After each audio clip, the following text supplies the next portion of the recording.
The Ancient Secret of the Flower of Life, Volume 2. Note to the reader. The Flower of Life workshop was presented internationally by Dunvalo from 1985 until 1994. This book is based on a transcript of the third official videotaped version of the Flower of Life workshop, which was presented in Fairfield, Iowa, in October 1993. Each chapter of this book corresponds more or less to the same numbered videotape of that workshop. However, we have changed the written format where necessary to make the meaning as clear as possible. Hence, we've shuffled paragraphs and sentences and occasionally even whole sections to their ideal locations so that you, the reader, can glide through this with the greatest of ease. Please note that we have added current updates throughout the book, which are in bold. Links to these updates are on the right of the text, after the old information. Since so much information was presented in the workshop, we have divided the material into two parts, each with its own table of contents. This is Volume 2. Also see Volume 1. Introduction. Timing is everything in life, and it is no different here with the release of this second volume. I feel it is now the time for this information to be remembered by the people of Mother Earth. We are entering a new world, and this knowledge could assist us. This second volume will contain the instructions held back until now to enter the meditative state called the Mer-Ka-Ba, in modern terms called the human light body. Our light bodies hold the possibility of human potential transcending into a new translation of the world we live on and within. It is really a teaching that is a remembrance rather than a learning.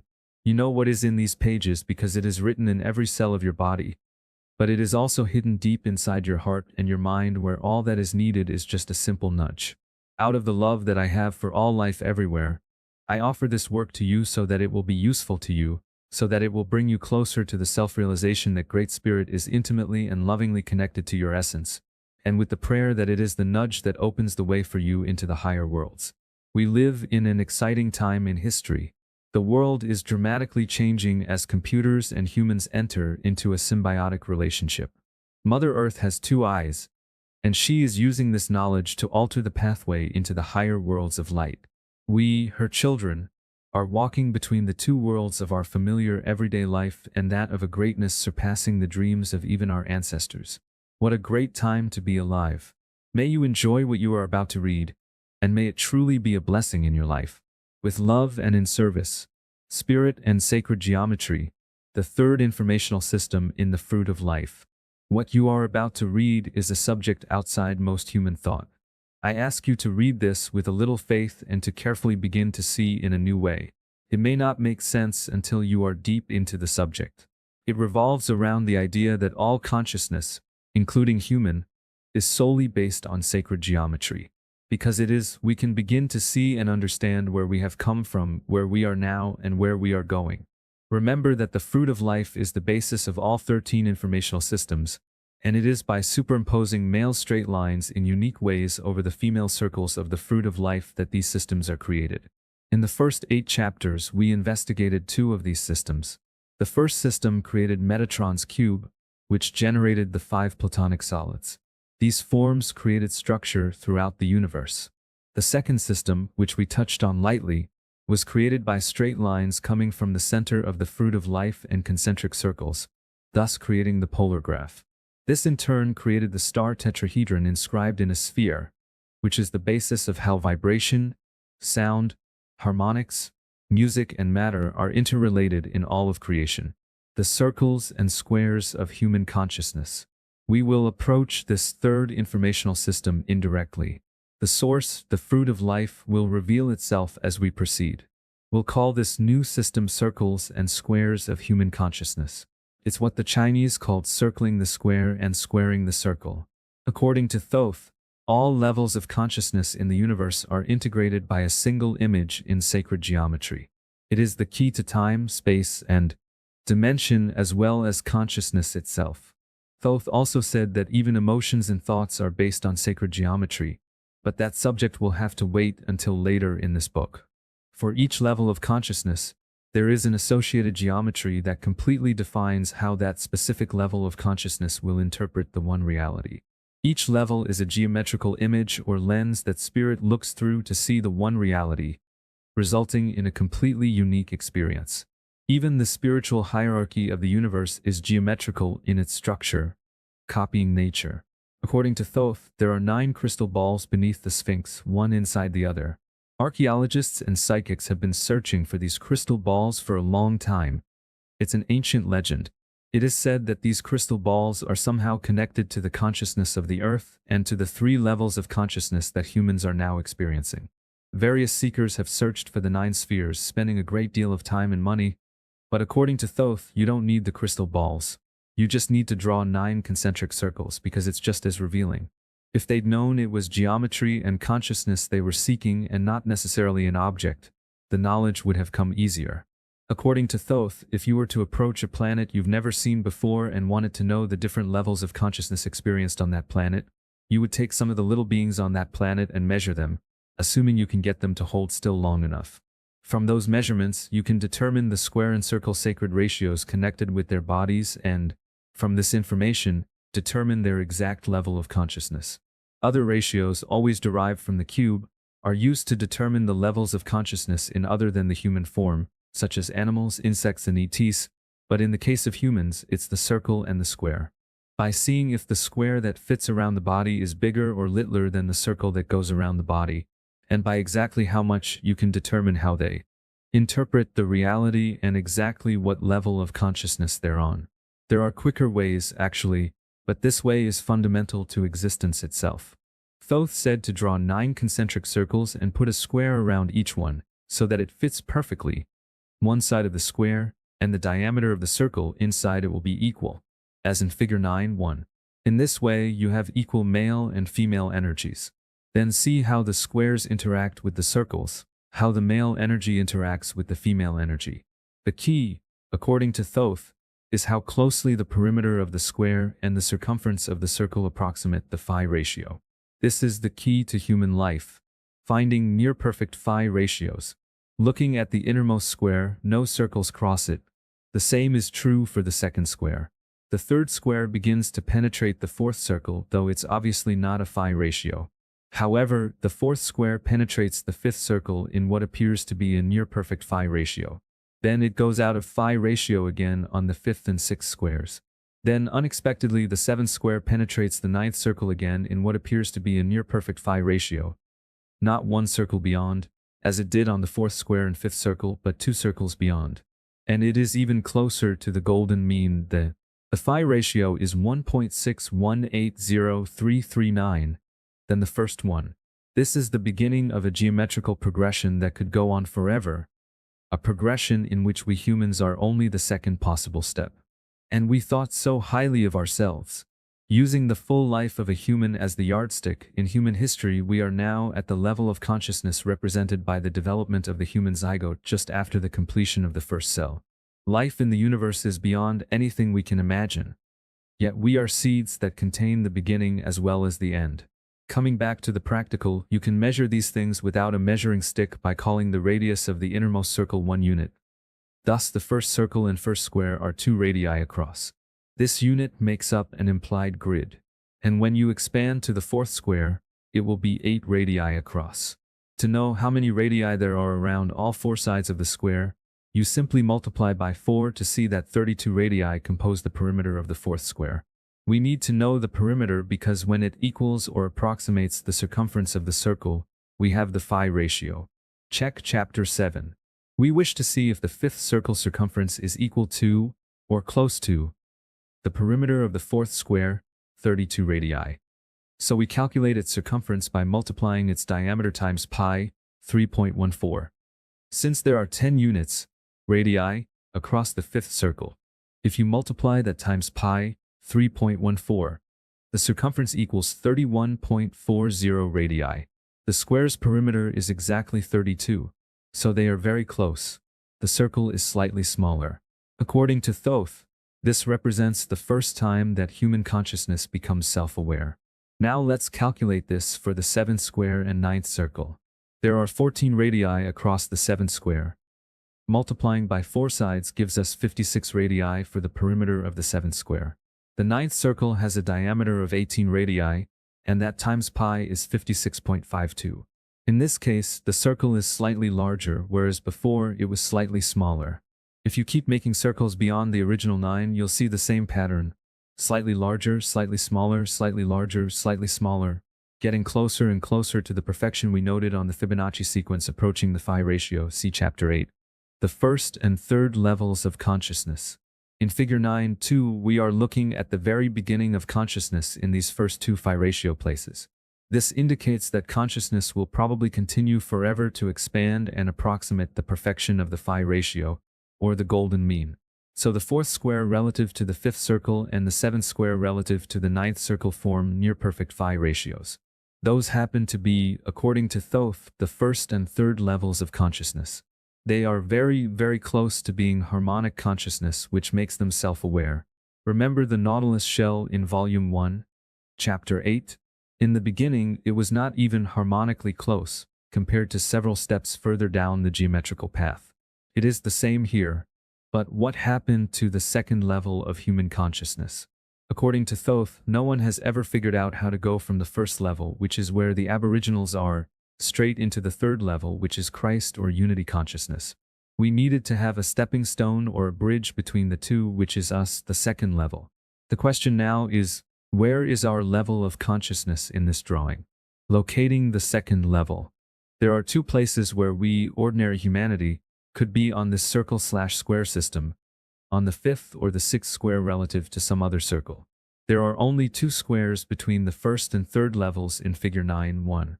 From my way of seeing, I didn't know what difference it would make which square we were on, and Thoth wouldn't tell me. He just said, it's the fifth square relative to the sixth circle, without explaining why.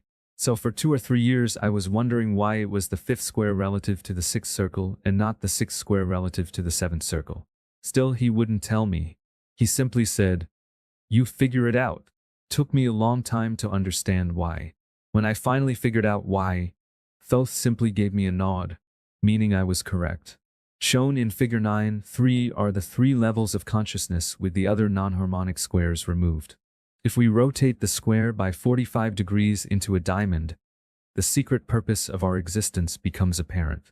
In this view, the rotated fifth square very closely approximates the location of the seventh square. It is not perfect because we are not harmonic ourselves, and we do not have a perfect Christ love, but we show the way to Christ consciousness with our human love. And further, we are still connected to the first level because our geometry perfectly touches the fourth circle of the first level of consciousness. We contain the aboriginal consciousness perfectly, and we imperfectly contain the Christ love. This is what we are, a connecting bridge. This is the key to why human consciousness is found in this particular geometric relationship and why it is necessary. Without our present way of seeing the one reality, the first level of consciousness would never be able to evolve into the higher light. We are like a rock in the middle of a small stream. One jumps to it but immediately continues on to the other side. As you're going to see later in this chapter, this diamond view is the key to our second level of consciousness. You'll see this in the Great Pyramid and also in other works I'll be showing you. The square with the diamond inside is very important to humanity. Buckminster Fuller also thought it was very important. This form, when in 3D, is called the cuboctahedron. Bucky gave it a special name, the vector equilibrium. Bucky observed that the cuboctahedron has the amazing ability, through rotation, to become all 5 Platonic solids, giving a clue to its paramount position in sacred geometry. Why is it important to humanity? Because the square with the diamond inside it is connected to one of the primary reasons for human existence. The role of moving from aboriginal, the first level of consciousness, to Christ consciousness, the third level. When you measure the human geometries using this system, we humans are off by about 3.5 radii. We're not even close to being harmonic. You could measure this yourself if you wish. We're a disharmonic consciousness, though we are necessary to complete life. So when life gets to where we are, it gets in and out as fast as possible, like jumping on the rock in the middle of the stream. Why? Because when we are disharmonic, we destroy anything and everything around us. If we stay there too long, our lack of wisdom will destroy even ourselves. If you look at the world's environment and our continual wars, you can understand. Yet we are essential to life. Geometric lenses to interpret reality. The next thing Thoth wanted me to do was look at these 3 different levels of consciousness geometrically so I could see what these geometrical lenses looked like. Remember, there's only one God, only one reality. But there are lots of ways to interpret reality. The innermost square, the fourth, in figure 9, 5 represents the first level. The middle square, the fifth, the second level, and the outer one, the seventh, the third level. I'm going to call the inner square an 8 by 10, meaning that it has 8 radii per side, and its relating circle, the fifth, has a diameter of 10. The middle square is 10 across and the sixth circle 12, so I'm calling it a 10 by 12. This is the middle or second level which we exist on now. For the Christ consciousness level, there are 14 radii across the square, the seventh, and 18 radii across the ninth circle, so we'll call that a 14 by 18. So we have an 8 by 10, a 10 by 12, and a 14 by 18. Now, there's always a reason for everything in sacred geometry.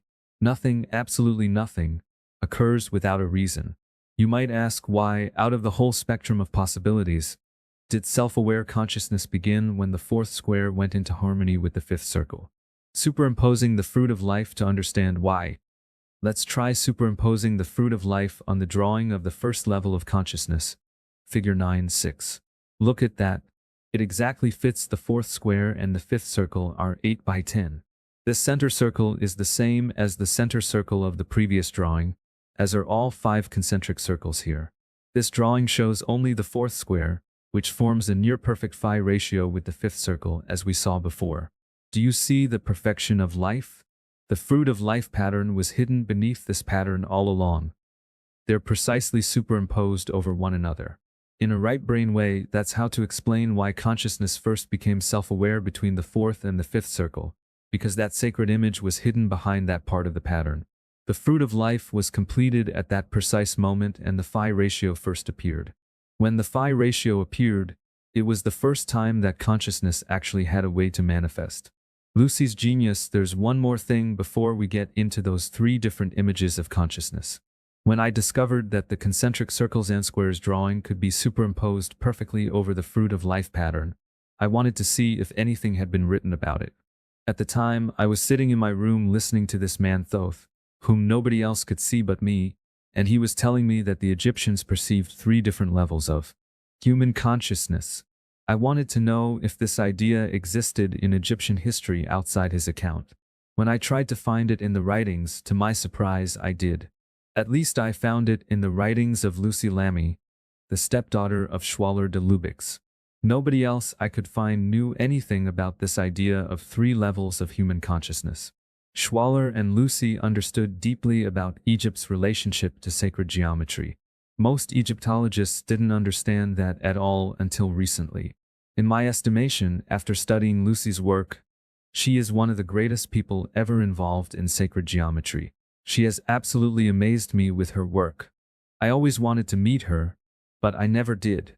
She died a few years ago, about 1989 or so, in Abydos, Egypt. I want to show you something about Lucy Lamy so you can see what caliber of person she was. The small temple in figure 9-7 is inside the Karnak temple complex. Karnak is connected to the Temple of Luxor by a wide walkway about 2 miles long. It has human-headed sphinxes on both sides at the Luxor end, which gradually turn into sheep-headed sphinxes as it gets closer to Karnak. The Karnak temple complex is huge, and the pool where the ancient priests cleansed themselves would amaze you by its sheer size. To give you a sense of the scale of this small temple, a person standing in front of it would come up to about the lower edge of the slanted windowsill. Before Lucy found the stones of this temple, they were literally just a big pile of rocks. The archaeologists knew that they belonged together because they were unique. There was nothing else around like them. But they didn't know what the building had looked like, so they left them in a big pile, hoping that someday someone would figure it out. Then they found another big pile of unique stones. They had no idea about them either. What do you do with a bunch of broken up stones? It's hard to say what the original building looked like, right? But Lucy looked at the rocks, took some measurements, and then went home and drew plans that looked just like this photograph. She said, "That's what it's going to look like." And when they put it together, every single stone fit together and formed what you see there. She understood sacred geometry, and she had made the blueprint by examining the stones and measuring them. She put another building together in a similar way. I think that's really exceptional. The more I study this woman, the more I'm amazed by her. Lucy's ladder before Lucy died. She put all her understanding of the Egyptians' knowledge of these 3 levels of consciousness into one drawing. She said this was the key to understanding Egypt's consciousness levels. Therefore, I attempted to analyze what she was saying through her one drawing on this subject. This is her drawing shown in figure 9.8. I redrew it in the next photo, figure 9.9, and later added the outer broken line circle so I can show you something else. It was not copied clearly and had to be redrawn. Figure.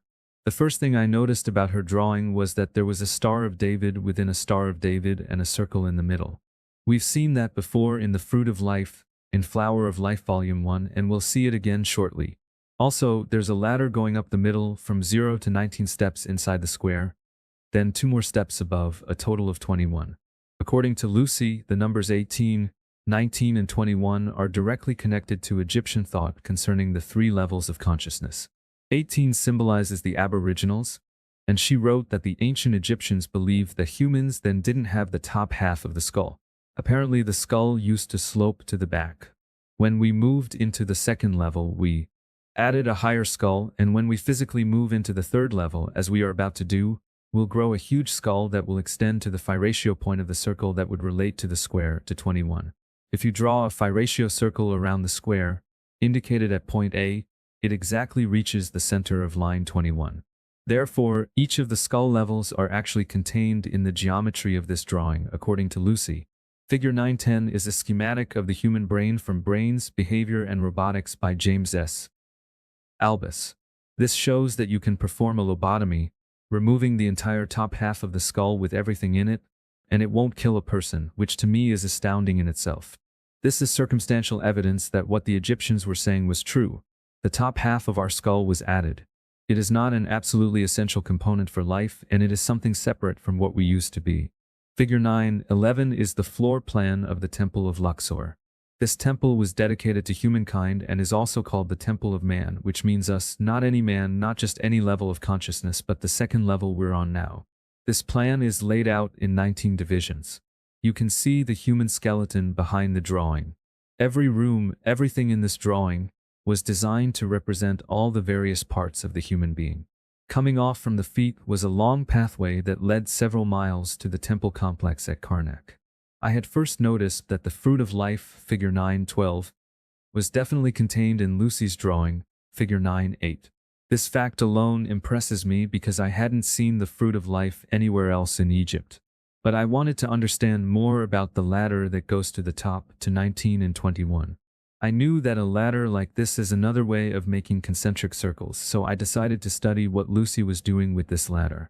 I began to redraw every one of her lines to see what she was trying to convey. Figure 9.13, so I took these 2 drawings, figure 9.12 and 9 to 13, which were obviously both out of her original drawing, and combined them. I reconstructed her drawing, superimposing the lines very accurately. Figure 9.13a. Side note: Sacred geometry is a do-it-yourself project. This might be the right time to take a little side trip and express something about sacred geometry that is very important to understand if you decide to become a student of the subject. When you sit in an audience and look at sacred geometry forms or read about it in this or any other book, receiving the information passively, you're absorbing a very small amount of the information coming off these drawings. However, if you were to sit down and draw them yourself, actually construct them, something happens to you, something far beyond what happens if you simply look at them. Anyone who has ever done this will tell you the same thing. This is one of the basic premises of the Masons. When you actually sit down and line things up and physically draw the lines, something seems to happen that is akin to a revelation. You draw the circle and you start understanding. Something happens inside. You start understanding on very, very deep levels why things are done the way they are. I believe there is no substitute for personally reconstructing these drawings. I can tell you about how important this is, but what I've found is that few people actually take the time. It took me over 20 years to do these drawings, but it doesn't have to take you that long. For many of these drawings, I would spend 2 or 3 weeks in front of one, like a meditation, just gazing at the image. I might spend half a day and make only one line to fully understand the implications that line has for nature. Ascension ladder before I combine the 2 drawings, figures 9, 12 and 9 to 13, extracted from Lucy Lamy's original drawing. I started by drawing a concentric circle for every line on the ladder except 20, shown in Figure 9.13a. Notice that on the original drawing, Figure 9.8, the central circle was divided into exactly 5 horizontal components, or rungs on the ladder. Don't count the horizontal line running through the middle of the circle. You can clearly see that on the original drawing. Therefore, I assumed that the other circles of the fruit of life pattern would also be divided into exactly 5 components. Pretty straightforward. I did that. Here it is in Figure 9.14, but only the top 3 vertical circles, leaving out the rest for simplicity's sake. Each circle has 5 equal components. The only problem is that it didn't fit. It didn't work. I couldn't believe it. I thought it was going to be a simple thing and I would go on from there, but it didn't fit. It just simply didn't work geometrically. So I went back and checked the 2 drawings, thinking, I can't be wrong here. There it is, plain as day. But when I put them back together again, they still would not superimpose. After many hours, I went back and studied Lucy's original drawing again. There were definitely 5 divisions in the middle circle and 7 divisions on either side of it. Then I got a special little instrument to measure the size of the steps of the ladder. I discovered that the 7 divisions below and the 7 divisions above the central circle were smaller than those inside the central circle. She had changed the sizes to make them fit. Lucy knew that we're on a disharmonic level of consciousness. She knew the ladder wouldn't fit without changing some of the measurements, but she wanted to put it all into one drawing. So she made it fit, knowing that if people would just study it, they would understand that the level she was drawing with the 19 divisions was a disharmonic level of consciousness. It was subtle in a manner similar to Leonardo's Canon of Man, where he wrote in a mirror image on the top of his drawing so that you would have to hold up a mirror to read it. In the same way, the original drawing of Lucy's is the male aspect, and the female component of it is a mirror image. Many of the ancients were constantly changing things to hide knowledge. It's like a little game to hide what you don't want to be known by the outer world. When I realized that, I really began to understand that this is truly a disharmonic level of consciousness, and I knew then that the Egyptians also understood this. After that, I began to spend a lot more time studying Lucy's drawings. The 3 lenses. Now that we know that the 3 levels of consciousness were known by the Egyptians, we'll go back to those 3 geometric drawings and study them carefully. They are the lenses that each level of human consciousness uses to interpret reality. The 8x10, the 10x12, and the 14x18. We'll begin by drawing the 8x10, the first level of consciousness. Thoth showed me an ingenious way of constructing this drawing without measuring or calculating. You need only a straight edge and a compass. He showed me directly, saying that this would save me a lot of time. See instructions below for figures 9-15a, e, and 9-16. 1. Draw a vertical line, then draw a circle on the line, figure 9-15a. 2. Draw 5 more identical circles centered on the points where the vertical line crosses the circumference of the previous circle. Figure 9-15b. 3. Draw a horizontal line through the points of the middle vesica piscis. Centered where the horizontal and vertical lines cross, draw a large circle around the 4 middle circles. Figure 9-15c. 4. Draw the same size circle as in Figure 9-15b centered over the horizontal line starting at the edge of the large circle. Create 5 more circles in the same manner as Step 2, only horizontally, Figure 9-15d. 5. Construct a phi ratio square with sides passing through the long axis of the 4 outer vesica piscis. Figure 9-15e. 6. Within the square, draw parallel lines through each tangent point, where circles touch but don't cross, and also through the long axis of each of the remaining vesica piscis. This gives you an 8x10 grid. When the last step is completed, you have a grid of 64 small squares inside the large square with exactly 1 additional grid square's width between the large square's perimeter and the large circle circumference. The large square measures 8 grid squares across and the large circle measures 10 across, a perfect 8x10. And you didn't need a ruler to measure it. Square roots and 3-4-5 triangles. There's another aspect of this 8x10 grid that I sometimes talk about, but I'll touch on it lightly now. Some of you may know that the Egyptians reduced their entire philosophy to the square root of 2, the square root of 3, the square root of 5, and the 3-4-5 triangle. It just so happens that all those components are in this drawing of the first level of consciousness, and it's extremely rare that such a thing would happen in the way it occurs here. In Figure 9:17a, if the length of the sides of the small squares is taken as 1, then the diagonal line A is the square root of 2, the diagonal B is the square root of 5, and line C is the square root of 3 from the equilateral triangle of the vesica piscis. For example, by the square root of 5, I mean that if 4 grid squares are a unit 1, then line D would be 1 and line E would be 2. The Pythagorean rule states that the diagonal hypotenuse of a right triangle is derived by adding the squares of the two sides of a right triangle, then taking the square root of the result. Thus, 1 is equal to 1 and 2 is equal to 4. Then 1 plus 4 is equal to 5, making the diagonal the square root of 5, square root 5. That's what they mean by the square root of 5. See Figure 9:17b, in which 4 grid squares equal 1 unit. A 3-4-5 triangle is perfectly inscribed in Figure 9:17c. If you count the length of 2 squares as 1 unit for your yardstick, then line F is exactly 3 units, 6 squares, and line E will be 8 squares.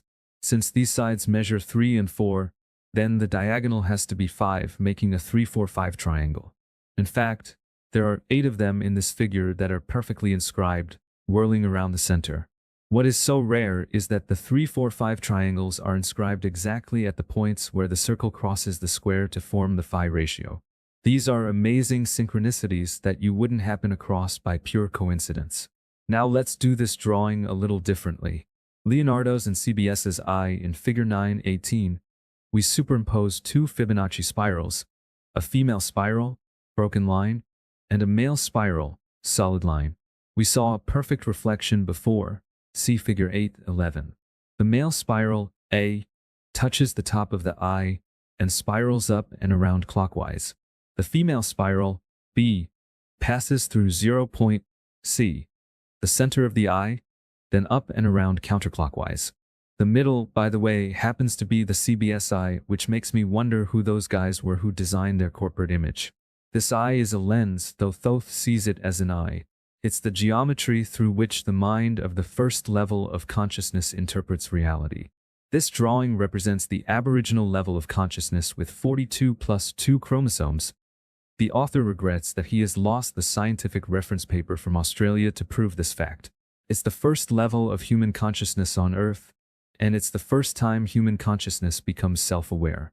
Notice that Figure 9:18 and the next 2, out of Leonardo's canon, which we used before, have the same geometries, Figures 9:19 and 9-20. Both patterns have a 64 square grid and the same inner structure, although the circle and square are positioned differently in the Leonardo drawings. They're interrelated, making me wonder who Leonardo really was and what he was really studying. In Figure 9:21, you see the 8-cell division, see the egg of life in Figure 7:26, and the human body underneath. You can begin to see the actual proportions of the adult human being contained in that 8-cell division. Later in this chapter, we will discuss in more detail the relationship between Leonardo's canon and the egg of life. This also means that if Leonardo actually understood this information, if it wasn't just a coincidence, he was not talking about us but about the first level of consciousness, the aboriginals, the first peoples of the world. Of course, I don't know if he knew this or not, because this one piece of information is not enough to base that kind of judgment on. Because Leonardo did create an 8x10 around his canon, and since there are lots of grid possibilities, this was enough for me to suspect that maybe he did understand these levels of consciousness based on geometry. So I began to search all of Leonardo's works to see if he had a human canon with a 10x12 or a 14x18. I searched and looked, but I couldn't find it. I mean, I really looked, but after a while I gave up. Later, at another time when I was restudying Leonardo, I noticed that this drawing of the canon of man based on the 8x10 wasn't really Leonardo's work, because the proportions were drawn from his teacher Vitruvius. Vitruvius actually lived about 1,400 years before him, but Leonardo considered him his most important mentor. Vitruvius 10x12. Once I found out that this was really Vitruvius proportions, I began to go through his works to see if I could find a 10x12 or a 14x18, and I did.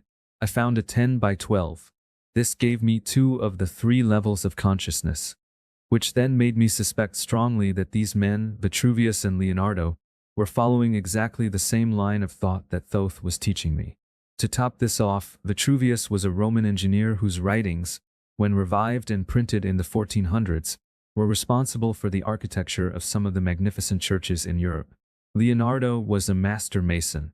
If you draw 5 circles of the same diameter along the axis as in figure 923, instead of 4 as in figure 922, and draw lines through the lengths and conjunctions of all the Vesica Pisces, you come up with this grid of 100 squares, a 10 by 12.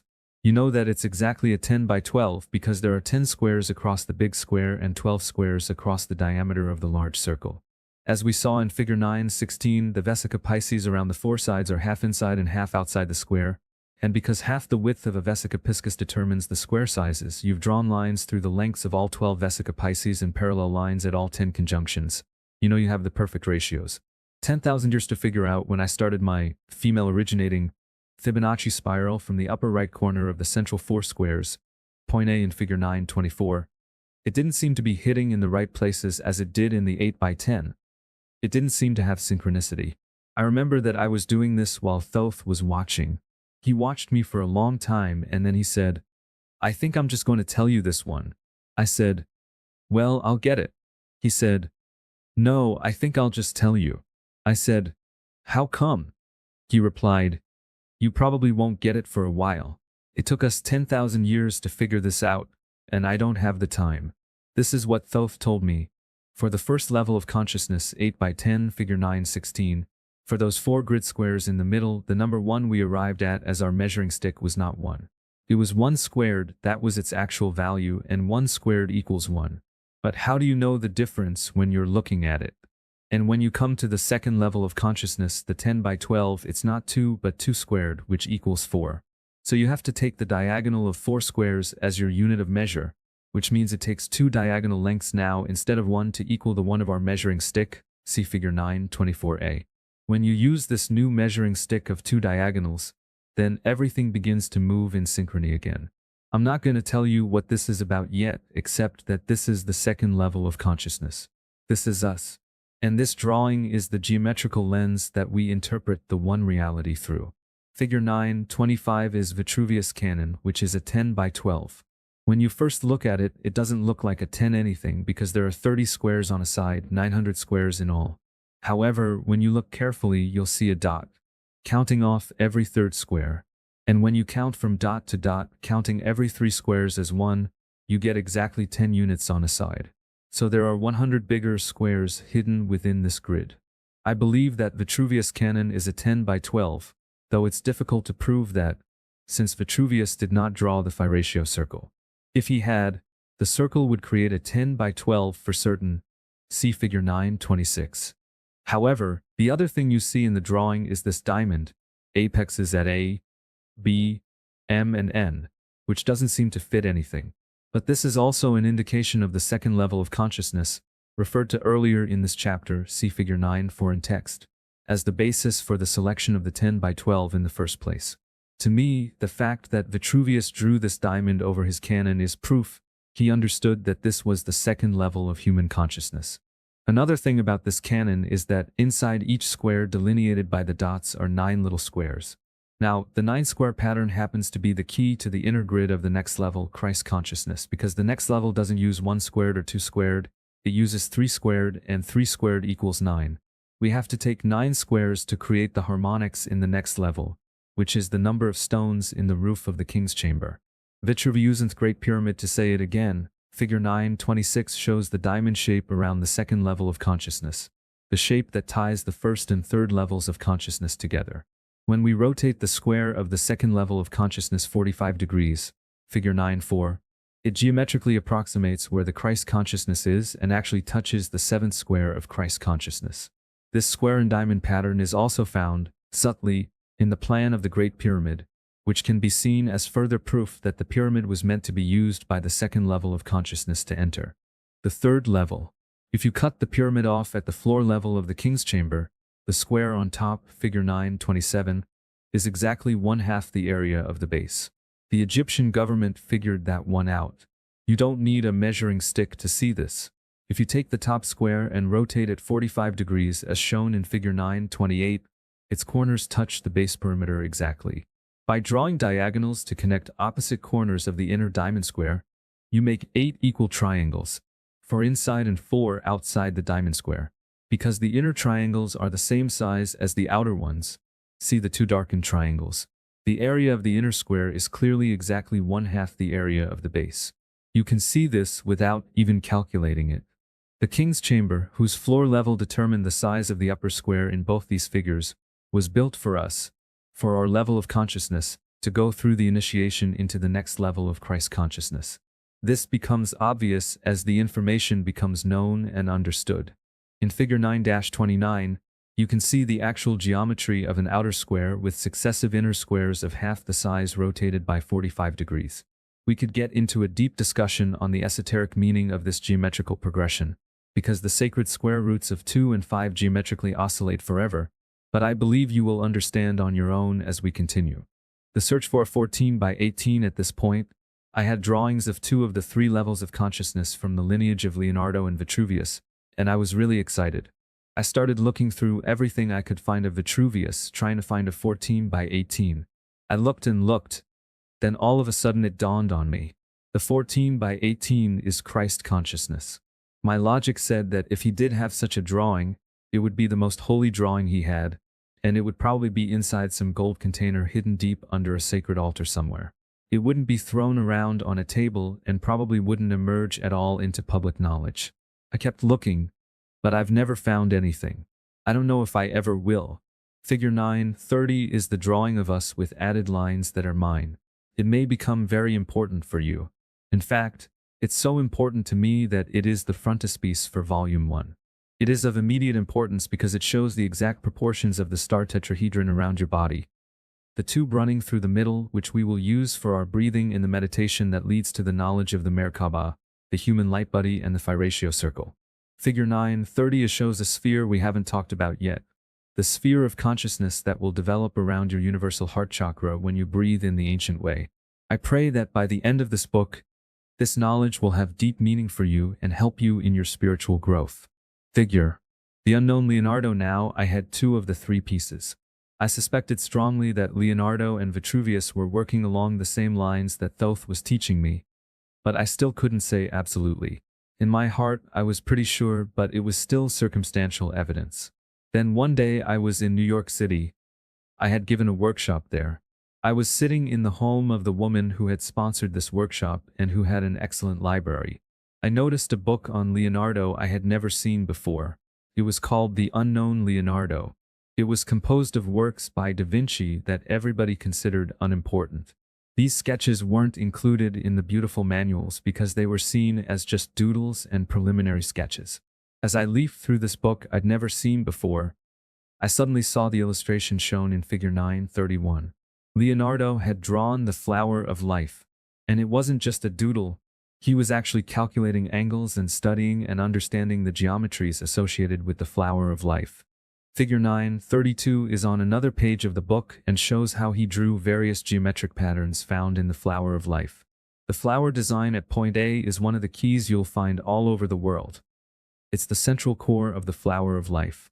You'll find this image in churches, monasteries, and places all over the planet, relating back to this core information about creation that we've forgotten. Figure. He went on working with all the possible relationships and calculating angles he could find. As far as I know, Leonardo was the first person to figure all these ratios and apply them to physical inventions. He invented amazing things based on these ratios, things such as the helicopter which he first envisioned, and gear relationships as seen today in automobile transmissions. And they all came out of his drawings studying the flower of life. The editor of the book didn't recognize what all this was. He just said, this is where his gear inventions came from. Leonardo went on, figuring as many ratios as possible. Figure 9.33b shows another page of his work. Now I can say quite confidently that Leonardo definitely was moving or had already moved, in the same way geometrically that Thoth had taught me and I'm showing you. I believe Thoth's teachings and Leonardo's study were based on the same understanding of the flower of life. There is another famous man who was moving in the same manner, Pythagoras. When you work with sacred geometry and make the drawings, which forces you to know angles and geometrical proportions, you have to prove your actions. Every time I came up with something to prove, rather than going through all the trouble of actually creating the proof myself, I could find it in existing geometry books. And in almost every single case, the proof had come from Pythagoras. Every proof that Pythagoras worked out, almost the whole spectrum of his school, was not just a random proof of some geometry. Each one was a living proof on the same path we're on right now. He had to prove each step in order to keep going. He couldn't just guess at something, he had to prove it, and he had to do it geometrically before continuing. After a while, I got all of his drawings and proofs together because I knew I would need them. It had taken him his whole life to figure out these things, and of course I wanted to move faster.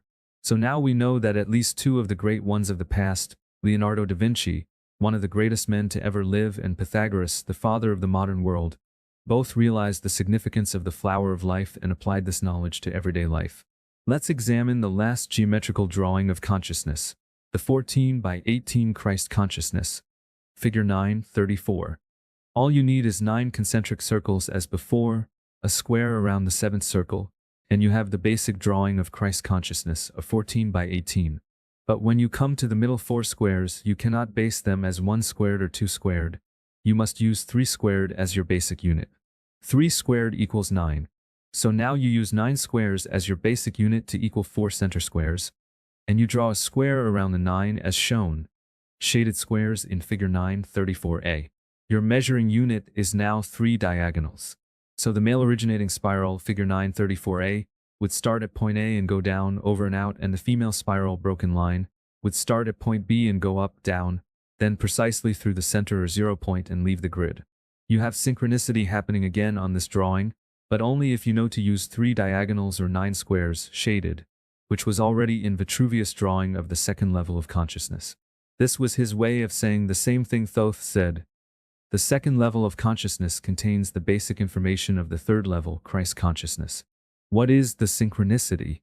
Look how the female exactly passes through the female 0 point and the male exactly passes over the center line and the outer circle. The same thing can be seen in figure 9:24a. This is the key. In a few pages you will see what these points actually represent, the base and apex of the Great Pyramid. A great synchronicity. Now I'm going to show you a series of drawings to illustrate a great synchronicity. In figure 9:35 you can see the original 8 cells, shaded circles, surrounded by the inner surface of the zona pellucida. Compare with figure 7:26. The other 4 cells are directly behind these 4. The outer circle forms the phi ratio with the square surrounding the human figure, and the adult human being fits the combined geometries perfectly. Even the star tetrahedron is there, figure 9:35a. If you were to draw 3 equal circles along the vertical axis, and they would fit perfectly because the star tetrahedron is divided into thirds, it would show that the original 8 cells and the adult human being are interrelated. The microcosm is linked to the everyday world. This is a 2-dimensional drawing of the 8 original cells. In a 3-dimensional form, if you were to put a sphere in the middle that would pass through to the center, like a marble that would just fit between these spheres and enter the center, that sphere is represented by the circle at point A. If you take that same size circle and put it at the top, B, it would just touch the inner surface of the zona pellucida, showing you its location. Then take the circle that fits behind the smaller central circle, the slightly larger one that fits into the 64 square grid, figure 9:36a. When you put this size circle at point B, it shows you the exact outer surface of the zona pellucida. So the smaller circle that fits through and the slightly larger one that fits perfectly inside are the keys to the inner and outer surface of the zona pellucida, and they indicate where these elements go in the phi ratio. My way to calculate this is the only way I know, though there may be others. Now back to Leonardo's drawing superimposed over the original 8 cells. On figure 9:37 we superimpose over Da Vinci's canon a different geometry that shows a further relationship to the macrocosm as well as the microcosm. Notice the large shaded sphere that fits perfectly around the human body from head to foot and also inside the square around the human body. Now notice the smaller shaded circle directly over the man's head. This small circle is created by putting the point of a compass on the top of the phi ratio circle around the human body and extending the compass arm to the top of the human head. This same circle on figure 9.35 would have a radius from the outer surface of the zona pellucida to the top of the head or the square. The smaller circle just touches the larger shaded circle. As a side note, the center of the smaller circle is exactly where the 13th chakra is located. So what does all this mean? Earth-Moon proportions. Many people have claimed this next piece of information as their own, but none of them were the actual originators, because I found an even earlier person who was involved in this and was supposedly the originator. The earliest written work I can find is by Lawrence Blair, Rhythms of Vision, but he doesn't claim it. He says he got it from older works. I don't know who originally came up with this idea, but it's truly remarkable information, especially if you've never heard it before. Consider the size of the two shaded spheres on this drawing, figure 9.37, happen to have exactly the same ratio as that of the Earth and the Moon. This ratio is located in the human body and in the original 8 cells of all life. In addition, not only do the spheres in this drawing possess the same relative sizes as the Earth and the Moon, but just as in this drawing, a square that would fit around the Earth and a circle that would pass through the center of the Moon, if the Moon were touching the Earth, would have a phi ratio. This can be proven, which also proves that the size of the Earth and the Moon are as stated. To prove it, you have to know the diameter of the Earth, which is equal to one edge of a square that would fit around it, just like the same square that fits around the human body. Multiply that by 4 to find out how many miles it would take to go around the square. Once you determine that, you need to know how many miles go around the circle that would pass through the center of the Moon if the Moon were touching the Earth. So let's look at this. The average diameter of Earth is 7,920 miles. The average diameter of the Moon is 2,160 miles. The perimeter of the square that would fit around the Earth equals the diameter of the Earth times 4, or 31,680 miles. To figure the miles in the circumference of the circle that passes through the center of the Moon, you need to know the diameter of the Earth and the radius of the Moon at both the top and the bottom of figure 9.37, which is the diameter of both the Earth and the Moon, added together times pi. If those numbers are the same or very close, then that would prove it. The circumference of the circle equals the diameter of the Earth, 7,920 miles, plus the diameter of the Moon, 2,160, which equals 10,080. If you multiply 10,080 times pi, 3.1416, it is 31,667 miles. Figure 9.38. Only 13 miles difference. Considering that the ocean is 27 miles deeper at the equator than it is anywhere else, the ocean is pulled outward in a 27-mile ridge. 13 miles is nothing. However, if you multiply 10,080 miles times 22/7, a number often used to approximate pi, it comes out to the exact same number as the perimeter of the square, 31,680 miles. Thus, the size of the Earth is in harmonics with, in phi ratio to, the Moon, and these ratios are found in the proportions of our human energy fields and even in the very egg of life itself. I spent weeks thinking about this paradox. The human energy field contains the size of the Earth we live on and the Moon that moves around her. It was like the thought about electrons traveling at 9/10 the speed of light. What does it signify? Does it mean that only certain sizes of planets are possible, and that there's no randomness at all in any way? If the human body is a measuring stick for the universe, does it mean that we contain within us, somehow or somewhere, all sizes of all possible planets? Does it mean the sizes of all suns are located in us somewhere? This information has come up in a few books in recent times, but the authors pass over it like it's nothing. But it's not nothing. This is serious stuff. I'm still deeply amazed by the perfection of creation. This knowledge definitely supports the idea that man is the measuring stick of the universe. Earth, Moon, and pyramid proportions. If this is not enough, check out what some of these other lines mean. If you were to draw a horizontal line through the center of the Earth to its circumference and then lines from those 2 points up to the center of the Moon, and from the center of the Moon a line back to the center of the Earth, figure 9.39, these are the precise proportions of the Great Pyramid in Egypt. That angle at A is 51 degrees, 51 minutes, 24 seconds, exactly the same as that of the Great Pyramid, figures 9:40 and 9:41. Thoth, when he was Hermes in Greece, says in the Emerald Tablets that he was the one who made the Great Pyramid, and that he did it from the proportions of the earth. The above proof gives credence to his claim. Since the earth, the moon, and the entire solar system, the physical human body and the egg of life are all related geometrically, and the Great Pyramid ties them all together. And since we have these three different consciousness levels that happen to have pyramids inside each one, we can superimpose these drawings over the Great Pyramid and know what the rooms are all about and where they are located within the pyramid. The Great Pyramid is really the great map for the level of consciousness we are all on. No wonder why, from a subconscious level, 18,000 people visit the Great Pyramid every day. Rooms in the Great Pyramid until around 1990, almost everyone thought the Great Pyramid, figure 941, contained only the King's Chamber K, the Queen's Chamber Q, the Grand Gallery G, the Pit or Grotto E, which is a very strange place, and the well W, called that because there was a well in the room. However, they found 4 more rooms in just the last several years, since 1994. 3 more rooms off 3 walls of the Queen's Chamber have been found. 1 room had nothing in it, another was filled from floor to ceiling with radioactive sand, and the third had nothing in it but a solid gold statue, which the Japanese allegedly removed. Incidentally, the King's Chamber and Queen's Chamber don't have anything to do with male/female. The names were given to those rooms by the Muslims because the Muslims buried men under flat roofs and women under pitched roofs. It has nothing to do with kings and queens.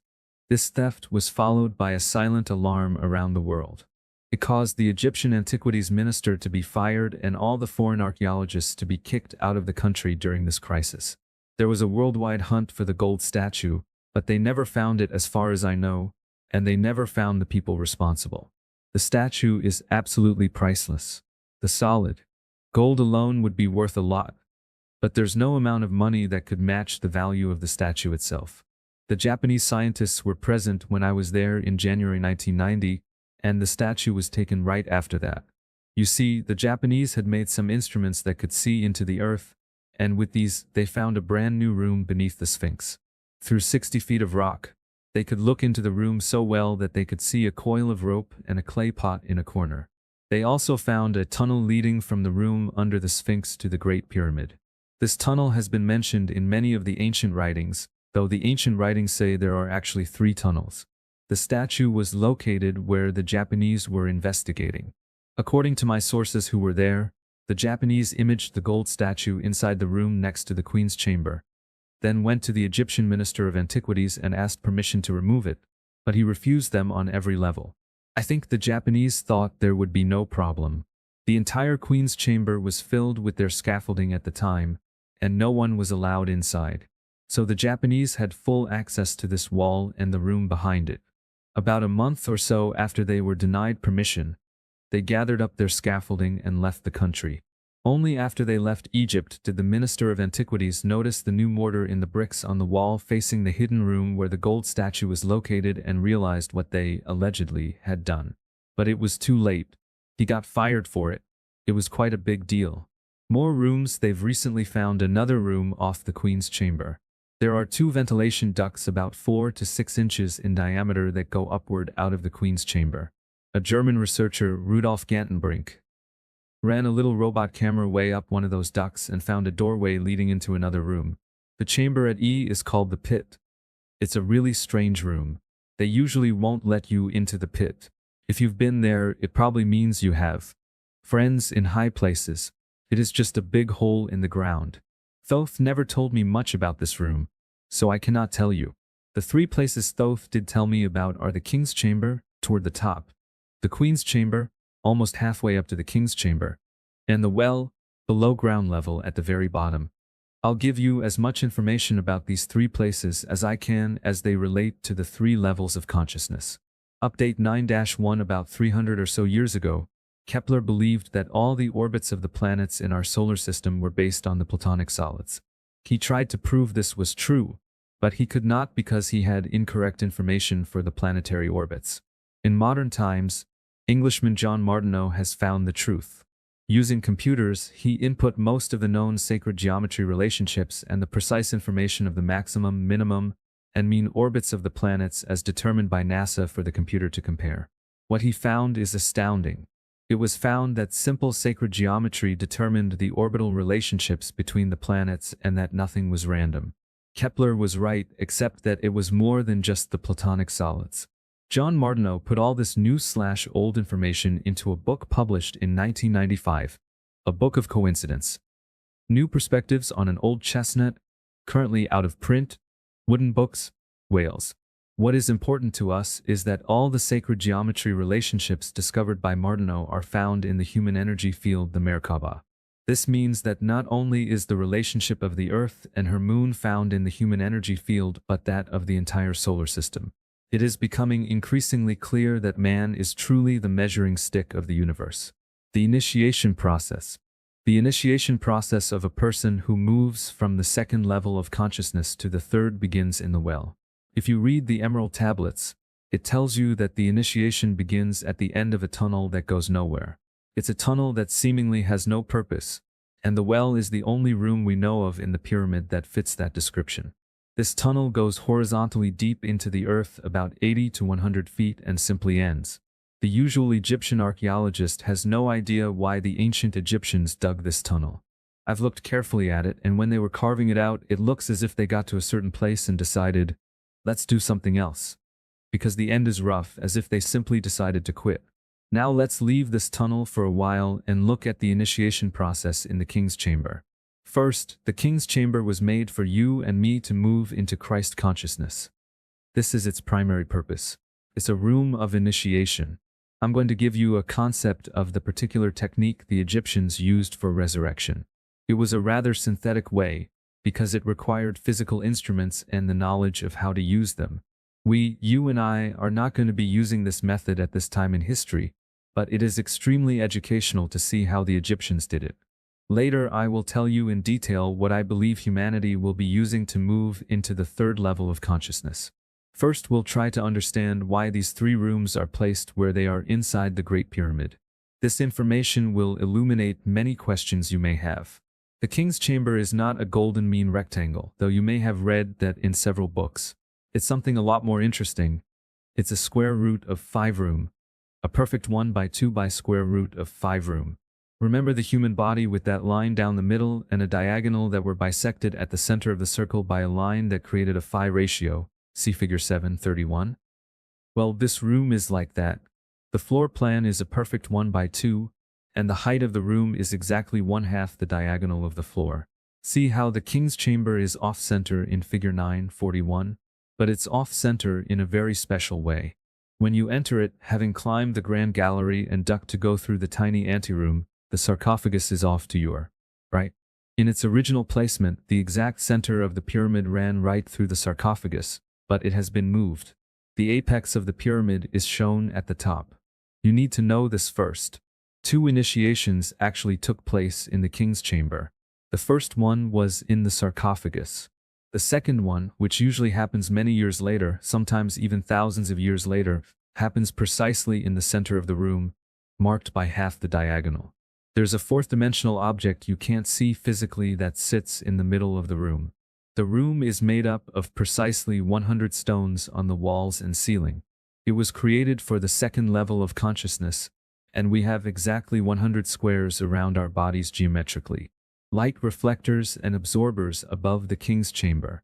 There's another aspect of this picture you need to see as we put the pieces of the puzzle together. Figure 942 is a section drawing of the King's Chamber and the 5 layers above the room. The immediate ceiling of the King's Chamber is made of 9 huge stones. Remember that 9 is the key to Christ consciousness. And over it is a series of stone layers, as shown in the drawing, with an airspace between each layer.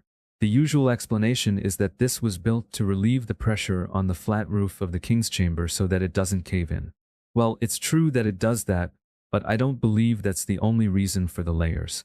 The standard explanation is that the Queen's Chamber doesn't need one of these pressure relievers because it has a pitched roof. But there's at least one other room in the pyramid, the well, without a pitched roof, and you could ask, why didn't they put one of these so-called pressure relievers over it, since it is beneath the pyramid and has millions of tons more pressure? There are 2.5 million blocks in this pyramid, and their weight is tremendous. So something else is obviously going on concerning these 5 spaces. When you look carefully at those layers, it becomes pretty clear that they are more than just airspace to relieve pressure. The bottom sides of the blocks are polished like glass. The top sides are totally irregular and covered with about a quarter-inch of black foam. Yes, foam. It looks like somebody sprayed it on with a spray can. I don't know what it is, but that's what it looks like. When you think about it, you've got these mirror-like surfaces facing downward and these irregular, foam-covered surfaces facing upward. It looks to me like it's designed to reflect energy coming from underneath and absorb energy coming from above. There's a separator, which we will explain in just a moment. It has still another function. Almost everything the Egyptians did has more than one purpose. It's also a sound generator. When we look carefully at this room relative to the superimposed geometric images of human consciousness, this will become clear.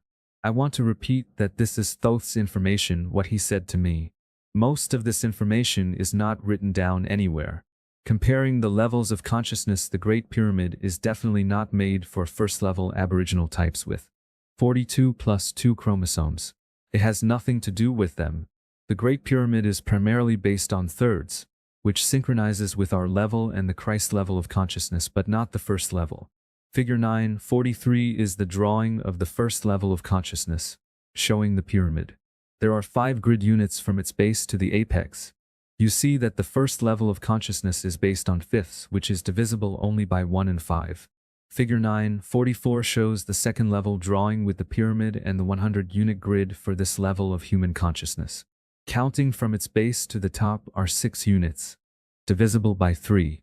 The pyramid in the third level drawing, figure 9:45, is 9 units high, also divisible by 3, and this is the Christ consciousness level.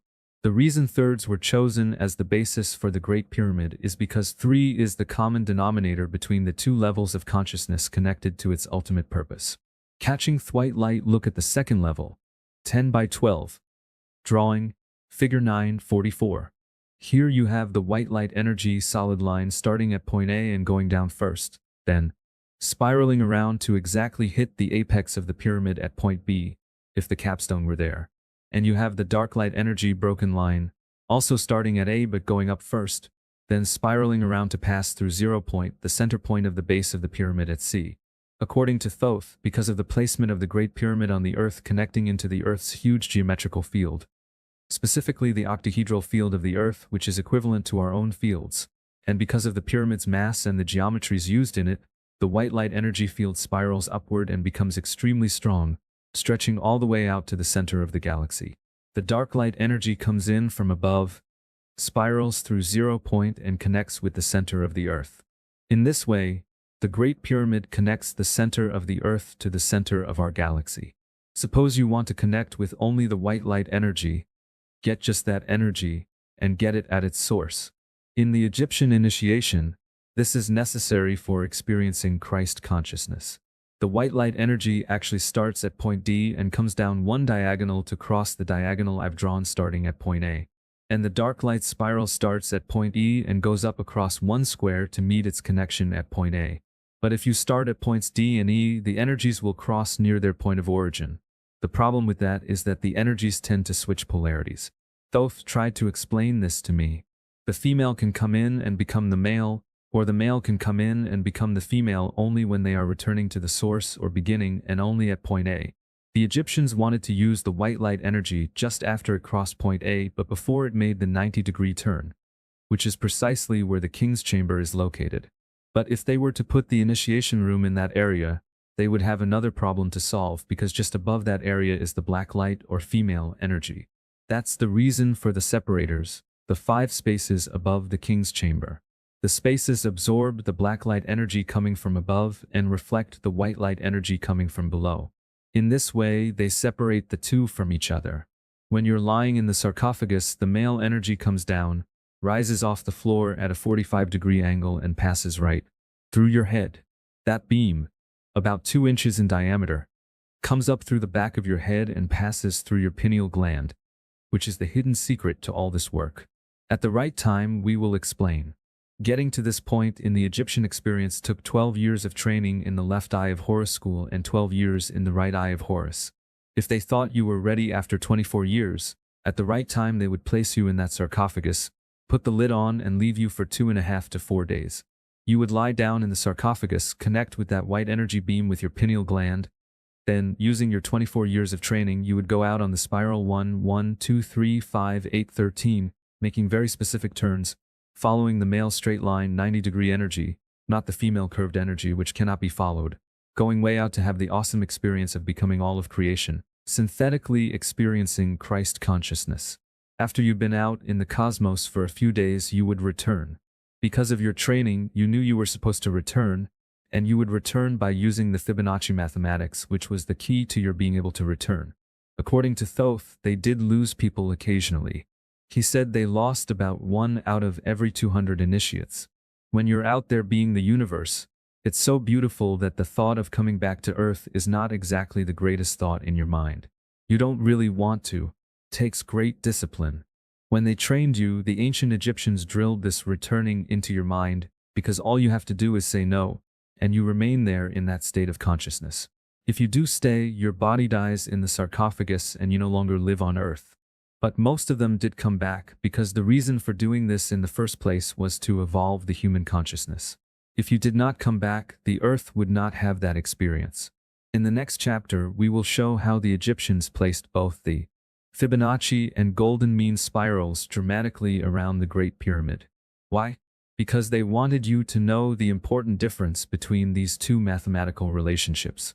Relating to what we just talked about with the dark and light energies, if the Egyptians went out on a golden mean spiral, they would never know where the beginning was, because since a golden mean spiral has no beginning and no end, therefore they would never know where their bodies were located relative to the universe. But because it's a Fibonacci spiral, they could count down, moving down the Fibonacci numbers such as 5, 3, 2, 1 and 1, locating their bodies exactly, then center into it. They would step out of this experience onto Earth inside the sarcophagus in the king's chamber where their bodies were located. But they would be completely altered people, never again the same, having had the direct experience of what it is like to be in Christ consciousness. Proof of the initiation chamber. The fact that this is an initiation chamber and not a burial chamber is pretty obvious for 2 reasons. The first has to do with the mummification process used in Egypt. Throughout early Egyptian history, for every known king, queen, pharaoh, doctor, lawyer, or other special person who was ever mummified, the process was carried out the same way. They had a ceremony, took out the organs and placed them in 4 clay jars, then wrapped the body, now in the process of mummification, and placed it in the sarcophagus, sealing the lid. Then they carried the sarcophagus and the 4 jars to wherever they were going to bury them. There have been no known exceptions to this procedure that I am aware of.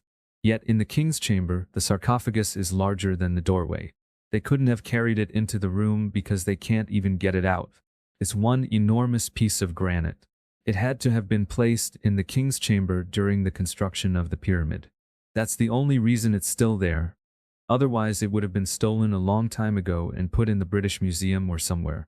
The lid's gone because it could be taken out, but they can't remove the sarcophagus. The doorway into this chamber is small, and the tunnel you have to go through to get there is even smaller than the sarcophagus itself. It's clear that no one was buried in this sarcophagus. Further, a mummy was not found in this sarcophagus when the king's chamber was first opened. This is circumstantial evidence, but it's pretty powerful. The other indication that this is an initiation chamber is that there are air shafts going into it. If it were meant to be a tomb, they wouldn't need air ducts. Egyptian burial chambers are as airtight as possible to protect the mummy, and none have air ducts. But both the king's chamber and the queen's chamber have them. Why? To make sure there is air circulating for the people who use the room for their ceremonies. Here's another little piece of circumstantial evidence indicating what the king's chamber was used for. When they first examined it, they noticed white powder inside the end of the sarcophagus facing the center of the pyramid, the very place where your head would be if you were being initiated as described above. They didn't know what it was, but they scooped it up and put it into a little glass vial, which is now sitting in the British Museum. Only recently did they figure out what it was. You see, when you are in meditation and you go into the theta state, the corpus callosum fully links the left and right brains, and the pituitary gland begins to excrete a liquid through the forehead. When that liquid dries up, it becomes little white crystals that flake off. That's what this was on the bottom of the sarcophagus in the king's chamber. There was far more powder than a single person would produce. This probably meant that lots of people went through that initiation. After you've returned to your body in the king's chamber, they immediately take you down the grand gallery and into the queen's chamber. Thoth didn't describe exactly what they did there, but he said it was designed to stabilize you and your memory when you came back from that super cosmic experience so you wouldn't forget, wouldn't lose the experience. This was and still is the primary purpose of the queen's chamber. Catching dark light. The chamber below ground level called the well is actually where initiation begins. Nobody I've studied in the conventional world knows why this room is there. But when you superimpose the cross-section of the pyramid over the drawing of the second level of consciousness, see figure 944, you can see what it is. Suppose you wanted to get only the black light spiral, which is actually the beginning of the pyramid initiation. Logically, you would think you'd do it at the area above the king's chamber, following the logic of its location, unless you know what's involved here. If you did do it in the higher area, you would have to go through 0 point at the base, and going through the great void is not exactly desirable. There are too many variables in that state, according to Thoth. So they chose a place immediately after the energy beam left 0 point, which is in the area of the tunnel. Now think about this for a moment. The drawing in figure 946 is not perfect, but if it were, you would see the black light beam coming down at a 45-degree angle and actually crossing the end of this tunnel. The Egyptians continued to dig until they reached the dark light beam. Then they went about a foot farther and stopped. That beam is real because I've been there and I've experienced it. If you lie down there, a powerful beam of energy comes in and locks onto you, and you will have an incredible experience. The halls of Amenti and the face of Jesus after the initiation process is completed in this tunnel. The initiates go through a training that teaches them how to go toward the center of the earth to the halls of Amenti, the womb of the earth. This space is located about 1,000 miles inside the earth, not in the center. The halls of Amenti is a space as vast as all of outer space. I've been there. Some of you have heard me tell that story, and so have all Egyptian initiates before they entered the king's chamber to experience the third level of human consciousness. There's another little fact about the Great Pyramid that has recently been discovered, and it is very, very interesting. Leading into the queen's chamber on the right-hand side way up high, they discovered something about 3 or 4 inches in size. You all probably know about the Shroud of Turin, on which is imprinted what some people suspect is the actual face of Jesus. Scientific analysis couldn't determine how the image of the face was put on the cloth, but it has shown that it was somehow created through an intense blast of heat. That's all they can say about it, at least from everything I've read. Leading into the queen's chamber, there's an image of a person on what looks like a photograph on stone, and they don't know how it was created. Scientific analysis indicates that it was made by an intense blast of heat, and the image appears to be the same face that's on the Shroud of Turin. It looks like the face of Jesus if you accept that, and it leads into the queen's chamber, a chamber that was used to stabilize Christ consciousness. Summary of the initiation process: first you go to the well, to the initiation at the far end of the tunnel, and experience the dark light energy that leads to the halls of Amenti, or the womb of the earth. Then you go to the king's chamber where you experience the white light energy that gives the experience of being all of creation. Finally, you go to the queen's chamber, where you are stabilized in the experience of creation so that you can return to everyday life to help others find their way. Then you wait a long time. At a certain moment, which could even be in a future life, you go back into the king's chamber for the final initiation, which is a 4 or 5 minute ceremony that happens in the center of the room. In this ceremony, an ankh is drawn on the third eye of the initiate to verify that you are still on the path and have stabilized over a long period of time. Those are the steps of initiation as described to me by Thoth. What we have now seen is one of the major keys to knowledge in the universe: the geometry of the consciousness levels of human origins. We have only begun to explore this science. We have examined only the first 3 levels, but this knowledge gives us the understanding of where we have been, where we are now, and where we are going.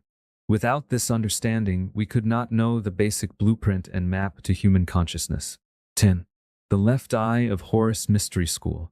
There are 3 mystery schools in Egypt. The male school is the right eye of Horus. The female school is the left eye of Horus.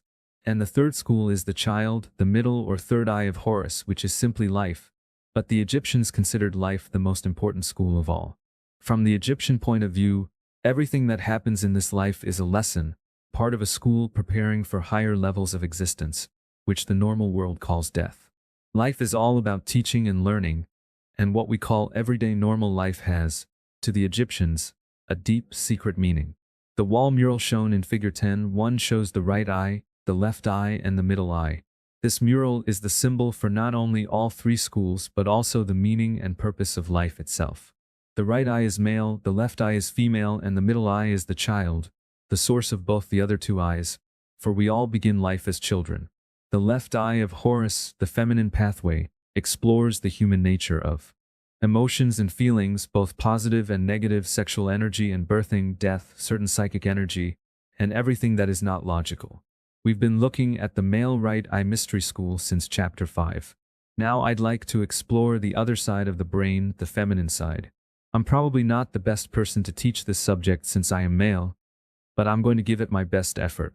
What we are about to give to you is information that can help you today in life and ascension if you understand the subtle nature of what is discussed.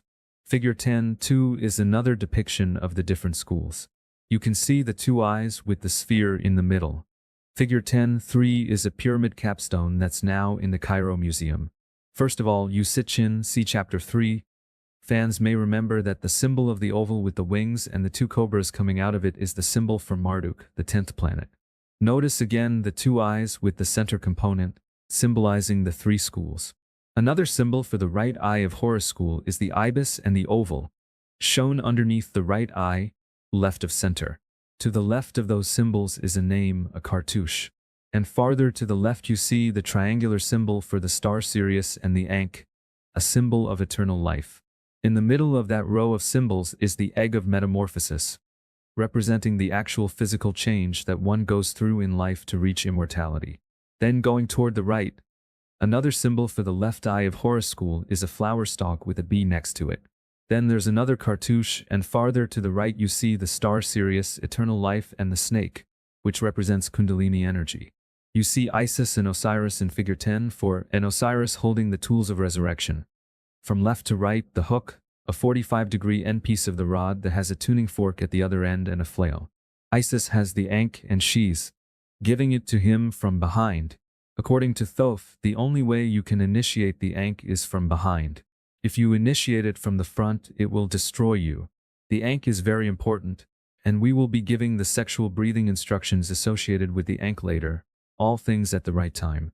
The hook and the flail are actual tools, and those shown in Figure 10.5 are King Tutankhamun's. The mural seen in Figure 10.6 is on a wall at Abu Simbel, and you see the family here, Isis, Horus, and Osiris. This is the only place I've seen in all of Egypt where they actually show the physical use of these tools of resurrection. I couldn't believe it when I saw it. Horus is holding the rod to the back of Osiris's head, right at the chakra point that is the primary doorway into the 8th chakra. The hook is not shown here, but they actually slide the hook up and down this main rod to tune it. Evidently, they got it tuned just right without it. Here Osiris is holding his arm up, and one finger is holding the tuning fork, which is an angled piece with which you can fine-tune your body to get the exact vibration running up your spine. As you can see, he has an erection.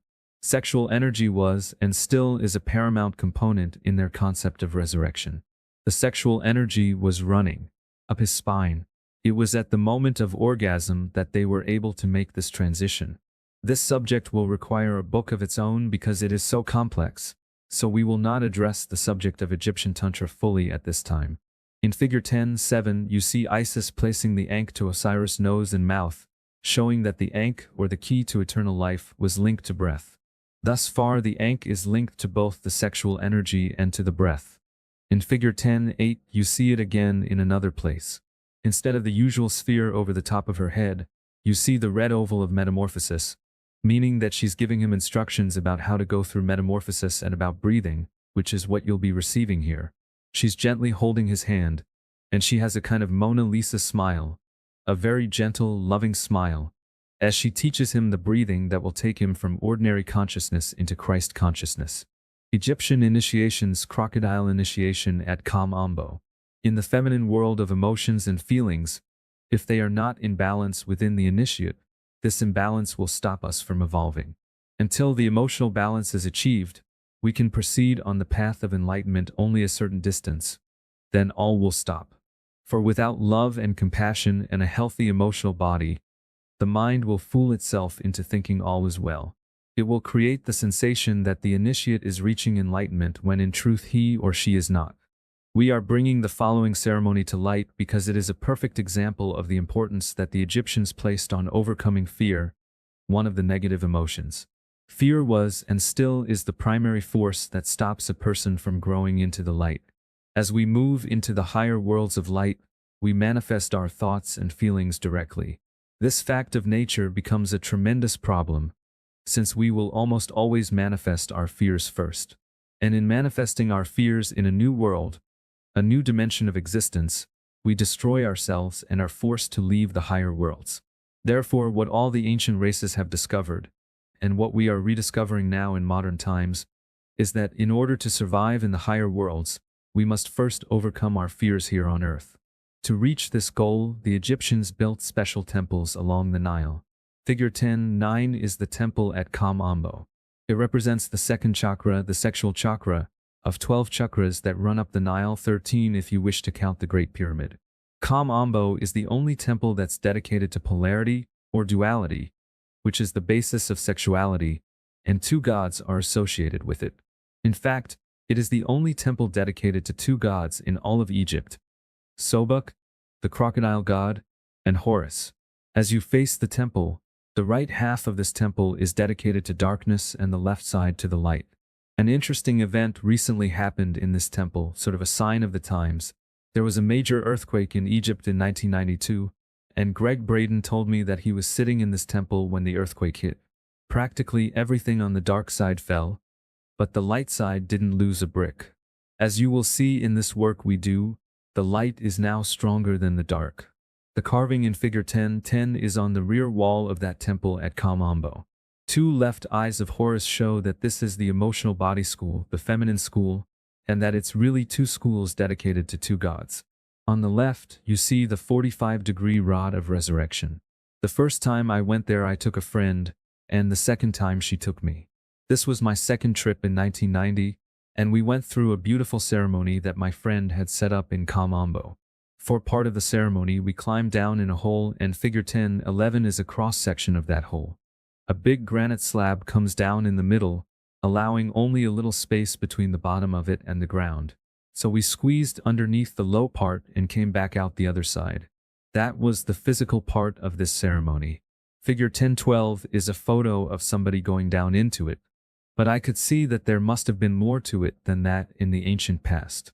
My friend was working with a large group of people, so I mostly watched that day. I was conscious of Thoth's presence the whole time I was in Egypt, so I asked him, "Is that it?"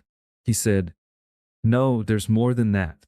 So I asked, "Well, would you tell me?" He replied, "All right, this knowledge might be helpful to you." Thoth told me to climb up high onto a wall at the back side of the temple and look back. So I climbed up on that wall, looked back and took the picture shown in figure 10:13. The entrance to the ceremony hole was at point B, just off the picture. You can see the Nile in the background to the left of the large structure. The river ran along the front and the water from the Nile came right up into the temple. This was a temple where water and crocodiles were used in the teachings. On the previous photo, figure 10:12, you can see the little wedge-shaped pegs. At points A, figure 10:12b, they use pieces of metal shaped like that to lock two stones together so that they don't move around during earthquakes. That makes it more stable. Those wedges actually hold walls in place at these points. Where the man is going down into the hole, there used to be walls on both sides.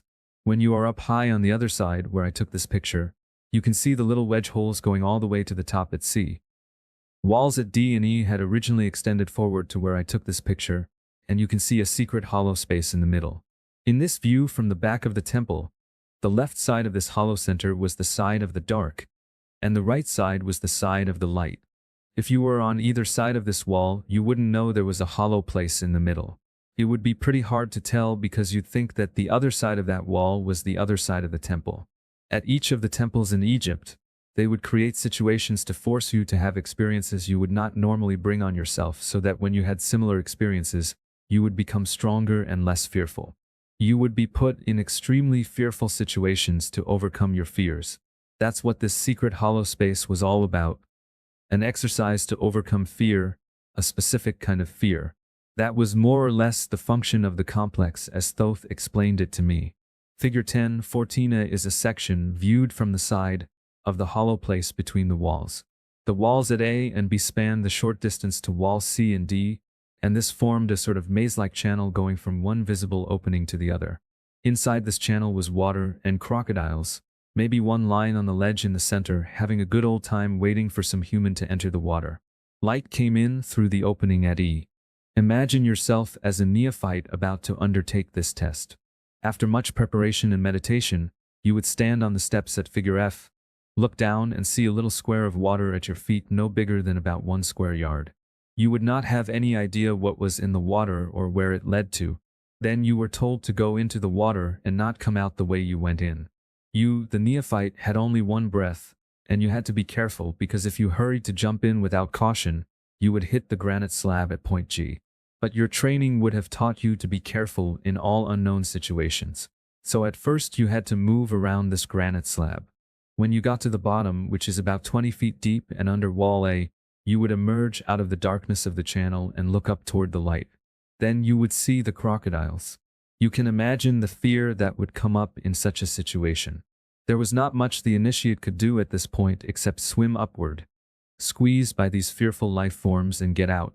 That's what happened with almost everyone the first time around, according to Thoth. What you didn't know was that these crocodiles were fully fed, so they would not hurt you. But that hardly makes a difference to initiates down in that channel holding their breath and looking up at them. They didn't lose anybody to the crocodiles. But nevertheless, when you, the initiate, stepped out of the water at EC top view figure 10.14b, you were told that you had just failed.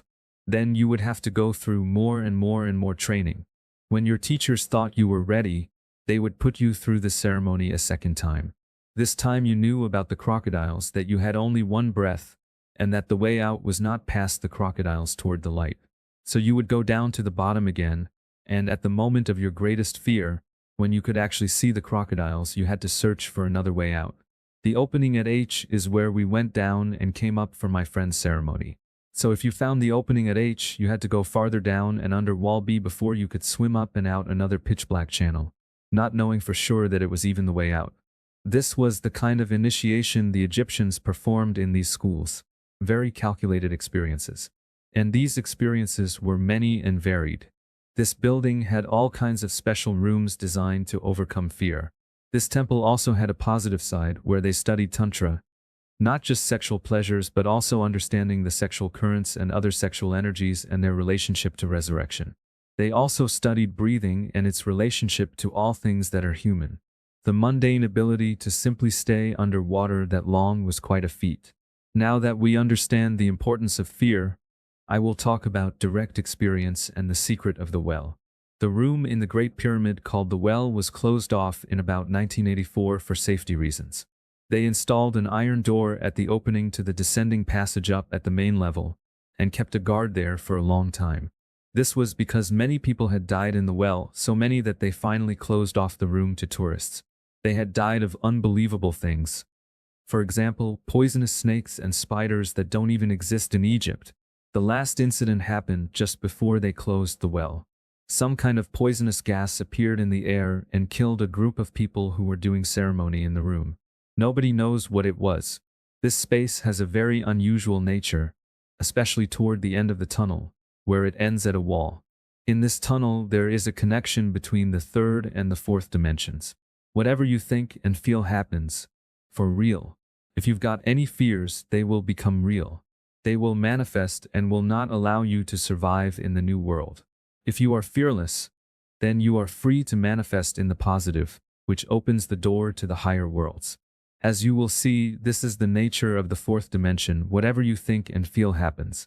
This is why the Egyptian mystery schools took students through 12 years of training where they were faced with every fear known to man.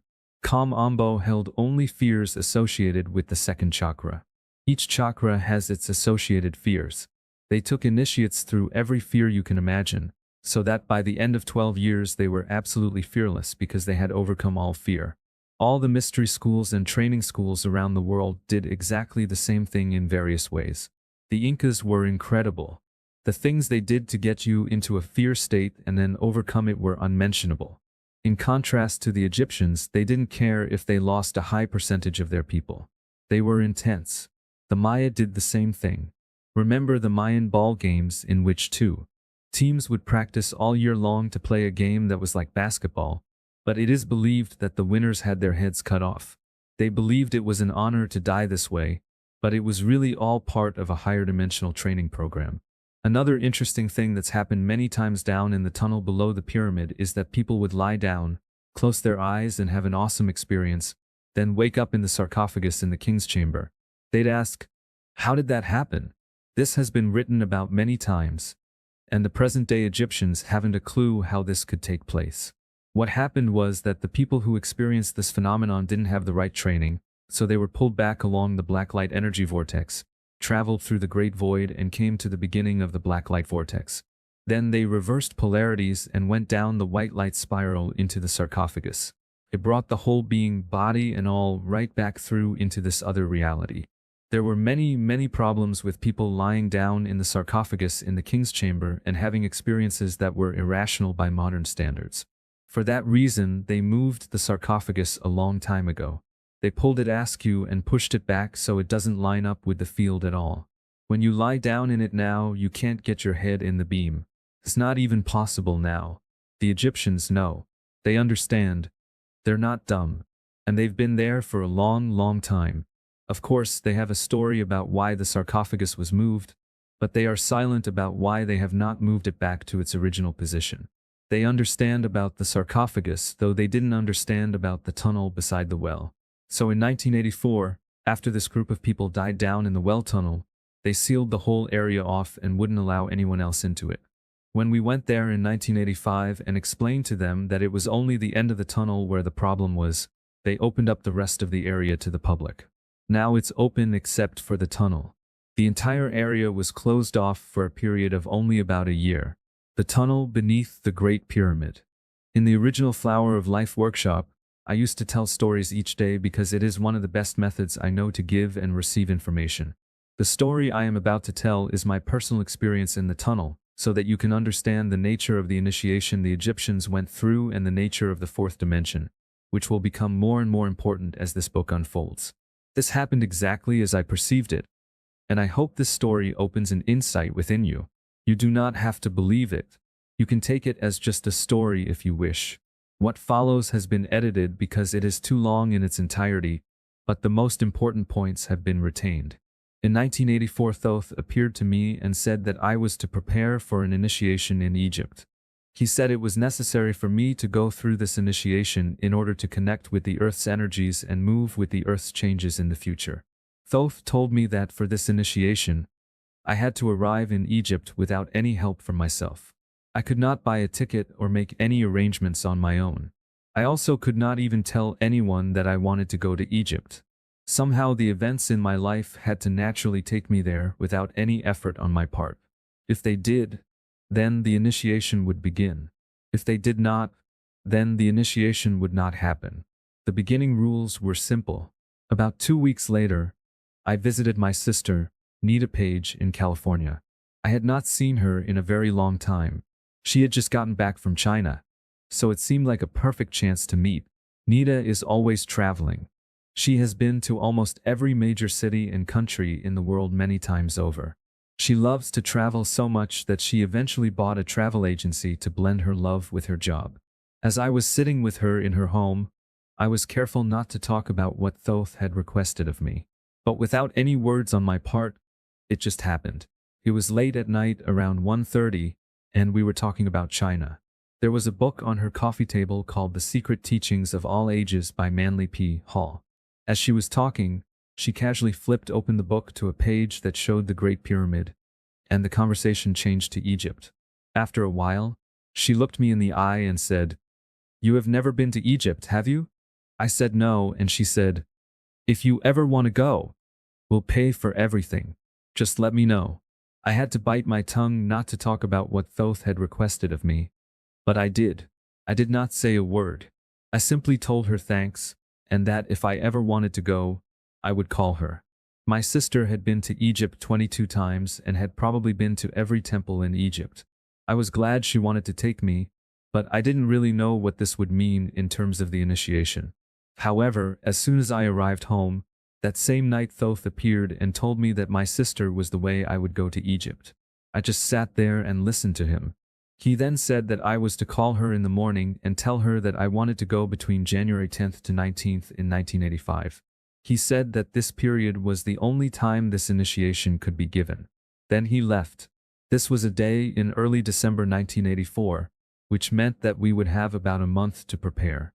The next morning, I sat by my phone to call her, but I was feeling a little strange. When my sister had offered this trip and said that she would take me, I knew that what she really meant was someday, not immediately. So I sat by my phone thinking how I would ask her. I must have sat there for over 20 minutes before I finally got up the courage to call. When she answered, I told her about Thoth and what he had asked of me. Then I told her we would have to leave in about a month. She immediately told me to hold on. She said it would not be possible for at least 9 months, which was about what I expected her to say. Nita, as I said, ran a travel agency, and she was booked solid until the middle of September. She loved me and tried to soften the blow by saying that she was about to go to work, and she would check her schedule and call me in a few hours.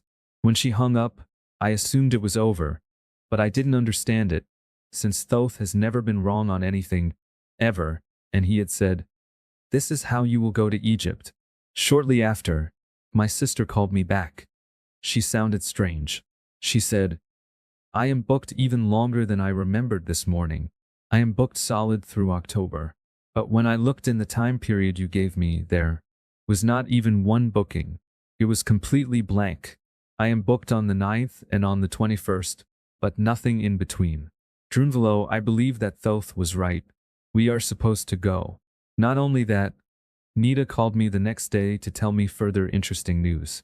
She said, "When I phoned to buy the tickets for us at United Airlines, I talked to my friend in ticketing who does most of the ticketing for my travel agency, and when he found out that the tickets were for me and my brother, he gave them to me for free." To me, this just emphasized the perfection of this initiation. It truly was effortless. Thoth then began to appear every day to teach me different information pertaining to the work I would need to do in Egypt. First, he gave me an itinerary we were to follow. The order of which temples we would enter could not be broken for any reason. We had to visit them in this exact order or the initiation would not be completed. Then he began to teach me to talk in Atlantean. There were certain phrases and statements that had to be spoken aloud in perfect Atlantean in order for this to work. Every day Thoth would come and instruct me how to say them. He would have me repeat them over and over until they were perfect for his ears. Then he would have me write them down phonetically in English so that I could remember them when I got to Egypt. In each temple, I had certain words to say in Atlantean to begin the initiation. Finally, Thoth taught me how to work with fear. He taught me certain techniques to identify whether the fear was real or imaginary. He had me imagine electric blue rings that would move up and down the outside of my body like hula hoops. If the fear was imaginary, the rings would move in one way, and if the fear was real, the rings would move in another way. I took this training very seriously. He told me my very life could depend on my knowing this meditation. I did as he said and studied everything he taught me as though my very existence depended on it. As we came closer to the time we were to leave, other people became interested in this trip. Thoth knew before they even asked that they would want to go. He said it had been written down long ago. Finally, there were 5 of us, myself and my sister, another woman and her husband and his brother. I remember as we arrived in Egypt, we flew over the Giza complex and circled once. All 5 of us were like children waiting to go out and play. We were so excited. We were met at the airport by Ahmed Fahed, the most renowned Egyptian archaeologist in the world, next to his father Muhammad. Muhammad was famous all over Egypt, and both of them were good friends of my sister Nita. Ahmed led us out of the passport lines and took the stamp out of the hands of one of the officials. stamped our passports, and immediately guided us out into the street and into a taxicab without anyone so much as asking us about our luggage. He took us to his home, which was more of an apartment building several stories high. His large family lived in different apartments in this building. From his home, we looked straight into the eyes of the Sphinx. Ahmed's father, Muhammad, was an interesting man. When he was a small child, he had had a dream that there was a huge wooden boat next to the Great Pyramid. The next day, he drew the boat, which included hieroglyphics. He also wrote down the exact location of the boat in his dream. Somehow the Egyptian officials saw this drawing and noticed that the hieroglyphics were real, so they drilled a hole in the location where the child said the boat would be. And it was really there. The Egyptian government took the boat out of the ground but found that it was dismantled. So they tried to put it together. After 2 years of trying, they gave up. Then Muhammad had another dream. In this dream, he saw the blueprints showing how to put the boat together. By now, the Egyptian government listened to him. They took the blueprints, and with them, the boat went together perfectly. They then built a special beautiful room next to the Great Pyramid to house the boat. It is still there today, and you can see it for yourself if you wish. Muhammad found almost the entire buried city of Memphis by simply telling them exactly where to dig. He provided the Egyptians with a drawing of the building or temple before they dug it up, and he was right in every single detail. The middle pyramid at Giza was also opened through Muhammad's psychic powers. The government asked him if it would be all right to open this pyramid. Muhammad meditated and finally said yes. The government said they would move only 1 block out of over 2 million. So Muhammad meditated for 5 hours in front of this pyramid. He finally said, "Move that block." As it turned out, that was the exact block that hid the doorway, and the Egyptians entered the second pyramid for the first time. Muhammad is the father of Ahmed Fahed, our guide and my sister's friend. When we arrived at Ahmed's house, he gave us rooms and let us relax for a couple of hours. Then he met with my sister and me and asked us where we wanted to go. I gave him the itinerary that Thoth had given me. He looked at it and said, "This is no good. You have only 10 days here, and the French train that goes to Luxor does not leave until 6 o'clock tomorrow night. You will lose almost 2 days. I feel we should go to Saqqara first, then immediately go to the Great Pyramid." This, of course, was exactly what Thoth said we could not do. He was emphatic that we must move exactly as the original itinerary indicated. But Ahmed was even more emphatic that we not use this itinerary. Ahmed would not take no for an answer, and he set up everything for us to go into the Great Pyramid early the next morning. On top of that, he did not want us to go into the tunnel beside the room called the well. It took a great deal of convincing him that we absolutely had to enter the tunnel. This was the primary reason for coming to Egypt. He told us how dangerous it was, that many people had died in that part of the pyramid, and that if we insisted on this part of the itinerary, he would not go there with us. I didn't know what to do. Thoth said that we had to move according to his itinerary, and now it looked like we were not going to. I knew that if we didn't, the initiation would not happen. I decided to go to the Great Pyramid in the morning as Ahmed wanted, fully realizing that if I did, it would be all over. The next morning, I was sitting in Ahmed's living room along with the others in the group. We all had our little day packs set up with everything we thought we might need, like flashlights, candles, water, and so on. Finally, the hour came for us to leave, and Ahmed opened the front door and said, "Let's go." My sister went out, and behind her were the other 3 members.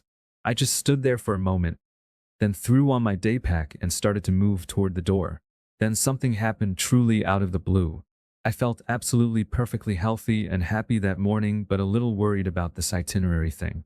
As I took a step toward the door where Ahmed was waiting, I suddenly felt a wave of energy come over me. It stopped me in my tracks. Then a second very strong and powerful wave of energy went through my body. I couldn't figure out what was happening to me. Then these waves of energy came faster and faster. The next thing I knew, I had fallen to the floor and was throwing up. Every system in my body seemed to be breaking down before my eyes. Within 10 to 15 seconds, I was so sick I could hardly respond to my circumstances. It's strange. When a person gets sick this fast, the spirit inside the body doesn't have time to get sick. I remember lying on the floor trying to figure out what was happening to me. It was almost like watching a movie of myself getting sick.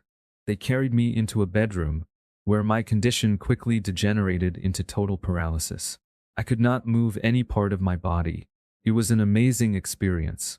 I lay there for about 3 hours, and it seemed that whatever it was getting worse. There was not much anyone could do. The next thing I remember is waking up the next morning. For most of the day, I could do nothing but lie there. Finally, around 3 in the afternoon, I began to feel a little stronger. I tried to do the Mer-Ka-Ba meditation to heal myself, but at that time, I didn't know how to do it lying on my side. I tried for a while, but to no avail. Finally, I called my friend and her husband into the room and asked them to prop me up into a sitting position. They helped me to get into the familiar position for doing the meditation. As soon as I got the prana flowing through my body again, I began to feel stronger. After only about 30 minutes, I was walking around the room, a little dizzy, but walking. Ahmed came into the room and saw me standing. He asked me if I was better, and I said yes, but I was still sick. He then reached into his pocket and pulled out the original itinerary and looked at it. He said that if I could travel in an hour and a half, we could get on the French train to Luxor. Then he said, "This should make you happy. We can now do your original itinerary as you planned." I have always wondered if I made myself sick so that we could return to the original itinerary or if Thoth did it. Either way, the sickness was not normal. At least I have never felt anything like it in my entire life. So now, finally, the true initiation could begin. As I rode on the train to Luxor, the thoughts and feelings of the sickness kept trying to return, but I kept my pranic breathing going, filling my body with life force energy, and by the time we reached Luxor the next morning, I was back to my old self again, excited for what might come. We checked into a hotel in Luxor before we began the initiation at the first temple, the Temple of Luxor, the temple dedicated to man. Ahmed handed me my room key. It was room 444, the number of initiation into spirit. I knew then that everything was back on track and moving perfectly. In fact, all movements in Egypt flowed perfectly from then on. We arrived at each temple in the exact order that Thoth wanted. I had my little piece of paper so that I could remember the Atlantean words, and each ceremony was also performed in the manner that he wanted. Life flowed like the river Nile. Finally, on January 17th, we arrived back at Ahmed's house, ready to complete the final initiation in the tunnel. This had not been planned, as I had little control over the events in Egypt, but we went into the Great Pyramid on January 18th, my birthday. In fact, the second time I went to Egypt in 1990, I was following my friend's plans, and I ended up in the Great Pyramid on my birthday again. I feel sure there is a cosmic reason for everything that happens. We arrived on the 17th, but we couldn't get into the Great Pyramid until Ahmed received written permission from the government, which didn't come until late that night. So early in the morning of the 18th, we headed for the tunnel. When we arrived at the steel gate leading to the well, Ahmed and his people stopped the flow of tourists at 2 points so the tourists could not see that we were going into this off-limits area. Realized that there were 18,000 people a day going into this pyramid, so it was like stopping cattle heading for their feed. The guard who let us in then said, "You have 1 hour and a half, exactly. Set your watch with your alarm. If you are not here on the dot, we will come and get you, and we will not be happy. Do not be late." Then he let us through, and as soon as we were out of sight, he let the tourists continue. So here we were standing at the top of a long, sloping tunnel at an angle of 23 degrees, the same tilt as the Earth's axis, that led about 400 feet downward into an underground room. None of us knew what to do. How do you move down a tunnel only about a yard high and a yard wide that slopes at a steep angle? You can't walk, you can't crawl. We laughed and thought maybe we could roll down. We had to remove our day packs because they hit the ceiling of the tunnel, so we finally decided that we had to walk like a duck with our day packs in our laps. It seemed to work. Everyone else went first and I was last. As I proceeded down the tunnel, my mind was blank. I seemed to not be thinking but only observing. Then something happened that awoke me. There is a vibration in the Great Pyramid that is very deep and intensely masculine. It never seems to end. I was very aware of this vibration from the moment I entered the pyramid, and I was concentrating on it as I descended. Suddenly I noticed 2 red squares figure 10, 15 embedded in the walls of the tunnel, one on each side. They were about 2 inches square. As I passed them, the vibration seemed to drop about 1 full octave, and at the same moment a feeling of fear went through me. I was so involved with this vibration and this new feeling of fear, which is very unusual for me, that I forgot everything Thoth had taught me. He said that fear would be most important to overcome once I entered this space, but still I forgot everything. I was just reacting to my feelings. As I proceeded deeper into the tunnel, I was simply feeling the fear, but then I came to another set of red squares. As I passed them, the vibration dropped another octave and the feeling of fear became even more intense. I started talking to myself. I asked, "What am I afraid of?" Then I heard a voice inside me say, "Well, you are afraid of poisonous snakes." I replied, "Yes, that is true, but there are no snakes in this tunnel." The inner voice said, "How can you be sure? There may be snakes in this tunnel." As I arrived at the bottom, I was still having this internal dialogue and feeling this intense fear now over snakes. I mean, yes, I have a fear of snakes, but it isn't something that comes up very often in my life. Thoth seemed to be a million miles away. I forgot he existed. I forgot the electric blue rings that could take the fear away. All that training for nothing. We passed through the first room, which is seldom mentioned in any of the books on Egypt, into the main room where the tunnel we'd come to Egypt to visit branched off. There, in the middle of the room, was the well the room was named after. We looked into it, but it is filled with debris about 30 feet down. This room has no particular shape. It is totally female, having no straight lines. It looks more like a cave than a room. At last we were standing in front of the tiny tunnel that was the reason we came all this way. An interesting side note. When I talked with Thoth about this area, he said that this room was not built by the Egyptians. It was so old that even he did not know who built it. He said that protecting this room was the primary reason why he placed the Great Pyramid in this exact location. He said it was the opening to the halls of Amenti, the womb of the earth, and a fourth-dimensional space, one of the most important sites in the world. Whenever I can, I check what Thoth says, which he encourages, especially things that can easily be checked. So when I was with Ahmed on the French train going to Luxor, I had asked him about this room and who built it. He confirmed what Thoth had said, that it was not built by the Egyptians, and he didn't know who'd built it, either. Yet no book on Egypt that I am aware of speaks of this. On with the story. This tunnel is very small. I'm not sure of the exact dimensions, but it is smaller than the one we came down in. The only way you can get inside this tunnel is by crawling on your belly. I believe it goes back into the earth for about 80 to 100 feet.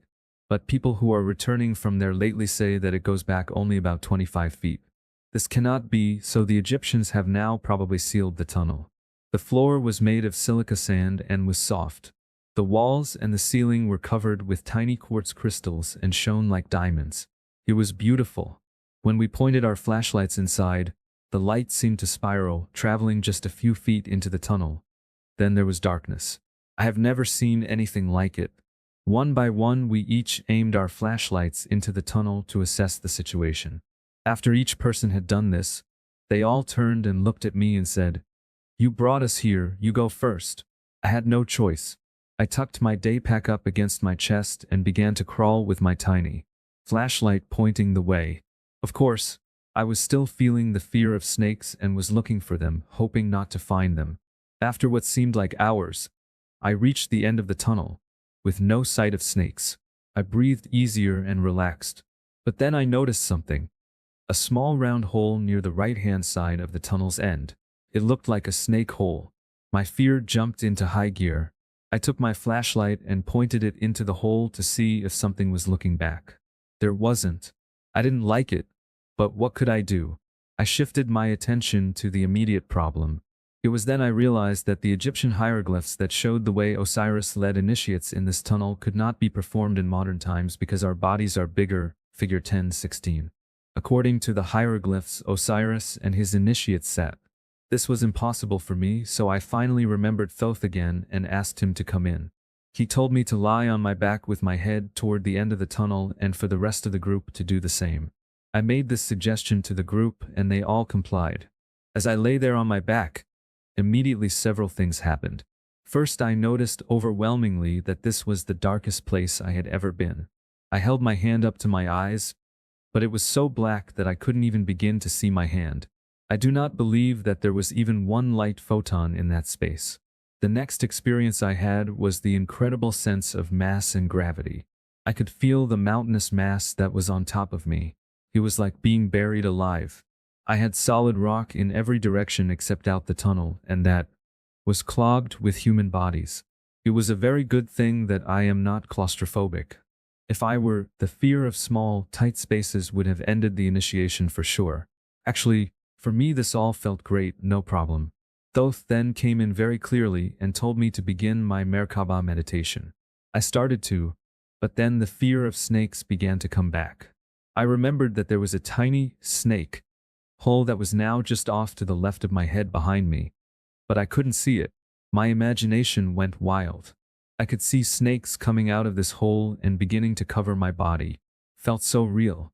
I knew that if I continued with this fear, it would become real, and I would be covered with rattlesnakes. This knowing made it even worse. I knew this was how so many people had died in this tunnel. And still I forgot my training on fear that Thoth had taught me. What I did was probably an American reaction. I grabbed my shirt like John Wayne and began to talk sense into myself. I said that I had come all the way to Egypt from America and, so what if I died? Life would still go on.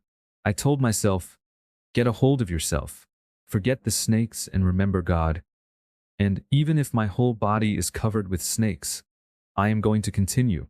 Lucky for me, it worked, and I was able to shift my attention to completing the Mer-Ka-Ba meditation. The beautiful flying saucer disc extended out to about 55 feet around my body, and a sense of well-being came over me. I completely forgot about the snakes. Although it did not occur to me at the time, not until I arrived home in America. It was interesting that I'd been unable to do the meditation lying down when I was sick a few days earlier, yet it happened naturally in this tunnel. I have thought about this. Perhaps it was because there was almost no sense of up or down. It was like floating in outer space. Whatever the reason, thank God I was able to meditate lying on my back in that tunnel. Thoth was now always in my field of view.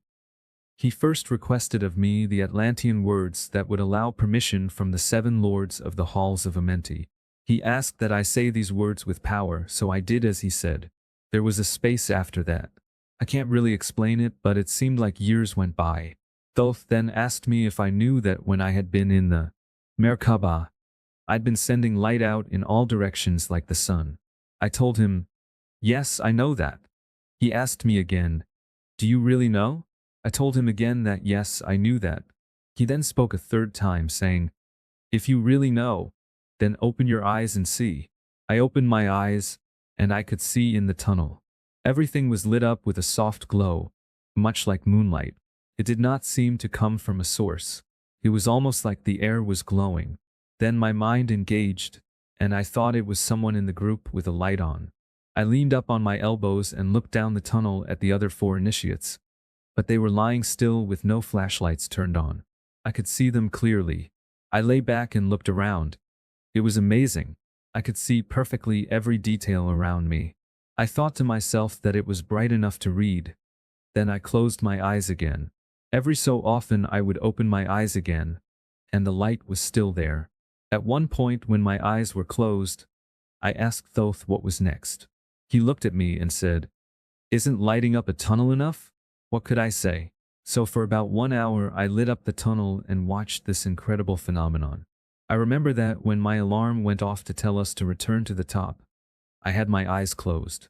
I opened my eyes, expecting the tunnel to be lit, but it was pitch black. That surprised me. The initiation was over. We went to the top and the guards were there with the gate open.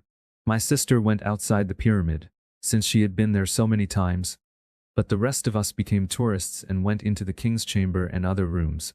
We exchanged stories later, and it was clear that each person had a different experience, depending on what they needed, we assumed. My sister's story was extremely interesting to me. She talked about how she stood up in this little tunnel and was greeted by these very tall beings who took her into a special room for her initiation. Life is more than we know. When I exited the pyramid, I could hardly believe my eyes. From the height of the doorway's location up the pyramid, I could see an enormous crowd that I estimated to be about 60,000 to 70,000 people. As I looked closer, I realized that they were almost all children.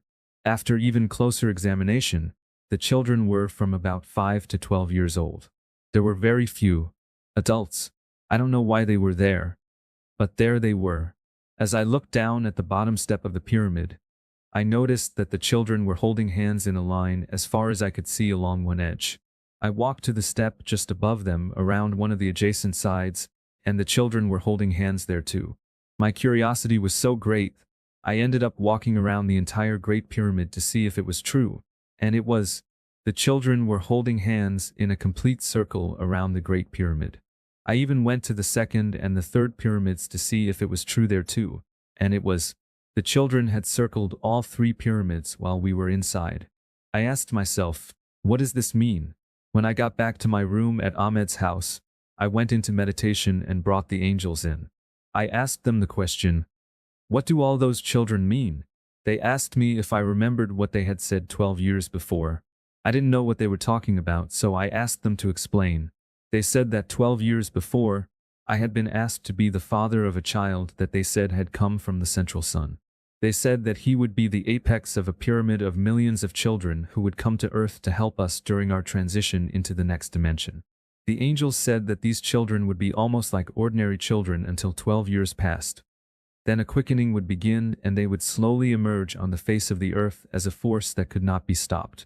They said that these children were connected together by spirit, and at the right moment in history, they would lead the way into the new world. After the meditation, I calculated the years between my son Zachary's birth and that day. Zachary was born on January 10th, 1972, and the day of this initiation was January 18th, 1985. It had been 13 years and 1 week. I had forgotten, but the children had not. In the final chapter, you will learn what science now knows about these children. You will see the great hope that is emerging on Earth from these beautiful beings from space, our children. Remember, children are the middle eye of Horus. They are life itself. The Hathors.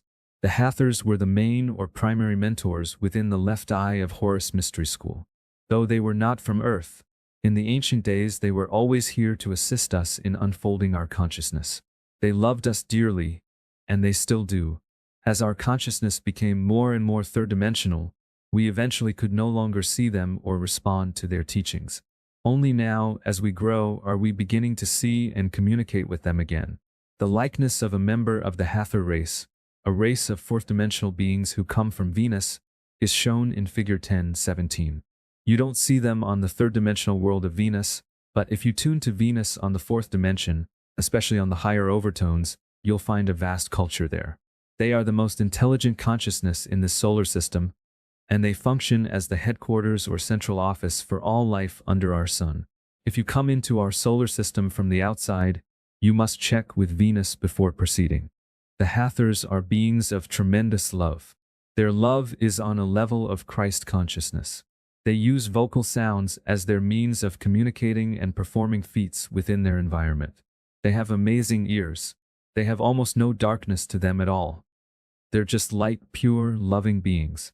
Hathors are very much like dolphins. Dolphins use sonar to do almost everything, and Hathors use their voices to do almost everything. We create machines to light or heat our houses, but the Hathors simply use sound through their voices. There aren't many of these Hathor-face statues left because the Romans thought they were some sort of evil spirits and perpetrated great destruction upon their images. This carving is found in Memphis, and it's at the top of a 40-foot pillar, though the present ground level is just above the top of the pillar. What you see here is excavated. They had recently discovered this temple when I was there in 1985. The Hathors are about 10 to 16 feet tall, the same height as the Nephilim mentioned in Chapter 3. For a very, very long time, they have helped people on Earth, almost always through their love and their incredible knowledge of sound. There's an initiation in Egypt where the sound of the Ankh is created. This is one of the initiations in the Great Pyramid. It's a continuous sound that a Hathor makes, without stopping, for somewhere between half an hour to an hour. It is used primarily for healing the body or restoring balance in nature. It's like when we sound OM and have to breathe at the same time. The Hathors learned how to make a sound without stopping, breathing in through their noses, into their lungs and back out through their mouths continuously. Conducting this sound of the Ankh initiation ceremony was only one of the many things they would do for us to create balance. The Hathors were here on Earth helping humankind for thousands of years. Breathing in and out at the same time and making a continuous sound without stopping is not unheard of today. An Aborigine playing the didgeridoo uses circular breathing. He can make one tone non-stop for an hour by controlling the airflow into and out of his body. It's not that hard to learn, actually. Figure 10:18 shows you Dendera, and this temple was dedicated to the Hathors, the great mentors of the human race. There used to be Hathor faces on all those columns, but someone in the past tried to destroy them. There are huge pillars inside this temple that extend to the back of the temple. This temple is enormous.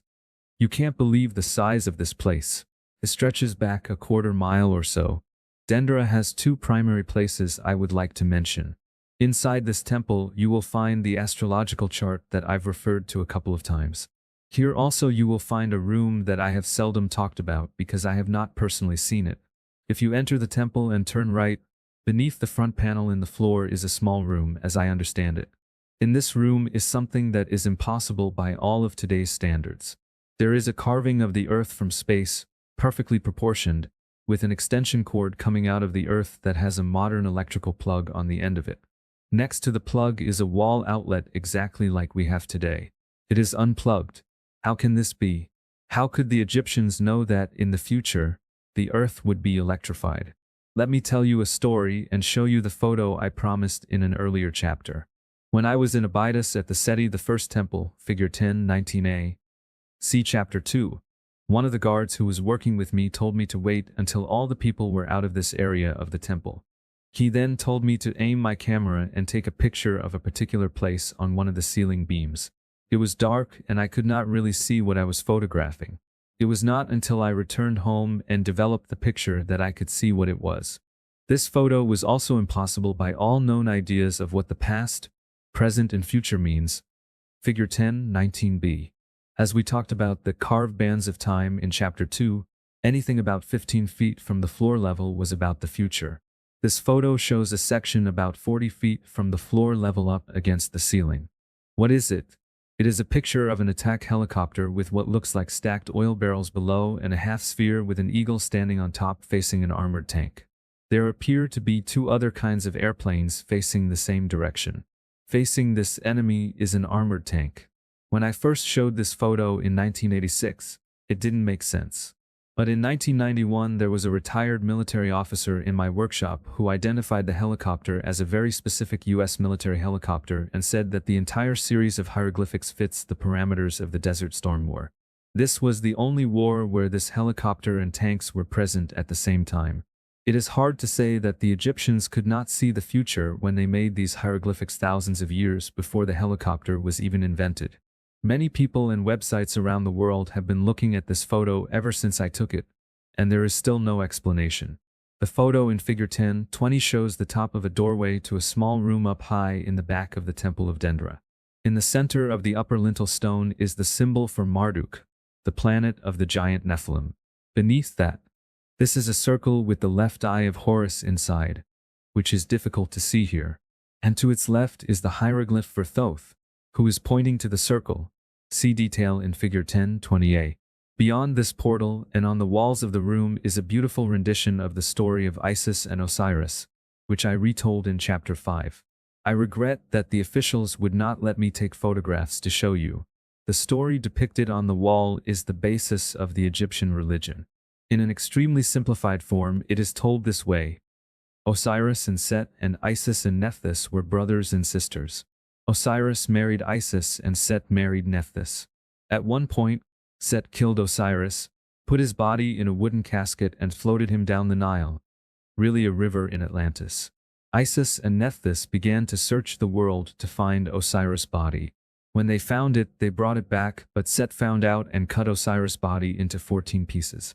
He sent the pieces all over the world to make sure Osiris would never return. Isis and Nephthys then searched for the pieces and found 13 of them. The 14th was Osiris' phallus. The story on the wall shows that the 13 pieces were found and put together without the missing phallus. Then Thoth does some magic, the phallus comes alive, and the creative energy flows through Osiris' body. It shows that Isis then turns into a hawk, flies through the air and comes down and wraps her wings around her husband's penis. Then she flies away, becoming pregnant. She has a hawk-headed baby, Horus, only he's not really hawk-headed. That's just the hieroglyph for his name. Horus then avenges his father's death and the pain that Set put Osiris through. Thoth says that what they're depicting here is an immaculate conception, or virgin birth. Since the woman doesn't have to be a virgin, he called it immaculate conception. Thoth described the birth as an interdimensional one. Isis flew to Osiris interdimensionally. It was not a physical mating that took place. The world's virgin births. What I'm about to present to you is information I was told to tell you. I didn't know what to think about it myself for a long time, and you'll have to draw your own conclusions. I'm telling you what I now know to be true, but when they first told me this, I thought it was pure myth. Most people think it's pure myth, that the story about Mary and Joseph and the virgin birth could happen only to Jesus and couldn't possibly happen to the average person. But I've learned that there's hard evidence that immaculate conception is absolutely true and is a part of everyday life. Many of the religious leaders and founders of the world's religions, like Krishna, for example, or Jesus, are said to have been born of a virgin birth, of a mother and father who did not physically mate. As I said, we think of that as something that couldn't possibly be true in everyday life. On levels of life on Earth other than human, virgin births occur every minute of the day all around us, all over the world, all the time. Insects, plants, trees, almost every level of life use immaculate conception as one means of reproduction. I'll give you an example. Figure 10.21 is the family tree of a male bee. A female bee can birth a male bee anytime she wants. She doesn't have to ask permission from the male and doesn't need a male to create a new male. She can just do it. If she wants to make a female bee, however, she must mate with a male. In this family tree, the male needs only a mother, but the female needs both father and mother. Any bee father needs only a mother, and the generations follow in this particular way. The column of numbers at the left of the figure shows the number of members at each level of this family tree. When you look at these numbers, you'll see the sequence 1, 1, 2, 3, 5, 8, and 13, the Fibonacci sequence, unfolding here. This indicates that immaculate conception, or at least this one, is based on a Fibonacci sequence. But if people mate in the normal way, what sequence is that? First, there's the baby, then the 2 parents, the 4 grandparents, the 8 great-grandparents, 1, 2, 4, 8, 16, 32, the binary sequence. These 2 birth processes emulate the 2 primary sequences of life. The Fibonacci sequence is female and the binary sequence is male. So according to this theory, immaculate conception is female and physical copulation is male. Parthenogenesis figure 10.22 is a photo of a gecko, a little lizard-like being. The clipping from the Tacoma, Washington Morning News Tribune on January 15, 1993, comments on an article in the then-current issue of Science. These geckos live in the Pacific Islands, and this particular one is called the mourning gecko. They are about 3 inches long and are only female. There are no male mourning geckos ever on the planet, only female ones. The entire culture of mourning geckos are exclusively female, yet they keep having babies without any males around. The article says that they all are female, and they reproduce asexually by laying and hatching eggs without male help. How do they do that? Peter C. Hoppe and Carl Ilmenser announced in 1977 the successful birth at the Jackson Laboratory in Bar Harbor, Maine, of 7 single-parent mice. The process was called parthenogenesis, or virgin birth. However, immaculate conception would be a more accurate term, since the female does not have to be a virgin. In other words, they were able to take mice and, without a male, induce conception. How did they do that? I had the good fortune to have a doctor in one of my workshops who had researched parthenogenesis and who had accomplished it in human beings. I was able to sit down and talk with him about it. According to this doctor, all a scientist needs to do is simply break the zona pellucida with a little pin. As soon as that happens, mitosis begins and soon a baby is born. It seems that breaking the surface is all that's necessary. As I stated previously, the male does not necessarily contribute 50% of the chromosomes in a conception, which was always thought to be true. The female can contribute anywhere from 50 to 100%. Science has definitely established this as a fact. They've also found out something new about genes. Scientists had always thought that the function of each gene was fixed, that a certain gene did a certain thing. But now they've found that that's not true either. A specific gene will do something totally different, depending on whether it comes from the mother or father. This has thrown another curveball into the understanding of biology. Since 1977, researchers have tried breaking the surface of the egg of all kinds of living forms. When they did it with female human beings, the woman would give birth to female babies. At least they've always been female so far, without male sperm. So it's now been established absolutely that this can happen. Two other things. 1. These female children born through parthenogenesis are absolutely identical to their mothers, and 2. In all cases, the female children have been sterile. It seems to me that there's a lot more going on around this subject than we probably ever thought. This is true of many subjects we thought we knew so much about. Conception on a different dimension. After thinking about this idea of virgin birth for a long time, I came up with this question. When scientists induced parthenogenesis, is it possible that they might have created a baby that is based on a different principle? Is it possible that the female child isn't really sterile, but that she is no longer in a binary sequence but the Fibonacci sequence? And is it possible that she can conceive only interdimensionally? They haven't thought about that because they've been watching to see if she can conceive physically. Interdimensionally means you don't even have to be on the same side of the planet, or even on the same planet for that matter. You connect on another level of existence. This way of conceiving still has the sexual energy and the orgasm, but it does not require physically being together. Here's another thing. When conception is created synthetically through parthenogenesis, when a sharp object is used to break the surface, it always ends up being a girl. I believe now that when mating is done interdimensionally, it will be a boy every time. Of course, just because Mary and Joseph had Jesus, a boy, and Krishna was a boy, and so on, is not enough proof to say it will always be a boy, but it looks like it. There has never been an exception that I am aware of. Thoth's Genesis and family tree. My attention to Immaculate Conception began a long time ago. I was doing geometry one day and Thoth was watching me. I was trying to figure out something he was trying to explain to me. Of course, the last thing in the world I was thinking about was Immaculate Conception, especially parthenogenesis. He asked me if I would like to hear the story about his mother. I said, yeah, sure. While I was figuring out the geometry, not really too interested in his story. Then he told me a very unusual story. I didn't know what to think about it. He simply told me the story and left. After he left, I wondered, what was that about? He said his mother's name is Secutet. I had the opportunity to meet her once, only once. She's an exceptionally beautiful woman, and she's about 200,000 years old, in the same body. Thoth said that after the time of Adam and Eve, when humans were learning to mate physically and go through the binary sequence, his mother did it in a different way.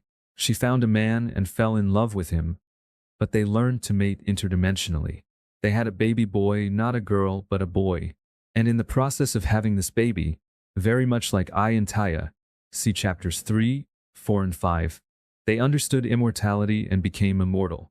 This happened a long, long time ago, near the beginning of our race. Thoth's mother and her husband were part of the newly created race that was developed to mine gold. I don't know if they came from the Adam and Eve lineage or from the part of the human lineage that was supposedly sterile. At any rate, they figured out how to mate interdimensionally almost at the very beginning of our evolution. They might actually have been the very first ones to use this way to give birth. An Earth lineage travels into space. When their baby grew up and became a man, his father, Secutet's first husband, left Earth and went to the fourth dimensional level of Venus, merged with their evolution and became a Hathor. This is referred to in Egyptian stories and myths. Over and over again, their stories tell about how they would die and ascend to the level of Venusian consciousness. After the father had left for Venus, Secutet mated with her son interdimensionally and became pregnant again. She had a second baby boy, and when he grew up, her first son, the second son's father, went to join his father on Venus. After the first son arrived on Venus, his father went to Sirius. Later, when the second baby was grown, Sekhmet mated with him interdimensionally and had still a third son. When her third son was mature, the second son, the third son's father, joined his brother/father, the first son, on Venus. After the second son got settled on Venus, the first son left for Sirius. And after the first son got settled in Sirius, then his father, the original father, went on to the Pleiades. But the Pleiades was just the beginning. This began a living lineage that traveled deeper and deeper into space, each son following his father out farther and farther. It's an interesting story. Thoth said that this has continued all the way from shortly after the Adam and Eve period in history up to the time of Atlantis. Thoth's father, Tomi, was one of the three who acted as the corpus callosum connecting the two sides of the island of Udal in Atlantis, see Volume 1, Chapter 4. At one point, Tomi left Atlantis. He simply disappeared off the Earth and went to Venus, leaving Sekhmet and Thoth here on Earth. But then Thoth broke the lineage. He married a woman, Shisat, and according to Egyptian legend, they had a baby, whose name was Tat, see Volume 1, Chapter 4. But Thoth said, "That's not true. It's more complex than that." He said that before he met Shisat, he mated with his mother interdimensionally, and that's who conceived Tat, his mother. He and Shisat did have a baby which was not in the records. It was conceived in Peru and was a baby girl. She was physically conceived. So he says that he has the Fibonacci sequence in his children with his mother and also the binary sequence simultaneously. According to Thoth, that's never happened before. After telling me about his mother, he said, "That's that," and left. I wondered what that was all about. It was weird. Why did he tell me that? Later on he came back and said, "You really need to know more about virgin birth." And he told me to study it. So I started reading everything I could find on the subject. The more I read, the more amazing it became. If you want to take the subject further, go ahead. You may find that having a baby can be a doorway into immortality. If you really do love someone and that person really loves you, if the love between you is true love, then you may have another option available in terms of ascension through sacred marriage and interdimensional conception. Through your union, you recreate the living Holy Trinity on earth. The experience that I and Taya had with sacred marriage and birth on Lemuria now becomes clear. Perhaps there really is more to life than we know. In the preceding pages, we have explored parts of the feminine pathway, the left eye of Horus Mystery School. Realize that your emotions and feelings need to be balanced and that you simply must overcome your fears before you can truly work with the Light Buddy's energy field. The Mer-Ka-Ba, the flower of life seen from the feminine side.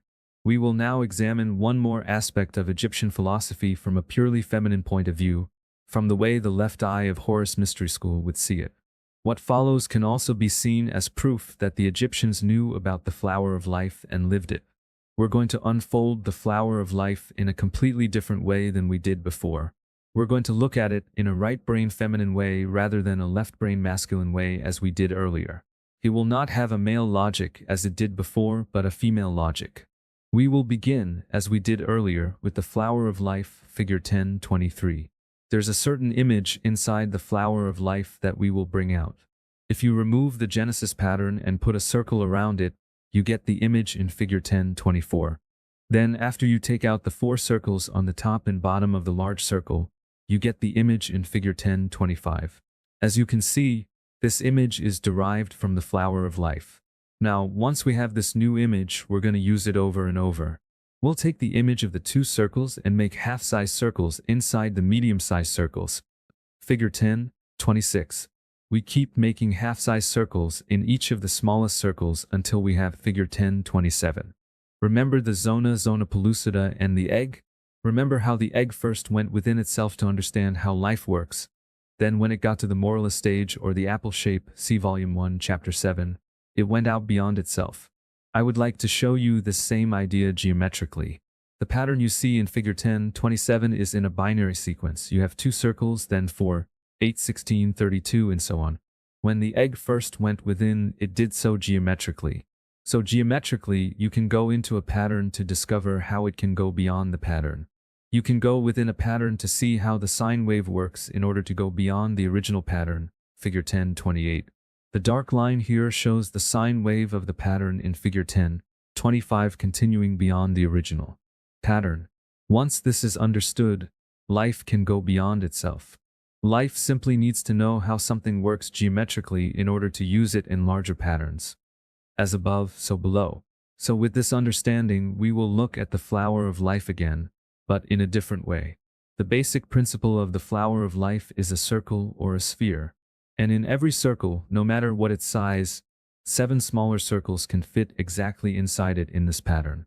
This is an eternal truth. You see this in the flower of life, where there are 7 primary circles hidden inside the larger circle. This relationship of 7 in 1 is also the basis of the fruit of life pattern. In the flower of life, the fruit is hidden in such a way that when you finish all the unfinished circles around the outside edge, one more vortex rotation beyond that leads to the fruit of life. Outside the pattern, see figure 6.12. But there is a way the fruit of life can be obtained within the system. All you do is use the radius of the middle circle, or any of the 7, as the diameter of your new circles, starting the first new circle in the center of the original 7-circle pattern. Then you line them up, and when you've drawn 12 circles beyond and around the center one, you have the fruit of life inside the pattern, figure 10.31.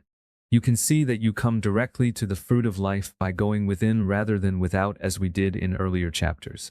You can see the incredible harmony that moves in this geometry. Is this not the same with music? 7 notes are in the octave, and within the octave are the 5 additional notes of the chromatic scale. I was next instructed to continue that process, so in figure 10.32, I used the radius of the smaller circles as the diameter of an even smaller series of circles and expanded them out over the page. You begin to see something that isn't certain yet, but it looks like the fruit of life is holographic. In other words, you see 13 circles connected to 13 circles connected to 13 circles connected to 13 circles and so on. Little fruits of life all around, perfectly and harmonically arranged on the page. Once again, if we draw a series of even smaller circles using the radius to diameter proportion, we get the grid of circles in figure 10.33. I deliberately did not extend the grid over the whole pattern so that you don't get lost in the image. You can see again that it keeps repeating 13 circles connected to 13 circles and on and on. If you keep doing this, the grid will continue forever, yet inside, perfectly harmonic within each pattern and fully holographic, what is called a geometric progression. You can go inward forever and you can go outward forever, because a circle around the whole drawing would simply be the central circle of a still larger grid. This geometric progression is similar to the golden mean ratio. It has no beginning and no end. And when you have these no beginning and no end situations, you're looking at something very primal. It was this understanding that enabled us to do certain things in science, such as theorizing the creation of an infinite storage bank for a computer that would be considered impossible by conventional mathematical thinking. Now that we understand how this new grid works, let's see what those wheels represent that were found on the ceilings of Egyptian tombs that we showed you in chapter 2. Here are 2 of those photos shown in figures 10.34a and b, and a simplified schematic shown in figure 10.34c. No one knows what they are. Perhaps what follows will give one answer. Let me know if you have another text file you'd like me to clean up. First, observe in figure 10.35 the beautiful geometric harmony of this circular grid from figure 10.32 over the flower of life. See how this flows with perfection. See how this proves its source, the flower of life. Now see how the star within the star of the fruit of life moves harmonically over this grid, figure 10.36. In figure 10.36b, I have rotated the star within the star and the entire grid 30 degrees. You can still see the star tetrahedron inscribed in the sphere, but now you see it lying on its side. Figure 10.37 is a polar grid from chapter 8. See or sense how these 2 inner fruit of life patterns could be overlaid and that they would be harmonic. As a side note, these 2 drawings, if superimposed, would be a partial top view of your personal energy field, which is about 55 feet across, about 27 feet from your center to the circumference. You contain all these geometries around you. When you look carefully at these various drawings, you'll see that they can all be overlaid, superimposed one over the other, over the other, over the other. As you study these drawings, you begin to see a single image emerging, all from the flower of life. We have already seen how the image in figure 10.38 is linked to the harmonies of music. see Chapter 8. And we have seen how the harmonies of music and the dimensional levels are interrelated, and that the differences in the cycles per second between musical notes and the wavelengths of successive dimensions or universes are proportionally exactly the same, see Chapter 2. Since you know that this drawing is linked with the harmonies of music and sound, you can study Figure 1038 to gain more understanding about the wheels on the ceilings of tombs in Egypt. Notice first that there is a series of shaded circles in this grid that go around the center in a hexagonal pattern and that they are connected to each other. Exactly 24 of these little spheres are touching each other. If you scale downward one more level to the next smaller size circle, like the little one in the middle of the drawing, you would discover that there are exactly 9 diameters of these smaller circles between the center and the edge of the outer circle at M, which contains the 24 connecting circles. The outermost of these 9 circles is indicated by arrow A, and the count of 9 includes the radius of both the central circle and the outer circle as 1 diameter. You can see these 9 diameters. You don't need to measure them. Now notice the dark outer circle, shown by arrows M, that fits around all those 24 spheres perfectly, and the 24 radial lines that cross only 12 of the centers of those circles. The other 12 radial lines are at the circumference of the next larger size circles. Wheels and ceiling that circle M and the 24 radial lines produce an image that is identical to the wheels on this Egyptian ceiling shown again here. Do you remember near the beginning when you saw a picture of those wheels on the ceiling? It was among the first photos I showed you Chapter 2, and I said that those were proof that the Egyptians understood the information that was in the Flower of Life and that this wasn't just some funny little design on an Egyptian ceiling. Now I'm going to show you what I believe they are, at least in a right-brain way, so you'll be able to understand the way the ancients thought. I've had every part of these wheels in Egypt carefully measured. If you measure the diameter of the little hub in the middle and line up the same size circles going from the center to the edge of the wheel, there would be exactly 9 diagrams, showing that the proportions between the little circle in the middle, the outer circle, and the 24 spokes are identical to the previous 2 images, figures 1037 and 38. Arrow A, figure 1034A, more clearly in 10-34C, points out the egg of metamorphosis over the heads of the figures, who are making a 90-degree turn and are showing the progression of resurrection, I believe, based on the above geometries. These wheels are keys. They exhibit the proportions that indicate and precisely locate the dimensional level where these ancient Egyptians went. They left a map on these ancient ceilings. You'll notice that each wheel is rotated differently, figure 1039, so that the spokes in one are not always lined up with those of the next. The lines between wheels B and C look like they're precisely lined up, but between wheels A and B and wheels B and D, the lines are off-center. They're all slightly turned to a different angle. I feel sure they're indicating the dimensional level or world where they went. But no matter how you look at it, whatever these wheels are, the fact that they painted them on the walls means that they understand the deeper geometry within the Flower of Life. It took tremendous knowledge to arrive at these designs. It could not have been an accident. So from my point of view, we know they knew about the Flower of Life. The Egyptians knew at the very least what we're talking about here, and more than likely they understood the Flower of Life on levels of life that we in modern times are just now beginning to remember and understand. The geometry of the Egyptian wheels now. In order to complete the geometrical understanding of these wheels on the ceiling and other Egyptian hieroglyphs, I offer the following. There are 2 other Egyptian hieroglyphs that are equally important coming from these same drawings, and it is clear to me that they must be integrated if we wish to truly understand more about what the Egyptians were expressing. In figure 1040, I revert back to an older drawing that shows the fruit of life pattern in a deeper progression.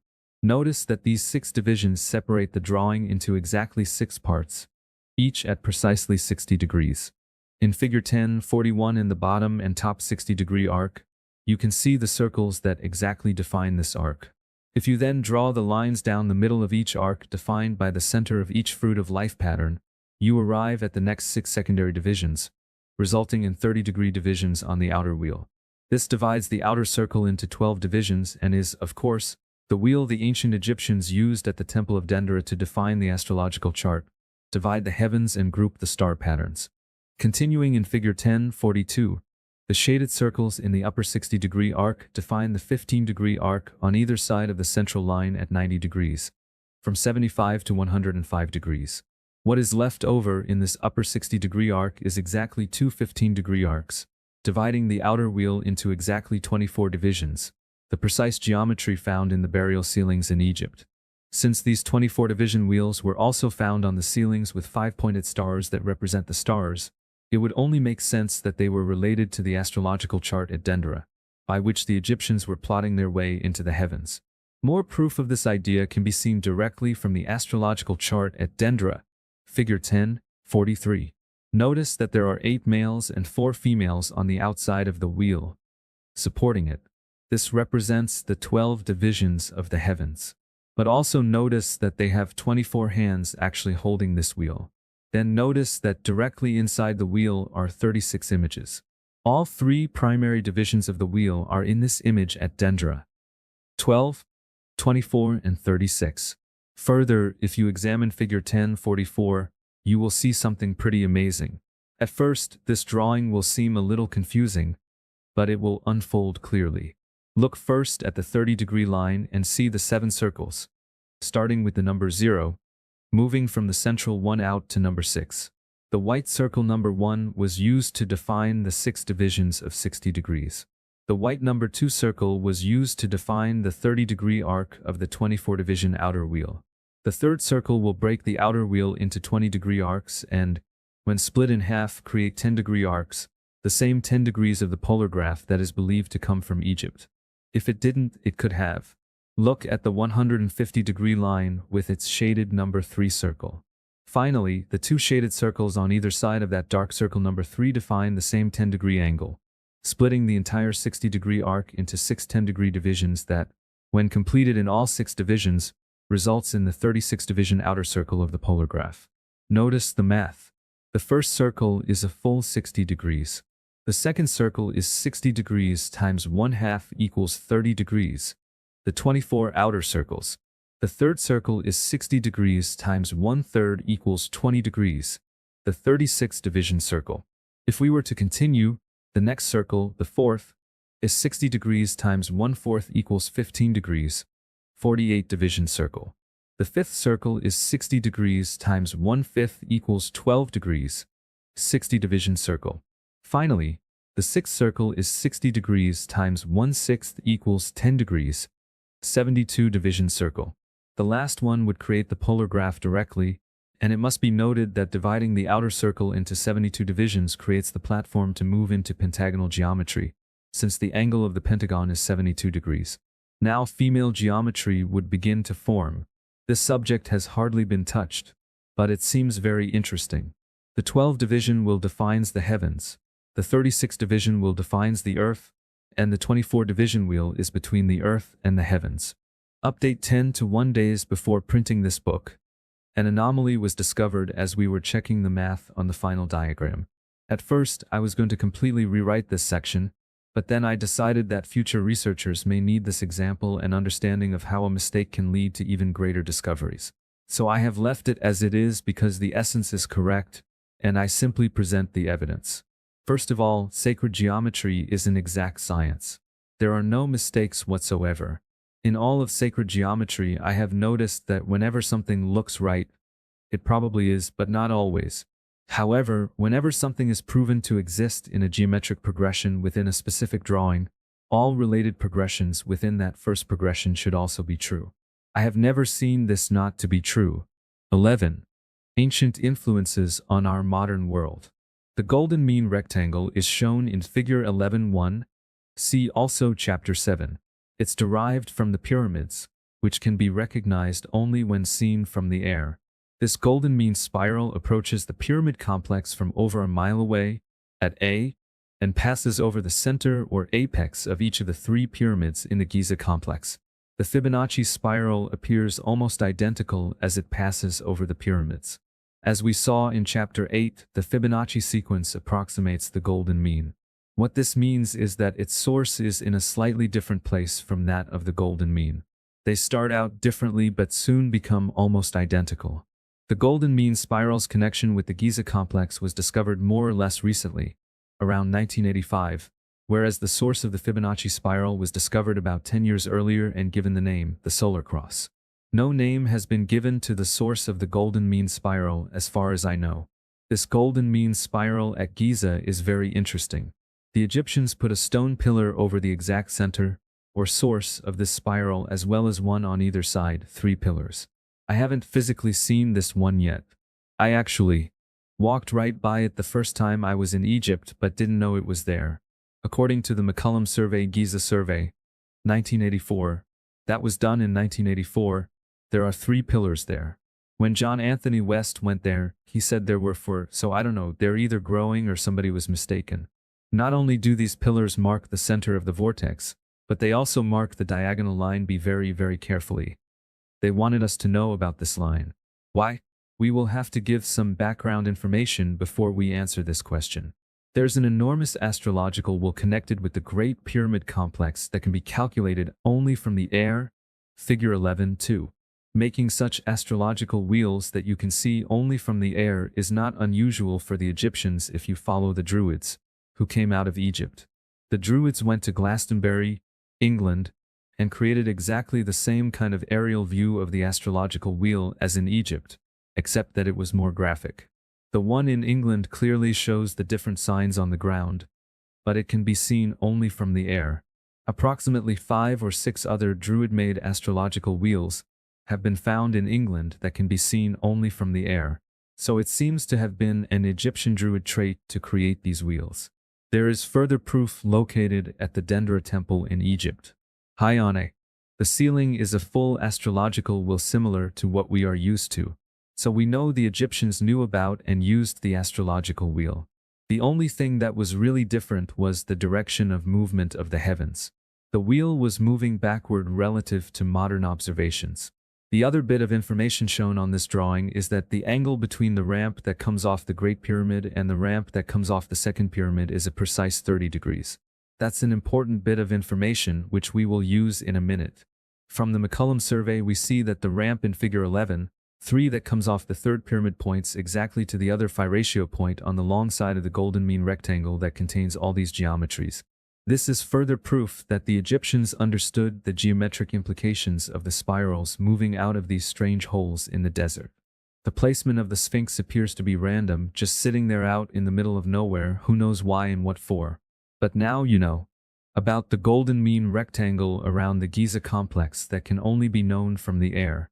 If you bisect that rectangle vertically, put your compass on the right edge and draw a little arc in the middle, then do the same from the left edge like the compass lines at a show. And draw a line down the middle. That line passes exactly through and is parallel to the plane of the vertical front of the flat headdress of the Sphinx. Simultaneously, if you extend the line of the southern base of the second pyramid, it schemes the right shoulder of the Sphinx, marking a specific spot. Figure 11.6 shows the flat headdress of the Sphinx, and the center of the long edge of that golden mean rectangle passes exactly through the front edge of the headdress. To put it another way, the headdress marks the precise center of the long direction of the golden mean rectangle, proving that the Sphinx was not placed in the sand at random. And the line of the south face of the second pyramid schemes right along the surface of the shoulder of the Sphinx. These 2 lines that mark this spot on the Sphinx are evidential, not perchance. For those of you who are involved in Edgar Cayce's work, you'll remember that about 60 years ago, he said that someday we would find a room associated with the Sphinx that would lead to the records that were proof of super advanced civilizations on Earth going back for millions of years, and that the opening to this room would be located in the right paw of the Sphinx. To be more precise, the pyramid's placement relative to the Sphinx is not random, since the Sphinx is older than the pyramids. Update 11-1. About 2 years ago, we discovered the great secret to the entire layout of the Giza complex. It was the building that was located beside the hole from which we first thought the spirals arose. Since then, we have discovered much more. I originally said that the building next to the hole was a golden mean rectangle because this is what other Egyptian reports have said. But because of certain research we were doing, it became obvious that this could not be true. So I sent someone to Egypt to measure this building and tell me what it really was. It was found to be a square with 4 outer chambers around it. It was in the exact proportions as the drawing around Leonardo's body. In this building were 4 pillars. 2 were at the exact beginning of 2 Fibonacci spirals. One passed exactly over the top of the 3 pyramids and was no doubt the source of the Fibonacci spiral that had been previously discovered. The other one spiraled out into the desert in the opposite direction. This design was a square lattice pattern, the same as that around Leonardo's body. From this grid, everything in the Giza complex was defined. It was the key to everything in Giza and possibly every major sacred site in the world. The other two pillars seemed to be placed in a completely arbitrary position, but they were not. These two pillars were the source of a series of pentagonal geometric progressions that defined the position of the Great Pyramid itself and everything in the Giza complex, but used a different system than the one above. A double check, perhaps? We showed the Egyptian government this information. They responded by removing this building and destroying all signs of its original placement. It is as though it never existed. The ancient Egyptian building that is the key to all of Egypt has now been destroyed. Only God knows why. I guess they did not want people to know where everything was. While we were in Egypt, we were told by Thoth that there would be 144 people, 48 sets of 3 people each, who would come from the west to Egypt. And these sets of 3 would each have something specific to do there. Eventually, one particular set of these sets of 3 would walk up to the Sphinx and enter this special room containing what Edgar Cayce called the Hall of Records. Thoth said their voices would open the way to one of 3 hallways deep under the sand that would lead to the Hall of Records. This room Japanese scientists have already found. Thoth said there would be a clay pot in the corner with some hieroglyphics on it that would tell them which of the tunnels they were supposed to move through. Even the clay pot has been found by the Japanese instruments, along with a coil of rope. When I went there in 1985 with 2 other people, the Sphinx was sitting nice and flat and perfect, with no problems. We were instructed by Thoth to put a particular kind of sound down a tunnel that sat directly behind the Sphinx, about a quarter mile back. We were to make a specific sound for a certain length of time and then stop and leave, which we did. I won't say that we were responsible for what happened, but when we went back there in 1990, the Sphinx was slanted toward its right shoulder. The Sphinx began to rotate. Not a little bit, but a lot, and the right shoulder/paw kept breaking open. The Egyptians did everything they could to keep it patched up, as you can see by the scaffolding in figure 11.6. The other thing is that the head of the Sphinx seems to be trying to fall off. Thoth said it would fall off someday, and when it does, it will expose a golden sphere in its neck that is some kind of time capsule. He didn't go into it very much. So those were 2 things the Egyptians were having a difficult time with, trying to keep the head on the Sphinx and trying to keep its right paw from breaking open. Now, one final piece of information. Thoth said that under the Giza complex there was a city that would hold 10,000 people. He said this around 1985, and I talked about it publicly as early as 1987. The people who lived in this city would be people who had reached immortal status and had become part of what we call the Ascended Masters. They were what the ancient Egyptians called the Tat Brotherhood.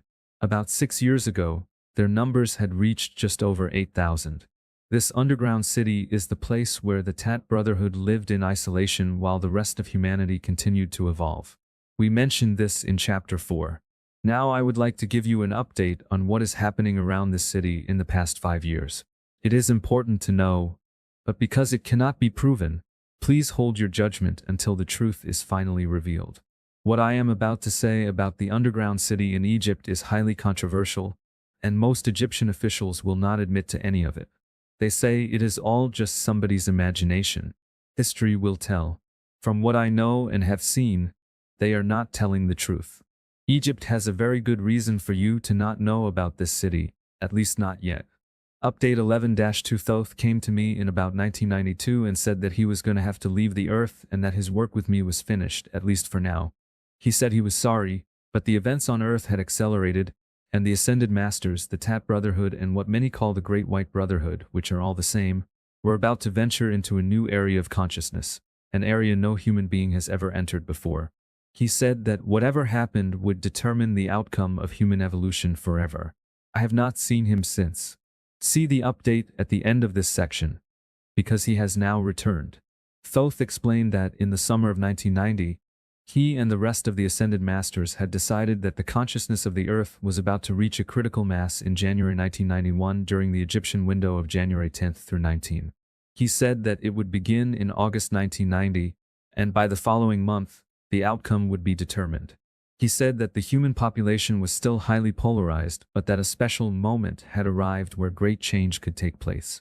They saw that it was possible at this moment that we, the Earth, could become one in spirit and ascend to a higher level of consciousness exactly in the middle of the Egyptian window.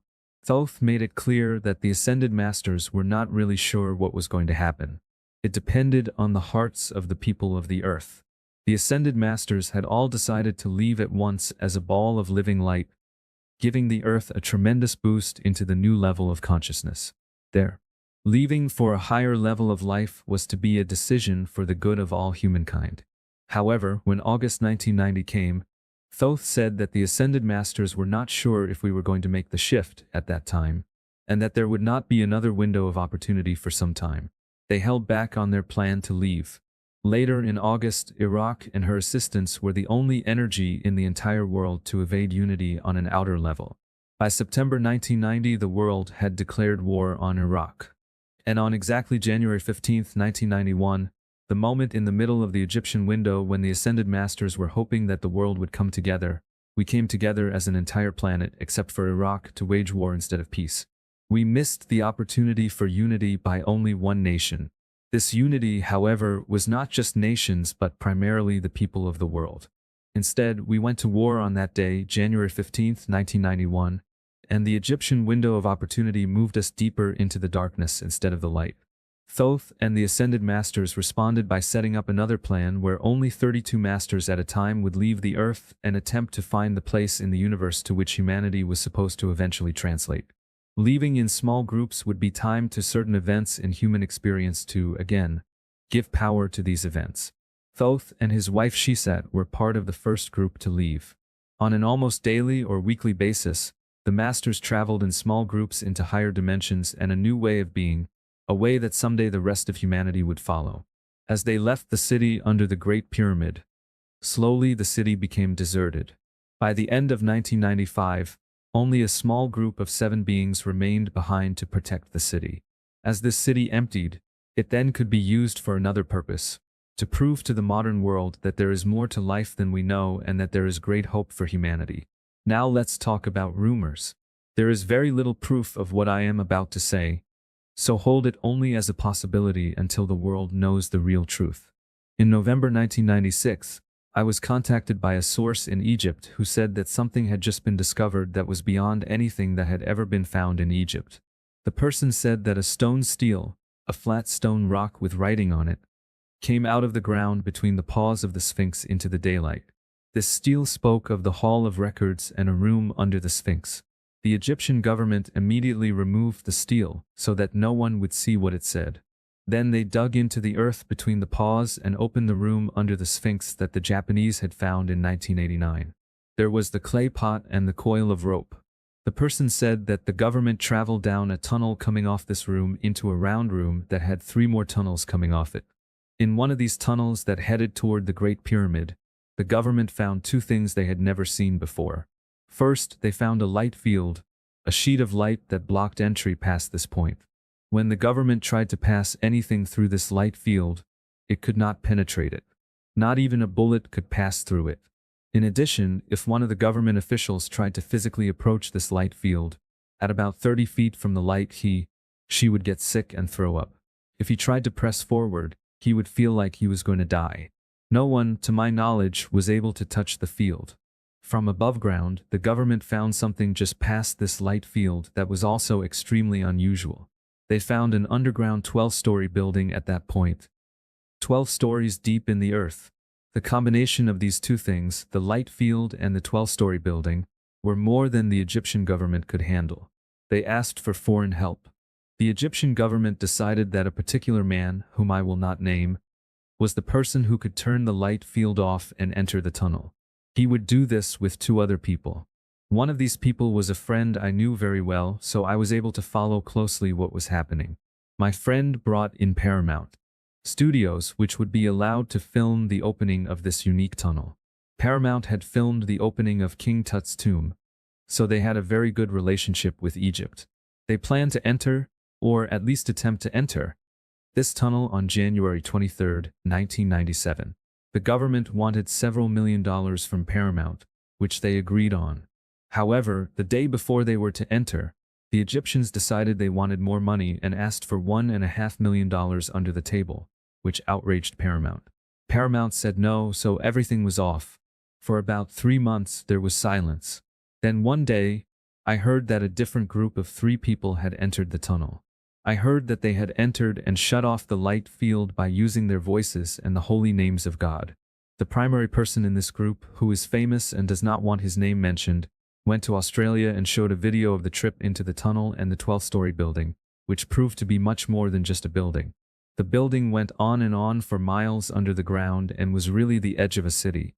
I had 3 good friends in Australia who watched this film.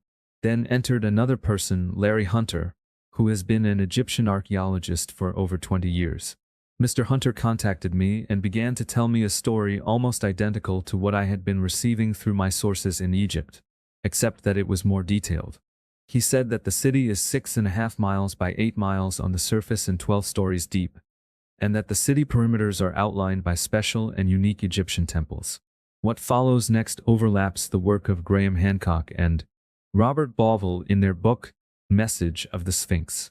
Graham and Robert had guessed that the 3 pyramids of Giza were placed on the ground in the exact arrangement of the 3 stars of Orion's belt.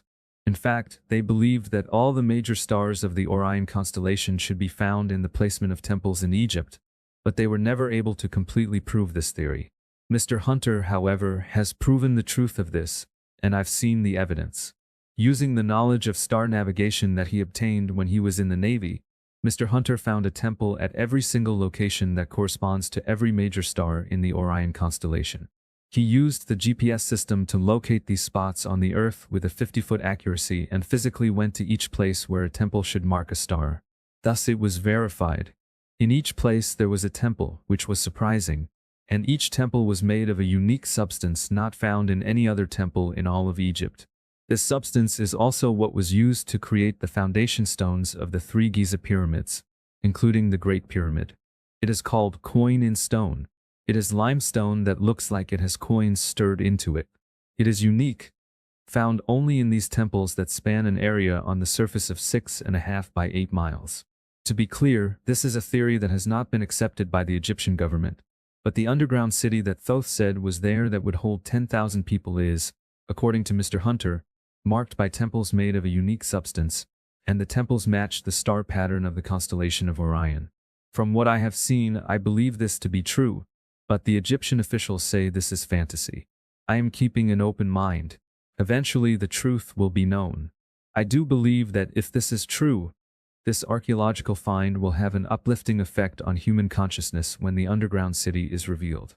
Now let's return to the discourse on Egypt. The heliacal rising of Sirius. Let me know if you would like me to make any further refinements. Figure 11:7 shows the pyramids and the golden mean rectangle that surrounds the whole complex. Notice the 2 main lines that pass right through the center of the circle at phi.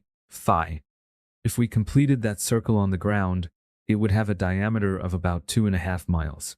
The McCullum surveyors who discovered this relationship, along with almost everyone who has ever written about the Giza complex, chose east as the direction the pyramids and the Sphinx were facing. But we now know that this is not correct. People have always believed that the pyramids were lined up to magnetic north-south. But computers have now shown that the 3 pyramids were never aligned this way. They're off a tiny bit. People have said that the reason they were off this little bit is because of continental drift. But this off a little bit is not off at all. It's exactly correct. The 3 eastern-oriented pyramid faces are on a line that converges at a single point on the horizon. In other words, an arc. The point on the horizon happens to be the point of the heliacal rising of Sirius, which is not true east. This is the moment we talked about in Chapter 1 when on July 23rd the star Sirius rises about 1 minute before sunrise, appearing as a bright red star. It is the moment when the Earth, our Sun and Sirius form a straight line. Even more amazing is that the eyeballs of the Sphinx are looking at the same exact spot. This is what computers have shown. This makes sense because the ancient Egyptian religion and the Egyptian Sothic calendar were based on the heliacal rising of Sirius. Sirius was paramount to their very existence. So let's align this drawing to the heliacal rising of Sirius rather than to the east. Because of the 2 ramps that were aimed exactly 30 degrees apart, let's divide the circle into 30-degree sections, which creates the 12 segments of the astrological chart.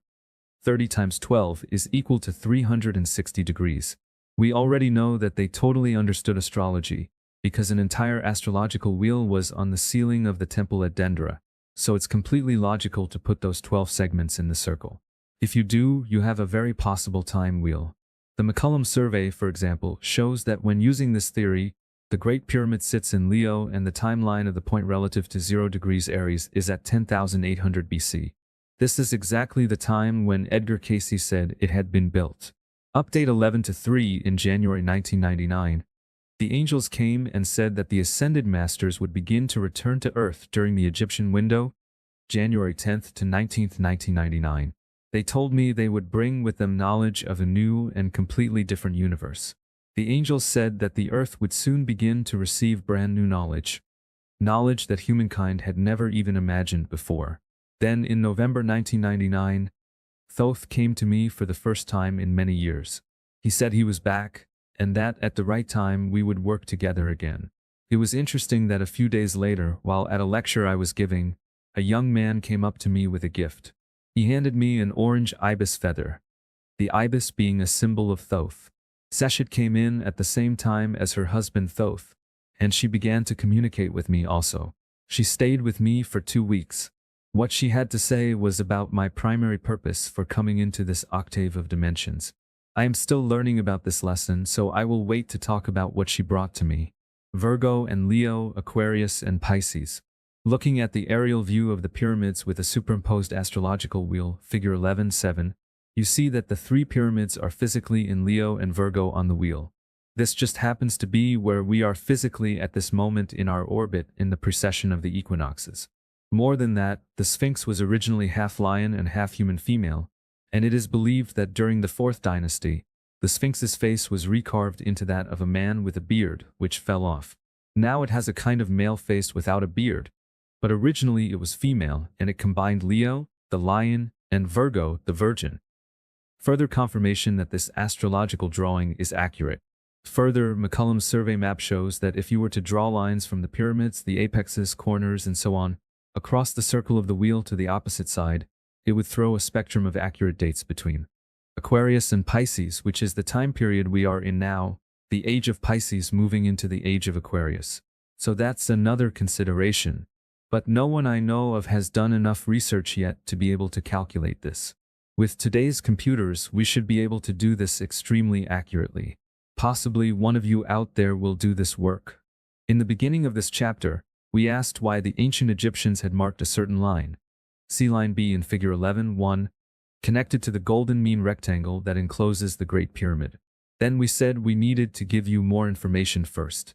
Perhaps the following may be one answer. There was an astrologer who had an amazing idea about this diagonal, which has to do with the stars and a specific area of the United States. Once the astrologer saw that there was an astrological chart in the sand around the Great Pyramid. She wanted to know about the diagonal line at a, see figure 11-7, that seemed to be so important to the ancient Egyptians. I can't quite explain what she did because I'm not an astrologer. But she took the astrological wheel and related it to the North Pole and aligned it somehow to Cairo. Then she looked to see where the other end of the line would point. It marked a specific spot on planet Earth. In her understanding, it was the Four Corners area of the United States, where Utah, Colorado, New Mexico, and Arizona meet. To the Hopi and other Native Americans, the Four Corners area is marked by 4 mountains, which create a much smaller area. For years, I sat on this information, waiting to see what would unfold, waiting to see if anything emerged that would somehow associate Egypt with the Four Corners. Then a few years ago, a young man came to me and had an amazing story to tell. I listened because the story said that something Egyptian was connected to the Four Corners. See Update 11-4. Update 11-4. What I am about to tell you is highly controversial. It may be true, and possibly it is not. But it is worth it if some of you search out the truth. A young man came to me and began to tell me this story. He said there is a mountain inside the Grand Canyon called the Temple of Isis.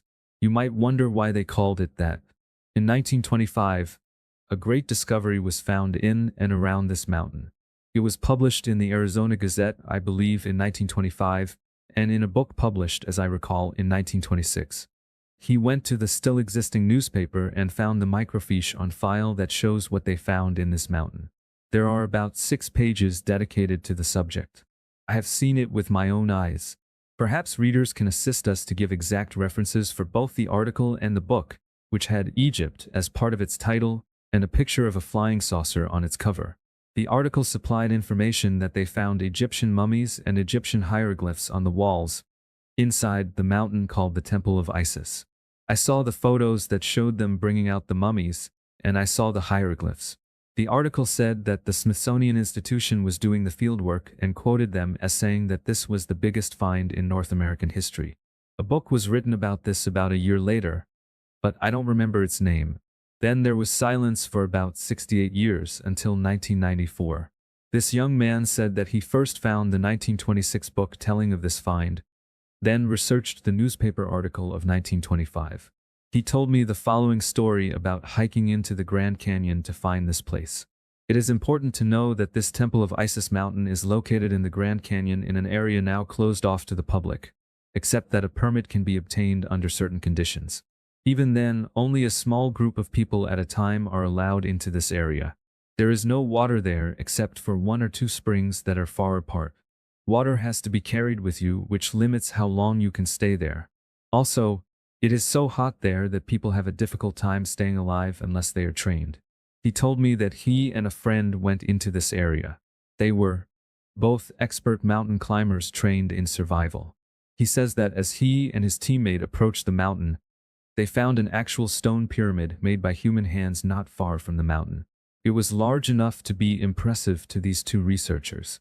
To reach the Isis temple, they had to climb a rock face that went straight up about 800 feet.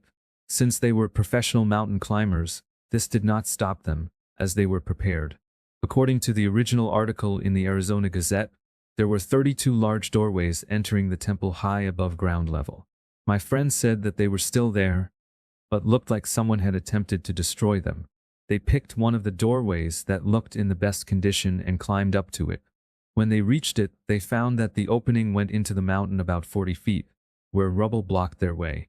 However, above this doorway was a perfectly round cutout about 6 feet in diameter and several inches deep that had been created by human hands. Human beings had definitely been there to make this cutout. They found no hieroglyphics. Their water was running out, and they made it back just in time. He said that staying another day might have been fatal, as the spring that should have given them more water was dry. The other interesting part of the story is that another mountain in the Grand Canyon, on the same latitude and only a mile or so away, is being excavated by the US government. This site is so important to the government that they have made it illegal to fly over the area under 10,000 feet. The entire mountain is surrounded by the military, which keeps everyone out of the area. What have they found? Actually, the only reason I listened to this person about this possible Egyptian site was because of what we had learned about the diagonal line on the Giza Plateau that pointed to the Four Corners area in the United States, indicating that something Egyptian and important seemed to be located there. Why am I telling you this?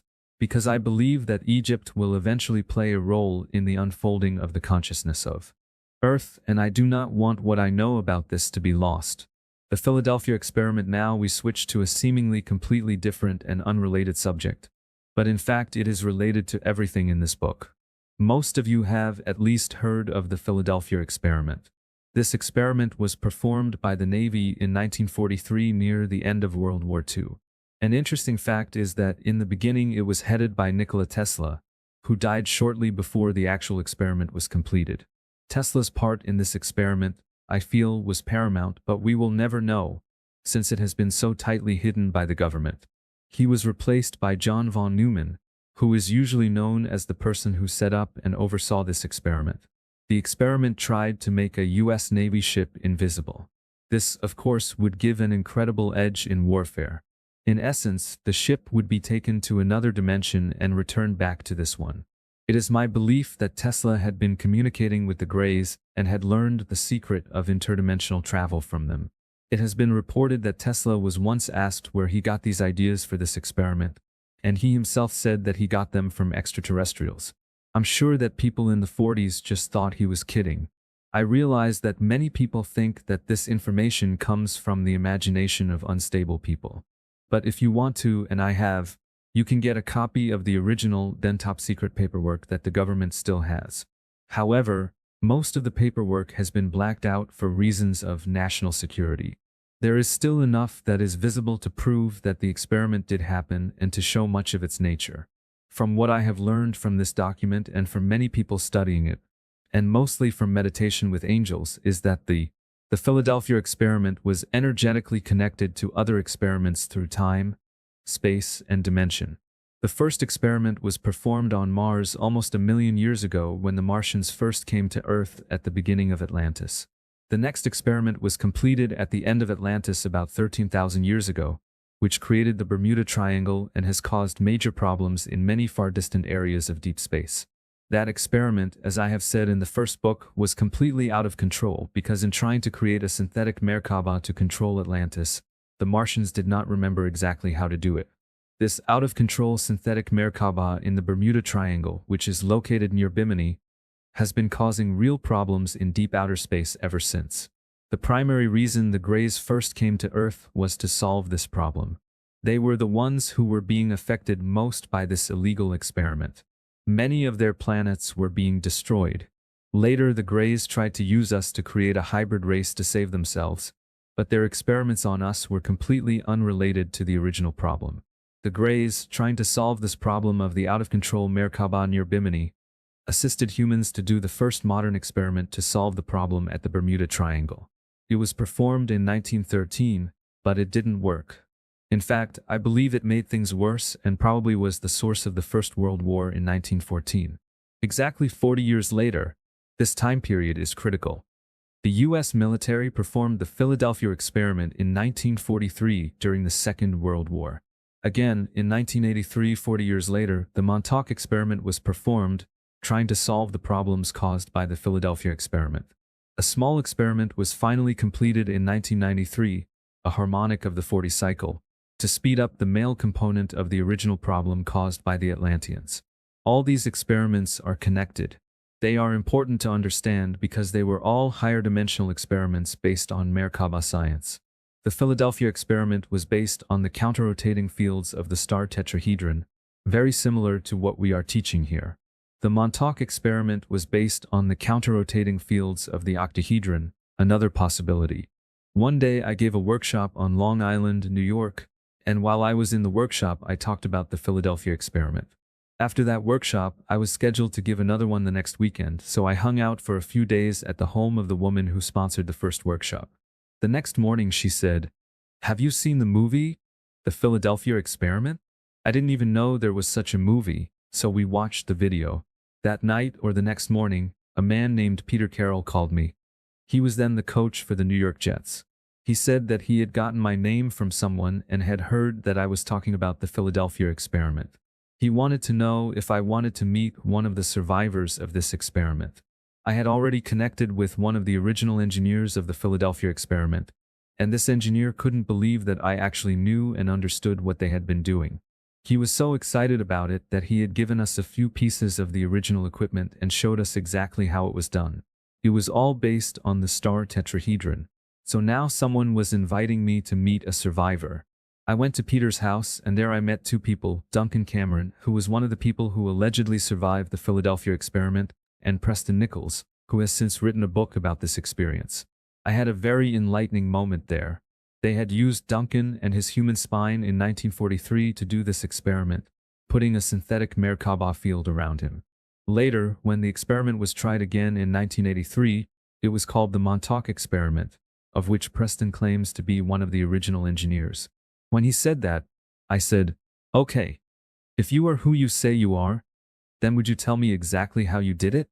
He described in detail how he did it. It was real stuff, I believe, based on his very high-level understanding of the geometry of the Mer-Ka-Ba. So I suspect that Preston is who he says he is. Then Duncan came into the room. He had two Mer-Ka-Ba fields rotating around him, and they were both out of control. They were wobbling and constantly changing positions relative to each other. They were rotating way too slowly, and they weren't phase-locked to make them work together. When Duncan came into the room and entered my field, he stopped and couldn't get any closer. He seemed to be repelled almost like two magnets repelling each other. He tried to come closer, but he was so out of balance that he could not come into my field. He was forced backward. He finally ended up walking about 35 feet down the hallway until he felt comfortable, and we held our conversation from this distance. He was standing just a few feet outside my Mer-Ka-Ba field. We would sort of shout down the hall. I didn't have any problem getting closer to him, but when I did, he became very uncomfortable and asked me to move. I am within my living Mer-Ka-Ba field all the time, and the first thing he wanted to know was, "What's that black ring around your field?" Approximately 55 feet in diameter. A spinning Mer-Ka-Ba has a thin black ring where the field rotates at 9/10 the speed of light. Here you see again that photograph of the Sombrero Galaxy from Chapter 2, Figure 11-9. Notice the black ring out where the galaxy is moving the fastest. When things start reaching the speed of light, you don't see the light. There's light there, but it starts turning black relative to where you are. What this told me is that Duncan could actually see my Mer-Ka-Ba, and that in itself is very rare. The next observation I made was that Duncan had no emotional body. I asked him about that, and he said that the government gave him LSD and used his sexual energy to strip him of any emotions. I had never seen anyone in this state before. This, of course, was the problem he was having with his two Mer-Ka-Ba. He had two because he was linked to both the Philadelphia and the Montauk experiments. Neither of them were created with and by love, so they were completely out of balance. Preston was sitting next to me, and I noticed that he was sweating and chewing his fingernails as if he were very afraid. I asked him about this, and he said that yes, he was very concerned at this time. It seems that the Mer-Ka-Ba that created the Philadelphia and Montauk experiments were now linked, and because of some information they had, they were worried about these Mer-Ka-Ba returning to Earth and causing great harm. He was worried about his life and the lives of others. After leaving, I talked with the angels. I could see exactly what was wrong with Duncan's Mer-Ka-Ba, and I thought it would be very easy to fix them. But the angels would not let me interfere. They said that on December 12, 2012, a pretest on a new experiment would take place for 12 days that would solve all the problems and bring everything back into balance. They told me not to help. However, Al Bielek, another survivor of the Philadelphia experiment and Duncan's brother, called me a couple days later, trying to get me to help Duncan. I could not help. They have to wait a few more years and all will be well. I have brought up this subject because of the nature of these experiments. As I said, they are based on Mer-Ka-Ba science. At this point, our government is using this information for purposes other than making invisible weapons of war. They have discovered that they can affect human emotions and control human minds. It is important for you to know because you, in your Mer-Ka-Ba, can be immune to what they are doing by using the knowledge in this book. There are many experiments that the governments of this world are doing on their populations, not to mention the problems with Earth's environment. Knowing and using the power of the human light buddy, you can bring balance not only to yourself but also to the whole world. It is this subject, learning to use your light buddy and how this can change everything, that I am bringing to your attention. You are more than you know. Great Spirit lives within you, and under the right circumstances, through you all things are possible. You can heal yourself and the world and assist in the ascension of Mother Earth into the next world if your love is great enough. 12. Let me know if you have another text file you'd like me to refine. The Mer-Ka-Ba, the human light buddy. The Egyptian mystery school studied all the varied aspects of the human experience, more than we could possibly speak of here. But the one aspect that was central to the entire Egyptian training in the mysteries was the Mer-Ka-Ba. The Mer-Ka-Ba, the human light buddy, was everything. Without this knowledge and experience, the other worlds were impossible to reach from their understanding. Mer-Ka-Ba has the same meaning in several languages. In Zulu it is pronounced just like in English. The spiritual leader of the Zulus, Credo Mutwa, says his people arrived here from space on a Mer-Ka-Ba. In Hebrew it is Mer-Ka-Va, and means both the throne of God and a chariot, a vehicle that carries the human body and spirit from one place to another. In Egyptian, the word Mer-Ka-Ba is actually 3 words. Mer is a special kind of light, a counter-rotating field of light. Ka means spirit. At least here on Earth it has the connotation of the human spirit. And Ba means the interpretation of reality, which here on Earth usually means the human body. When you add these words together, my understanding of Mer-Ka-Ba is a counter-rotating field of light that will interact and translate the spirit and the body from one world into another. Though it is really much, much more. It is the creation pattern itself through which all that exists has originated. You know this. There's nothing really new to you. You just forgot for a moment in time. You have used the Mer-Ka-Ba a zillion times as your lives have unfolded throughout the creation of space/time/dimension. And you will remember again just as you need it. This chapter will speak indirectly of the human light body, or the Mer-Ka-Ba. We will talk about the internal mechanics and energy flows of the light body, whereas in the next chapter we will give the understanding of the Mer-Ka-Ba meditation itself, a way to actually experience it. Then remember, it will probably help you to know this internal structure first in order to work with your light body. If you don't feel it is necessary, then of course go on to the next chapter. Let it be known that you can recreate or activate your light body without this knowledge. You can recreate it with love and faith alone, and for some people that is the only way. I acknowledge this possibility, but my assignment here on Earth is to bring forth this pathway, using male knowledge, because some of you can understand only through the left brain. The female pathway is more intact within the Earth's biosphere, and it is the male that now needs the balance so desperately. We will begin with the innermost points of energy called the chakras and slowly move outward to explain the entire human energy field. This is a lot of information. There is only so much I can do to simplify such a complicated subject. Before we begin, there is one last image that must be seen, or you will never understand. No matter how much you try to know and understand the Mer-Ka-Ba through sacred geometry, it will never be enough. There is the missing half that is experiential, and it can only be experienced while you are immersed in love. Love is more than just necessary. Love is the very life of the Mer-Ka-Ba. Yes, the Mer-Ka-Ba is alive. It is nothing less than you, and you are alive. The Mer-Ka-Ba is not something separate from you. It is you. It is the energy lines that allow the life force energy, the prana, the chi, to flow into you and from you back to God. It is your very connection to God. It is that which links you and God together as one. Love is half of the light that is swirling around you. Knowledge is the other half. When love and knowledge become one, the Christ will be present, always. If you think that within these pages you may find something useful to help you in one of the projects of your mind, you will never know the truth. Can only be experienced. If you are searching for the mechanics to have the Mer-Ka-Ba experience, I offer you the following. The geometries of the human chakra system. If the male pathway is your choice, then the human chakra system is imperative to know and understand when working with the subtle energies within and around the human body. These are often lumped together and called the human light body. A chakra is an energy point within and sometimes outside the body that has a specific quality. When a person is focused in one particular chakra, the whole world is colored by the energy of that chakra. It is like a lens through which everything in existence is interpreted. Although each chakra is different, both energetically and experientially, they all have certain aspects that are the same. There also is an underlying energy flowing through the chakra system and connecting them that is extremely helpful to comprehend. The human chakra system is based on 8 chakras along the spine. There is a more integral system of 13 chakras, which we will examine later. Realize that there are many minor chakras we will not talk about at all, such as the ones in the hands and feet. We are first going to focus on the flow of energy up the spine area, then branch off to many related subjects. In the next chapter, we will see the sacred geometric fields of light that surround your body and are the basis of the living Mer-Ka-Ba.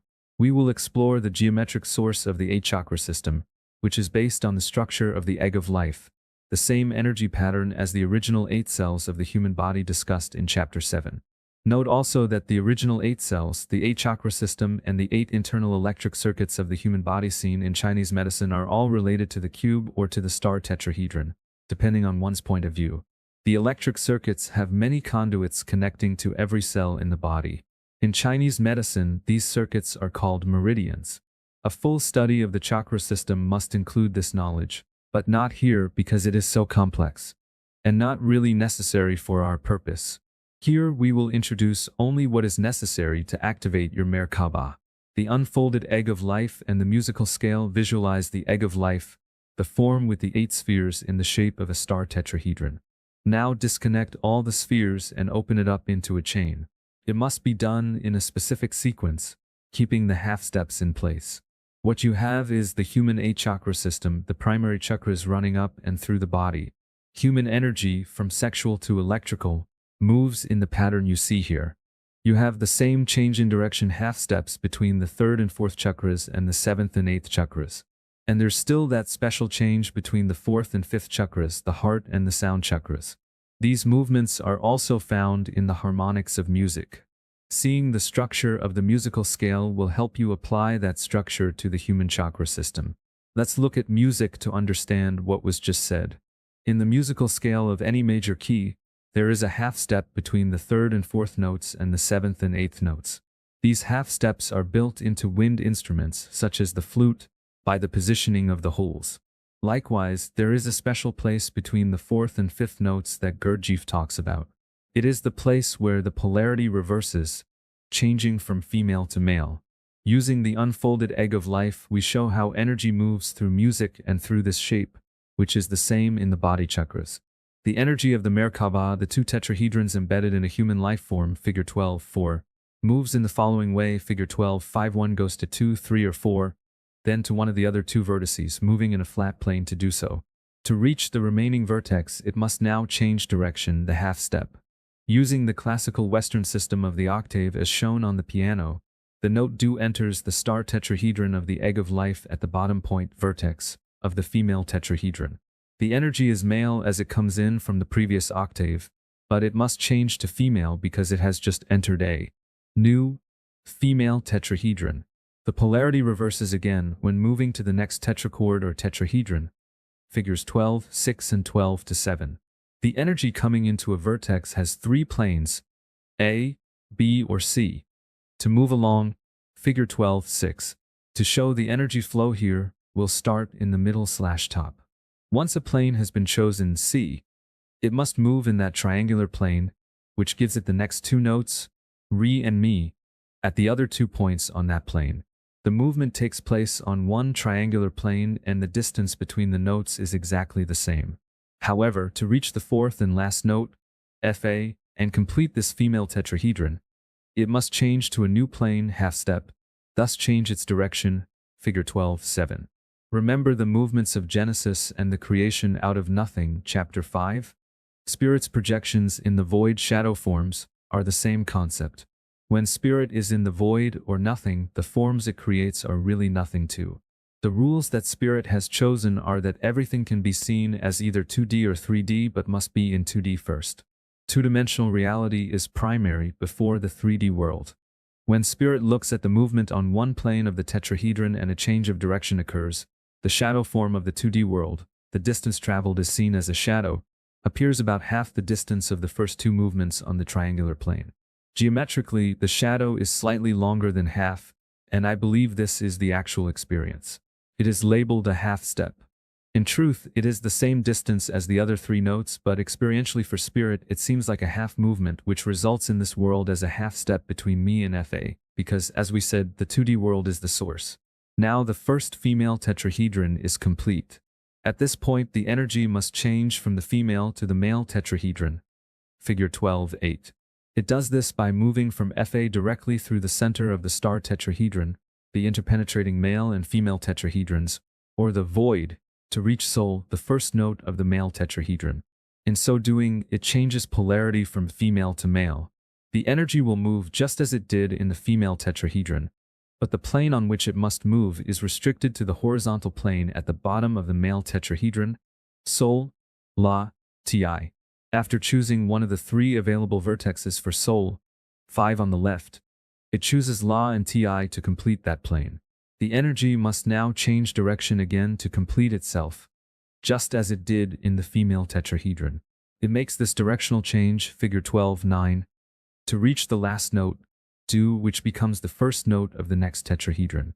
Death becomes birth, transition from one form into another. Male becomes female, and the procedure begins anew. Anew? Yes, because there is a complex of star tetrahedrons, at the very least, a chain of star tetrahedrons in all the systems we are discussing. Just as in music, there are octaves above and below this one, which theoretically continue forever. It is the same in music as it is for consciousness and even the dimensional levels we spoke of in Chapter 2. As for the energy moving up the chakras, it is the same too. There are chakra systems above and below the system you experience. This can be seen as the geometrical basis for immortality. Spirit just keeps moving up or down as it wishes, leaving one world, body, only to enter another. The human chakras and the musical scale. Let's look at the human chakras, figure 12:10, and see how they move in exactly the same way as the musical scale.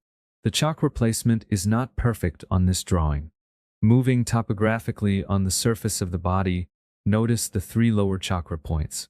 The first one is near the base of the spine, the second one is 7.23 centimeters higher topographically, and the third one is 7.23 centimeters higher than that. This is an average for all humans, and it's the same as the average distance between our eyes, although you personally might be different. After the third chakra, there is a change in direction at the wall shown above it, which we'll call a half step. This half step is crucial to human evolution, and it is revealed only when the spirit is ready and has mastered its position in this new world. To the spirit in the body, this half step is hidden, not apparent. The spirit simply cannot see it until the time is right. Once this half step is found and passed, the energy flows to the heart, the throat, the pituitary gland, and the pineal gland before it encounters another wall/half step that again stops the flow. This wall is located between the back of the head and the pituitary gland and is perpendicular to the plane of the first wall. Once the energy has moved past the second half step, it reaches the 8th and final chakra of this octave. This 8th chakra is, in Hindi, called the Godhead, for it is the goal of all life. It is located exactly 1 hand length above your head. The 8th chakra is just the beginning, or first note, of another set of chakras above the head. There is also another set of chakras below the ones in your body, and from which you have come. There are 2 primary ways the energy can move up through the body, one male and the other female. First, the energy always moves in a spiral, and when it spirals counterclockwise relative to the body, it's male. When it spirals the other way, it's female, which is clockwise relative to the body. The human spirit's main focus starts at the bottom of the chakra system when you're born, then moves up during your life through the various stages. Each chakra has a quality, which is noted on the above drawing. The first is survival, the second is sex, the third is willpower, the fourth is the heart or emotions, the fifth is sound, the sixth is the sacred geometry of creation, the seventh is spiritual, and the 8th is the next world of existence. When beings come into a brand new reality where they've never been before, babies coming to Earth, for example, they have one thing on their minds and one thing only. They want to be able to survive and stay here. Their whole focus is on being able to survive this new world, so they do everything they can to stay. As we mentioned, the first chakra becomes like a lens through which you interpret this new reality, and the interpretation requires your whole focus, just trying to stay in this new world. The moment survival has been achieved, it becomes apparent to the spirit that 1 or 2 more chakras are available. It's actually 2, but spirit may see only 1. The rest of the chakras are not apparent because of the half-step wall. The half-step hides the higher chakras from spirit, at least until spirit has learned to master the lower chakras and wisdom shows the way into the higher understanding. Once survival has been achieved, you desire to make contact with the beings in that reality. This is instinctual. When you're a baby, that's usually interpreted as making contact with your mother, especially her breast in this reality, but in fact it is sexual in nature. As you get older, the desire for contact becomes purely sexual. You want physical contact with the beings in this world. In higher worlds, it takes on different connotations, but basically you locate and make contact with the life in that new world. So we call that chakra the sexual one. After you've survived and made contact with the beings, you now have the 3rd chakra available, which has to do with wanting to learn how to manipulate and control the new reality, or what you might call willpower. You want to know how things work, what the laws are in this new world. How do you do it? You spend all your time trying to figure out physical things. Using your willpower, you begin to try to control the physical world. In higher worlds, physical is different from physical in the 3rd dimension, but there is still a correspondence between the worlds. Your efforts to understand the reality are interpreted in many ways as time goes on. When you're a baby, there's a particularly interesting time, often called the terrible twos, when you want to know everything about the world around you and test to see what you can and cannot do. You pick up everything, break it, throw it in the air, look for something else. In short, do everything you're not supposed to do. This child will continue until she is satisfied in her understanding of the physical world. When you're a baby, you don't know that there's a change in direction after the third chakra. There's something like a wall obscuring the next four chakras. The child is not aware of the many more chakra lessons to come. There's more to life, but the child is totally oblivious to it. On Earth, even when we become an adult, we may not know there are higher centers in the body. Much of the world is still living in the first three chakras. But that is changing fast because Mother Earth is waking up. The wall with a hidden doorway, God put this wall or half step or change in direction there, so that you won't know it until you've mastered all the lower centers to a certain degree. So when you're growing up, you're in only the three lower chakras. You may be in all of them at once, or maybe mostly in one and partly in the others. Or it could be a balanced blend or combination of all three. This pattern is true of a person, a country, a planet, a galaxy, or anything alive. At any level of existence, this same pattern of movement occurs. Let's take a country like the United States. We're a brand new country in an old world. We're young relative to countries in Europe or elsewhere. We're just a baby. Until the 1950s, the vast majority of people in this country were in one of the three lower chakras. Not everybody, of course, but most people. They were concerned with control, money, materialism, houses, cars, sex, food, and especially with survival aspects, making sure they stored up enough money to feel secure. That was a really materialistic world. In the 1960s, changing consciousness began to rapidly alter what was thought to be normal. People began to meditate and enter the higher chakras. If you go to an old country like India, Tibet, and parts of China, places that have been around a long, long time and, as a country, have found their way through the wall with a hidden doorway to the next level, they moved up into the 4th, 5th, 6th, and 7th chakras. And as they moved through these higher four centers, they eventually came to another block after the 7th chakra, stopping further progress. The lower parts of our bodies have 3 centers and the upper parts have 4. Once a country or a person goes beyond the first half step, they're never the same again. Once they know there's something more, they'll spend the rest of their lives trying to figure out how to get back to the upper centers, even if they had just a fleeting experience of the higher worlds. In terms of a person or a country, though, once it gets above the first half step, moving up into the heart, the sound currents, the geometries, and the spiritual nature of things, what sometimes happens is that they lose their concern about the lower centers of consciousness. They don't really care about their physical sides very much, whether their houses are nice or anything like that. They're more concerned about the information and experiences they're learning about the nature of these higher centers. So sometimes when you look at these older countries, they seem to be physically almost devastated because their whole focus is toward trying to find out what this reality is about on the higher levels. An example of this kind of country is India. Once a country has actually reached and focused on the 7th chakra, which is very difficult, its only concern is what happens after death, the next level of life. This was the case in ancient Egypt. The doorway or half step between these two chakra groups is in a place, direction, where, under normal conditions, you would never find it. You wouldn't even know it existed. You might have to go through quite a few lifetimes before you even learned of the existence of a doorway to these upper chakras, especially if you lead a simple, conventional life. But inevitably, especially in a country or person that's spiritually focused, the doorway will be found. I feel that in the new beginning, after the fall during the end times of Atlantis, humans first started experiencing this higher level of consciousness that had been lost. It was through near-death experiences, because death was something that everyone experienced. When you die, you go through the first doorway and find other worlds, other interpretations of reality. You may experience another reality for only a short time, then something happens. Instead of totally dying, you come back into your body, but you still have that memory. People who go through this kind of experience are completely changed, and they're probably going to do everything they can to find out what happened to them. They'll really question this other aspect of life which is related to the higher chakras. Possibly the next group of humans who found their way through to a higher level were those who took psychedelics. Psychedelics have been used all over the world and throughout history by almost every religious culture I know of.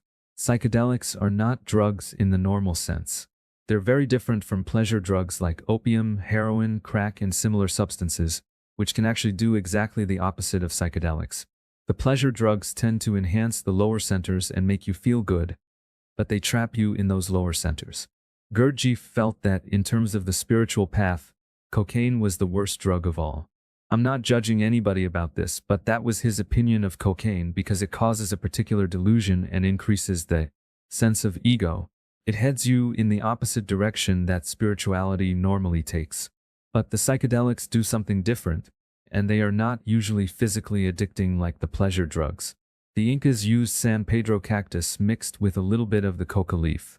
Coca leaf is completely different from cocaine. Some Native Americans use a psychedelic called peyote, which is legal for them since it is part of their religion. All over the walls in Egypt, in about 200 locations, you'll find images of the Amanita muscaria mushroom, a big white mushroom with red dots. At least one book has been written solely about this subject. The Sacred Mushroom by Andrea Puharich. In the United States in the 1960s, LSD took people through this doorway to the higher chakras, specifically LSD-25. Over 20 million Americans took LSD-25 and were blasted through into the upper centers or chakras. Most of them were totally out of control and had no initiation. The ancient cultures made significant preparations before they used these kinds of psychedelics, but there was no preparation for most of these Americans in the 60s, and there were a lot of casualties. They were blasted through into the higher chakras. In most cases, they landed in the heart.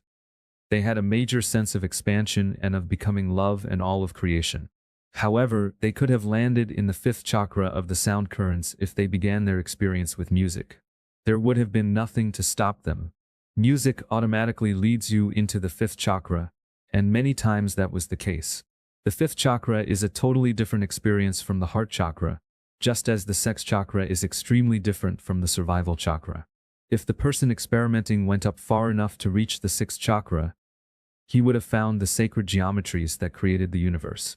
A person who went into this chakra would have had incredible geometrical experiences, during which all of life would appear geometrical. A few rare people may have found their way into the seventh chakra, which is spiritual. At this level, there is really only one concern: how to find the way. To become one with God. How to connect directly with God. It's the only interest a person in that center would have. Nothing else would matter. But the problem with psychedelics is that the person is always thrown back down to the lower centers and the 3D reality when the drug wears off. They are changed forever by the experience, and usually they continue to seek a way to return to these higher worlds. And it is usually not through psychedelics. The psychedelic era did one permanent thing for sure. It opened the doorway or the half step for the consciousness of the United States as a country. It gave people an experience that showed them the higher worlds really existed. Since then, millions of those people have been spending their lives trying to get back to those higher sacred places, and in so doing, they are changing the country and the world. I think the next stage of evolution came along when people were trying to figure out how to get back to that higher state of consciousness without having to use drugs. We had our gurus and yogis, meditations and various spiritual practices, religious and spiritual experiences seeking the way. In the late 1960s and 1970s, we were fixated with spiritual teachers. There are all kinds of meditations and spiritual paths that will lead you into a place calm enough for you to find the doorway and go through this wall. One way is not better than another. The concern is only about which one will work for you. Eventually, after you've been dwelling in the 4th through 7th chakras and have mastered them, you'll come to another wall, which is at 90 degrees to the lower one. The angles you must negotiate to get through the top wall are different and tricky, but if you can find your way through, you can actually transcend this third-dimensional world and go into the next world, which all of life here on Earth will follow someday. You die here and you're born somewhere else. You leave this place and enter a new place. Spirit is eternal and always has been. We'll talk about this new place soon. It is not somewhere to go, it is really more a state of being. In Egypt, after initiates had 24 years of training, they were given an appropriate psychedelic and put in the sarcophagus in the king's chamber for 3 days and 2 nights, sometimes up to an extra day. The primary experience they sought was to find this doorway and enter the higher worlds, then return to Earth to help others. This becomes apparent to almost everyone who reaches for these higher levels. There is only one thing to do when you return to Earth: serve all life, for it becomes very apparent through this experience that you are all life. Eventually, most seekers around the world search for a way different from a near-death experience or drugs. They search for a way that comes from nature, a way that is contained within themselves before they were even born. The search is always the same. No matter what religion or spiritual discipline, no matter what technique or form of meditation, no matter what words are used to describe their experiences, it is the doorway, either the first or the second one, that will always be the focus of their seeking. Chakras in our star tetrahedrons, those 8 chakras that run up through our bodies, have duplicates in the space around our bodies. Figure 12:11. They are spheres of energy that vary in size, depending on the person's size. The radius of these spheres is the same length as a person's hand, measured from the tip of the longest finger to the first wrinkle on the wrist. My sphere has about a 9-inch radius or 18-inch diameter. They are actual spheres of energy that sit on the points of the star tetrahedral field that surround your body in space. They are, in fact, your chakras, duplicated in the space around your body. You can detect or feel the spheres when you enter the spherical area, but the actual chakra is like a pinpoint. It's very little and in the exact center, located at the apex of each point of your star tetrahedron. When I had access to a molecular emission scanner (MES), we were able to see these things. Days before I quit working in the field of technology, we measured our bodies and focused on the centers of our chakra points located at the tips of our star tetrahedrons. First, we searched with the sensor head of the MES, and the machine didn't sense a thing. But when we went through the center point, the computer screen would light up. Once we found it, we had to lock in on it. Then we could take a microwave photograph, which looked like a chakra inside the body. We found out that each inner chakra has a living pulse associated with each external chakra and the system as a whole. I was preparing to figure out what this pulse was tied to when I left, so I don't know the answer. Of course, the first thing we would have checked was the heartbeat. But the body produces other rhythms, and at this time we do not know. The Egyptian 13 chakra system. Now we will explore the expanded energies of the chromatic chakra system, the system with 13 chakras. I would like to preface this section with the acknowledgement that this information is not necessary for most of you to know. It is very complex, and for some of you it will only make it harder to understand the energy flows within the body. Either skip this section or read it with an information-only attitude if you feel you need to. When a person uses the 13 chakra system instead of the 8, there is something that needs to be understood, or great confusion will occur. From what I have learned, you cannot use both systems at once. You must use one or the other, but not both simultaneously. It is a mystery, except to say that the very same thing happens in quantum physics. You can see reality as made up of either particles, atoms, or vibration waveform, but if you try to superimpose both systems at once, neither will work. For example, the void step between the 4th and the 5th note of a scale happens between the heart and the throat chakras in the 8 chakra system. But in the 13 chakra system, it happens between the 2 hearts, between the 6th and the 7th chakras. The reason is that spirit is using 2 entirely different views or systems of movement in the star tetrahedron. We will try to make it as simple as possible. In the chromatic scale, best seen on piano keys, adding the 5 black keys to the 8 white keys that make up the C major scale totals 13 notes, figure 12:12. In other words, when you add the pentatonic scale of the 5 black keys, C sharp, D hashtag, F sharp, G hashtag, A hashtag, to the C major scale, the white keys C, D, E, F, G, A, B, C, you get the chromatic scale. All other scales on the piano are similar, but they will use sharps or flats. Beginning with Do or C, since the C scale is easiest to see on a keyboard, we have the following chromatic scale: C, C sharp, D, D hashtag, E, F, F sharp, G, G hashtag, A hashtag, B, C. The half steps are between E and F and between B and C. Notice that there is no sharp, black note in between these pairs. The special void between the 4th and 5th note of an octave is between F and G, where the second tetrachord begins. See the lightning bolt on the right in figure 12:12. In the chromatic scale, it is different because the flow is based on a different view of the star tetrahedron. We will first look at how the chromatic scale is laid out, then talk about the flow. The chromatic scale has 12 notes, and the 13th is the return, or the first note of the next scale. In every octave there are 7 notes and the 8th is the return. This means that the 8th chakra of the octave and the 13th chakra of the chromatic scale are the same note and have the same role. Fitting these two harmonic systems together in the chakra system gives us the chromatic 13 chakra system, which is far more complete than the 8th system. Many questions that will arise are answered when using the expanded chromatic chakra system. For instance, it is only with this system that you will find the topographical body surface distance of 7.23 centimeters between chakras. So some things are possible using the 13 system that are not possible in the 8 system and vice versa. Therefore, sometimes we will use the 8 system and sometimes the 13 system. We will always tell you which one we are using. There are many other systems of harmonics and scales, all of which are used in various ways by nature to arrange the harmonic relationships around us.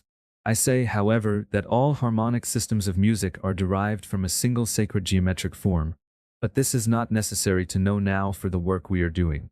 This single sacred geometric form is related to the tetrahedron but is too complex to bring up here. One of the systems we talked about is the dimensional levels of creation, chapter 2. If you reread this section now, it will begin to make much more sense. Discovering true chakra locations, we were able to look into the body with the molecular emission scanner, and we could see the microwaves coming from each chakra and locate them precisely. But we found that the images coming off these chakras were not always located where some of the books said they were.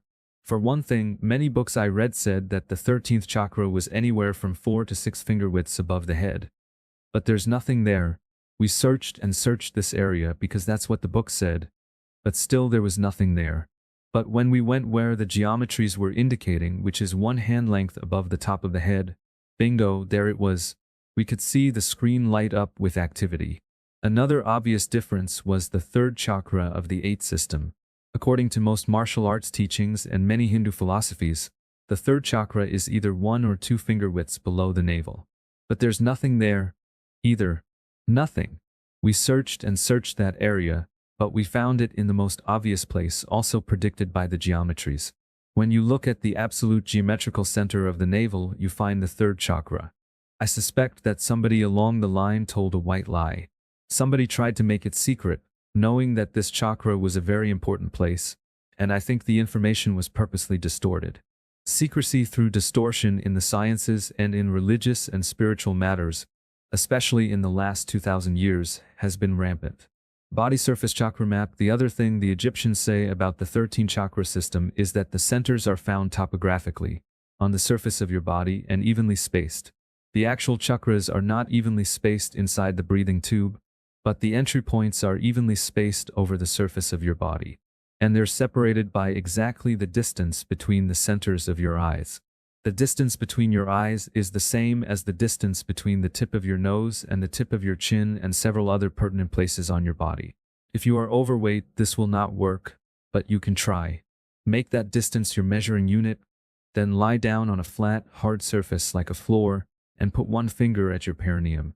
This locates the survival chakra, the 1st chakra.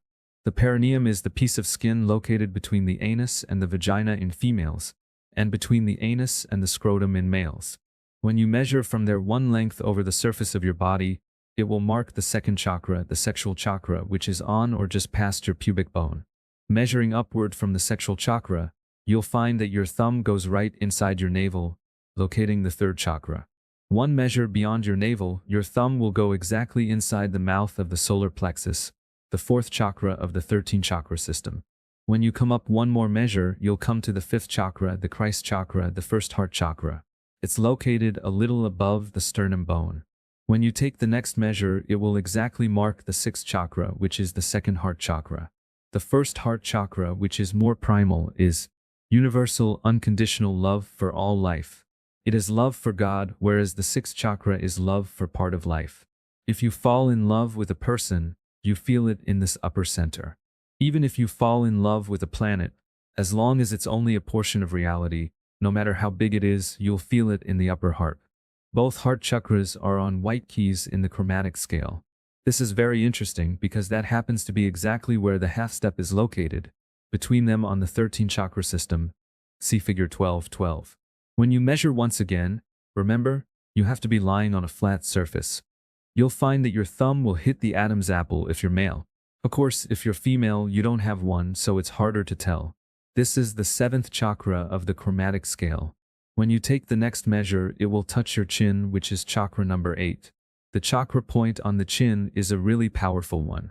The seldom talked about, though Yogi Bhajan has talked about it in his discourses to his pupils. He considers it one of the most important chakras. Measuring again, you'll reach the nose, which is the 9th chakra point. And when you take the next measure, you'll touch your third eye, the 10th chakra. Measure once again, and it marks just above the top of your forehead to the 11th chakra, a place we call the 45-degree chakra, which I'll tell you about below. One more measure to the top of your head will touch the crown chakra, which is chakra number 12. Then one hand length above your head, you will find your 13th chakra, the end of the system and the beginning of the next one. The reason we call the 11th chakra the 45-degree chakra has to do with how the 10th, 11th, and 12th centers are connected to the pineal, figure 12-13. Remember when I talked about the pineal gland as an eye? Well, it seems that when the pineal gland looks or projects energy to the pituitary gland, it produces the third eye perception. There's another line of energy that projects from the pineal gland to where the 11th chakra is located. This sits at a 45-degree angle, average, from the pituitary projection. I believe it is exactly 45 degrees, but I can't prove it. Then there's another projection which goes straight up and out of the crown. All these last 3 chakras are focusing in on or projecting out from the pineal gland. Here is another contradiction between the 2 chakra systems. The 8th system sees the pineal as the chakra from which one moves into the next world. In the 13th system, this chakra has 3 access points and has ways of working with this energy that are different from the simple 8th system. Another interesting note. In the 8th system, the first half step is found between the universal heart and the throat, sound. However, the first half step in the 13th system is located between the universal heart, the love for all life everywhere, and the personal heart, the love for someone or something. This is between the 5th and the 6th chakras in this system. This difference between the Christ consciousness and the personal love of human consciousness is one of the most important areas of understanding in spiritual work. This happens to be exactly where the change in direction takes place. The next half step above, between the 12th and 13th chakras, is also a crucial place, and this again is different from the 8th system. It's a crucial place because that's when you move from one world or dimension to another. But both half steps and the individual chakras themselves provide the essential lessons of life. A different movement on the star tetrahedron. It seems as though Spirit decided that there was more than one way to move through the star tetrahedron. When we use the 8 chakra system, it is pretty simple, but in using the 13 chakra system, Spirit becomes far more complex. I was going to offer a possible way that Spirit could move through the star tetrahedron and still meet the requirements of reality perfectly, but after looking at it, I decided that it would probably cause more confusion than help. So if you really want to know, do it yourself. Try the top or bottom view of the tetrahedron first. Clue: one tetrahedron will give only the white keys and the other only the black keys, sharps or flats, the 5 spiraling light channels. Both of the previous 2 chakra systems show a very simplified understanding of the full chakra system, which is really much more complex than what has been presented so far. Although we have been talking about one channel that connects all the chakras that the energy flows through, there are actually 5 different channels and 4 additional chakras associated with each major chakra. They are set out in a horizontal line, 90 degrees to the vertical, figure 12-14a, and they rotate in 90-degree increments as they rise up the central column, figure 12-14b. Figure. 3 of these channels are primary, the outside 2 and the central one, and the 2 others are secondary.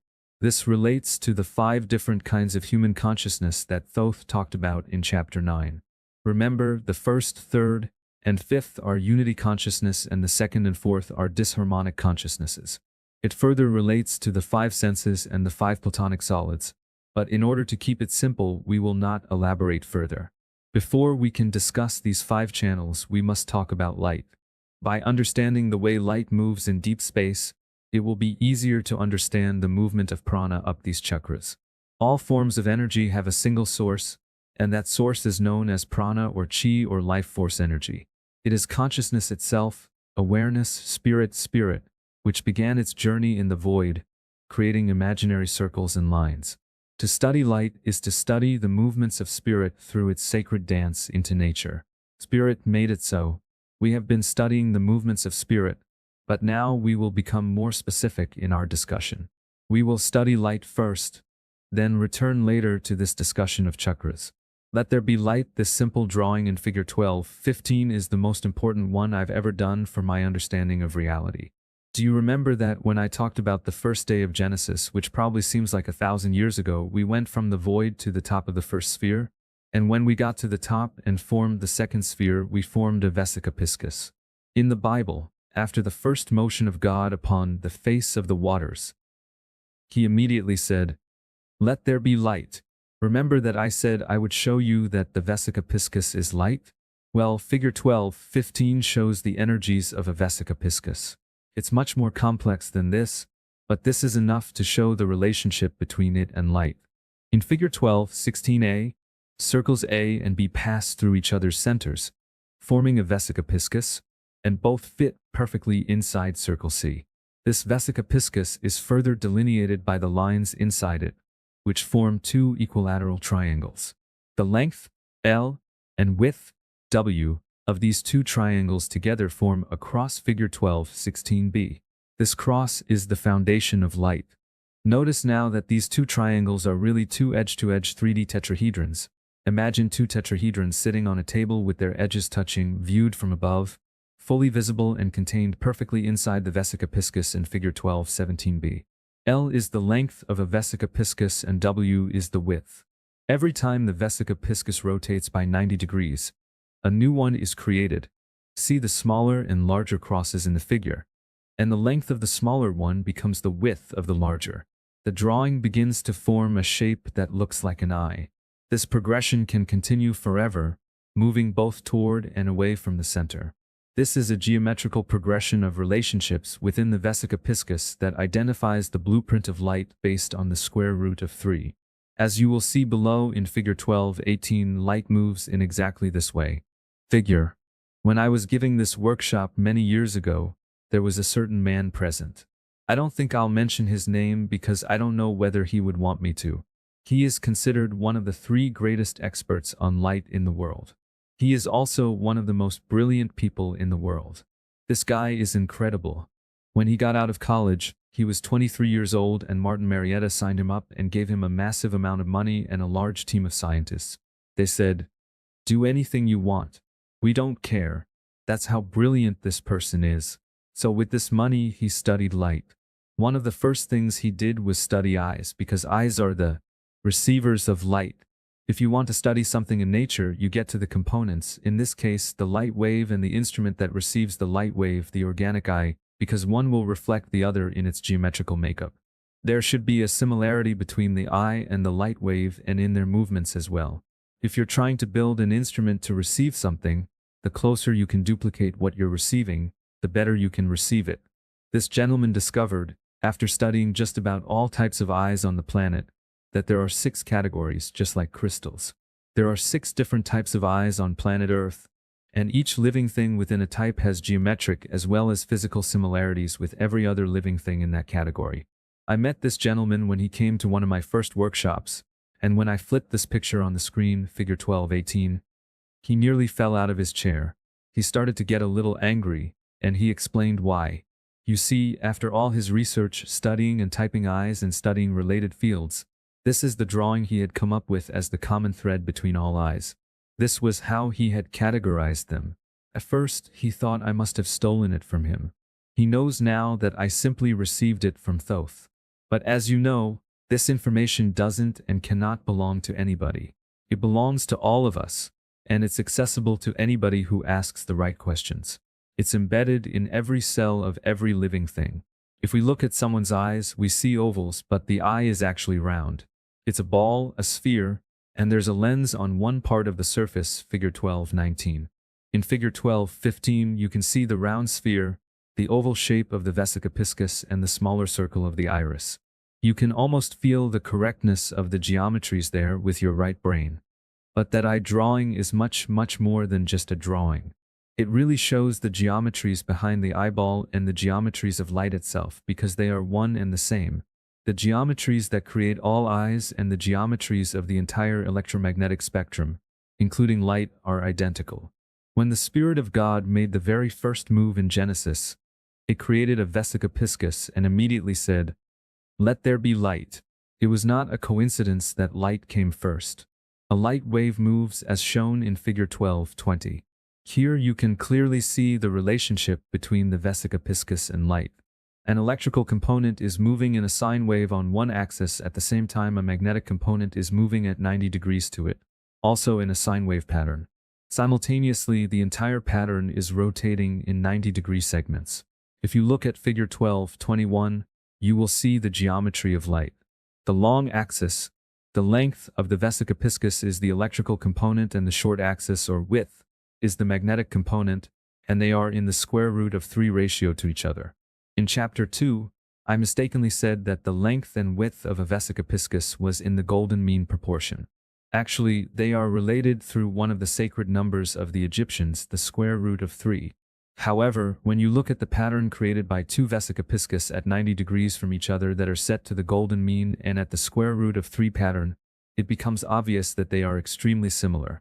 Perhaps nature is trying to duplicate the golden mean again, as it has done with the Fibonacci series. As light flows in 90-degree turns, it can be seen geometrically by examining how the vesica piscis turns 90 degrees as it moves in or out of the progression. If you can see this, then you will understand the geometry of light in figure 12.18. The golden mean spirals appear very close to the square root of 3 spirals of the vesica piscis, but notice that the rectangles in figure 12.22 do not quite touch each other as they do in a true vesica piscis. Interestingly, figure 12.22b, a drawing of a true vesica piscis, is both the geometry of eyes and light. It is also the geometry of many other natural living things, such as the leaves in figure 12.23. Leaves are designed by nature to receive light for photosynthesis. In these leaves, you can see the same geometry that was in figure 12.18, the spirals of light. Figure. Now we will see how the movement of energy up the chakras is similar to the movement of light. I repeat that this information is for certain people who feel it essential, and that if you wish to skip or just scan this section if it feels too complicated, you can, because you really need only the information about the basic energy flows of the 8 or 13 chakra systems. Figure 12.24 is an image of light or energy showing how light spirals as it moves up the spine, just as it moves in deep space, except that in space it continually expands. Figure 12.24b shows how it looks from above. Figure. Now let's see the energy flow. There are 5 channels where energy ascends the chakras. These 5 channels spiral up through the body in one of 2 ways, male or female. The male energy spirals counterclockwise and the female clockwise, as seen from the center of the body. I'm going to have to be graphic to describe these 5 channels. There's no way to get around it. If you were beneath a person looking up at his or her subtle energy channels at the genital area, you'd see 5 channels of energy flowing up through the spine. There are very special connections and openings that appear on a horizontal line, 90 degrees to the vertical tube running through the chakra points. These openings are shown at the bottom of the diagram. That's at the base of a person's trunk at the perineum. As we have said, the perineum is located between a woman's anus and vagina and a man's anus and scrotum. In that little bit of soft skin at the perineum, there's actually an internal opening, though it cannot be seen. In at least one body therapy, when pressure is placed on the perineum, the finger can actually move about 2 inches into a person's body. The perineum is the opening to the central tube in which the primary chakras are located. But there are 4 more openings and energy channels, 2 on each side, figure 12.25. Behind the perineum is another opening, the anus, which has an energy flow that spirals upward as shown in the diagram, and behind the anus is another energy flow. The flow originates below the triangular-shaped sacrum, at the tip of the coccyx. This point lines up horizontally with the anus and perineum. The swing is much wider from there, shown graphically in figure 12.24a, and it has a more powerful flow of energy than the anus. In front of the perineum is the vagina in females or the opening inside the scrotum in males, where the energy level is similar to that of the anus. In front of that is a more powerful energy flow that is similar in strength to the spine. This originates at the clitoris in females or the penis in males and swings wide, as shown in Figure 12.24a. Looking at the 5 channels at the bottom of the trunk, notice that they are laid out in a straight line from front to back. Everything about them flows from back to front with the exception of the male testicles, which are side to side but placed close together. This exception makes sense when you see the 5th chakra in a few minutes. The opening to the vagina is a vesica piscis whose orientation is front to back. The opening to the penis is also a vesica piscis, also oriented front to back. The 1st chakra flow itself is laid out front to back with the single exception mentioned. We reach the 2nd chakra, rotating 90 degrees either clockwise, female, or counterclockwise, male. Life always tries to conform to these natural energies, and you can see that in many cases these directional energies conform to the physical body parts. Actually, the body parts conform to the directional flow of the internal chakras. At the level of the 2nd sexual chakra, the female fallopian tubes are located to the sides, at 90 degrees to the direction of the 1st chakra, which is front to back. Spiraling up one more time, we reach the 3rd chakra and the navel. Think of the umbilical cord coming out in a front to back direction. As we spiral up to the 4th chakra, the solar plexus, it is shaped like a vesica piscis and is oriented from side to side, 90 degrees to the 3rd chakra. One more rotation brings us to just above the sternum, where we will see something different from anything below except perhaps the 1st chakra. That difference can be seen when you look at the rotational pattern. Figure 12.26a is an overhead view of a person who is facing the top of the page. When we begin this spiral up the spine, the 1st chakra energy faces the front, the top of the page. To illustrate, let's say it rotates counterclockwise, shown by arrows in 12-26a and 12-26b. When it comes to the 2nd chakra 2, its rotation would face toward the left. At the 3rd chakra 3, it would face the back or bottom of the page. At the 4th chakra 4, the solar plexus, it would face to the right. And when it spirals upward to the sternum, the lower heart chakra 5, it has returned to its original direction, facing front again. So the heart chakra is different because it knows the whole pattern. The energy has made one full circle of 360 degrees. This also happens with a sine wave curve or a light wave. It has 5 places to complete itself. At the lower heart chakra, where the cycle completes itself, we find both front to back and side to side energies. It has made a cross in this very special place. The Egyptians felt that this was one of the most important centers in the body. It's the place of completeness, where we experience our love for God. At this center, you see the breasts facing front to back in depth but side to side in placement. Both directions are happening simultaneously, which we also saw at the testicles in the 1st chakra, which is the same point. On the circle, 1 and 5 in figures 12, 26a or 12-26b. Egyptian sexual energy and the orgasm. Here we will take a small sidestep to discuss an immense subject, the importance of sexual energy and the human orgasm. It was believed in ancient Egypt that the orgasm was the key to eternal life and that it was intimately connected with the 5th chakra. First, we will explain the connection to eternal life. When humans today practice sexual energy and orgasm, little concern is given to what happens to this energy when it is released. Most people in the world are ignorant about what happens to their sexual energy after they have an orgasm. Usually, the energy moves up the spine and out the top of the head directly into the 8th or 13th chakra. In a few rare cases, the sexual energy is released down the spine into the hidden center below the feet, the point opposite the one above the head. In either case, the sexual energy, the concentrated life force energy, is dissipated and lost. It is similar to discharging a battery into a ground wire. It is no longer in the battery. It is gone forever. This is what all the world's tantric systems I am aware of believe. Orgasm brings one a little closer to death because a person loses his or her life force energy in the orgasm. But the Egyptians have found long ago that it does not have to be this way.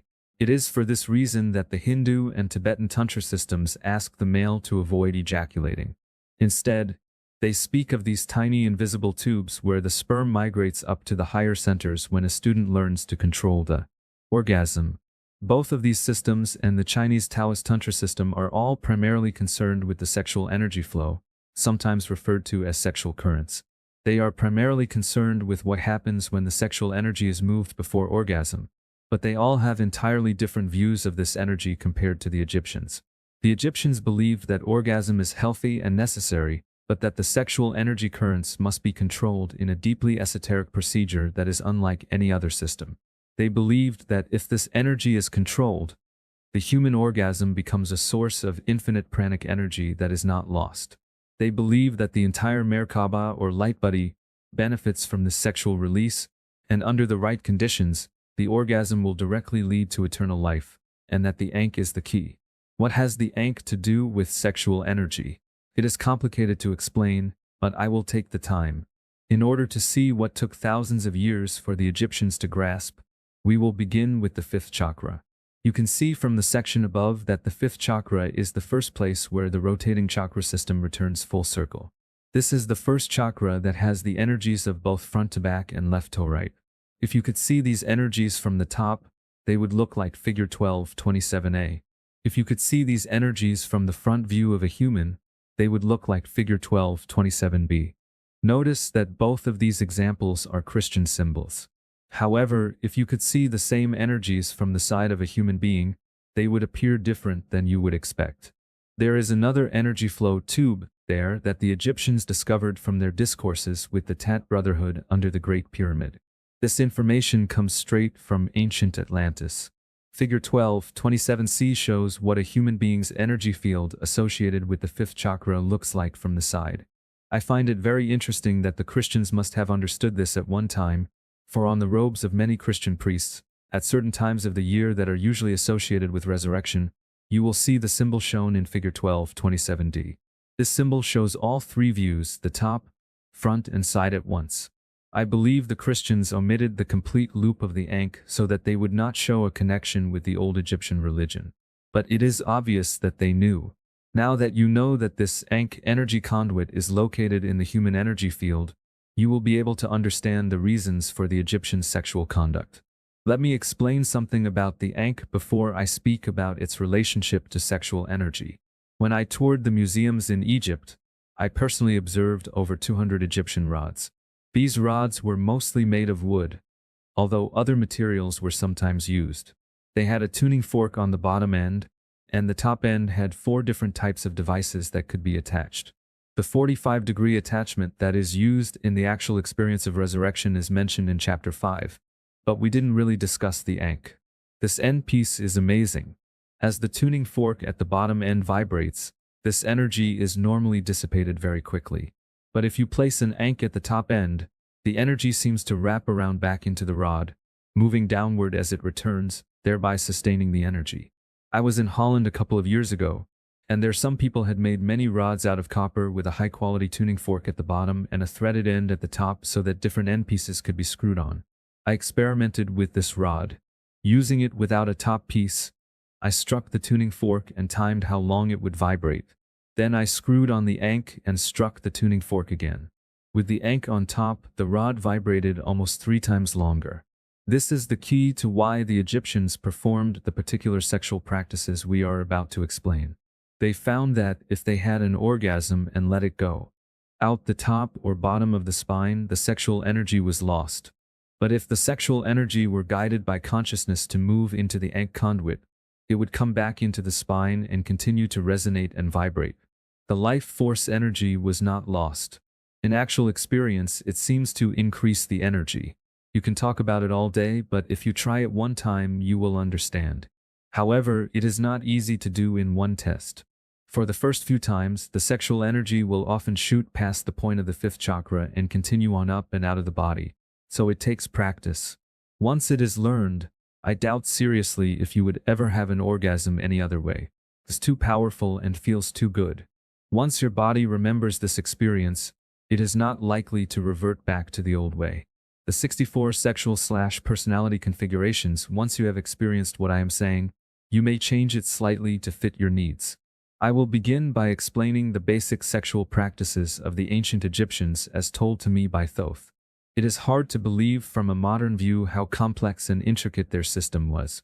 First of all, they did not see just 2 sexual polarities, but 64 entirely separate sexual polarities. I am not going to go into great depth here, but I will lay out the simple pattern. This pattern was copied from the human DNA molecule and the 64 codons. They see for basic sexual patterns: male, female, bisexual, and neutral. These were further broken down into polarities: male, male heterosexual and male homosexual; female, female heterosexual and female homosexual; bisexual, male body and female body; neutral, neutral male body and neutral female body. This makes 8 primary sexual patterns. What I am about to say is, again, outside of normal human knowledge. The Egyptians did not see us in our body all alone. They perceived and identified 8 completely separate personalities. All 8 personalities are directly related to the original 8 cells, which make the 8 electrical circuits that. This text leads to the 8 primary chakras, which is the basis of the 8 points of the tetrahedron around the body. When a spirit comes to Earth for the first time, it arranges the tetrahedrons around the body in such a way as to be male or female. The personality that emerges is the first one. At the second lifetime, the spirit usually arranges the tetrahedrons in the gender opposite to the first lifetime. The spirit will continue to choose a different point of the tetrahedron to face forward until all 8 points and all 8 personalities have experienced life on Earth. After the first 8 lifetimes, usually the spirit will choose a rhythm that keeps a sexual balance during its lifetimes on Earth.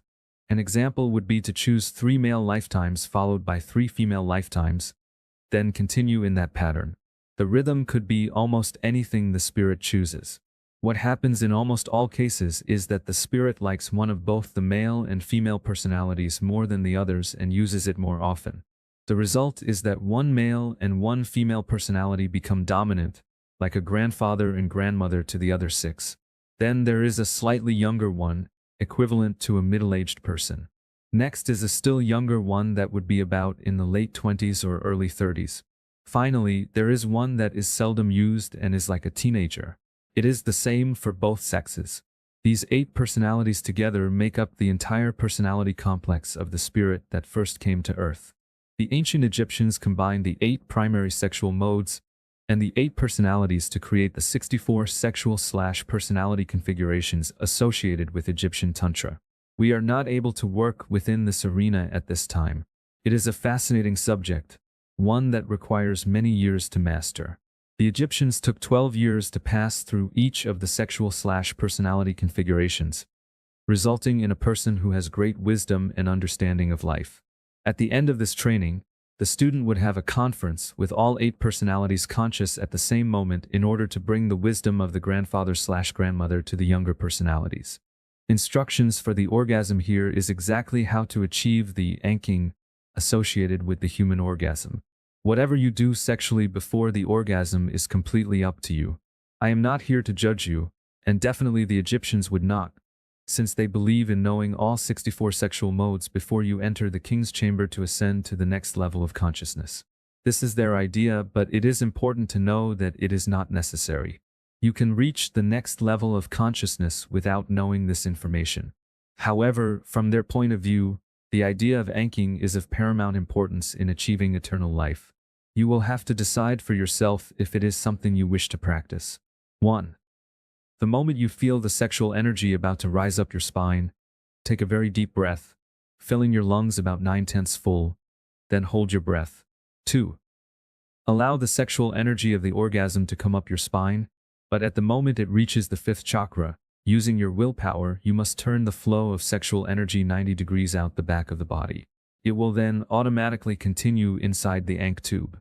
It will slowly turn until it passes exactly through the 8th or 13th chakra 1 hand length above the head at 90 degrees to the vertical. It will then continue to curve around until it returns to the 5th chakra, where it began. It will often slow down as it approaches its point of origin. If you can see the energy, it comes to a sharp point. When it approaches the 5th chakra from the front of the body, there is sometimes a tremendous jolt as it connects with this chakra. All this takes place while you are holding your breath. 3. The instant the sexual energy reconnects with its source, take in the full breath. You had filled your lungs only 9/10 full, so now you fill them as completely as you can. 4. Now exhale very, very slowly. The sexual energy will continue on around the Ankh channel as long as you are exhaling. When you reach the bottom of this breath, you will continue to breathe very deeply, but a change happens here. 5. At this point, continue to breathe a deep, full breath, but instantly see the sexual energy as prana coming from the 2 poles and meeting in your 5th chakra as before. Be aware of your entire Mer-Ka-Ba and feel this energy radiate into and throughout your entire light body. Let this energy also reach down into the deepest physical levels of your body structure, even past the cellular level. Feel every cell becoming rejuvenated by this life force energy.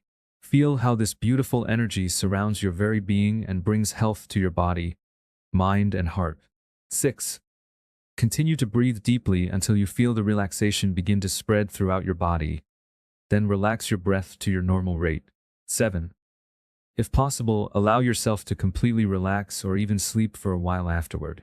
If this is practiced for even 1 week, I believe you will more than understand. If it is continually practiced, it will begin to give health and strength to your mental, emotional, and physical bodies. It will give great strength and power to your light body as well. If it does not feel right for some reason, then don't do it. Beyond the 5th chakra physiologically, you can't see the next chakras as clearly as the 5 below. But we will see the same phenomenon in the upper part of the body, figure 12-28. After the spiral exits the 5th chakra, it rotates to the left to the 6th chakra, which is the personal heart chakra. The physical heart is off-center on our left side and at 90 degrees to the 5th, Christ chakra. Then the spiral rotates to the rear as it rises to the throat chakra. The Adam's apple of the male protrudes along this front-to-back plane. But when it comes to the 8th chakra, the chin, the system seems to break down. There's clearly a front-to-back flow also, like the throat number 90-degree change. Why? At this point, the energy enters into a new configuration, perhaps because it is the 8th chakra, which usually completes the cycle in the 8 chakra system. A new, smaller chakra system emerges inside the head alone that defines the 13 chakra system yet is separate from it. What is going on? If you study Leonardo's canon, you'll see that the head is drawn inside one of the 64 squares that is further broken up into a 4x4 grid of 16 squares. In this drawing, you can barely see what I am talking about, but if you can find a good copy, you will see. A 16-square grid is a function of a 64-square grid in which the head is exactly the size of one of the 64 squares. So the head is 1/64th of the square around the entire body. The chakra system goes all the way up through the body and through the head, but in the head, there's a separate mini chakra system that runs from the tip of the chin to the top of the head. It seems to be an 8 chakra system, but I am not positive that the 13 system is not there also. Realize that this mini chakra system is in addition to and inside the 13 chakra system we have begun to study. The chakra points are located at the tip of the chin, the mouth, the tip of the nose, the eyes, and the third eye. The other 3 are inside the head and cannot be seen unless we study the internal parts of the brain. Again, you can see the rotational pattern in the shape of the body part. First, the tip of the chin extends outward, facing straight ahead. Then the mouth, a vesica piscis, is 90 degrees, extending left and right. The nose faces front to back at 90 degrees to the mouth. Then the eyes, also vesica piscis, extend to the sides at 90 degrees to the nose. Finally, the third eye is the place of completion, the 5th point, just like the Christ chakra. It is for this reason that both places, the Christ chakra and the third eye chakra, are so important and unique. They both are the 5th and completing chakra within their respective systems. This was the work I was involved with when Thoth left the earth. I wish I had had more time with him on this subject, because it's not in any books. The Egyptians never wrote any of this down. None of the right eye of Horus information was written down anywhere except in the Hall of Records. It was all transmitted orally. Through the final half-step figure 12:30 shows the head, the pineal gland, and the 13th chakra. Eventually our consciousness is going to be located at the pineal gland, and we're going to want to get up to the 13th chakra. The most obvious way is to go straight up, but God made sure that that was not the way because it's the most obvious. He changed the angle so that you can't find it, so that you will stay in the pineal until you really master it. Just as on the 8 chakra system drawing, figure 12:10, where there's a block after the 3rd chakra so you can't get into the upper chakras, there's another block toward the back of the head, where the half step is. Experientially, it is very difficult to figure it out. The Tibetans say that you cannot go up to the 13th chakra unless you go to the back of the head first. You have to find the doorway, and once you do, you can step through it. There are actually 5 chakras in a straight line running from front to back, as shown. 3 are inside the head, 1 is in the space behind the head, and the other in the space in front of the head. Most of us are familiar with only the pineal and the pituitary. The Nephilim originally figured out how to get from the 12th to the 13th chakra and change dimensional levels, but their secret was different from the way we're going to do it. The Nephilim went to the pineal gland first, then shot their consciousness forward to the pituitary gland and continued it out into space to the chakra that sits in front of the head. Once they entered that front chakra, they made a 90-degree turn and went straight up. That put them in another world. Because of this rapid change technique they used, which is shaped like an L, the Nephilim became known as the Els or Els. It became their nickname. Later, when the Nephilim were becoming rare on Earth, they became known as the Elders or the Old Ones. I believe the Earth is going to do it another way, unless you want to go the way of the Nephilim. But I'm going along with the rest of the planet. I will now describe how Thoth and Shesat left.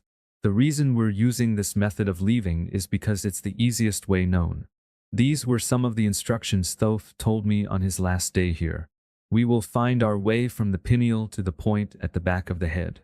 We have to pass through the crown chakra to get out, so from that back point we make a 45-degree turn to get to the crown. When we reach the crown, we make another 45-degree turn to move up to the 13th chakra. You may find the Mer-Ka-Ba becoming unstable because of the rapid 45-degree turn. Don't worry, it will stabilize. Prior to the fall in Atlantis, we made one 90-degree turn. But it's difficult that way, it's a real shock. It's easier to make 2 45-degree turns. When you make that first 45-degree turn, you'll find that your Mer-Ka-Ba field will sort of wobble, and you may feel really strange. You've got to sit there and center until your Mer-Ka-Ba field restabilizes itself. You will make 2 shifts separated by about a minute to a minute and a half. When you feel it stabilize again, make another 45-degree turn to connect to the 13th chakra. This is what many of the ascended masters have done during their ascension. They make the first shift, wait till everything settles down, and immediately make another shift. For just a moment you're in a kind of no man's land, and it's not very stable. You can't stay there. If you stayed there too long, I don't know what would happen. But you stay there for only a moment and then whoosh, you make the second shift, which puts you into the next dimensional level, in this case the 4th dimension. I'm telling you this again so you will remember. You might find this useful at some point. There are lots of ways to directly experience other dimensions, but it requires a more mature soul to make that rapid 90-degree turn. Making these 2 45-degree turns is like using training wheels. It's easier and it's not as likely to throw you off balance. The energy fields around the body. Now we're going to look at the energy fields around the human body that are created by the movement of energy and consciousness within the chakras. The first energy field that comes off the body is the prana or chi field, sometimes called the etheric field. Although it comes out of the whole body, it's seen primarily around your hands, your feet, your head, and on your shoulders a little bit too. Usually it's a soft white-blue light. Immediately next to the skin is a black field, and just beyond it begins a light bluish light. This bluish light is the prana or the life force energy of your body. If it's around your hands, it'll show up anywhere from a 1/4 inch to maybe 3 or 4 inches away. But around the rest of your body, it usually extends less than an inch from the skin. Even if you don't believe in it and have never seen it before, you can see it easily. I'm going to describe how to do it if you wish to try it. All you do is take a piece of black construction paper and get directly under an incandescent light with a dimmer switch. Hold your hand about an inch away from the paper and slowly turn down the dimmer switch until you can't see your hand. Wait 11 seconds. Your eyes will adjust, and when they do, you'll see your hand again. When your hand reappears, you should see the prana aura. You may have to do it a second time. Then look at, say, the last section of your middle finger with the black paper maybe an inch behind it. Lock your eyes on it and don't blink. Now wait. Within 10 or 15 seconds, you'll begin to see this soft blue glowing light around your fingers. Once you see the field, you can do different things. You can put the tips of 2 fingers on opposite hands together, whereupon the flames that shoot out the tips of the fingers will lock. Then move your fingers apart, and you'll see the flames stretch out like bubble gum. When your fingers get about 5 inches or so away from each other, the flames will snap back. You can do this over and over. Most people can see this. Then you can take a crystal, it doesn't have to be a fantastic one, and hold it against your wrist. Start doing yogic breathing deeply and rhythmically, really deep and really long to bring in prana. You'll see the flames at the tips of your fingers begin to grow. Sometimes these flames can go out 4 to 6 inches. You can actually see this. Then you'll notice that it's connected to your breath. As you inhale, the field will slightly contract. As you exhale, it will expand. You can see with your own eyes how the breath and the prana field interrelate. Kirlian photography is done by placing your hand or finger or a leaf on a charged plate, then exposing it electrically on a special film. You can see these fields in the photograph.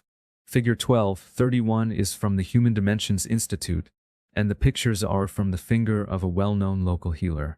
On the top, when the healer is sitting there doing nothing, you can see the whitish-blue light coming off the tip of her finger and around the edges. The photo on the bottom shows what happens after she begins to breathe and focuses on healing. Whitish-blue flames are coming out the tip of her finger.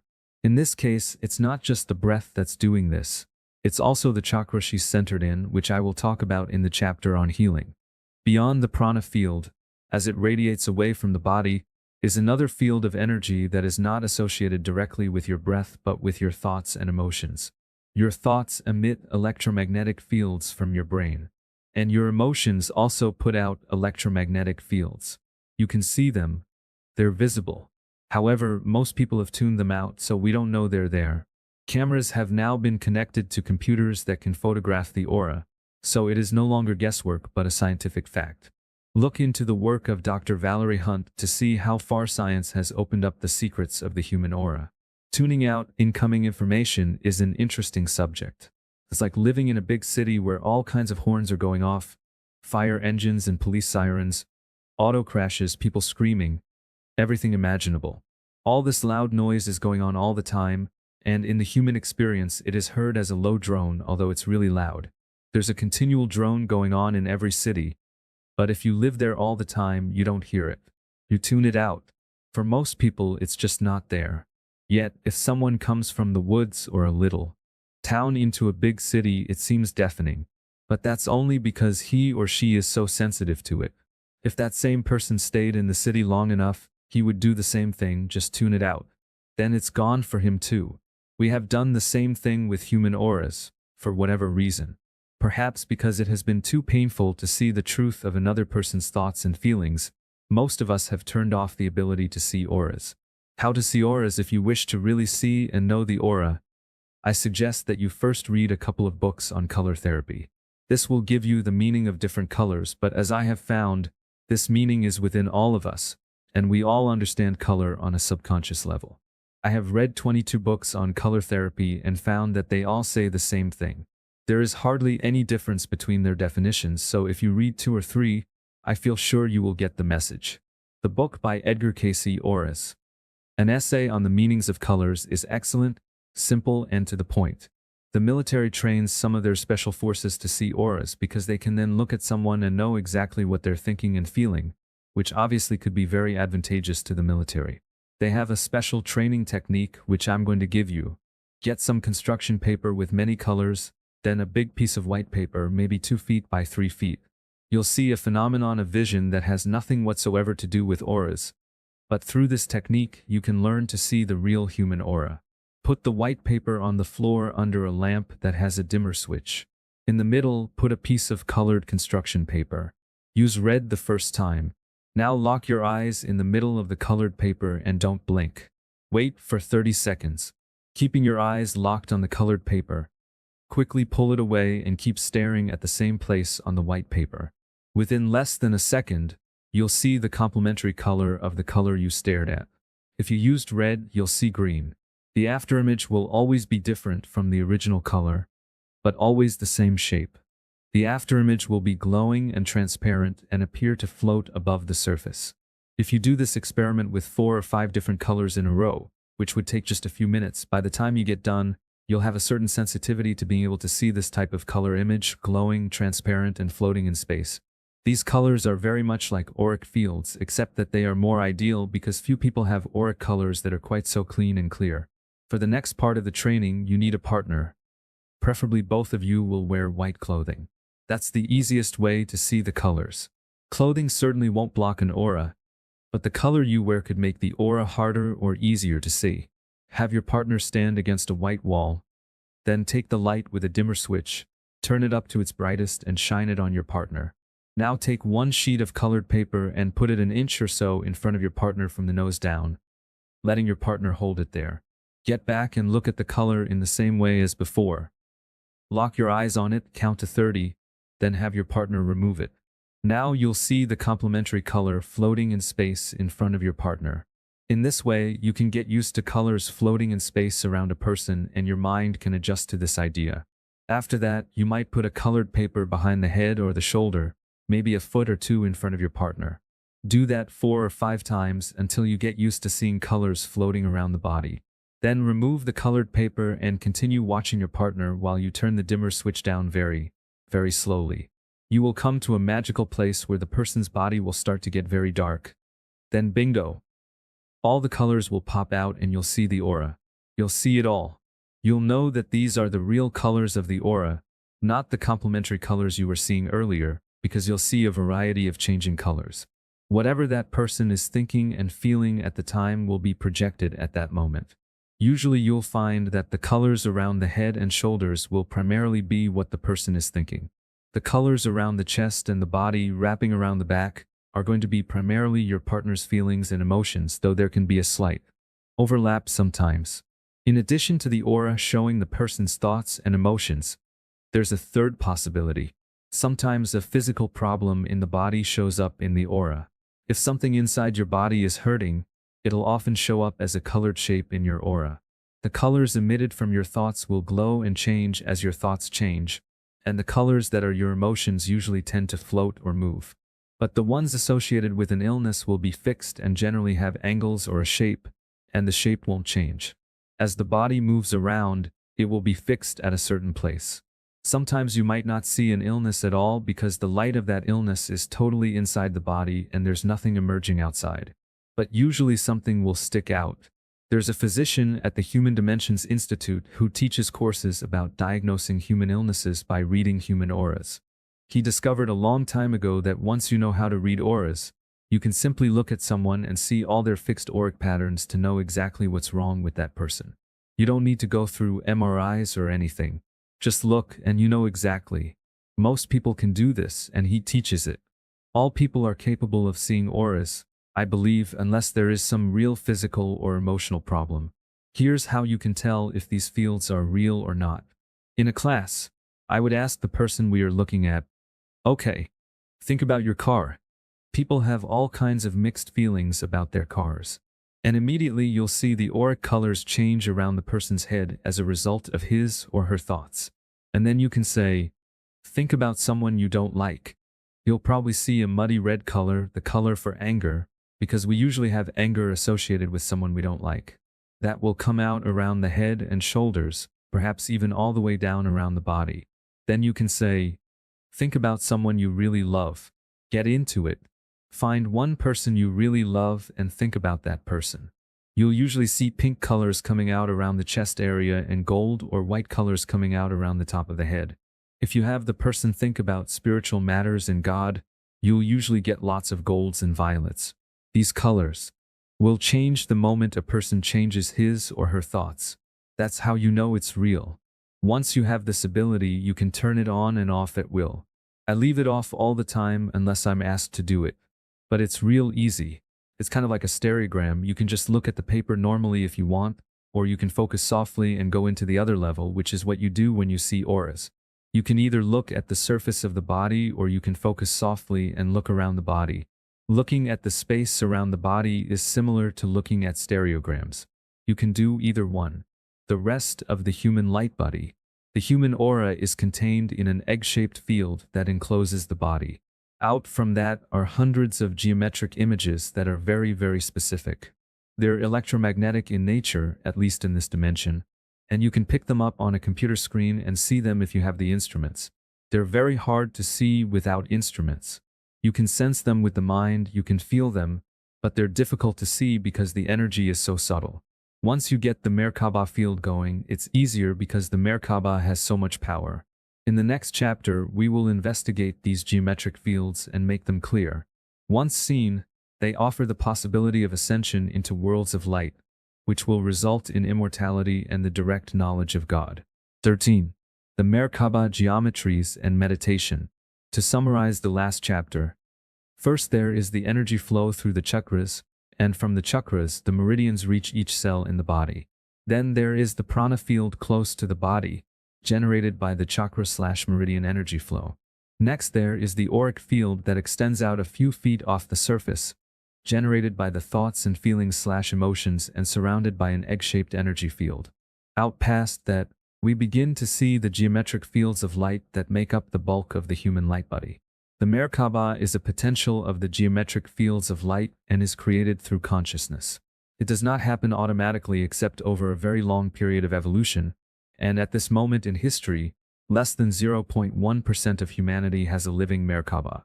I believe that will change dramatically over the next few years. The human being is surrounded by numerous geometric fields of energy that are electromagnetic in nature within this dimension. Figure 13.1. The Mer-Ka-Ba extends into all possible dimensions, and in each dimension uses the laws of that dimension to manifest. In the figure above, you are seeing only one of hundreds of other possibilities that exist around the body. You are looking at the star tetrahedral field that is the first geometric field off the surface of the body, sometimes referred to as the opening to the Mer-Ka-Ba. This field will be the one we will use, at least most of us, here on Earth at this time in history, but we are going to show you the more complete geometric light body because for some of you this information will become very important. For the vast majority of you, this first star tetrahedral field is all that is necessary to know. Once you reach the next world, the fourth dimension of this planet, you will receive all the additional information you will need at that time. Why do I keep giving information that is only for a few? I am speaking to an audience that is on many levels of evolution. All of you are important to life. In fact, if even one spirit were to become non-existent, the entire universe would cease to exist. In order to reach the whole audience, I must go beyond what most people need.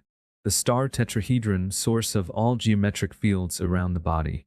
If you were to follow these energy lines of the star tetrahedral field to their source within the body, you would be looking at the tiny star tetrahedral field of the original 8 cells, the egg of life located in the exact geometric center of the body. As you saw in Chapter 7, the creation of life is geometric. Mitosis moves through sphere to tetrahedron to star tetrahedron to cube to sphere again and finally to torus. This geometric beginning of life does not stop there. It continues out to a distance of about 55 feet around the body, creating an amazingly intricate array of interconnected and interrelated geometric energy bodies that will be used over time by life as it evolves. Now that you understand the source of these geometric fields around the body, let's take a look at them. We will begin with the star tetrahedron. First, we will repeat part of the information from Chapter 2 to save you from having to look it up. It is the beginning. The work that is to follow is sacred and will result in your being changed forever. If it does not feel like the right path for you to follow at this time, then don't. Wait until you feel sure. Once you have begun this path, there is no turning back. You will know and will have experienced too much in the higher chakras. You can read this chapter, but that is not what I am talking about. It is the actual experience of the Mer-Ka-Ba that will change you and your life. It will alert your higher self that you are becoming aware, and your higher self, which is you on a higher level of consciousness, will begin to alter your life here on earth and you will rapidly begin to grow spiritually. You may find major changes in your life begin within days or weeks of beginning this practice. Friends and relationships that have been in your way spiritually will recede, and new friends and relationships will appear. Whatever has stopped you from growing spiritually will disappear and whatever you need will appear. It is a spiritual law, as you will soon see if you choose to begin this path within the higher chakras and the Mer-Ka-Ba. I say this to you so that you will know and not be surprised. Once life is aware of your awakening, it will assist you. Then once you have begun to awaken, life will use you to further unfold it. Do you remember? This is, of course, not the first time you have entered this path. In truth, you do know. So let us begin. This star tetrahedron with the human image within it, star tetrahedron, is going to become one of the most important drawings for understanding and working with the Mer-Ka-Ba as taught here in this book. What you're looking at is two-dimensional, but think of it in 3 dimensions. In 3 dimensions it is 2 interlocked tetrahedrons that are perfectly contained within a cube. It would really help if you were to make or buy one of these forms so that you can get the image perfectly in your mind. One of the first things the angels did when they were teaching me was ask me to make a star tetrahedron out of cardboard. Somehow, holding this form in your hands really helps your understanding. In fact, it is almost essential, for a misunderstanding at this point could completely stop your further growth. One simple way to construct a star tetrahedron is to first construct an octahedron with 8 identical equilateral triangles. You see, there is an octahedron inside the center of a star tetrahedron. Then make 8 identical tetrahedrons that exactly fit over each face of the octahedron. Now glue the 8 tetrahedrons onto each face, and you have a star tetrahedron. There are other ways, but this way is easy. I highly recommend that you somehow obtain a star. The next thing is to understand how your body fits into the star tetrahedron, or how the star is arranged around your body. By carefully studying this 3D star tetrahedron you have obtained or constructed, and by studying figure 13.1, your mind will begin to remember. Please do this first. On Leonardo's drawing, the tetrahedron pointing upward to the sun is male. The one pointing down toward the earth is female. We're going to call the male one a sun tetrahedron and the female one an earth tetrahedron. There are only 2 symmetrical ways that a human being can look out of this star tetrahedral form, with one point of the star above the head and one point below the feet, and with the alignment of the human body looking toward the horizon. For a male body looking out of his form, his sun tetrahedron has a point on the bottom plane facing forward and the opposite flat face is behind him. His earth tetrahedron has a point on its top plane facing backward and the opposite flat face is in front, figure 13.2, left. For a female body looking out of her form, her sun tetrahedron has a flat face forward and a point facing the back. Her earth tetrahedron has a point facing forward and the opposite flat face is behind her, figure 13.2, right? Further, there are actually 3 complete star tetrahedrons around the body, all the exact same size and superimposed over each other along the same axis.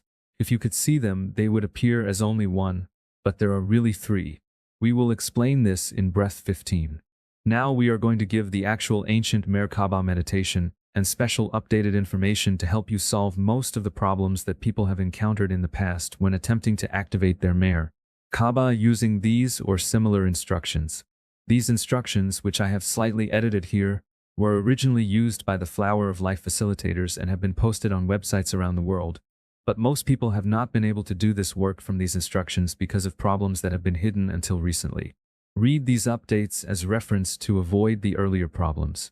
The problems that people have had in understanding these instructions have been identified over the past 5 years by direct experience in workshops, and they will be clearly noted in the updates.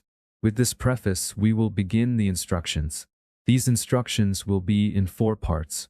Spherical breathing and the remembrance of the Mer-Ka-Ba like the sun. We must breathe, radiating out to all life. And from all life we will receive our mana.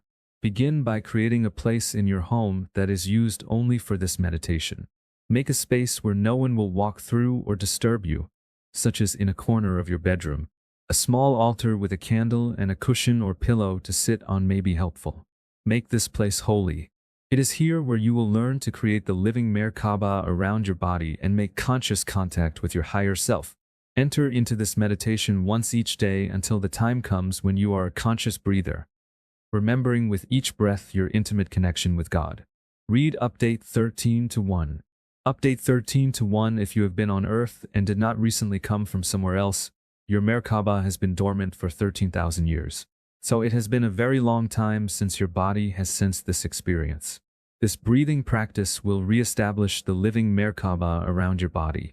The practice functions much like a spinning wheel that has to be spun every so often to keep it spinning. In a Mer-Ka-Ba, however, eventually the repeated spinning begins to take on a life of its own, and at one point in the practice the spinning will continue indefinitely. But it takes time. This state of the Mer-Ka-Ba is now being called a permanent Mer-Ka-Ba, which means a person is what is called a conscious breather. A conscious breather is someone with a permanent Mer-Ka-Ba who is consciously aware of the Mer-Ka-Ba breath. To be clear, the daily practice that follows is a method to construct a living Mer-Ka-Ba field around your body. But the practice will someday be stopped and replaced by conscious breathing. However, there are very definite problems that can occur if you stop doing the practice before your Mer-Ka-Ba is really permanent. Your ego may say to you, "Oh yes, I am sure that my Mer-Ka-Ba is permanent," when in fact it is not. If you stop doing the practice too early, then your Mer-Ka-Ba will stop living or spinning after about 47 to 48 hours. So how can you tell if it is permanent? This is very difficult for some people because when you are beginning, the energy of the Mer-Ka-Ba is very subtle. If you have been doing the Mer-Ka-Ba for more than 1 year and you find that you are aware of your Mer-Ka-Ba many times a day, then it is fairly certain that it is permanent. If you are in contact with your higher self and you are sure of it, then simply ask. However, one thing is also for certain. If you stop doing your practice and you find that you have not even thought of or remembered your Mer-Ka-Ba for several days, you must begin again. Once you are a conscious breather, you will remember your Mer-Ka-Ba every day.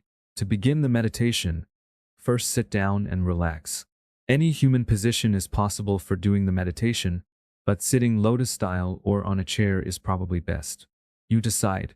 Begin by letting the worries of the day go. Breathe rhythmically and shallowly in a relaxed manner. Be aware of your breath and feel your body relax.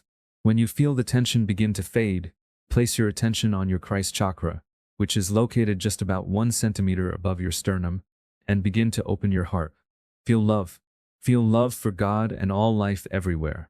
Continue to breathe rhythmically, the same length of time in and out, being aware of your breath, and feel the love moving through your spirit. When the feeling of love is in your beingness, you are ready to move toward the experience of the Mer-Ka-Ba.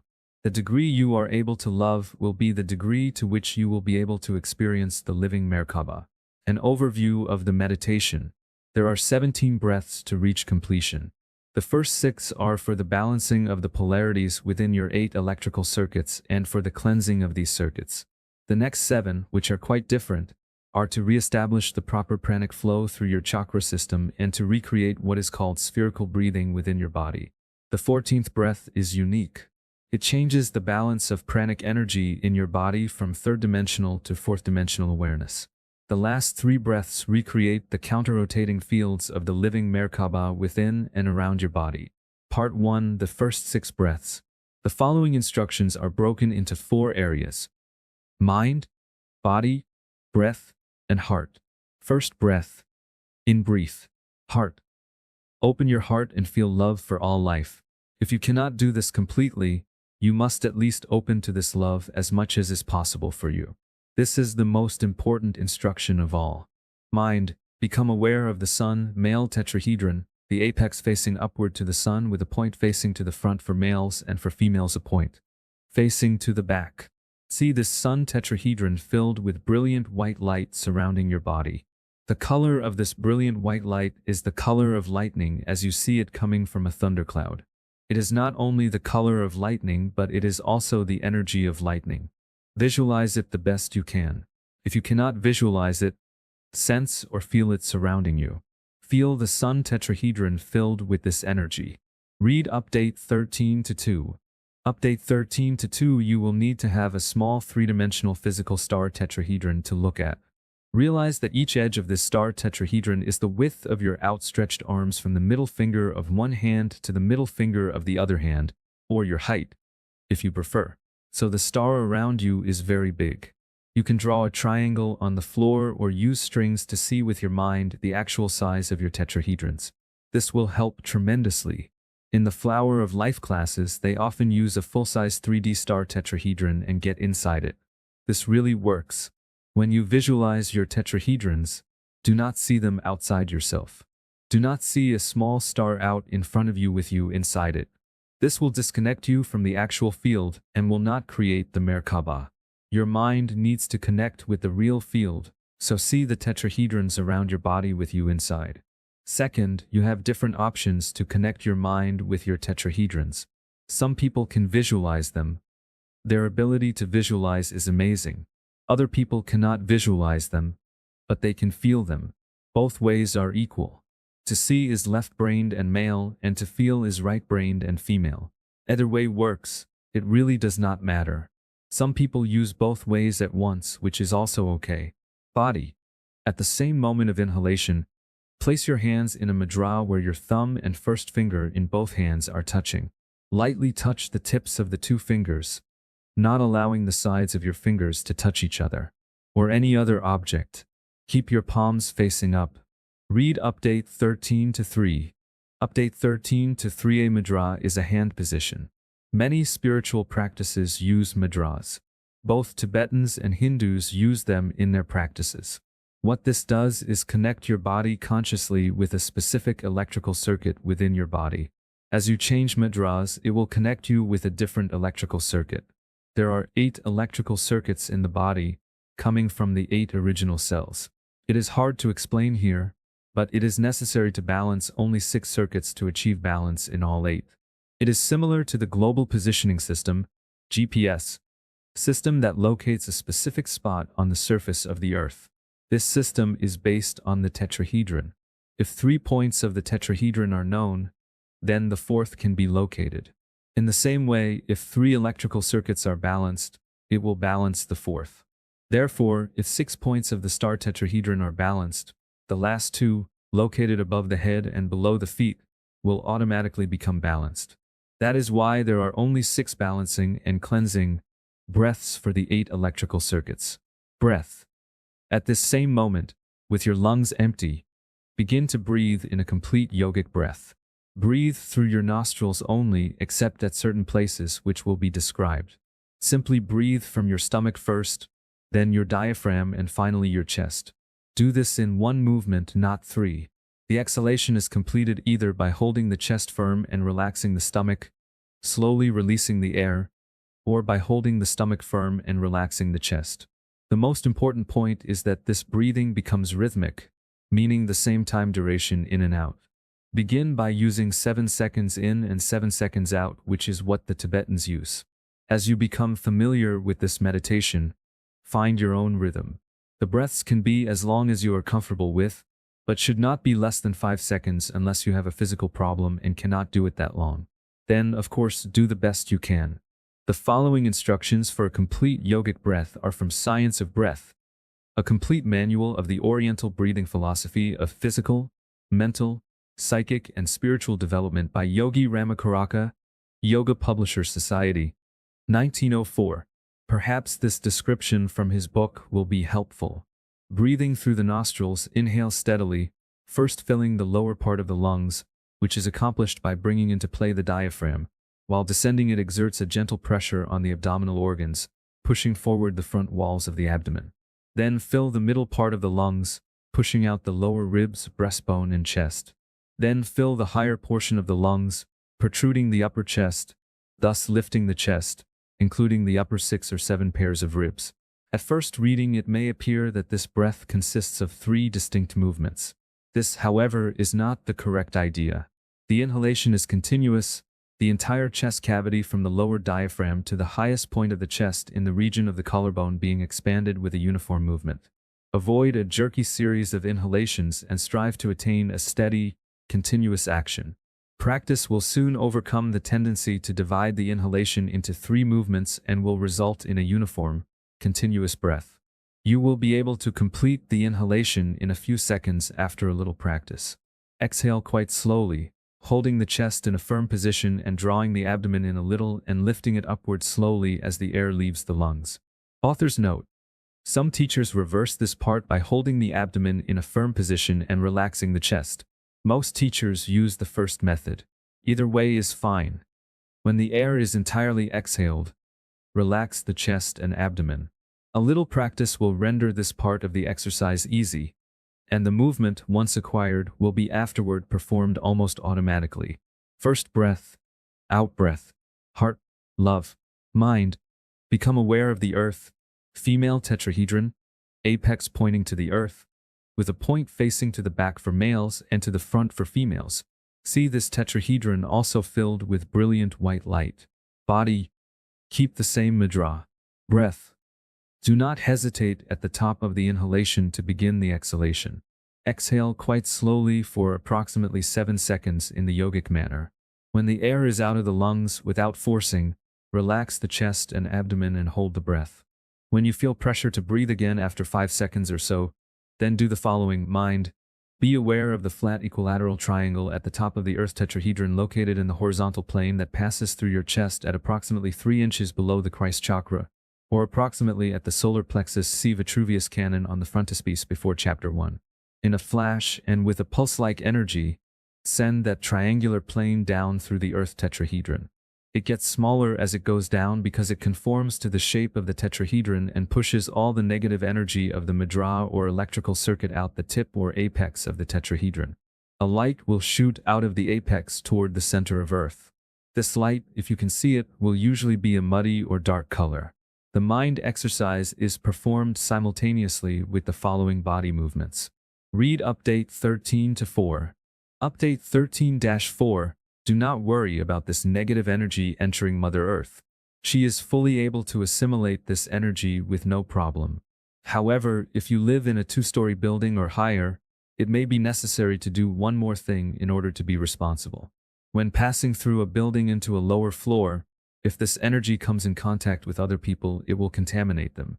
In order not to cause harm, the following is necessary. We have not explained psychic energy yet, so you must go on faith if you do not understand it. You must see and know that this negative energy you have emitted will not become attached to another person and will completely enter Mother Earth without causing harm. By simply thinking this thought, it will be so. Body.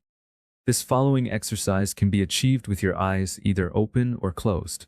Move your eyes slightly toward each other. In other words, slightly cross your eyes. Now bring them up to the top of their sockets by looking upward. This motion of looking up should not be extreme.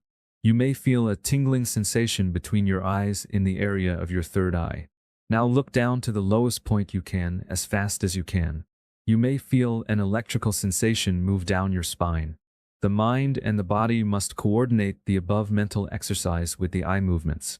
The eyes look down from their uppermost position at the same time the mind sees the horizontal triangular plane of the earth tetrahedron move down to the apex of the earth tetrahedron. It will naturally return to its normal position. This combined exercise will clean out the negative thoughts and feelings that have entered your electrical system in this particular circuit. Specifically, it will clean out the part of your electrical system associated with the particular mudra you are using.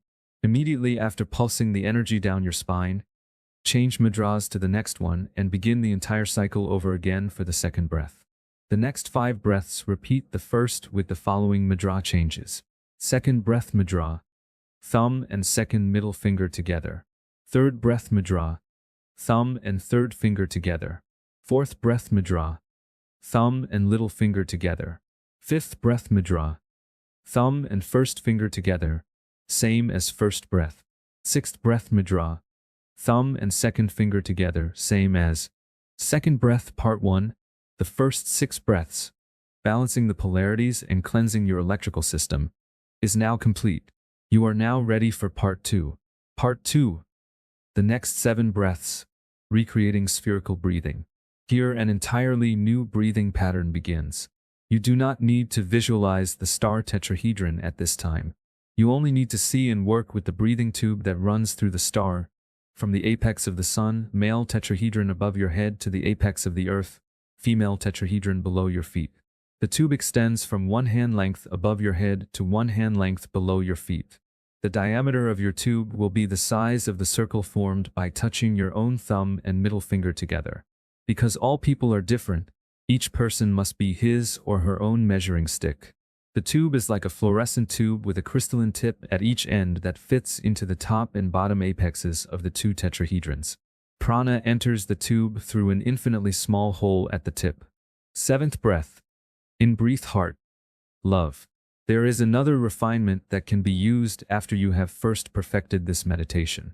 Read Update 13-5. Update 13-5. The following refinement is optional. If it does not feel necessary, then don't do it and continue to use only love.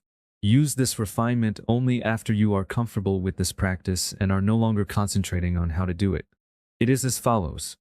Replace the feeling of love that is held for all 7 breaths with the following 7 feelings or qualities of mind, holding them during the entire breath.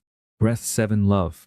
Breath 8 truth. Breath 9 beauty. Breath 10 trust. Breath 11 harmony. Breath 12 peace. Breath 13 reverence for God. This pattern is necessary for entering a stargate such as the one found in Orion in the middle of the Crab Nebula. Only a person or spirit who is living these qualities can enter such a stargate. This pattern has a subtle field that will help you in the future. If you do not understand now, you will later. Mind. Visualize or sense the tube running through your body. The instant you begin the 7th in-breath, see the brilliant white light of prana moving up and down the tube simultaneously. This movement is almost instantaneous. The point where these 2 prana beams meet within your body is controlled by the mind. This is a vast science known throughout the universe. In this teaching, however, you will be shown only what is necessary to take you from the 3rd to the 4th dimensional awareness and move with the earth as she ascends. In this case, you will direct the 2 beams of prana inside the tube to meet at your navel, or more correctly, within your body at the navel level. The moment the 2 beams of prana meet, which is just as the in-breath begins, a grapefruit-sized sphere of white light/prana is formed at the meeting point centered within the tube exactly at this chakra. It all happens in an instant. As you continue to take the 7th in-breath, the sphere of prana begins to concentrate and grow slowly larger. Body. For the next 7 breaths, use the same mudra for both in-breath and out-breath. The thumb, 1st and 2nd fingers touching together, palms up. Breath. Deep, rhythmic yogic breathing, 7 seconds in and 7 seconds out, or whatever is best for you. There is no holding your breath from now on. The flow of prana from the 2 poles will not stop or change in any way when you switch from in-breath to out-breath. It will be a continuous flow that will not stop as long as you breathe in this manner, even after death, resurrection, or ascension. 7th breath, out-breath. Mind. The prana sphere centered at the navel continues to grow. By the time of the full exhalation, the prana sphere will be approximately 8 or 9 inches in diameter. Breath. Do not force the air out of your lungs. When your lungs empty naturally, immediately begin the next breath. Heart. Love. Mind. The prana sphere continues to concentrate life force energy and grow in size. 8th breath, out breath. Mind. The prana sphere continues to grow and will reach maximum size at the end of this breath. The maximum size is different for each person. If you put your longest finger at the edge of your navel, the line on your wrist that defines your hand will show you the radius of the maximum size of this sphere for you. This sphere of prana cannot grow larger. It will remain this size intact even when we expand another sphere beyond this one later. 9th breath. In-breath. Mind. The sphere cannot grow larger, so the prana begins to concentrate within the sphere, causing it to grow brighter. Breath. The sphere grows brighter and brighter as you inhale. 9th breath. Out-breath. Breath. As you exhale, the sphere continues to grow brighter and brighter. 10th breath. In-breath. Mind. As you inhale the 10th breath, the sphere of light in your stomach area will reach maximum concentration. Approximately halfway into the 10th in-breath, at the moment of maximum possible concentration, the sphere will ignite and change color and quality. The electric blue-white color of prana will turn into the golden color of the sun. The sphere will become a golden sun of brilliant light. As you complete the 10th in-breath, this new golden sphere of light will rapidly reach a new and higher concentration. At the moment you reach full inhalation, the golden sphere of light in your body is ready for a transformation. 10th breath. Out-breath. Mind. At the moment of exhalation, the small sphere of golden light, 2 hand lengths in diameter, bulges to expand. In 1 second, combined with the breath described below, the sphere expands quickly to the size of Leonardo's sphere, the fingertips of your extended arms. Your body is now completely enclosed in a huge sphere of brilliant golden light. You have returned to the ancient form of spherical breathing. However, at this point, the sphere is not stable. You must breathe 3 more times, breaths 11, 12, and 13, to stabilize the new golden sphere. Breath. At the moment of exhalation, make a small hole with your lips and blow out your air with pressure. Notice how your stomach muscles contract and your throat seems to open. In the first moment of this breath, you will feel the sphere begin to bulge as you force the air through your lips. Then at the right moment, usually within a second or two, relax and let all the remaining air out through your lips. At that moment, the sphere will immediately expand to the size of the Leonardo sphere. Notice that the original smaller sphere is also still there. There are two spheres, one within the other. 11th, 12th, and 13th BREs. In-breath and out-breath. Mind. Relax and drop your visualization. Simply feel the flow of the prana flowing from the two poles, meeting at the navel and expanding outward to the large sphere. Breath. Deep, rhythmic, yogic breathing. At the end of the 13th breath, you have stabilized the large sphere and are ready for the important 14th breath. It is important to note here that the original small sphere is still inside the larger sphere.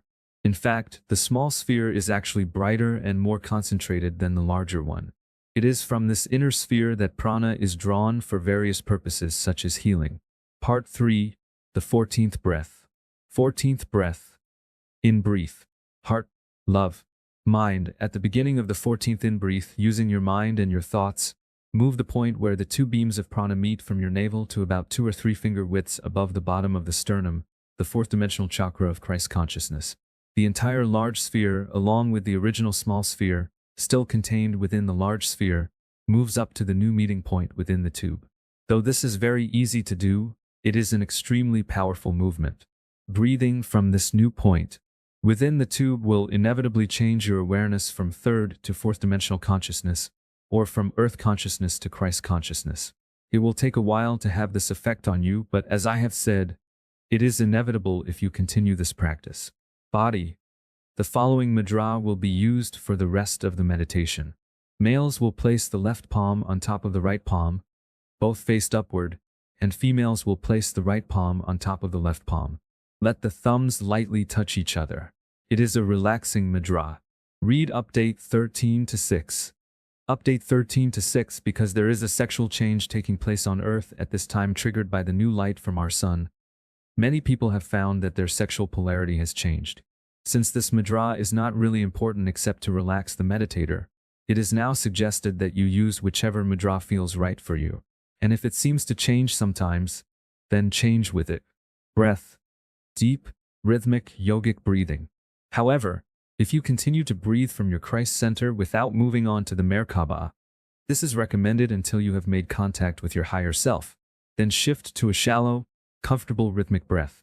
In other words, breathe rhythmically but in a comfortable manner where your attention is more on the flow of energy moving up and down the tube, meeting at the sternum and expanding to the large sphere. Just feel the flow. Use your feminine side to just be.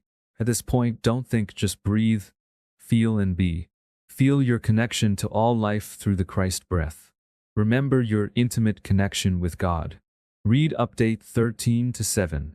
Update 13 to 7. For many years, it was recommended that people breathe only from the spherical breath until they had made conscious contact with their higher selves.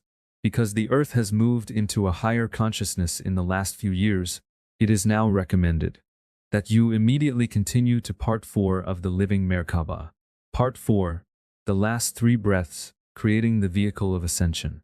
It used to be taught that you not attempt this 4th part until you had made contact with your higher self and your higher self has given you permission to proceed. We are now giving you permission to proceed, but continue to be open to communication with your higher self. This part is to be taken seriously.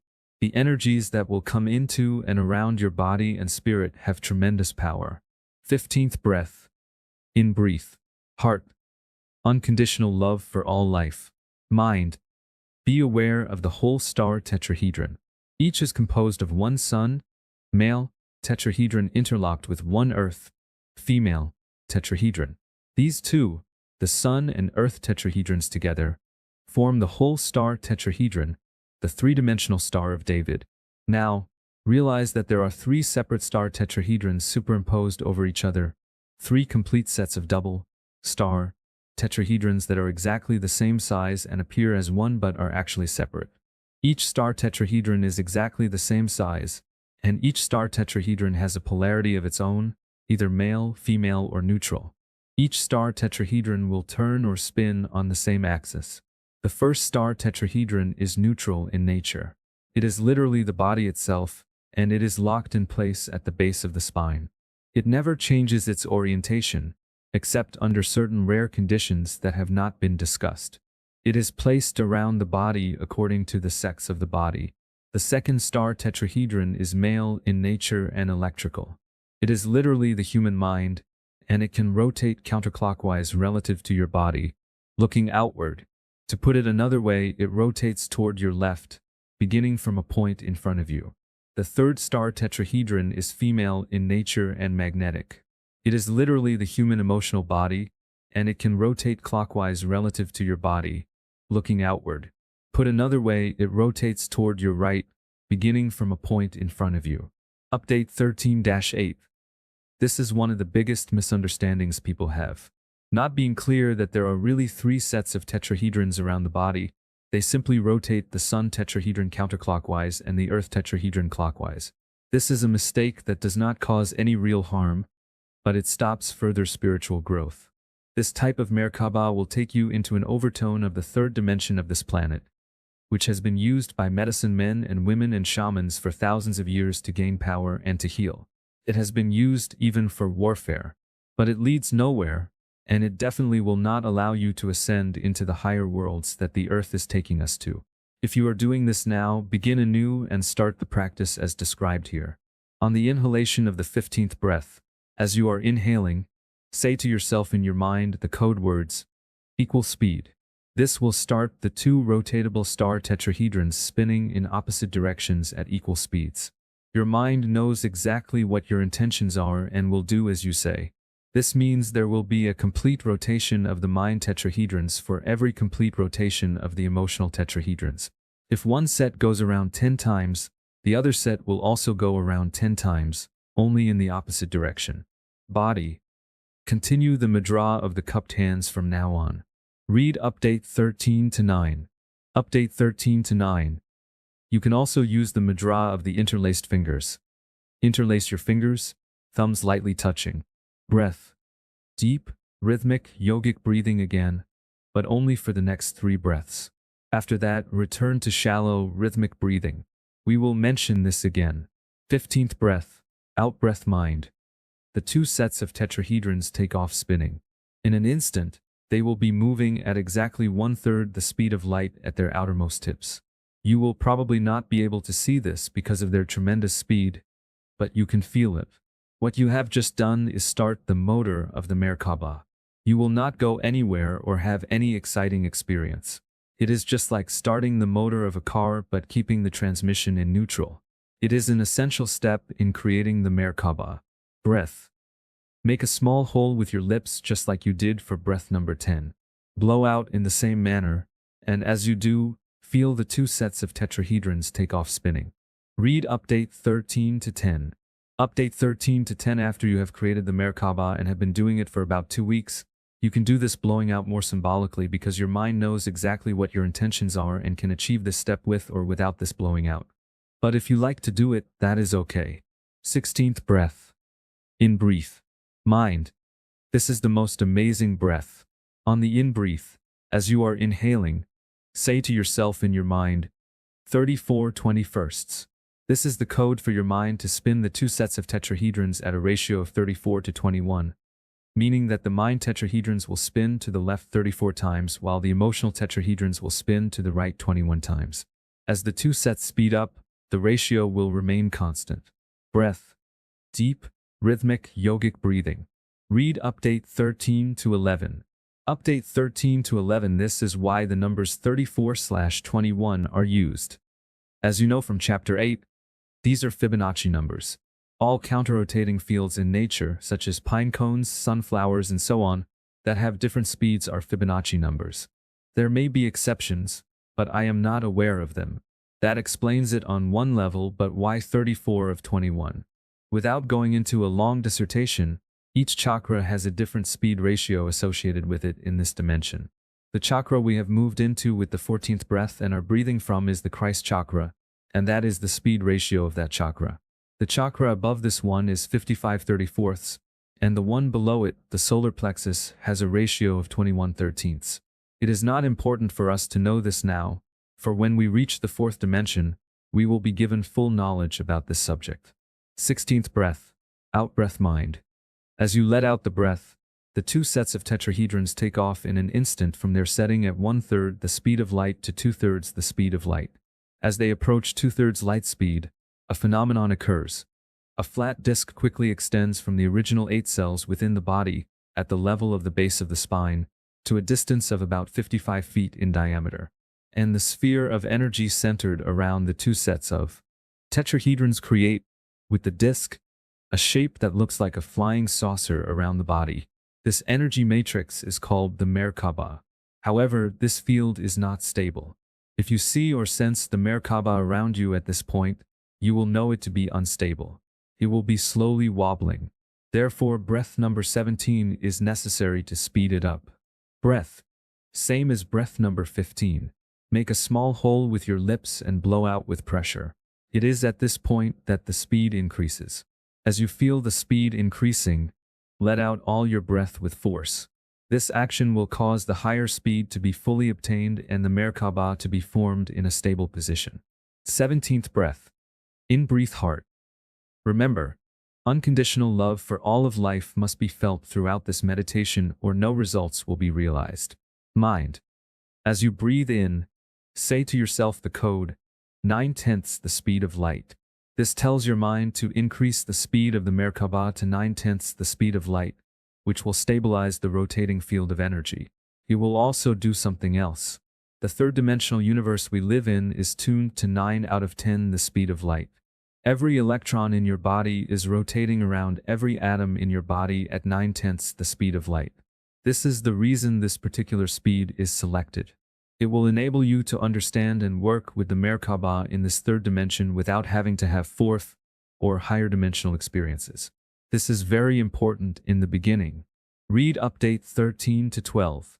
Update 13 to 12. Many teachers in the world have decided to teach people to move faster than the speed of light with their Mer-Ka-Ba.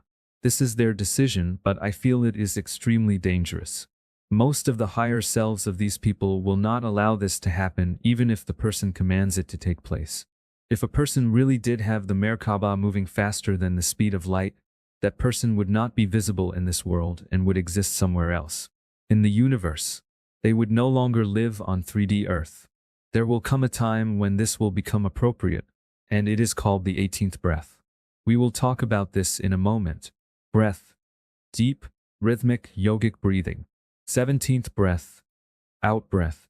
Mind. The speed increases to September 10th the speed of light and stabilizes the Mer-Ka-Ba. Breath. Same as breaths 15 and 16. Make a small hole in your lips and blow out with pressure. As you feel the speed take off, let all your breath out with force. You are now in your stable, third-dimensionally tuned Mer-Ka-Ba. With the help of your higher self, you will understand what this really means. After you are finished with the breathing exercise, technically you can immediately get up and return to your everyday life. If you do, try to remember your breathing and the flow through your body as long as you can until you can realize that life is an open-eyes meditation and everything is sacred. However, it would be desirable to remain in the meditation for a while longer, perhaps 15 minutes to an hour. While you are in this meditative state, your thoughts and emotions are amplified tremendously. This is a great time for positive affirmations. Talk to your higher self to discover the possibilities of this special meditative time. We will talk about this in detail in the chapter on psychic energy. 18th breath. This very special breath will not be taught here. You must receive it from your higher self. It is the breath that will take you through the speed of light into the fourth dimension or higher, if your higher self directs it. It is based on whole number fractions, just as in music. You will disappear from this world and reappear in another one that will be your new home for a while. This is not the end, but the beginning of an ever-expanding consciousness returning you to the source. I ask that you do not experiment with this breath. It can be very dangerous. When the time is right, your higher self will cause you to remember how to do this breath. Do not be concerned about it. It will come when needed. There are many people teaching how to do this 18th breath now, especially on the internet. I cannot tell you what to do, but please be careful. Many of these teachers are saying that they know how and that they can take you there and have you return to Earth. But just remember, if you really take this breath, you will no longer exist in this dimension. The idea that you can go to a higher dimension and return to Earth is highly unlikely. Not that it is impossible, simply highly unlikely. If you were to truly experience the higher worlds, you would not want to come back. So please be careful. As I said, when the time is right, you will remember what to do without any outside help whatsoever. Additional information and problems that people sometimes experience, all the problems or misunderstandings will be placed in this section for convenience. Some may be repeated from above and some will be new. We already mentioned the number one problem associated with the creation of the human Mer-Ka-Ba with the spinning of the male and female, Sun and Earth, tetrahedrons in opposite directions instead of spinning the Sun and Earth star tetrahedrons, the set in opposite directions. We are going to reprint this update here again since it is so important. Below are other related problems and additional information, but they use different terms to help your understanding. Common problems. 1. Spinning the tetrahedrons top and bottom only. This is one of the biggest mistakes people make. They are not clear that there are really 3 sets of star tetrahedrons around the body, and they simply rotate the Sun tetrahedron counterclockwise and the Earth tetrahedron clockwise. This is a mistake that does not really cause any harm, but it stops further spiritual growth. This type of Mer-Ka-Ba will take you into an overtone of the 3rd dimension of this planet, which has been used by medicine men and women and shamans for thousands of years to gain power and to heal. It has been used even for warfare, but it leads nowhere, and it will definitely not allow you to ascend into the higher worlds that the Earth is taking us to. If you are doing this now, begin anew and start the practice as described. 2. Experiencing the tetrahedrons as either too small or too big, or one bigger or smaller than the other. Sometimes when people examine their tetrahedrons, they find that they are either too big or too small, or that one is bigger or smaller than the other. These instructions also apply to a crooked or unaligned field. What does this mean? Your tetrahedrons are an exact measure of the polarity balance within your body. The first and primary polarity within your body comes from your parents. The Sun tetrahedron is your father's energies as given to you at conception. The Earth tetrahedron is your mother's energies as given to you at conception. If you experience a trauma originating from your parents during your childhood, especially from conception to about 3 years of age, your tetrahedrons will mirror this trauma. For instance, if your father spanked or hit you in such a way as to cause real fear, almost for sure your Sun tetrahedron will contract and become smaller than normal. If this happened only once, perhaps it will heal and return to normal if the father is truly loving. But if this hitting continues, the Sun, a tetrahedron will remain distorted and smaller than normal, which will affect the child's life as long as he or she lives unless a healing is received in some manner. The tetrahedrons should be the same size, and each edge length should be the length of your outstretched arms. But this is seldom the case. Almost every human being on Earth has had trauma during childhood and beyond. What can we do?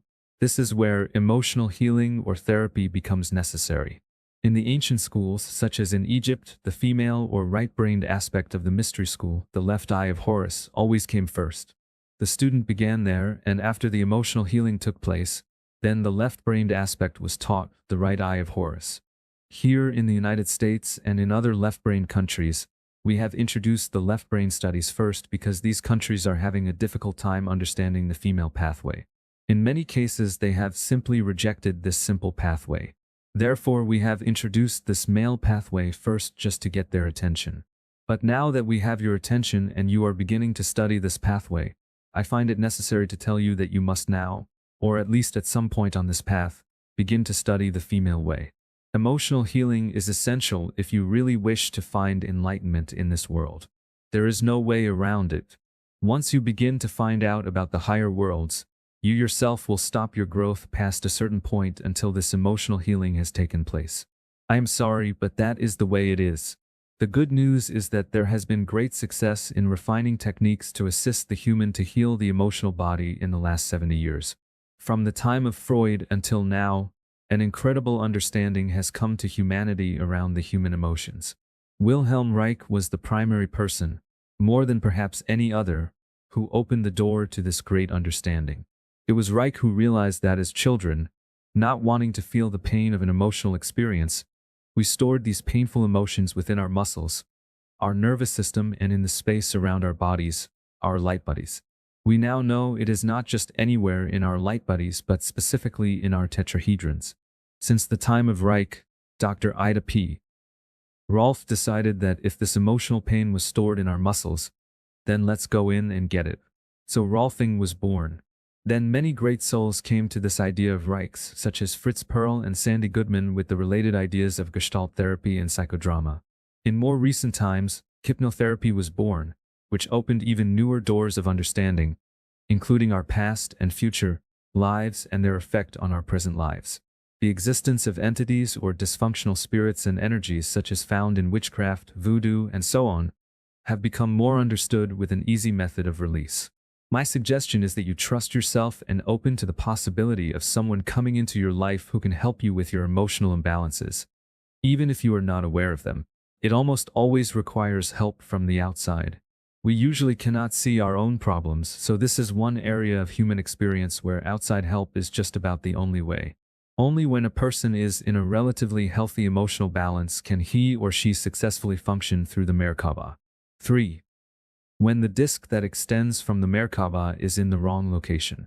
The 55-foot disc that extends from the body comes from the original 8 cells, and this disc is in that exact location. It passes through the area of the perineum, near the base of the spine. It is fixed at that location, or should be. Sometimes it is mistakenly seen emerging from other chakras or other locations in the body. It is very important to move this disc with your mind to the correct location, as this will change the nature of the whole chakra system. This is one mistake that will distort the entire Mer-Ka-Ba experience, yet is easily corrected. You simply see it returning to its proper place, then hold it there for a while to stabilize. Make sure each day, as you do the steps of the Mer-Ka-Ba, that this disc is in the proper place, and after about a week it will remain there. 4. A reverse spin field. Various mistaken understandings could cause a reverse spin field for the Mer-Ka-Ba. In other words, instead of the mind tetrahedron spinning to the left from within the body at the rate of 34 and the emotional tetrahedron spinning to the right from within the body at the rate of 21, the speed ratio is reversed. By this we mean the mind moves at 21 and the emotional at 34. No matter how you arrive at this state, it is very dangerous. A reversed field is anti-life. If you do this long enough, it will almost surely result in sickness or even death. The solution is simple, just correct it. But when you correct the field, it is like starting all over again to create a permanent field. To be very clear, since this is extremely important, we will give these instructions again. From within the body looking out, and from a point in front of the body as the point of reference, the mind tetrahedron moves to the left 34 times while the emotional tetrahedron moves to the right 21 times. 5. Seeing yourself in a set of small star tetrahedrons in front of and outside of your body. If you see yourself in a small star tetrahedron in the space in front of your body, this will not create the Mer-Ka-Ba. Your mind must connect with the real energy field of the star tetrahedrons. You must see yourself inside the center of the real field that exists around your body. You can see this field or you can sense or feel it. It does not matter, for either way will connect the mind to the light body. Minor problems and misunderstandings. 6. Perfect use of the mudras. For the first 2 weeks, the exact use of the mudras is very important. However, once the mind and body know what you are attempting to do, then the mudras can be relaxed or even not used at all. The body needs to know that you are attempting to connect to a particular electrical system within it. Once the body knows which system it is, it can go there simply by your intention. It's kind of like riding a bicycle. At first, your attention must be placed on keeping your balance. Once your body knows how to keep this balance, your attention is no longer necessary. It happens automatically. 7. Blowing outward the 10th, 15th, 16th and 17th breaths. This is similar to number 6. The blowing out is very important in the first 2 weeks, but after that, it can be done very lightly or not at all. Once the mind and body understand, they will perform this function purely from intention. 8. Colors. For the first 2 weeks to perhaps a month, We ask that you use the color of lightning in the tetrahedrons and the breathing tube. Many of you may find or have found that colors have entered your Mer-Ka-Ba experience, and you are not sure if this is all right. We ask you to use the color of lightning because that is the truest nature and color of pure prana. But many people will find that they cannot help colors from coming into their Mer-Ka-Ba. First, the tetrahedrons will fill with color and finally the entire Mer-Ka-Ba. This is not wrong but normal. After about 1 month, we ask that you allow colors to enter your Mer-Ka-Ba without using intention. In other words, simply allow whatever happens to happen. Feel what happens within your body when these colors begin to emerge. See within your mind if images begin to appear. What these colors and images are is communication from your higher self. It is the beginning of direct communication, and it connects with the rest of life. 9. The other senses. To be clear, it is not only color or sight, but all the 5 human senses, eventually some senses that you may not be aware of now, that will begin to interact within your Mer-Ka-Ba. Do not be afraid, just relax and allow it to happen. It is completely healthy. Beyond the colors and images, you may begin to hear sounds, voices, or even music or harmonics. You may smell fragrances, feel touches or sensations from somewhere or someone, and even experience tastes in your mouth. You may even begin to see in a new and unexpected way that does not seem to be coming from your eyes. You are awakening to life. Have fun, for this is a new world beginning to emerge, and you are a child. 10. Feelings and emotions. Feelings and emotions play an enormous role in the experience of the Mer-Ka-Ba. It is the female emotional body that brings the Mer-Ka-Ba to life, not just the male knowledge of how to create it. To begin to understand what is being said, study the Stargate breath pattern in Update 5, and also figures 18.1 and 18.2, and live it within your Mer-Ka-Ba. Just so you know, there are many other Stargate patterns, but every one I know of has love and truth as part of its pattern. You know this information. As you live and feel how emotions and feelings engage within the Mer-Ka-Ba field, you will remember. Experiment. 11. Sexual energy. Sexual energy is primary to the Mer-Ka-Ba on this level and within human consciousness. The full knowledge of Egyptian Tantra is too complex to transmit at this time and is not necessary. The only aspect of Egyptian Tantra that is necessary to understand is what is called anking, which is described in Chapter 12. If you no longer use sexual energy, then do not be concerned with that section and just continue. The acceleration of spirit and matter. The following is a very important issue that must be discussed. Because of the nature of the subjects we have talked about in this book, many of you may experience emotional releases after experiencing the Mer-Ka-Ba. If you do, it is normal. I know that we talked about this before, but I would like to say it again since it is so important. When you start the breathing and the prana flow begins, again after 13,000 years of not functioning, higher self may begin to take control of your life and purify it. By this, I mean that persons, places, and things in your life that were blocking spiritual development will often leave you. First, this seems like a loss or a negative, but when your new life comes into focus, you will see why certain things had to change.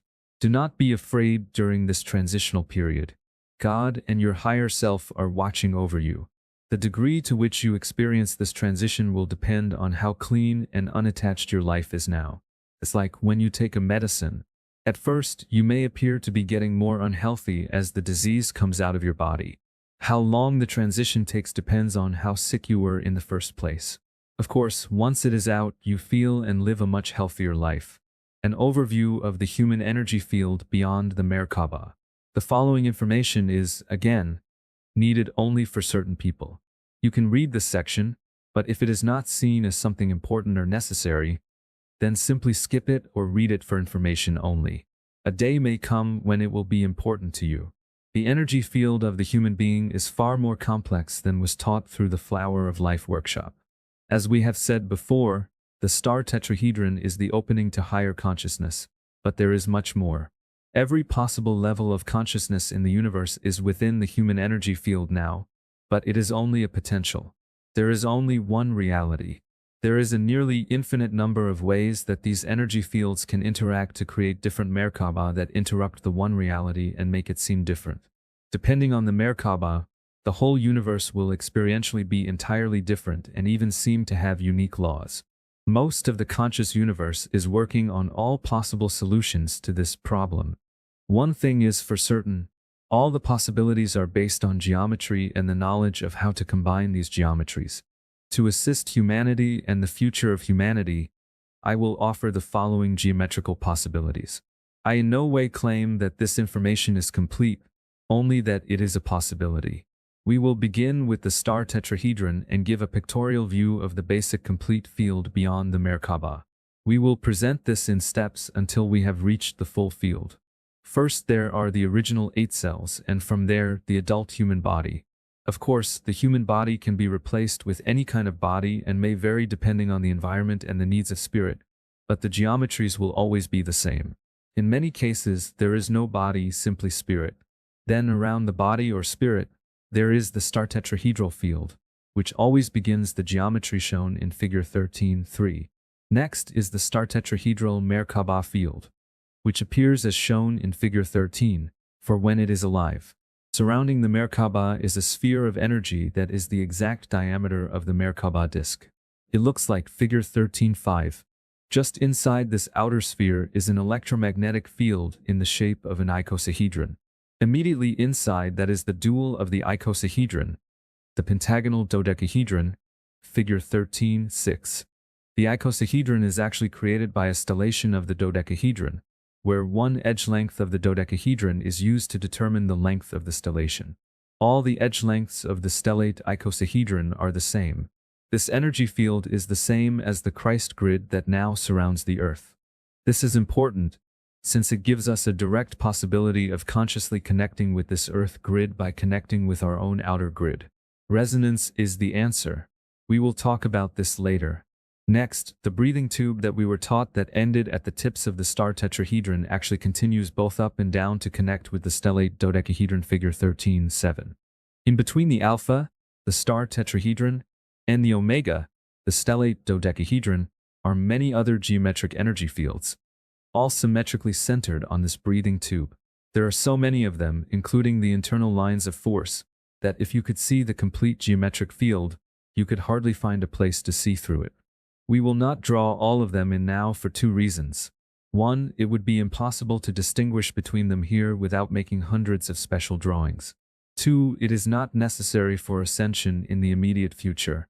We will give one example and talk about that. This information will be the same for all the other geometric forms. Here we are going to add a hypothetical geometric form. This polyhedron is not actually in this location, but it will serve as the example. In between the alpha and the omega we will add an octahedron as shown, figure 13.8. Realize that not only in the star tetrahedron but in every geometric form that composes the human light body, there are 3 completely different superimposed and identical polyhedral or geometric forms, although you see only one. Remember that with the star tetrahedron, there are 3 sets. One that is fixed, one that will rotate to the right, and one that will rotate to the left. This is true with every single geometric form around the body. We will say this again in the chapter on psychic energy. All psychic energy comes down to 2 parts, attention and intention. Where the mind places its attention and whatever intention the mind has, that is what will happen. Of course, one's belief systems control the possibilities.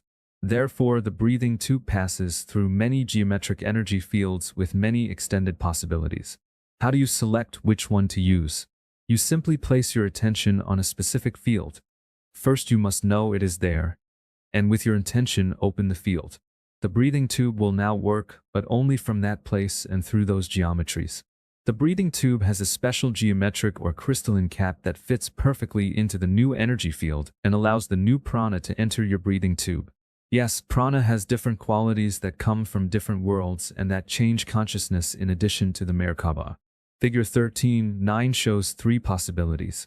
Finally, there is a toroidal field, a donut shape, that is centered on each Mer-Ka-Ba the spirit is using.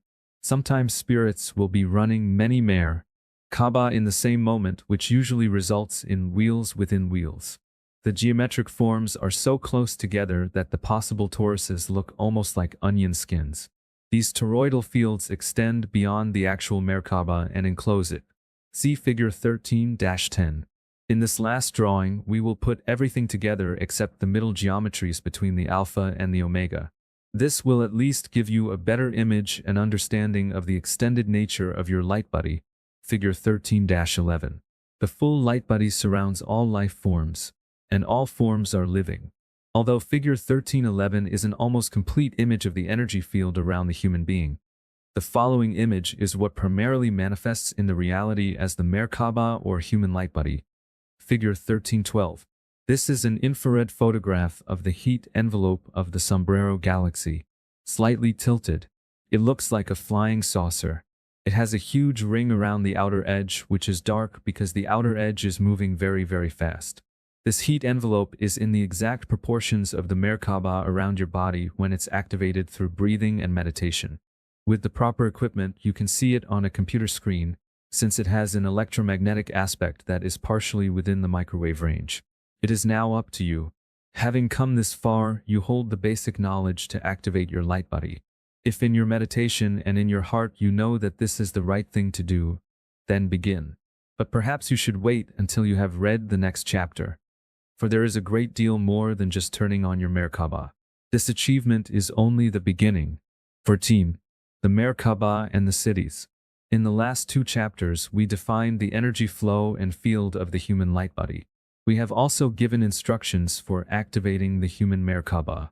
When this information was first given in the Flower of Life workshop, it was assumed that the students would find their way to their higher self, and their higher self would instruct them on the content of this chapter, and of course much more.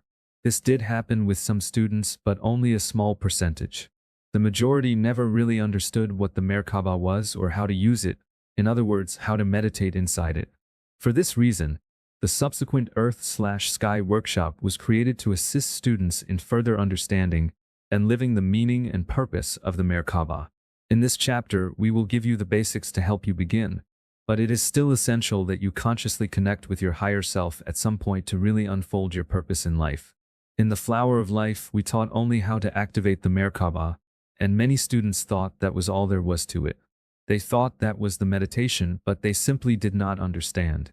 The Mer-Ka-Ba is the pattern that all things visible and invisible were created through. There are no exceptions. Thus, the Mer-Ka-Ba has infinite possibilities. Further uses for the Mer-Ka-Ba. It is generally believed that the Mer-Ka-Ba is the vehicle for ascension, and yes, that is true. But it is much more. It is everything more. The Mer-Ka-Ba can be anything whatsoever, depending on what the consciousness within the Mer-Ka-Ba decides. The only limitation it has depends on the memory, imagination, and limits, belief patterns, held in consciousness. In its purest form, this tetrahedral Mer-Ka-Ba's only limitation is that it cannot take the spirit through the great void or past the great wall into the next octave of dimensions. This act requires a person to give up individuality and merge with at least one other spirit to form a special kind of Mer-Ka-Ba, which is definitely not necessary to know at this time. If a human ego decides that it is going to use the Mer-Ka-Ba in a negative way, to cause harm or control others or profit personally or do anything that is not in integrity and not based on the purest images of love, then that ego will learn a hard lesson. Many have tried, including Lucifer. God knew this would happen and arranged the universe in such a way that this cannot happen, for the Mer-Ka-Ba needs love to be alive. As soon as the Mer-Ka-Ba is misused, it begins to die. Very quickly, the higher self enters and that person is arrested or stopped, and they must wait to continue the upward climb in consciousness until the lesson of love is learned. Do not underestimate what I have just said, or you will simply waste your time. In chapter 17, we will talk about what happened when Lucifer found that he could not manipulate the Mer-Ka-Ba. The Mer-Ka-Ba is very much like a computer. If a person simply activates his or her Mer-Ka-Ba and does nothing else, then this is like buying a new high-tech computer with super advanced potential without loading any software. The computer just sits on the desk humming away, but nothing is accomplished. It is not until the software is loaded that the purpose of the computer can be accessed. And the software you choose will determine the nature of the possible uses of the computer. It is not a perfect analogy, but it is close. It is true that just by activating your Mer-Ka-Ba, it alerts your higher self and the awakening process begins. But eventually you must consciously connect with your higher self to download the higher meaning and purpose in order to fulfill your purpose on earth. This chapter's purpose is to help you in that process. Meditation. We usually think that meditation is when we close our eyes and go within, which ultimately leads us to self-realization. This is a way, but meditation can also happen when your eyes are open. With a wider perspective, we can see that all of life is meditation. Life is a school of remembrance. If you connect with your higher self, its instructions will lead into meaningful meditation and self-realization. This is the ideal way. However, if you do not connect, then you can use the traditional forms of meditation techniques such as Kriya Yoga, Vipassana, Tibetan, Taoist, and so on. You can use these forms of meditation and practice the Mer-Ka-Ba at the same time without problems as long as the teacher you are learning from does not mind. If your teacher says that you cannot use another method such as the Mer-Ka-Ba, then you must either follow their instructions or find another teacher if you wish to continue with the Mer-Ka-Ba. Now, while one is learning meditation, whatever the method, a particular level of consciousness will emerge. It is inevitable. It has to do with the relationship between the inner and the outer worlds. One begins to realize that all is light, and the miraculous phase begins. The cities begin to manifest. It is this stage of development that we are going to discuss here because it is the stage that, when mastered, is closely followed by an understanding of the meaning and purpose of life. It is also a stage that the whole world is now beginning to enter. We must understand, and we will. Cities. What is a city? This is a Hindu term that means power. More accurately, it means psychic power. The cities are considered by many Hindu teachers to be an aspect of consciousness we must pass through. But they are usually considered dangerous. Why? Because it is very easy to get spiritually lost in this area of consciousness when the ego has not been transcended by the time this area is reached. The ego can become so charged by the city experience that it forgets it is God that it is returning to. It may even think that the ego, is God. Still, it cannot be overlooked or avoided. This level of consciousness must be mastered. So when I talk about the cities, please remember that I speak about them so that you can master them, not use them for personal gain or to enhance the ego. When the angels first taught me how to do the Mer-Ka-Ba in 1971, I began to have some strange experiences that I could not explain.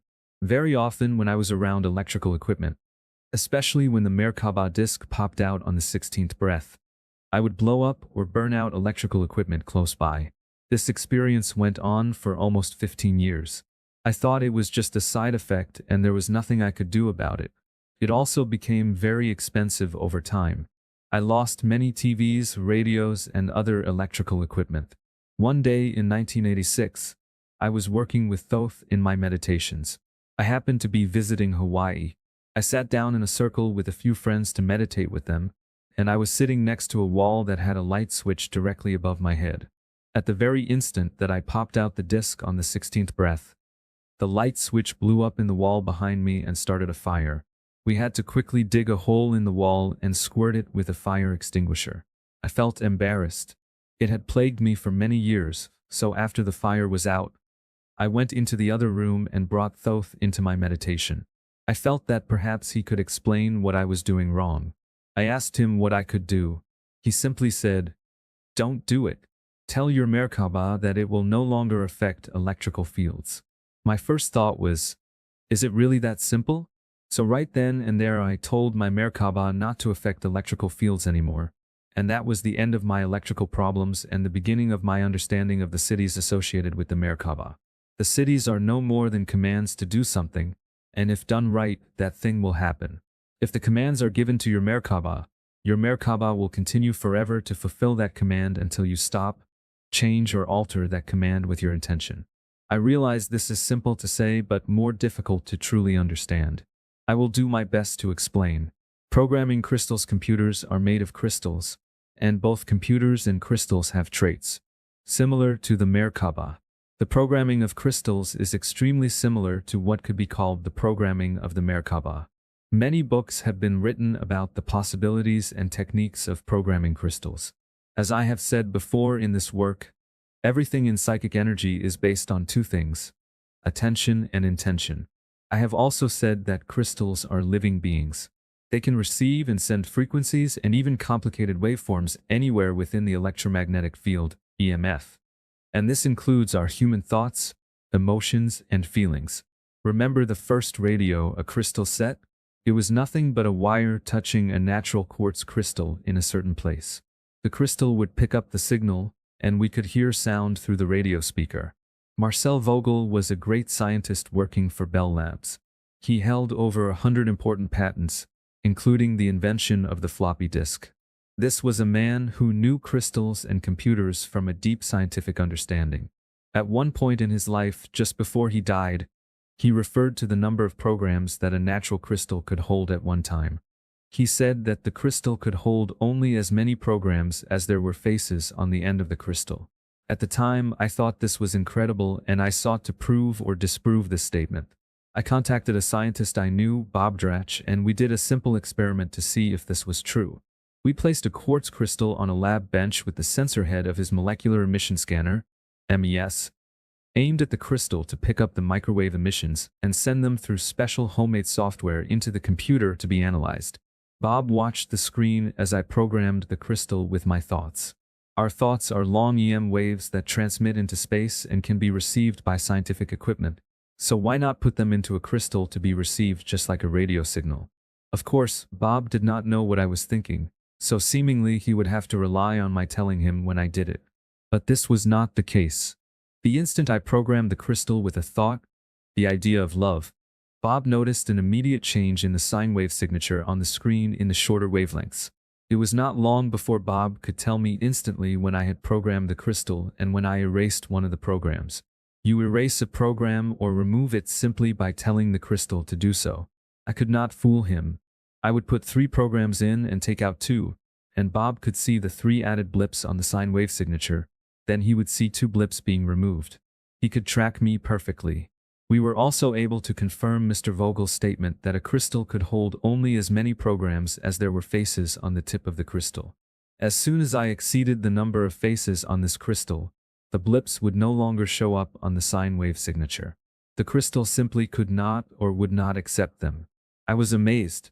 From this experiment, I believe we can see that crystals hold thoughts and emotions and feelings, and that they can send them back out. Your Mer-Ka-Ba is no different. In fact, it is even crystalline in nature in that it uses the same geometries that crystals use to structure their atoms.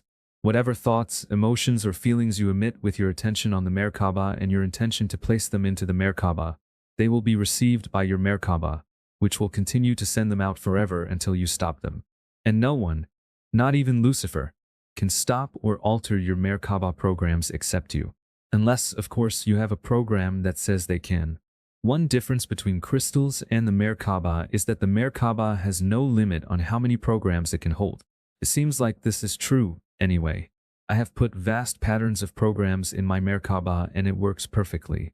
If there is a limit, I know for sure it is not a low number such as 6 or 8 as is found in crystals. Mer-Ka-Ba programs, the programming of the Mer-Ka-Ba and all psychic energy is very interesting. It happens to us every day, but few people see it for what it is. I would like to tell you a couple of stories before I begin this section. I feel they will help explain the nature of this subject. However, I will begin with a definition. Waste to manifest wine, let's say you wanted a particular kind of French wine or some specific thing like that. It's your favorite wine, and you think, I really wish I had this particular bottle of wine here. You see it in your head, your mouth is watering and your desire is strong. You want it, but you don't know where to get some. Well, you could create the wine on a 3D level. You could grow the grapes, wait several years for them to fruit, pick them and press them, then wait 10 years or so to age the wine before you have your favorite bottle of wine. It might be a little trouble and a little slow, but if that's what you accept as your reality, then you can do that. Or you could run down to the store and buy a bottle of the wine you desire. Or you could just sit there thinking about the wine, and somebody walks into the room with a bottle of it and says, I've got an extra one of these. Do you want one? And sets it on your table. If that happened just once, you'd say, boy, that was a fantastic coincidence. But if every time you think of something the coincidence happens, after a while you're bound to start thinking, hey, this is weird. Whenever I think of something, I want something or I need something, It just happens. Eventually, the coincidences will lead you to the realization that there is definitely a connection between what you're thinking and feeling and these coincidences. Many of you on the path know exactly what I am talking about, for it is the beginning of the spiritual path. This then leads you to the next step of the cities, when you begin to explore exactly how you make these things happen and how you can make them happen on purpose instead of seemingly accidentally. And that leads to performing acts like Jesus did when he converted water into wine. In this instance, you're taking one element and changing it into another.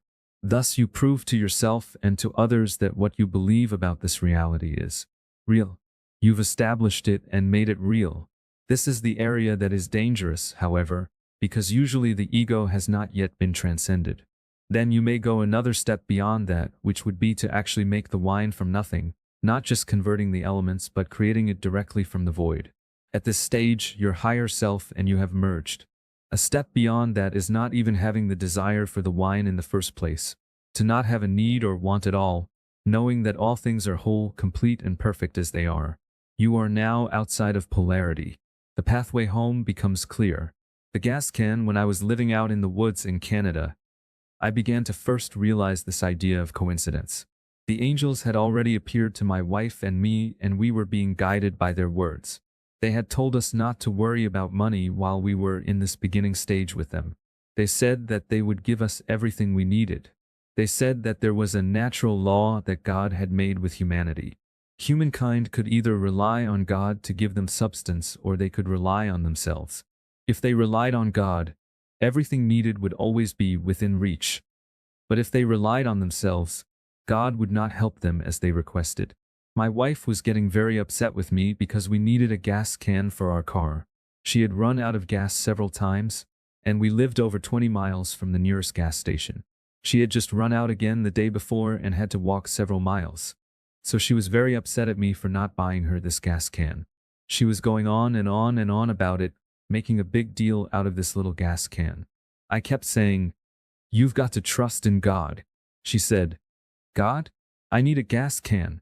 And I said, "You know the angels said we aren't to work at this time, and they'll supply everything for us. Yes, we are really low on money, but please have faith." Actually, they did supply us with everything. We already had absolutely everything we would ever need, except a gas can. We took a walk down to the lake where we were living, and all the way down to the lake she was going on and on and on. "We have to go back to the city. We have to quit this living by faith. This is too hard. We need money." We sat down on a rock and looked out over this beautiful lake surrounded by majestic mountains that God had given us. And she continued to complain to me, to the angels and to God. I kind of glanced over to the side as she was talking, and there, about 20 feet away, was a gas can just sitting there between two rocks. Somebody had evidently pulled a boat up there and left it. But it wasn't just any old gas can. It must have been the most incredible gas can on the planet. I didn't even know they made such things. It was a beautiful red can made of thick, solid brass trimmed with a heavy, solid brass handle. This gas can must have cost $100 or more. So I said, "Just a minute," and went over and picked it up, came back and set it down next to her, saying, "How about this one?" Kept her quiet for about 2 weeks. The stack of money. This little house out in the woods we were living in was located in one of the most beautiful places on earth. It had been given to us by the Catholic Church to stay in as long as we wanted to for free. We had nothing, but we had everything, even a gas can. But at one point, as we mentioned, we were starting to run out of money. Because the angels asked us not to work during the time we were out in the woods and only continue with our meditation, our supply of money kept dwindling. As the money got lower and lower, I could see my wife getting more and more nervous. Finally, we were down to $16 and no way in sight for us to get more. As the money supply shrank, you could see her patience shrink with it. Her fear grew. That was it. She was ready to leave me. We had to make a payment of about $125 on our car the next day or we would lose it. We didn't have it, and that was that. She complained all day and all that evening. Finally, we went to bed. She rolled over as far on her side of the bed as it was possible and drifted off to sleep. About midnight, there was a knock on the door. Now, we were out in the middle of a deep forest. There was a 4-mile walk just to get to the house from the closest road, and our nearest neighbor was 2 miles away. So we were surprised by this rare nighttime visitor. I rolled out of bed, threw on a robe and opened the door. Standing there was an old friend I hadn't seen for about 2 years with a big smile on his face. He came in and said, "Oh man, I've been looking for you everywhere. You are really isolated. Are you trying to hide from someone or something?" I said, "Well, no. I just like nature. Come on in. What are you doing here in the middle of the night?" Well, I'd loaned him a bunch of money a long time ago. I basically just gave it to him and had actually forgotten about it. He said, "I felt really compelled to come here and pay you this money. I couldn't think of anything else." And he put a huge stack of $20 bills on the table, amounting to $3,500. To my wife and me, living as simply as we were, this might as well have been $1 million. My wife was dumbfounded. That shut her up for about 6 months or so. Not a word. As this money began to dwindle, faith became weaker. This time, we were down to about $12 to our name and her faith began to be shaken again. She went on and on and on. She was going to leave me and the family and return to the States. Hours went by, the sun went down and she continued to complain. Then we went to bed after a long stressful day arguing about money and about having faith in God. Then again in the middle of the night came another knock on the door. This time it was another friend, one who went way back, all the way back to Berkeley to my beginning days in college. I couldn't believe it. I don't know how he found me. He came in and the same thing happened, only it wasn't quite as much this time. It was only $1,800. But he said, "Here's this money. You gave me once when I was in need. I hope it helps you." My wife went through the same exact changes. First, she was very happy and didn't complain for a few months. But as that money began to run out, she lost all faith. She just could not believe that the angels, who were appearing to her as well as me, could really supply us with everything we needed as they said they would, even though they had demonstrated it for almost 2 years. When this money ran out, she forced the issue and returned to Berkeley to get a job. It was the beginning of the end of her spiritual life. Soon she could no longer see the angels anymore. Then she had to rely on herself to live. She got a job, and for her, life returned to its normal state before the angels appeared to us. Life became solid, and the magic faded from her life. The angels have never left my side. To this day, I leave my substance up to them and give my life energy to God. I have faith and trust in the unseen. As my faith became stronger with each stack of money, my wife's became weaker. It is like the story of the glass that is either half full or half empty depending on how you see it. Remember this story, for we will all be tested when it comes to the cities and the natural laws of God. During this time, my wife and I experienced firsthand many miracles. We saw these miracles almost every week, sometimes every day, for about 2 years. Most of them were way beyond just someone giving us money. They were truly impossible happenings that anyone would call a miracle. Yet it was a great lesson for me to watch how a miracle could cause one person to become deeper in love with God and another to move deeper into fear. There is a great spiritual danger with the cities in more ways than one. It is not just that the ego may become enhanced and attempt to use the cities for personal power and gain, but also that the ego may enter fear and stop meditating. Either way, it stops further spiritual growth until the time is right. No one is truly lost, only delayed. For ways to program the Mer-Ka-Ba. Now that we have introduced you to the cities and the possible pitfalls, let's see exactly how the Mer-Ka-Ba can be programmed. First of all, there are 4 ways the Mer-Ka-Ba can be programmed. These 4 ways correspond to the 4 primary sexual pathways, which are male, female, both, and neither. Each of these 4 sexual pathways also has a polarity. So under male, there is male-male, heterosexual male, and male-female, homosexual male. Under female, there is female-female, heterosexual female, and female-male, lesbian female. Both is bisexual, and under that category is bisexual male and bisexual female.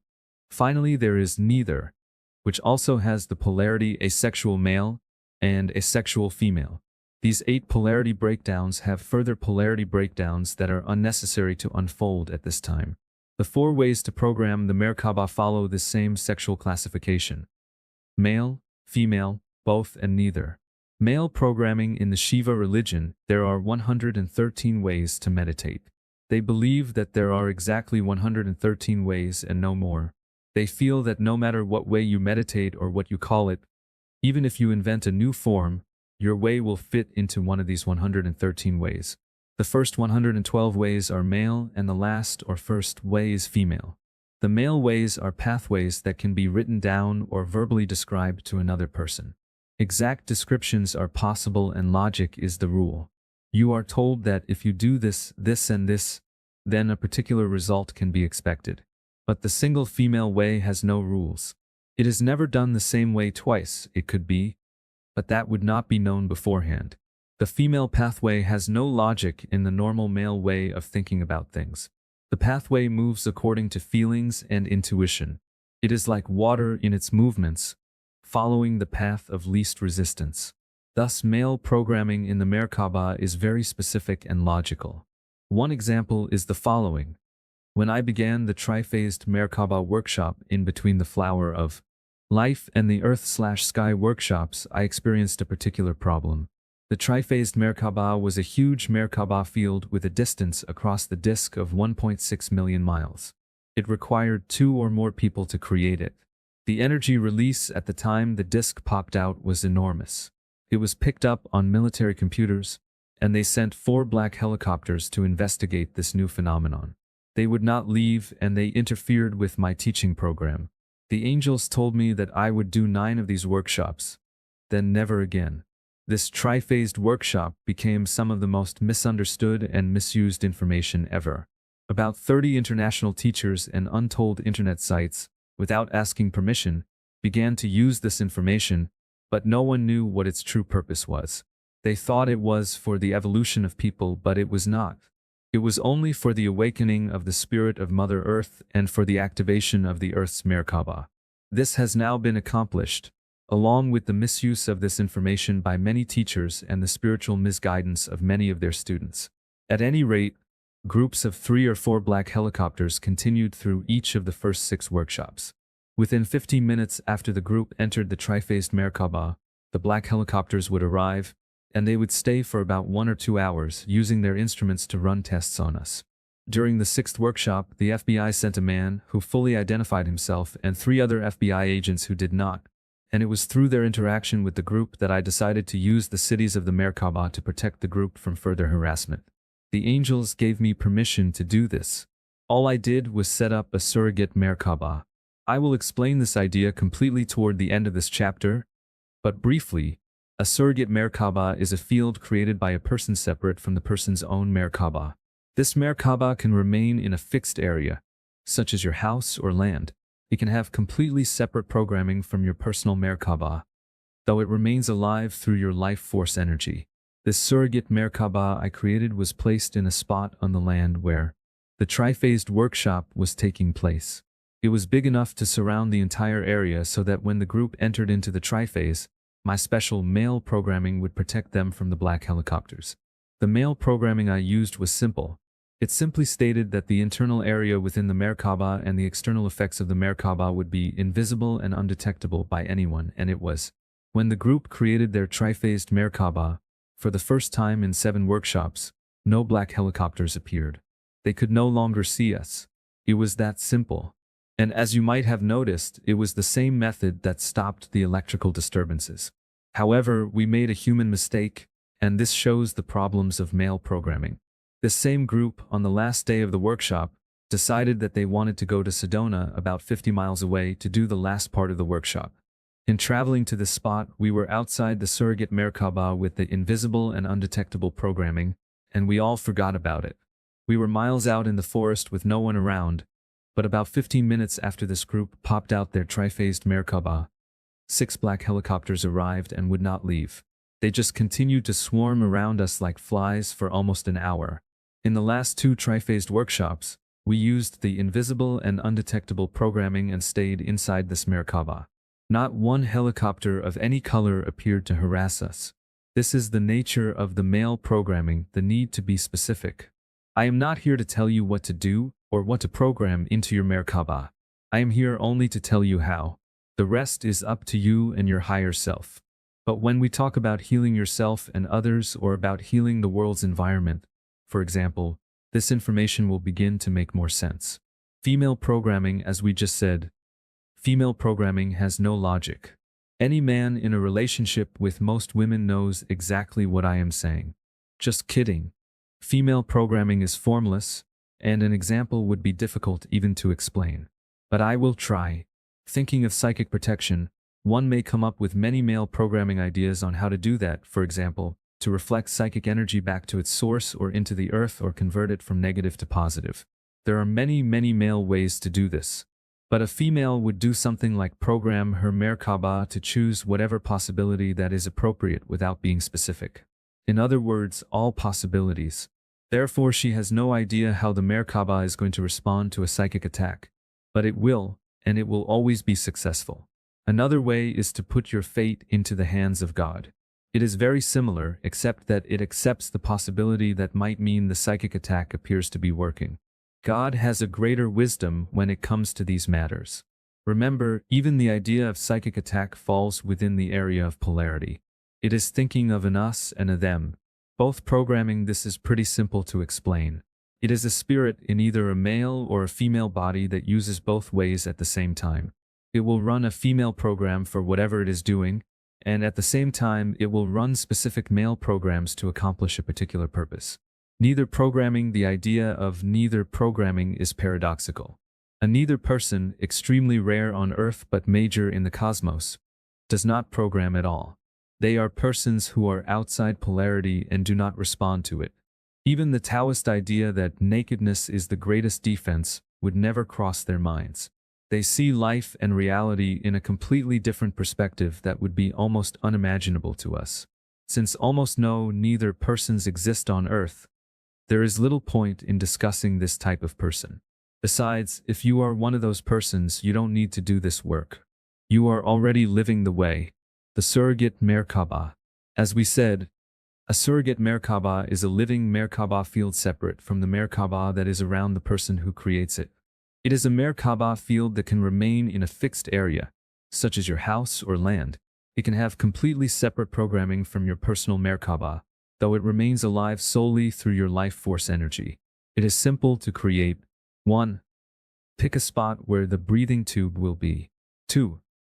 Decide where the outer limits of the Mer-Ka-Ba will be, in other words, where the radius of the disc will end. For example, the edge of your property. The size of this surrogate Mer-Ka-Ba can be very big. We are still experimenting with this. At the moment I have one 228 miles in diameter that is helping with the environment in the area where I live. It took me several years to learn how to use one of this size. 3. Do not be concerned with the sex of the Mer-Ka-Ba or which way the tetrahedrons are facing. It will work anyway. 4. The size of the tetrahedrons will automatically adjust to the size you set for the disc, so you do not have to think about that either. 5. As you do your personal meditation with your Mer-Ka-Ba, see the same thing happening to your new surrogate Mer-Ka-Ba. Each step of the meditation 1 through 17 you see it happening to your surrogate while you see it happening to your personal one. 6. You must remember your surrogate Mer-Ka-Ba every day, just as you must remember your personal Mer-Ka-Ba. This means that every day as you do your Mer-Ka-Ba meditation, you see the same thing happening with your surrogate, step by step, breath by breath. When the disc pops out for your personal Mer-Ka-Ba, then the surrogate's disc pops out too. 7. You can have more than one surrogate, but it becomes complex, since you must remember them to give them life energy. 8. Program your new surrogate to whatever you set immediately after completion. Once programmed, it will stay until you remove it. One last thought. If you have a permanent Mer-Ka-Ba, then you will find that you can create a surrogate Mer-Ka-Ba instantly with a single breath. And it requires less attention to stay alive. Conclusion. We have discussed the subject of the cities and some of the pitfalls of higher meditation with the Mer-Ka-Ba. However, we have not discussed the real purpose of meditating within the Mer-Ka-Ba. We will say again that it is through the conscious connection with your higher self that you will realize who you really are, self-realization. This primary realization is the beginning of all meditation that leads to fulfilling your purpose for existing. We will discuss this in another chapter. 15. Love and healing. Love is creation.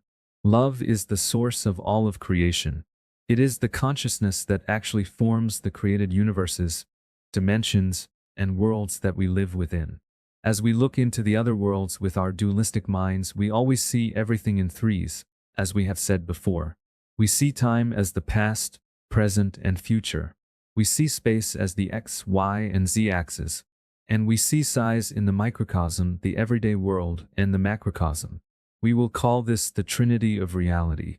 Everything in this Trinity of Reality, from atomic particles to the grand galaxies, is held together by forces that we have given different names, and we see these forces as separate and unrelated.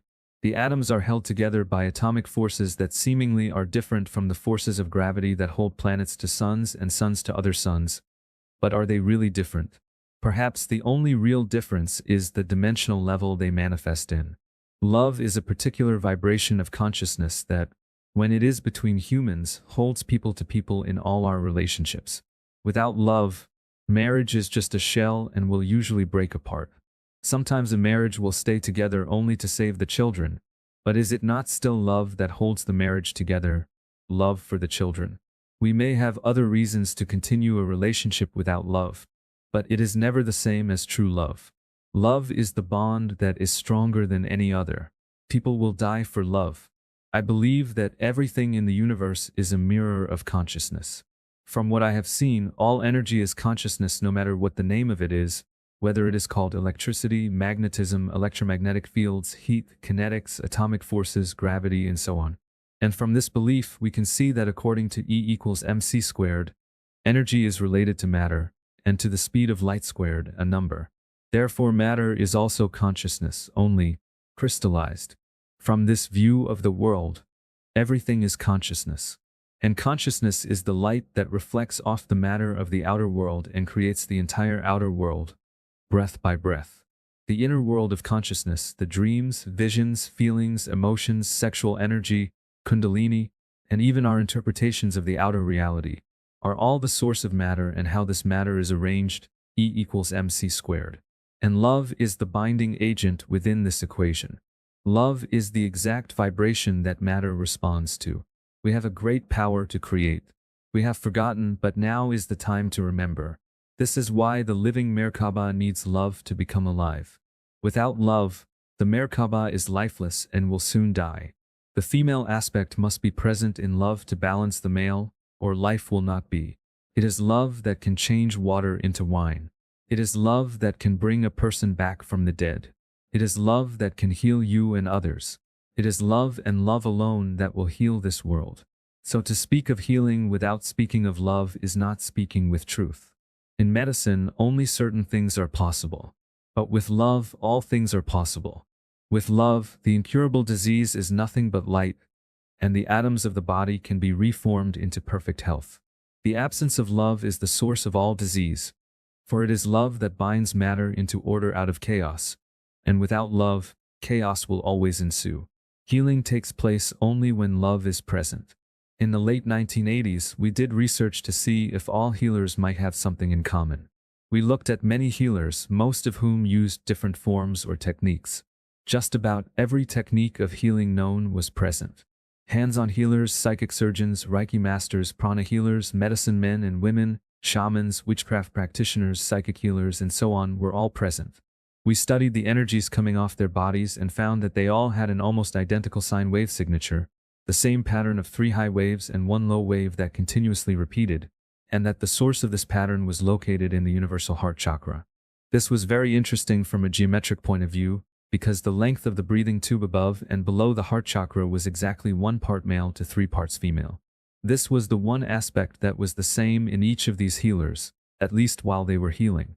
They were centered in the Christ chakra just above the sternum at the moment they were healing, the primary chakra of universal unconditional love. From this research and other experiences I have had, I now believe that whatever healing technique a person uses is of little importance.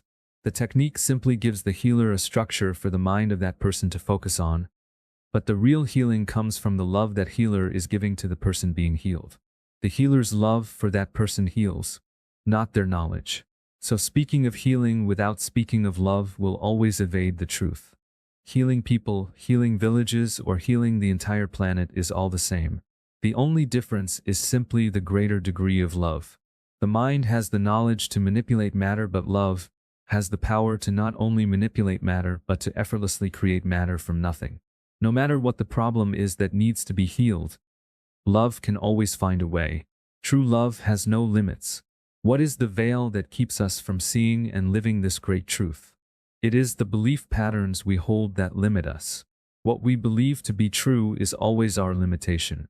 If our doctors tell us that a certain disease is incurable and we believe them, we cannot heal ourselves. We are frozen in that belief. We must then live out that belief, even if it means living in great pain and discomfort for the rest of our lives. Only a miracle, something much greater than ourselves, can overcome a frozen belief. So it is our minds that can arrest a healing. When our minds are in control and not our hearts, we will almost always suffer. Let me tell you a true story about one woman's triumph over her mind and her belief patterns. Her name is Doris Davidson. Doris contracted polio and was restricted to a wheelchair for about 12 years before I met her. Her doctor had told her that she would never walk again, and she had resigned herself to this fact. She lived alone with her son, who sacrificed his life to take care of her. One day, she began to read some books on healing through crystals. She became excited by the author's words, which spoke of how any and all diseases are curable. Through these words, she began to have hope again for the first time in many years. She called the author to ask her for advice, but for whatever reason, the author asked her to call me. When Doris called me and asked for help, I told her that I would have to ask permission before I could help her and that I would call her back. We will talk about the importance of asking permission later in this chapter. I spoke to the angels, and all the channels opened up for this healing to begin. They told me not to do any of the healing work that I usually do, but to work only on her belief patterns. They said that as soon as she really believed it was possible to be healed, she would do it herself. So I called her back, and all we did was talk. Once a week for many months we would talk, always leading the conversation to allow her to believe that she could heal herself. For all these months, nothing happened. Then one day she called me, and it was obvious by her voice and commitment that she had changed. She told me how she had made certain decisions. First, she had decided that she was never going to sit in her wheelchair again. So she sold it and had her doctor rig her up with special braces that confined her hips and legs. Her legs had deteriorated from sitting for so many years and were very weak. Along with this, she needed a four-legged walker to keep her from falling over. Many months went by with these restrictions. Then one day she felt that her legs were getting strong enough, and she switched to regular crutches. This began to work, and Doris became even more certain that she could heal herself. Her legs became so strong that the hip braces were no longer necessary, and she switched to braces that held only her knee joints in place. Walking so well and feeling so confident that she asked her son to leave home so that he could have a life. She was now able to take care of herself without any outside help. Then the big day came. Doris was able to walk without the crutches, using only the braces. She became so excited. I could hardly talk to her on the phone. A few days later, she went to the California Department of Motor Vehicles and managed to get a driver's license. Immediately after that, she sold her house and bought a brand new RV and drove to Taos, New Mexico, where I was living, and attended one of my Flower of Life workshops. She walked into the workshop without help and with a smile so big that she looked like she was going to lift off the ground. She was a changed woman. 9 months later, I was walking down the street in Taos and I saw Doris come running up to me. It was the first time I had seen or talked to her since the workshop. She had gotten a job and had disappeared for a while. She whirled around in a circle to show me that all her braces were gone. She looked at me and said, "Dunvalo, I am completely healed. 100%. I am so happy. I love you." And she danced away. I watched her as she skipped down the street with not even a trace that she'd ever had polio or had ever spent 12 years in a wheelchair. Every year for about 5 or 6 years, she would send me a Christmas card out of gratitude. But I hadn't done anything. She had healed herself. She understood the problem and believed from the depth of her heart that it was really possible to heal herself. And of course she did. Remember the lady who simply touched the garment of Jesus to heal herself, to whom Jesus said, "Daughter, be of good comfort. Thy faith hath made thee whole." Luke 8 verse 48. King James Version. What you believe to be true is always your limitation. If you do not believe in limitations, you are free. Heal thyself. First of all, there's healing yourself and healing others. You always begin with yourself. If you cannot heal yourself, how can you truly heal others? So let's begin with your own energy field, your Mer-Ka-Ba. As far as the breathing and the Mer-Ka-Ba meditation is concerned, I believe that if you do the breathing daily and get the prana moving through your body, you will eventually find health. However, eventually can be shortened considerably with the understanding that the Mer-Ka-Ba is alive and responds only to the conscious intentions of the spirit within the field. Because of the perfectly balanced male and female prana one receives by breathing within the Mer-Ka-Ba, some diseases are going to go away just from the breath. You should feel a tremendous change quickly in some health problems, but not all. There are other problems that can be healed only with a deeper understanding of the nature of what disease is. This story will emphasize the nature of disease. In 1972, I was living in the forest in Canada with my wife and children. My wife and I had been studying hypnotism. We had learned that we could leave our bodies and fly from room to room in our house. We even set up tests to see if our perceptions were real. One of the tests was simple. When my wife was in a trance state, I left the room and went into another room, changing the room in a certain way that only I knew. When I came back, I had her fly into the other room and tell me what she saw. She described it perfectly. It was then that I began to understand that life on Earth was different from what I believed. We did many tests, some of which became more complex. One was when she would fly, astral project or remote view, down to a bookstore and pick out a book that neither of us had read. Then she would pick a certain page in the book and read it to me. I would write it down, including the page number. Then the next day we would check this book to see what was on that page. It was always perfect. As time went on, we became more and more confident of the nature of what reality was and how consciousness fit into the big picture. Then one day I was drying a cast iron pan on the stove. I had forgotten it for about 15 minutes and it was practically orange red. My wife walked into the room and without thinking, picked up the pan. I tried to speak, but it happened so fast I couldn't. She picked the pan up with her left hand and moved about 3 feet before her body responded with pain. She dropped the pan and began to scream and went into instantaneous shock. Immediately, without thinking, I ran over to her and looked at her hand. She had really burned it badly, and I didn't know what to do but put it in cold running water. I did that for a few minutes, but then something else took over within me. I looked at her and told her that I was going to put her under. She agreed. The first thing I did was tell her that all her pain was going away. Immediately the pain stopped. Her eyes were closed now and she was relaxed. I decided to go one step further. I watched her palm as I held her burned hand. I told her, under hypnosis, that her hand was going to go back to absolute normal on the count of 3.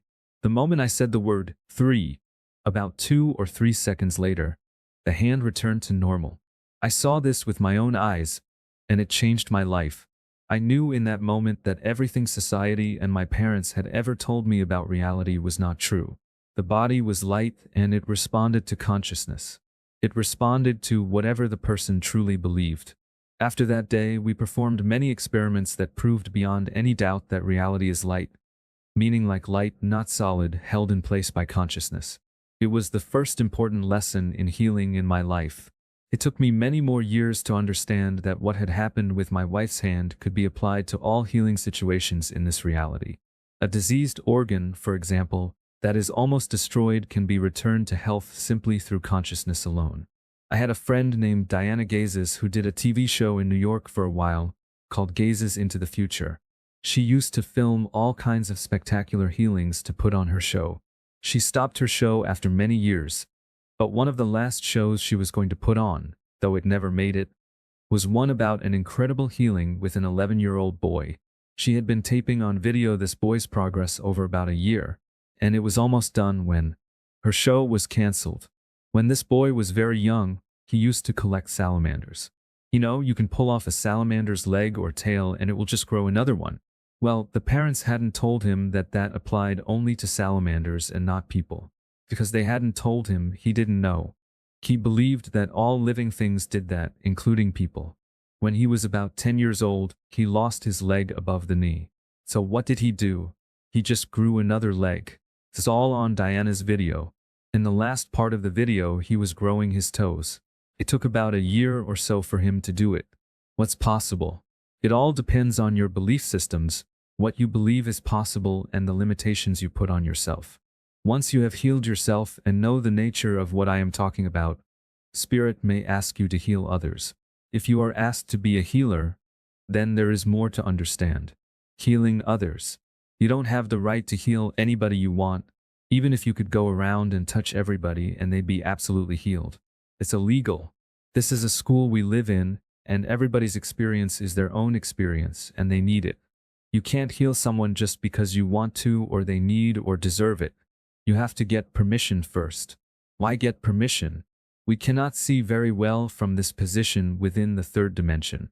We do not know what our actions are really going to do in the bigger picture. We may think that we are doing this person great good by healing him when in fact we are harming him. We all live in a cosmic school of remembering.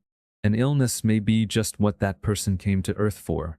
Through this illness, this person may learn compassion, and by healing him, you take away that possibility.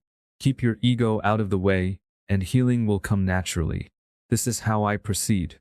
First, I ask permission from my own higher self, asking whether this is in divine order. I will talk about what the higher self is in chapters 16 to 18. If I get a yes, then I must verbally ask the person, if possible, if he wants me to heal him. If I get a yes, then I must now bring in his higher self and ask it if this healing is in divine order. Sometimes I will get permission and sometimes not. If I do not get permission, then I simply say I am sorry that I cannot help, and I allow nature to move the way it will. If I get a yes, then this is what I do. To be clear, when I say, this is what I do not mean that this is necessarily what you should do. I am using myself as a guideline to help you understand, but I am in no way saying this is dogma. The person's higher self knows exactly what is wrong down to the most minute detail. So continuing to talk to the person's higher self after you have permission will give you great knowledge about this illness. I have found that the person's higher self, if I ask, will even tell me exactly what to do to heal this person. Sometimes it is a traditional pathway, but sometimes it will not make sense to the mind at all. The higher self may tell you to paint a red star, for example, on your forehead while you are working with this person. Your mind will not understand, but the person will see the red star and suddenly it triggers something inside, and an immediate healing takes place. Use the person's higher self, for it knows everything. The following ideas may be different from what you have learned about healing. Just keep an open mind. First of all, I realize that people have many concepts about what disease is, but as I have said, to me the body is simply light and can be changed easily once the mind can accept the healing. Coming from that place, I see the whole body as just energy, including the disease. To me, it does not matter what the story is around the disease, what the person thinks caused this disease. To me, both the body and the disease are just energy. I have found that it is easiest to heal if the old negative, diseased energy is removed before one attempts to put positive energy into the body. I have found that energy, negative or positive, responds to human intention very well. Let's say a person has cataracts on both eyes and can't see at all. Medical doctors would say there is nothing that can be done except to have cataract surgery. From my view, it is only energy. I would reach down to the eyes with my fingers, and with my intention, I would get hold of the energy with my fingers and pull this old diseased energy out of the person's body. Different healers around the world have many different ideas about what to do with this diseased energy once it is out of the body. Obviously, you can't just leave it sitting around for it to become connected to someone else. The prana healers of the Philippines visualize a bowl of violet light that burns and consumes the diseased energy. Everyone has different instructions. The angels told me to just send it toward the center of the earth and that Mother Earth would take it and convert it into useful positive energy. It has worked perfectly for me. Everyone has different ideas about how to generate the healing prana or positive energy to put back into the body. Qigong masters pull the energy from nature. The Philippine pranic healers pull it from the sun. You have a special advantage since you are learning the Mer-Ka-Ba, and you will be able to pull unlimited pure prana from the fourth dimension for this purpose. As you were shown in chapter 13, there is a sphere of prana 2 hand lengths in diameter that surrounds the heart chakra where the two pranic flows meet. On the 10th breath, this sphere expands to enclose the human body, but the original smaller sphere is still there. It is from this source that one can get this prana for healing. So from this sphere around your heart chakra, you simply visualize with intention that this energy move from around your heart into the person who needs healing. It is unlimited, so as fast as you use it, it is replaced. You can see this energy moving down your arms into your hands and then into the person to wherever the person needs it. And it does not actually matter where this person is located in the world. You can send your energy to him with your intention, and it will be received. Once you have removed the diseased energy and replaced it with pranic energy, the last step is to see the person becoming healed in your own mind, and also, extremely important, see them healthy about 3 months in the future. You know it will be so. This form of healing is very simple, but it works. Remember, it is really love that allows the healing to come to pass. Now, there is a slightly new subject that I will address here. Most healings that do not take place no matter what the healer does are because there is something within the person that is stopping the healing. We are talking about something other than belief patterns. This is something that many healers wish to avoid, but it is absolutely necessary to address if the person has this problem. This brings up the subject of entities and dysfunctional thought forms that are not part of a person yet live within a person. These entities act as parasites. They are not the person, but the person has, by his thoughts, emotions, feelings, or actions, attracted these entities. By their presence, these entities can keep a healing from taking place as well as directly cause major diseases. What is an entity? It is a living being who has come from another dimension but somehow entered this world. In the world from which it came, it is useful and necessary to the universe as a whole. But here entities are a problem. There is another kind of entity that is simply a human spirit who, out of fear, has not left the third dimension and has chosen to reside within another person. And there are other possibilities, such as ET spirits who may or may not be from this dimension but are in the wrong place at the wrong time. The understanding is similar to the cellular levels within your body. Each cell in your body is unique and lives in a particular body part. It has a job to perform for the body as a whole. Cells appear different. Brain cells look different from heart cells, which are different from liver cells, and so on. As long as the cells are in the right place, there is no problem. But if we were to cut your stomach open, blood cells would pour into your stomach. They should not be there, so a healing would be necessary to remove these blood cells and stop this influx of alien cells. What is a dysfunctional thought form? It is the thought of a human or other being that has arrived within a person, usually by intention. A spell, a curse, directed hatred, and so on, can all come to life within a person. Once within someone, it will usually take on a form which might have almost any shape and a life force energy. It will appear to be alive. It is removed in the same way that spirits are. All these possibilities have a detrimental effect on human health with the exception of the good entity. Yes, rarely there is a spirit of a highly evolved nature who is good for the person. When one is discovered, I usually do nothing to remove it. At the right time, it will leave on its own. Hypnotherapists deal with these issues all the time. It is usually the first thing they do, and I agree with them. After you get permission from a person's higher self, the first thing you do is check to see if he has any of these entities or dysfunctional thought forms. I have found that about half the people I have seen have them. The source of these entities is often from the time period when the Mer-Ka-Ba was misused on Atlantis and the dimensions were ripped open, about 13,000 years ago. And very often these entities have remained with a particular soul for all this time. Ask your higher self if you are to become involved with this part of the healing.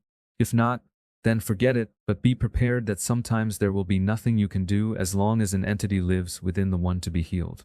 I will explain what I do to remove them, but please remember that it is not the technique but love that is so important. And my path is definitely not the only way or technique to assist in healing.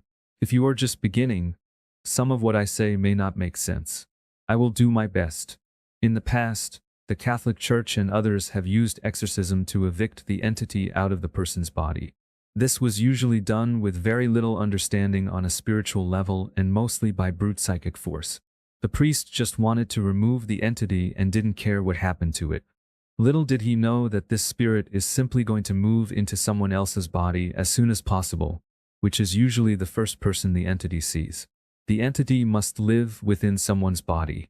It is not capable of living long outside some form, so what good is this form of exorcism? The disease, the entity, still stays alive within humanity. It is in a world that is not its own. It is afraid and very unhappy. These entities are similar to little children, but in order to protect themselves in this alien world, they have learned to take on frightful appearances and noises to keep humans away. If they are approached in love, honesty, and integrity, and you can convince them that you really are going to send them back home, they will not resist but will usually even help. So my suggestion is that you treat these entities like children, no matter what they do. Now let's see what they might do. If you understand the reality, that it is just light and that it conforms to your intentions, then you know that you can remember and create the intentions that will heal all things. Do not be afraid of these entities or dysfunctional thought forms. They can do nothing to you as long as you connect to them only through love. In this particular state of consciousness, you are immune. If you connect to them through fear, sexual energy, drug-related experiences, or any experience that brings them into your internal world, they can possess you. With love, I begin by asking the person's higher self if there are any entities or dysfunctional energies within that person. If it says yes, I immediately put up a mind field in the shape of an octahedron, 2 back-to-back pyramids, that surrounds the person and usually myself too. This is done for 2 reasons. It will not allow the spirit to escape and move into someone else's body, and it provides a dimensional window at the tip of the octahedron to move the spirit back into its home world. Then I personally invoke Archangel Michael to assist me. He loves to do this work because it brings the universe just a little bit closer into order. He stands behind me and watches over my shoulders.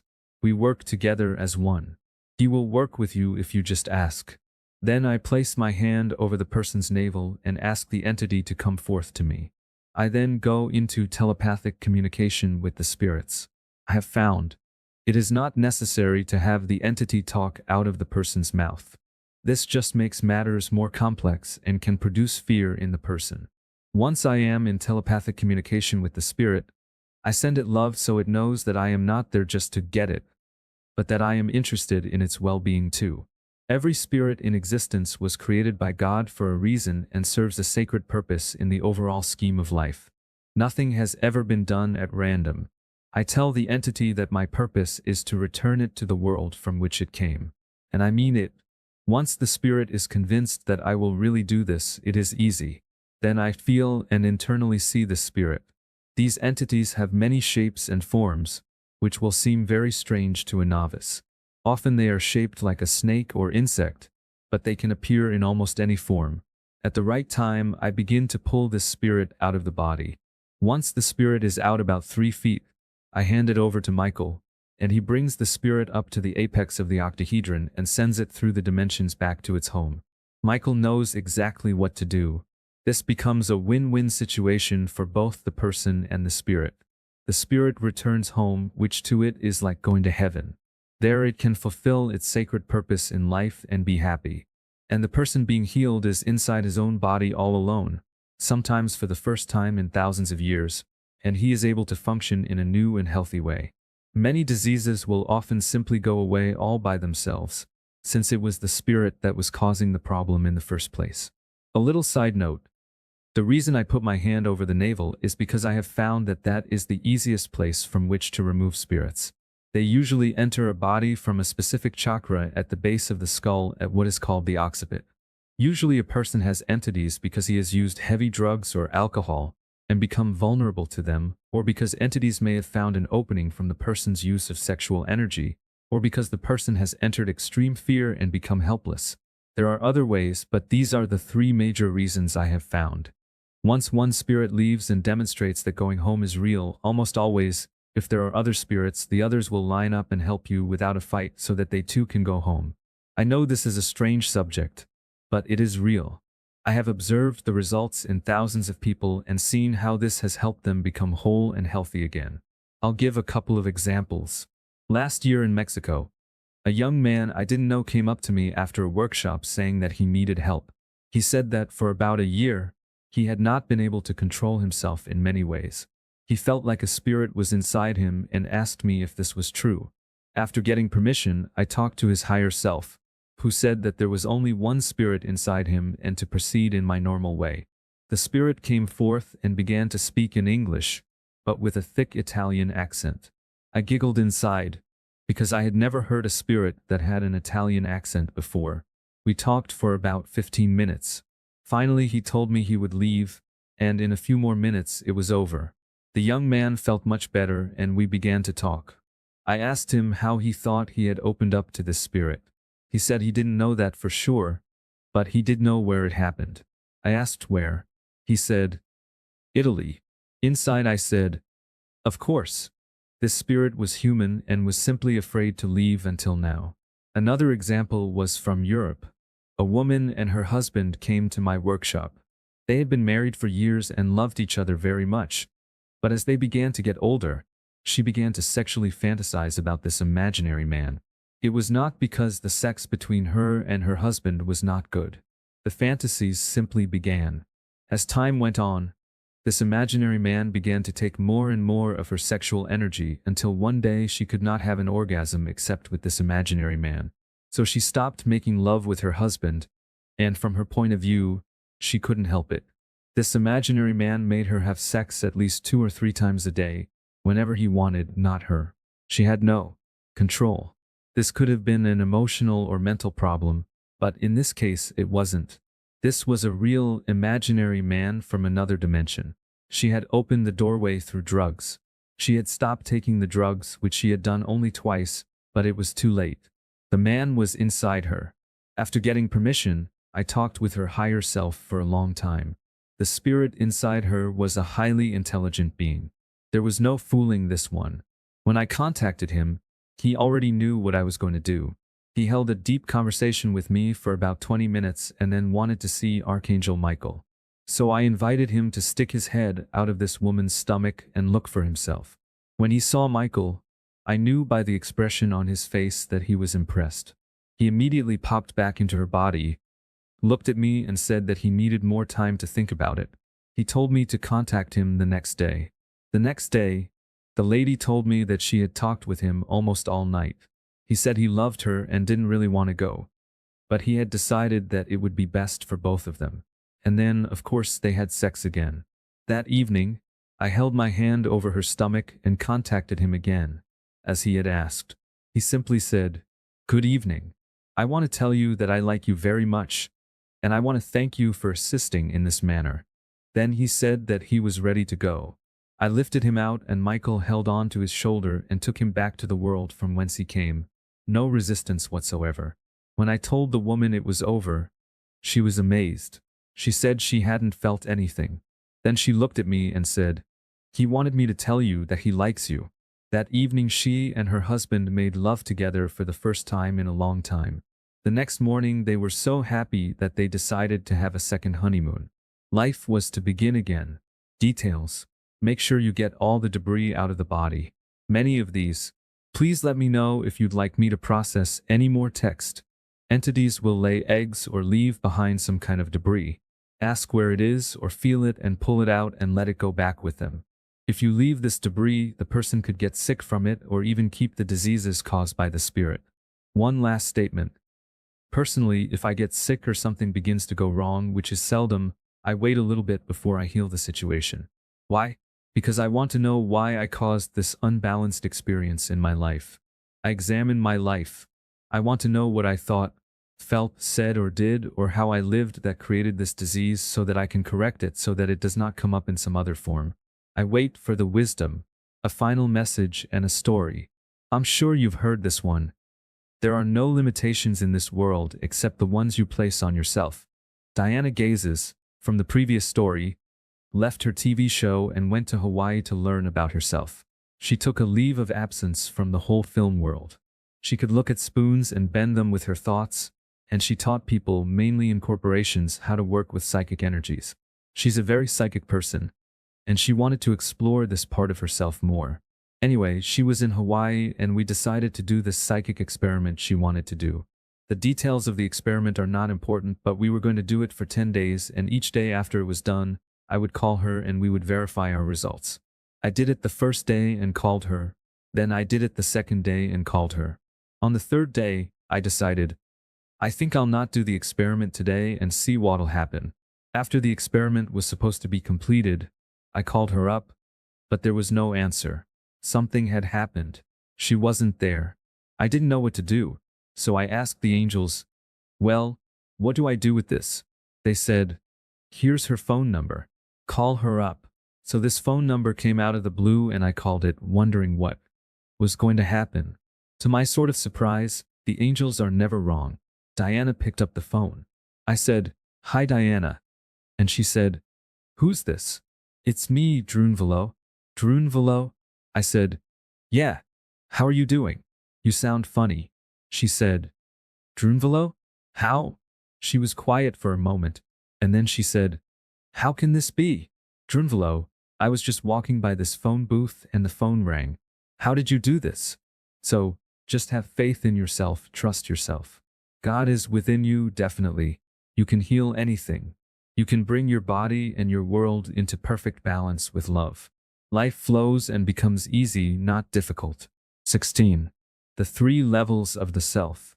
We think of ourselves as living on earth in this human body, but have you ever considered that you may exist on another level or even levels of life at the same time you are here?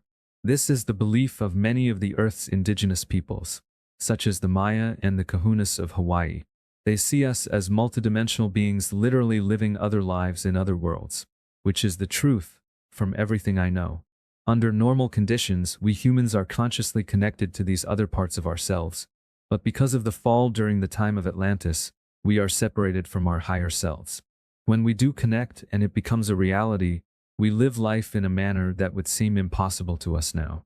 We can see the past and future clearly and are able to make decisions based on higher knowledge, which affects our spiritual growth in positive ways. This we have lost due to our actions long ago. These higher levels of ourselves that exist in other dimensions are called our higher self or higher selves if we consider it from the bigger picture, though to think of our higher self as a single being is right and wrong at the same time. There is only one being in the universe, yet there are many levels that exist within this one being. Remember the way we spoke of the levels of consciousness in Chapter 9? Your higher self is connected to even higher selves. So there are higher selves connected to higher selves connected to higher selves. Each higher self is on a different level of consciousness that is still larger and more encompassing, until finally the ultimate level is reached before transcending this waveform universe of dimensions altogether. Each person has the capability of existing within every possible level of consciousness at the same moment, but this is rare.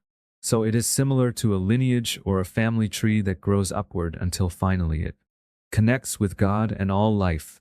But we were separated from our multidimensional self at one point when we, as the human race, fell to this present third-dimensional consciousness. There was a division that took place.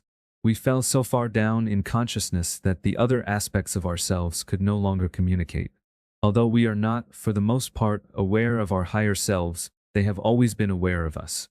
As time has progressed since the fall, communication has been sporadic and rare. Our higher selves have mostly waited for us to awaken. They have been waiting for the right moment in time. It's been kind of a one-way separation. They are aware of us, but we are not aware of them. If the Kahunas of Hawaii are correct, our higher selves have placed us on hold and are out there playing and communicating with each other, preparing for the day when we will wake up to the rest of life. Most of us have not truly connected with our higher selves for almost 13,000 years, except for short periods of grace and light. This reconnection with your higher self is not channeling or anything of that nature. It is just a reconnecting of your own essence and spirit to itself. Perhaps, more accurately, it is a remembering, bringing the various members of spirit back together. Some people call it the soul. For me, I see only spirit. I see Great Spirit, and all spirits that come from that source are just a portion of Great Spirit. In this view, we are all related to Great Spirit or God. Some of the connotations of the word soul imply that souls are different from each other and are somehow unrelated. To me, all souls or spirits are from the same source. If you want to see God as our father/mother, then we are all brothers and sisters in the entire universe. What I have found, and it has been found by almost all native tribes in the world, is that we have this higher aspect within us. If we can make the connection with conscious communication, we then get clear guidance from within us about how to move moment by moment in life. The movements become filled with grace and power with little or no effort. This guidance comes from only you, and it cares about you in the same way you care about yourself. And it's a guidance that you could never figure out or understand from this third-dimensional level. A side note, superimposed over the levels of life and the higher selves is what many people call the spiritual hierarchy. The spiritual hierarchy is composed of beings who have been given responsibility for organizing and running the government of the universe. The spiritual hierarchy is interwoven with our higher selves and is not directly related to us. Just because you connect with your higher self does not mean that you have connected with the spiritual hierarchy. I bring this subject up only as a reference to answer the question before it is asked. Following is the example that the angels originally gave me when I was trying to understand how the higher self could see so clearly. Suppose you were rowing down a river in a canoe. Let's say you're in a jungle and it's the blue skies and green water of the Amazon. There's foliage all over. You're having a good time, just rowing your boat down the stream of life. And when you look behind you, you can see only a little way. The trees are so high on each side of the river that you can't see outward or beyond the bend. Your memory of the river goes back only a little, and that's all you can see. As you pass the bend into the next area of the river, you kind of forget the past. You can remember a little bit, but the farther you go down the river, the more unclear it gets in your memory. You can look ahead and see the next bend, so you can see ahead into the future up to the next bend in the river, but after that, you don't have any idea what's coming up. You've never been on this river before. Your higher self is like a huge eagle flying high over your head. Your higher self is in another dimension and perceives time spherically. It sees the past, the present, and the future all occurring simultaneously. It can see way back along the river, way back, much farther than you can, and it has a good memory. It can see far into the future too. It has limitations, but they're expanded. It's a fantastic view compared to yours on the river, so it can see things as they're about to happen. It can also see relationships in the reality that you, from this human place, just simply can't see because of your position. Let's say you're following the instructions of your higher self, and your higher self, a great bird, comes down to you and says, "Hey, take your canoe over to the side of the stream here and get out now." If I didn't follow my inner guidance very well, I might say, "Oh, I don't want to do that. It's beautiful, you know. No, let's wait a while and then I will leave." But if I were following the guidance of my higher self, I would simply do it and ask few questions. Then the higher self might say, "Carry your boat through the jungle." So you carry your canoe over logs and tree roots and red ant hills. And you're thinking, "Oh man, these higher selves." If you have been following your inner guidance, you know what I mean. You're going through all these changes, moving this heavy canoe through the jungle, wondering why the higher self has asked you to do this seemingly crazy act. You might go for half a mile through this dense jungle before you reach the river again and can look back up the river. From there you see that around that last bend was a 500-foot waterfall crashing onto massive rocks. Had you continued as your ego had wanted, you would have been killed. But because you changed your path and went another way, you continue to live on Earth.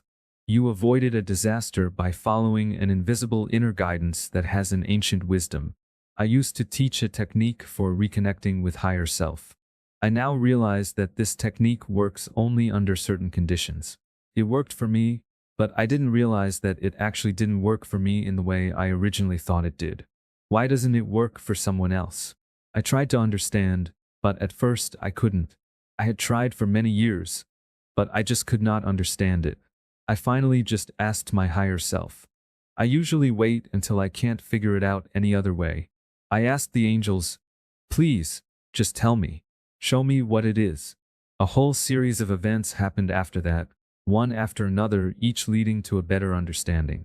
The first thing that happened right after I asked for help was at a workshop I was giving in the state of Washington in Olympia. A man there was in the 60s, a native Hawaiian. When I saw him, I could not understand why he was at this workshop, because I could see that he didn't need to be there. I waited a while before I approached him, and I finally said, "What are you doing here?" He said, "I don't know." "Oh, okay. Neither one of us knows why you're here." So I went back to teaching and waited a long time. A couple of days later, I was talking with him and said, "What do you do?" He said that he was a kahuna from Hawaii. "What do you teach?" He said, "I teach only one thing, and that's how to connect with higher self." Oh. So when it came time for me to talk about the higher self at the workshop, I said, "Just a minute." I sat down in the audience after asking the kahuna from Hawaii to talk about the higher self. He talked for an hour and a half to 2 hours about connecting to higher self from a huna point of view. It was perfect for me. This talk changed my understanding. From the way I had understood it through my experience, there was me and there was higher self, because that's what my life seemed to tell me. But the kahuna made it clear that we are divided into 3 parts: the higher self, the middle self, and the lower self. I should have known, since everything is broken up into thirds. Since that time with the kahuna, I have had many experiences that have made the following clear. If we are the middle self in our duality consciousness, then what are the other 2 selves, the higher and lower selves? We will slowly explain who and what they are, but it is most important to understand that one cannot reach or connect with the higher self until one has first reached and connected with the lower self. Spirit must first move downward before it can reach to the heavens. This teaching has been verified in so many ways in my life. So we will begin by explaining what the lower self is. The lower self, Mother Earth.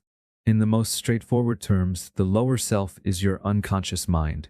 But contrary to the popular thought that the unconscious mind is connected only with yourself and your personal unconscious thoughts, this unconscious mind of the lower self is connected with all other human beings on Earth, Jung's collective unconscious, and it intimately knows every individual person's unconscious mind also.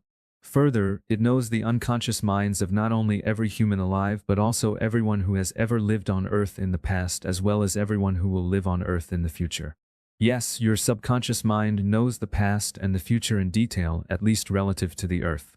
In addition to that, your lower self knows everything associated with all life on this planet, not just human, in other words, the entire living biosphere. It is a perfect record. And this lower self is alive and comes across as a single being communicating with you. It is Mother Earth herself. She is your lower self. To be clear, the lower self is the Earth and all life on, in and above her.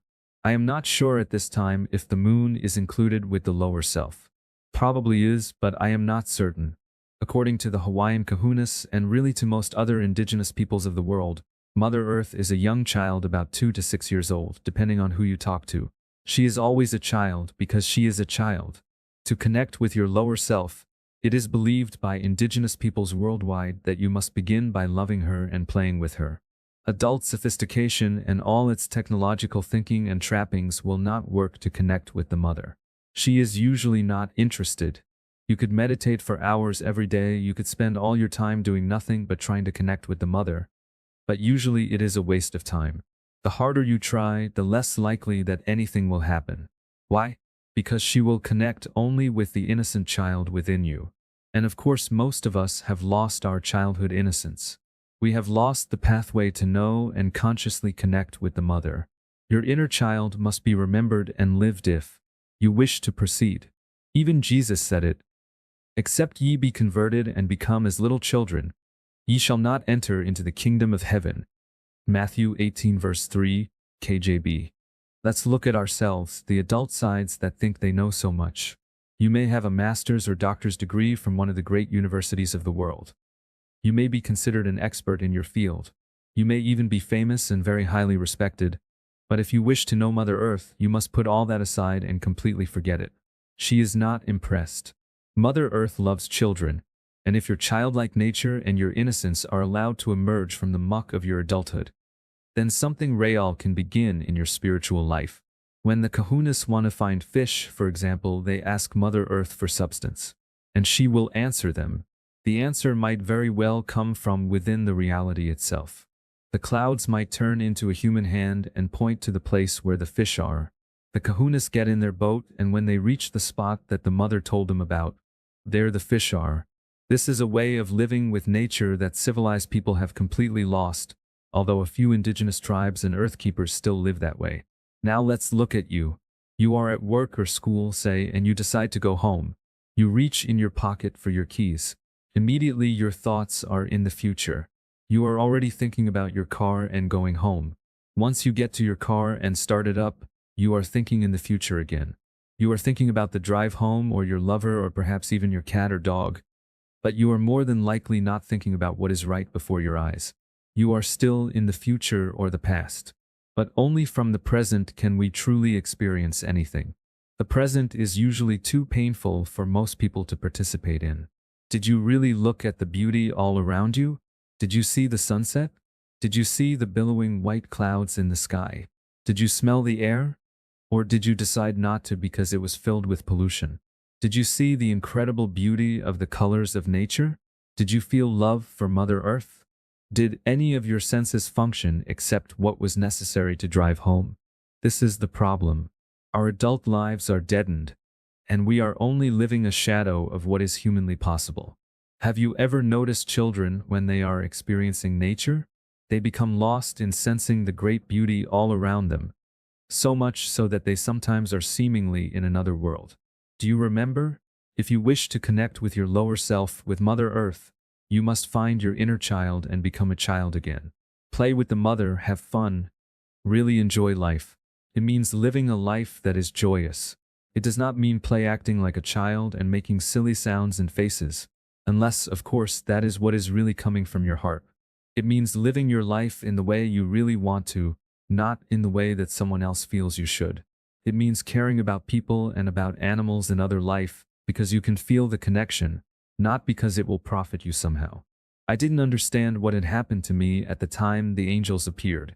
All I knew was that I had given up on living life according to the rules that seemed to have no meaning.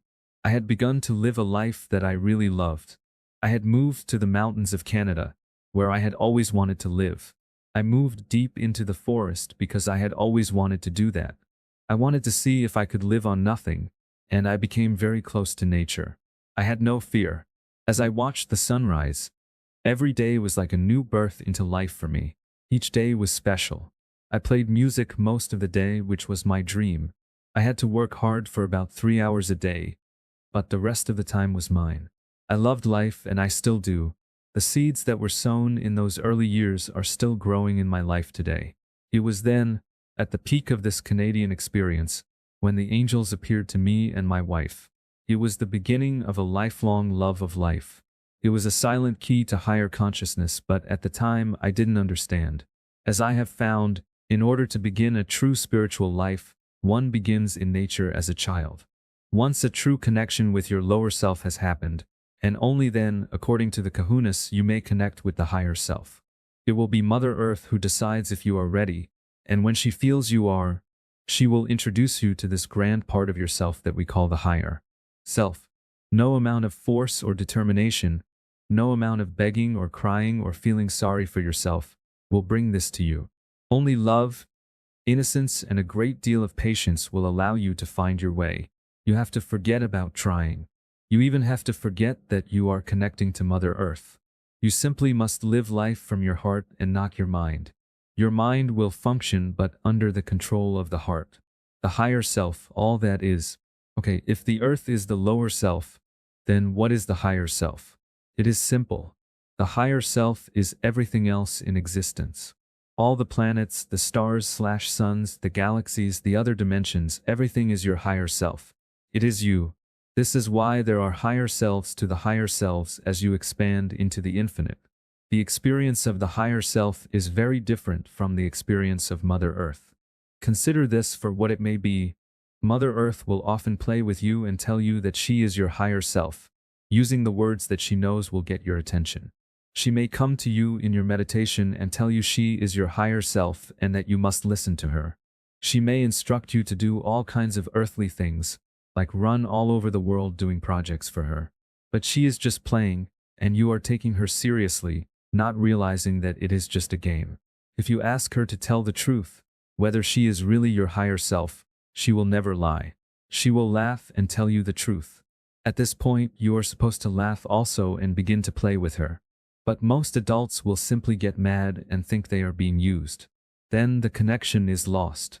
This is why when they connect with the higher self, the kahunas always ask if it is really the higher self. The mother is a funny girl, but she is wonderful to know when your heart is pure. And what escapes most meditators' understanding is that Mother Earth is you.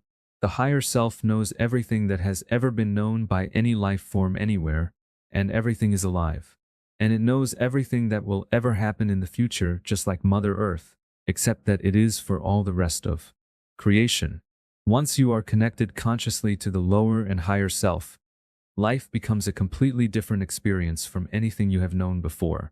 Life works through you, and your words and actions have great power because they are not from your little limited middle self.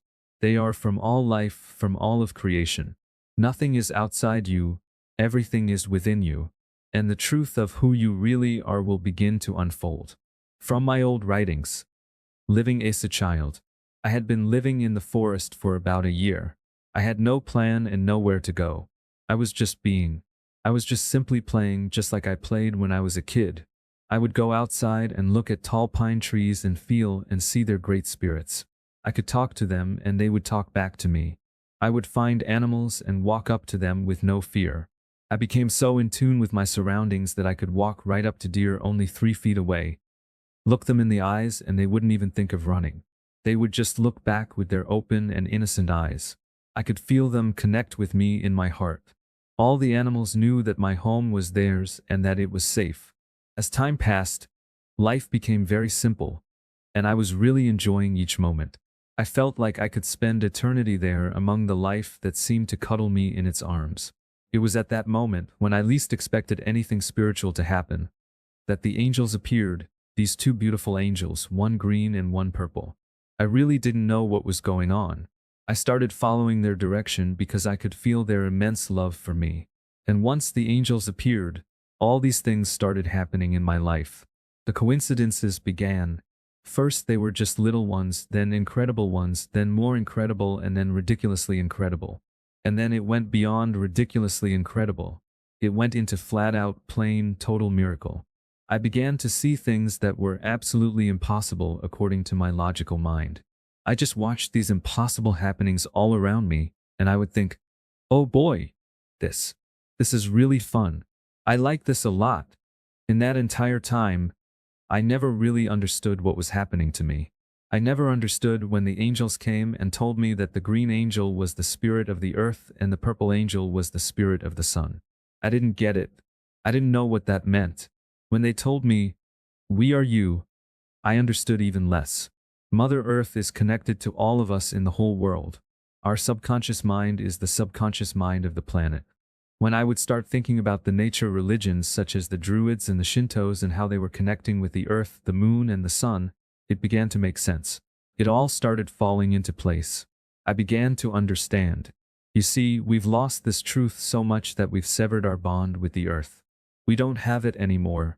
We're sophisticated now. We're adults, we're civilized. Did anybody see the Peter Pan movie? You know, the one with Robin Williams called Hook? That movie is exactly what we're talking about, exactly. If you haven't seen it, do so, and if you have, look at it again with new eyes. It might surprise you. There was always a third angel in the background, a huge presence of a gold angel.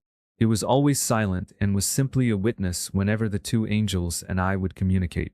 Almost a year went by and never a word from the gold angel. One day the 2 angels came to my wife and me and said that the gold angel wanted to speak to us. They said he would speak on a specific day, which was about a week in the future. My wife and I were so excited. We fasted and prepared for this wondrous event. We could only imagine what the gold angel would say. On the appointed day we went into meditation, and there he was, front and center. The 2 other angels were in the background. We had very high expectations. We thought he was going to lead us in some new way. Then he spoke the words, "It is only light. He looked at us for about a minute in silence and then disappeared. We had no idea what this message meant. We thought it was too simple. We wanted more. The green angel, the earth, was our lower self, and the purple angel, the sun, was our higher self. Over the years, we began to understand that the gold angel was the next level of our higher self. In 1991, I was teaching a class, sitting in a medicine wheel on a hill on Orcas Island in the San Juans. I called in the angels during our opening circle. The green and purple angel came in and looked straight into my eyes. Then the gold angel came in directly behind them. The gold angel then passed right through the other two and turned around, facing the same direction I was, toward the center of the circle. He then slowly moved back into the space of my body and merged with my being. The sensation was electrical, and I went, whoa! I felt an immediate change in my spirit, a huge surge of energy. I knew something really big had just happened, but I had no idea what it was. I slowly began to understand. That was my first physically direct connection with my higher self. And the work with the purple angel, though it was also my higher self, seemed distant. This was somehow very different and straightforward. I began to notice that as I saw the angels from then on, they would not tell me in detail what to do, which I had become used to. After that, they would tell me to find the answer within myself. They would say that I was older now and must find my own way. If I made a mistake, they would wait as long as possible before they instructed me to make a change. From 1970 until 1991, approximately 21 years, I was working with my lower self, although I didn't know what I was working with.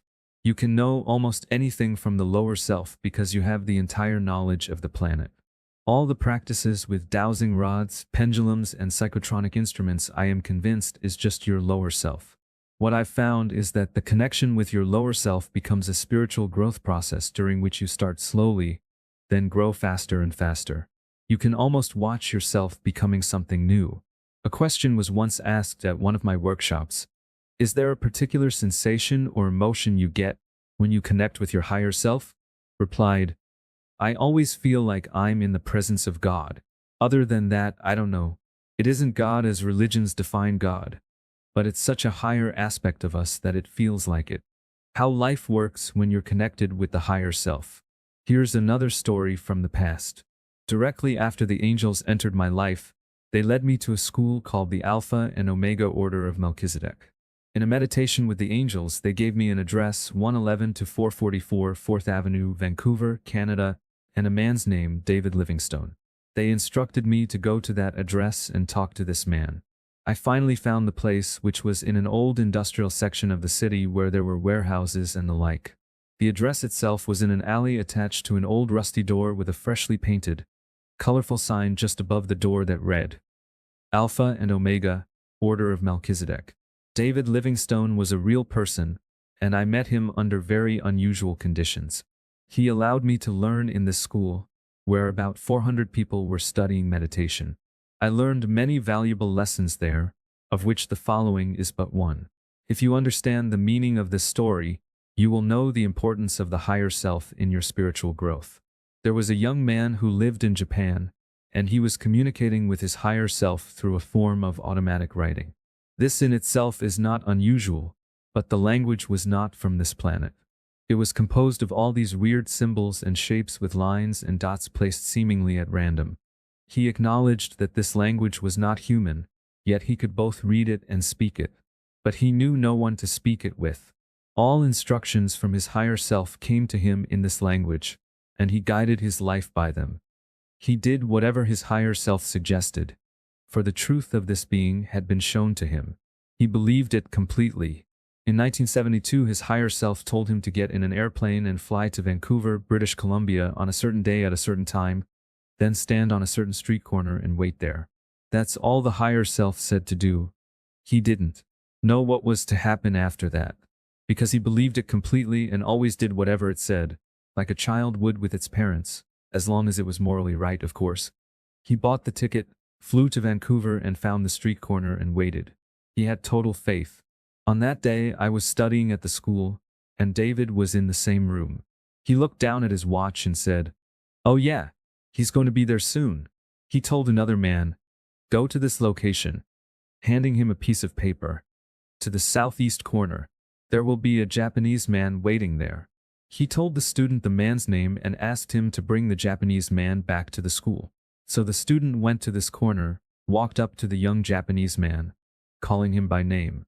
All he said was, "Come with me, please," and led him back to the school. The Japanese man spoke English, but not very well. He was taken to this little room that was only about 10 feet square, where he was asked to wait. David told me that he wanted me to watch what was about to happen. So he brought me into that same room and said to me, "Okay, you stand there," pointing to a corner of the room. After a while, David entered the room and addressed the Japanese man by his name. They had never met each other in their lives. David asked him a few simple everyday questions such as what city are you from in Japan and the like. When he finished his small talk with him, David told him, "Wait here. I'll be back in a few minutes." He asked me to stay with him, then he left. We just looked at each other. A little while later a tall, beautiful woman quietly entered the room. I didn't know who she was. There were a lot of people in this organization, and I didn't know them all. She set up an easel in front of the two of us, and over it was draped a piece of dark purple velvet that hid whatever was underneath. The easel was probably about 4 feet square. Then 4 young men silently walked in the door. 2 stood on one side of the easel and 2 stood on the other. There was another long wait while the 6 of us just stood there. Finally David came in.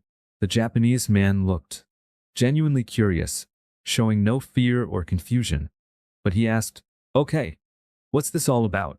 What's going to happen here?" David didn't answer him, but just looked at him and lifted the piece of purple velvet off the easel.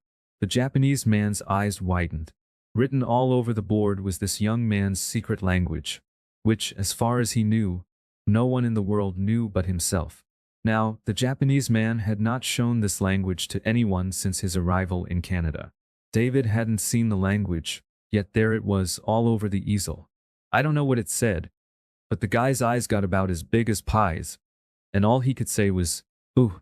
Then, as if to increase the shock of seeing his secret language written by someone else, the 4 men standing on either side of the easel began speaking to him in that language. When the first man spoke, the Japanese man looked as though he had gone into shock. He collapsed emotionally and began to cry and sob uncontrollably. The 4 men began to assure him that everything was all right, in his secret language, of course. I'll bet there was a little piece of him that thought he might be nuts, after these words had come from nowhere in a language that no one knew.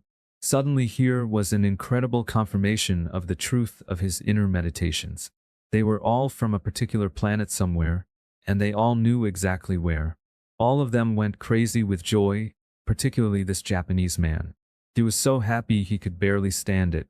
It was the beginning of an amazing adventure of life for him. I can't tell you what happened after that because they asked me not to. Anything is possible, absolutely anything. But you have to believe in yourself. You have to trust yourself and open up this innocent childlike quality within yourself. And if you do, it's a process that will reconnect all of you back into this wholeness, from which this kind of direct connection to God is very obtainable, I feel. It's an in-between step, I would say, in what is in the transcendental meditation aspect of things. Communicating with everything everywhere. Eventually, when you're completely connected to the lower and higher selves, it becomes clear that everything is alive. Once that realization becomes your life, then everything becomes communication and everything has meaning. The higher and the lower selves can communicate with you in all kinds of ways, not just in a vision as angels or as a voice that speaks in secret tongues in your head. Once connected, the entire reality becomes alive and fully conscious, and everything is communicating at all times. Your inner world is alive and directly connected to the outer world. The outer world can speak to your inner world. The shape of trees, the color of a car at the right moment, even the license plates on the car, can communicate to you. The movement of the wind, the flight of a bird in a certain direction, everything. Everything becomes alive and communicates. This world is much more than we were taught by our parents. The truth is, they didn't know, though long ago their ancestors did. I remember years ago when I asked the lower self for a sign to show me that what I was about to do was in divine order. If a sign did not appear that I could understand, I was not going to perform this particular ceremony I was contemplating. This was in the very beginning days when the angels first appeared and after I had made my first trip back to California. I was driving up Interstate 5 in California heading back toward Canada at that moment. Only seconds later I saw something I could hardly believe. So I stopped the car and backed up to see if my eyes were telling me the truth. I got out of the car and walked over to an old barbed wire fence and peered into a large, flat grassy field. And there they were. At least 200 large black ravens were all standing facing each other in what appeared to be an absolutely perfect circle. It looked like someone had drawn a ring on the ground and asked them all to stand on it and face the center. It had the most amazing effect on my faith. Mother Earth sure knows how to get to your heart. Now, you know those things don't happen, but they do, at least when you can see that Mother Earth lives. She has the greatest sense of humor, foretelling the future. One last story. When I first met the angels, I was somewhat preoccupied about knowing the future. I would use the I Ching and the tarot cards to try to understand what was coming. I practically wore out my I Ching. In the beginning, the angels knew my desire to know the future. Whenever I would ask for future information, they would seldom cooperate. Then in a single day, it all changed. The angels came to me and said that from now on they were going to tell me everything that was going to happen the following day. They said that because the difference between when they told me and the time it happened was so quick, I would be able to see the truth about the future. And they actually did it. They gave me a synopsis of the following day. Then, at their discretion, certain moments or events in great detail. They would tell me every phone call, who it would be, the basic nature of what would be said and the exact minute it would occur. They would list every piece of mail I would receive and, in certain cases, exactly what was said in the letter. They would also tell me the name of each person who would come to my door and what they wanted. They also would tell me exactly when I would leave my house and when I would return and the primary events in between. During this time we always knew where we were going the next day, so that many times we would prepare, because it would always happen. On the first day, I waited minute by minute for each event to happen. And everything happened exactly as they said. I was so happy, because I finally knew for sure that the future could really be known. My confidence in the angels increased even more, for now I saw them as having real powers from my ego point of view. I remember after a while how I would pick up the phone and say, "Hi John. I knew you would call." Of course, in the days before caller ID this was impressive, at least my ego thought so. I was so happy with myself. One day I asked the angels about my papers to immigrate to Canada. Wanted to know if the government was going to allow me to stay. Instead of telling me, they gave my wife a vision. She described the vision as it was happening, and I carefully wrote it down. She saw us driving home in a silver car heading into the countryside. She opened the glove compartment and reached inside to get the mail. She leafed through about 6 letters and found the one from the Canadian government. She opened it and read it to me. I wrote down every word. When she came out of this vision, we examined what was said, but nothing made any sense. First of all, we did not have a silver car, and second, our mail was dropped through our front door. Why would it be in our car? The letter would say that I had been approved and would give me all my scores in detail. We talked about this letter for a while, but when it hadn't happened within a month or so, we soon forgot about it because it seemed to be a mistake. It worried me because the angels had never made a mistake. A few months later, we moved from our house in Burnaby to a farmhouse out in the countryside. We had bought a new silver car, and one day I was driving home from the post office, where we had to go to pick up our mail. I had thrown it into the glove compartment and was heading home with my wife, who was in the passenger seat. By this time, we had both completely forgotten the vision the angels had given us some months before. As she reached into the glove compartment, she shrieked, remembering the vision. She leafed through the mail, and the 6th letter was from the government. We opened it and later compared it with the vision we had written down. It was the same word for word, even down to the scores that no one could have made up. Meanwhile, the angels' daily forecast of the following day continued. I remember how it put me through so many changes. In the beginning, I thought it was the greatest thing that had ever happened to me.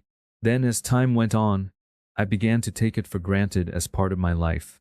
As time continued, I became bored with it. I remember how I began to not want to take down the notes when the angels would give me the details of the future. You know what it is like? It is like seeing a movie for the second or third time. You know what is going to happen, and it lacks the surprise and impact. Life became boring. Finally, I couldn't take it anymore, and during my meditation with the angels, I asked them to please stop telling me what was going to happen in the future. I might outwardly look now like I am pushing for the future.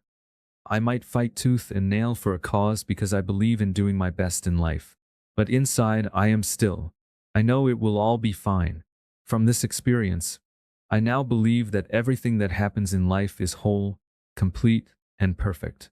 I know the wisdom of not knowing. The lessons of the 7 angels. When the angels first arrived in my world, I listened to their every word. I followed them because I could feel their love and because they showed me their deep understanding of reality.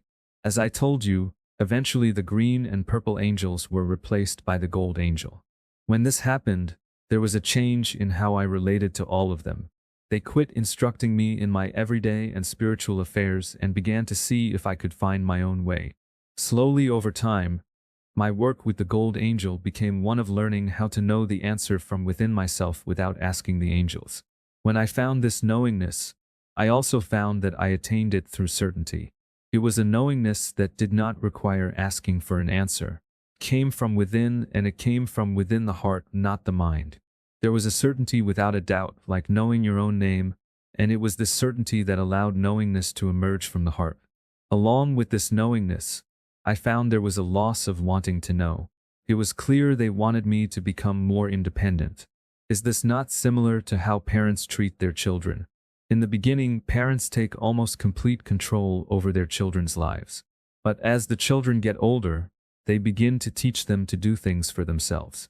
Weaning a child from its parents is necessary if the child is to become an adult. I think it is the same here on this level of life too. What surprised me completely was that one day another angel entered my world. This angel was pure white and had the quality of uncomplicated form or simplicity about it. The gold angel receded into the background with the other 2 angels but remained visible, and for about a year the white angel taught me. What it taught me, I am not sure. It was about letting go, not feeling attached to anything, living perfection and knowing that all is well. Even though my life was now becoming increasingly complicated from the teaching I was giving around the world, everything seemed to slow down. I understood what was inside, but I found it difficult to put into words. Then in the midst of this fuzzy experience, the white angel joined the other 3, and a 5th angel appeared. This angel had no color or form. It was what I call the clear angel. It is an angel of completion. It brought to me lessons of bringing all things together. It was an angel of my higher self that I have never talked about before. I am still working with this angel, and someday I may talk about it.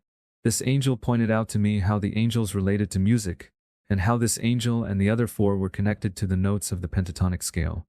5 angels and 5 notes of the pentatonic scale. The clear angel suggested to me that someday 2 more angels would come, and they would complete the knowledge of the octave, 7 notes and 7 angels. I waited. At the beginning of 1999, 2 new angels appeared together to me while I was about to give an Earth/Sky workshop. It was none other than Archangels Michael and Lucifer. They were holding hands.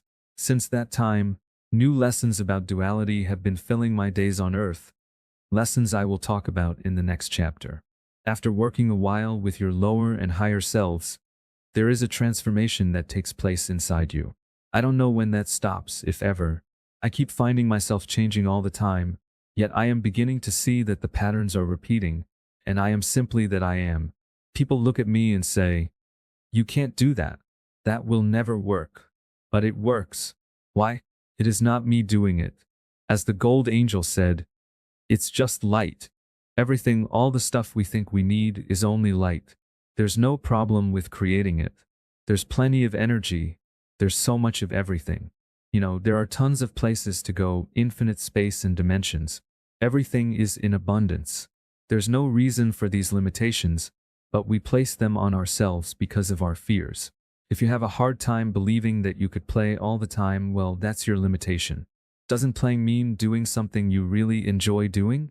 I always like to try to create my life in such a way that I am giving to someone, because if I create giving to someone, it automatically comes back so that I can keep on giving. This makes me happy. It will come back whatever it is that you do. Could be anything. It doesn't really matter as long as it brings joy. Keep your little child happy. Testing the reality of your connection with your higher self. This test will not work for all of you who read this, at least not at this moment, but it will at some time in your future.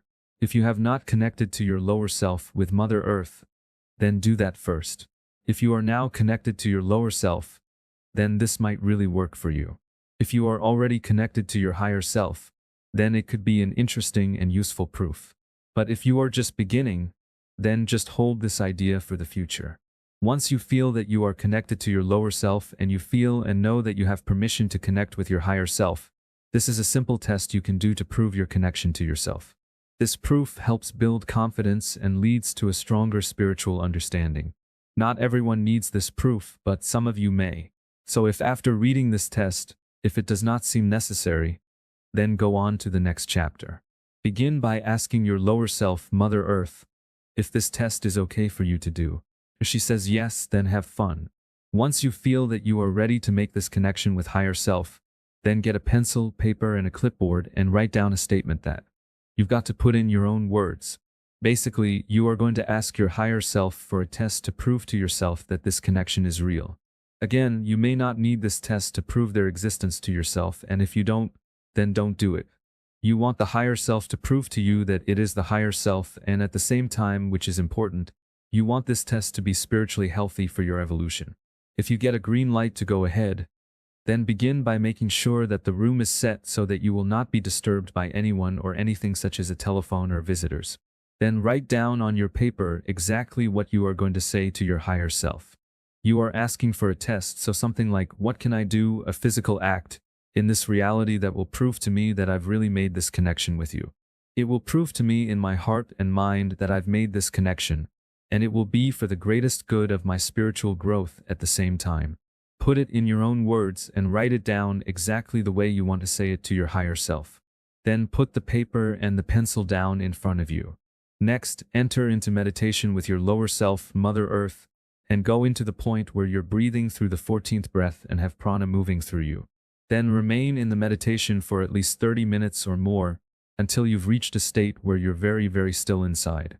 Just sit with Mother Earth with no expectations. At the right moment, ask your higher self to come forth. The kahunas say you must ask, or the higher self will probably not come. When you feel or sense its presence, speak to your higher self in your own words, coming from your heart, the request that you made on paper. Then you simply listen and wait. Feel the flow of the prana moving through your body. Feel the connection you have with the mother, and listen for the father to respond. The kahunas say it won't always happen the first time, and sometimes the lower self doesn't feel you're ready yet, so she blocks your pathway. But you must ask anyway, and then wait for the higher self to enter into your awareness. When it does, the experience could be anything, just about anything at all that your imagination could think of. In my case, these two angels appeared in the room, but that does not set a standard. Anything can happen. I'm very visual, but you might not be. It does not matter. It doesn't mean that one way is better than another. You might simply have a voice appear in your head and say, I'm the higher self. What do you want? Who knows, it might sound like your voice or it might not. Maybe colors start appearing to you and you know what they mean. There's somehow a great meaning in whatever occurs. Could just be a feeling or sensation, but if it is really your higher self, this test will prove it or not. It could be that geometric images start appearing and you know what they mean. Or it could be that you're sitting there and your hand just reaches down, picks up a pencil and starts writing, and you wonder what the heck it's writing. You usually don't know. It could be anything. And it doesn't matter because you and your higher self already have a way that you worked out a long time ago, one you've probably used before. You can use whatever method you want. It will become apparent to you when it happens. So a transmission is made to you, whatever it is. The act you're supposed to do, whatever that is transmitted to you. You go, aha, I'm supposed to do this. The most important thing now is to say to your higher self, thank you, goodbye. Then put all 10 fingertips on the ground, like roots. Figure 16.1. Put them down on the ground in front of you or on the floor as shown in Figure 16.1, or wherever you're sitting. Reach down and feel the earth. That will ground you and pull you out of your meditation very quickly. If you've ever done this before, you know that. You could be sitting in a meditation for 2 hours and be way out there. Then put your fingers on or in the earth's soil, and you will come out of the meditation and back into your body very quickly. Why quickly? We want you to come out as fast as you can so that your mind does not interfere with the transmission. Don't think about what your higher self said. Just get out of the meditation, pick up the clipboard, and now write what you were just told. Don't think about it. That's very important. Just write it down, get it on paper, get it all the way down to the last word. Put the period on the last sentence. Once you've got it written down, you can relax. It is so easy for the mind to interfere in this state because when the ego, the middle self, gets a transmission from the higher self or even from the lower self, it will very often change it before you even get out of the meditation. That's one of the biggest problems in interdimensional communication. If the middle self, the ego, thinks about what is said and says, "No, I don't want to bring that transmission back," it may change the words. It takes training. So get it on paper, then pick it up and read it. You can look at it and think about it whatever you want. I have to say this, though the odds of this occurring are almost zero. If for any reason you are told to do something that is morally wrong, you absolutely did not contact your higher self, for sure, guaranteed. Your higher self will never tell you to do something that is wrong or harmful. If you understand what the higher self is, it is self-evident. If you received a message supposedly from your higher self that is morally wrong, then burn the paper and forget it. Forget about the higher self and go back to playing some more with your lower self. Definitely wait a while before you try it again. But this distortion almost certainly will not happen. However, if you get it on paper and it says to do something inconvenient or something you don't really want to do or that you think is silly, anything your ego doesn't really like or thinks is stupid to do, that does not matter. If you're going to follow this path, then the next thing you must do is do it, whatever it is. Then wait and see what happens. In the act of doing it, look to see what happens in reality, which you are not in control of. Reality itself will react to that act and should show you and prove to you, beyond any doubt in your mind, that you have reached your higher self. It might not prove a thing in anybody else's mind, but it will be very specific with you. We have just entered a world where everything is light, meaning conscious, alive, and a function of your thoughts and feelings. If it feels too strange or if you feel fear, wait. Everything is in the timing. If you have just connected with your lower and or higher self, life is going to become beautiful, interesting, and a lot of fun. 17. Duality transcended. Judging what I am about to say is a view of what we call evil that is different from what most of the religions of the world believe. I am in no way attempting to protect Lucifer or sanction his acts. I am simply giving a new/old perspective on what is behind what Lucifer is doing in the universe that, once understood, allows the possibility of transcending good and evil and entering pure oneness with God. The possibility of ending duality is impossible as long as we remain in the consciousness of good and evil. We have to transcend it and enter a different consciousness, but we cannot do that if we continue to judge. As long as we continue to judge the events in our lives, we give power to them as either good or bad, which determines the course of our lives. To end it and then transcend it, we must step outside this polarity. We must change, and this change has to come in some way from our not judging this world. For it is in judging that we decide that something is good or bad. That is the basis of good and evil or duality consciousness. The key seems to be viewing all the worlds in our universe and all events within them as whole, complete, and perfect, knowing that the cosmic DNA, the cosmic plan, is proceeding exactly as directed by the Creator. The Lucifer experiment. Duality. The words the Lucifer rebellion carry a stigma that has haunted humankind for at least since the Bible has been on earth. Many of us humans, especially Christians, believe that Lucifer is the cause of all evil and darkness that has ever transpired on this planet. We call what Lucifer did a rebellion, projecting an image that Lucifer is somehow going against the universal cosmic plan. But unity consciousness sees Lucifer's work in a slightly different light. His work is not known as a rebellion but as the Lucifer experiment. Why would it be called an experiment? Because that is exactly what it is, a test to see if certain parameters of life will work. Life is an experiment. The instructions from God at the beginning of the Lucifer experiment were for humans to live free will. But what does free will mean? Does it not mean all possibilities, both good and evil? Does it not mean that we would be allowed to do anything we wanted with the idea, from a biblical point of view, that we would learn discrimination for the good? Life was given the ability to do anything it wanted, all possibilities. It was given free will. Therefore, how could free will exist unless consciousness created the format for this way of being? And who creates consciousness? The one and only God. Lucifer did not create free will, but it was through his actions and decisions that free will became a reality. It was God who created Lucifer so that free will would exist. Before the Lucifer experiment, there was no free will except during the 3 other attempts. All life moved according to the will of God, according to the cosmic DNA. There were no deviations, and free will was only a potential that life could someday try. At one point, because free will was possible, we realized that there was a particular way we could experience this reality that had not been tried before. So we tried it. We actually tried 3 versions of it, and each time it failed. They were absolute disasters. The latest experiment and 4th attempt, with Lucifer heading it, used a different approach to create free will. This time God chose an area of consciousness that was just above human existence. This experiment began with the angels. So it was the angels who brought this new free will consciousness to humankind to be lived here in these dense worlds, and life everywhere watched to see how it would fare. With great respect between 2 brothers, the battle between good and evil began. It was a battle to the death, yet neither could die. It was a battle that had to be, for it was the will of God.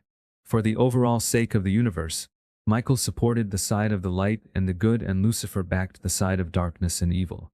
A new possibility was about to be lived. And we humans thought it was a great idea, this idea of free will. It becomes clear in the study of sacred geometry that nothing was created without intention and reason. It wasn't just a mistake. In fact, there are no mistakes. And when God created Lucifer, as you can read in the Bible, he was the most magnificent angel God had ever created.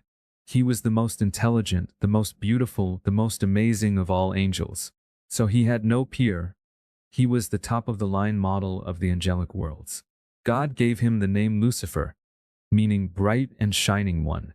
God gave him this name, so do you think God made a mistake?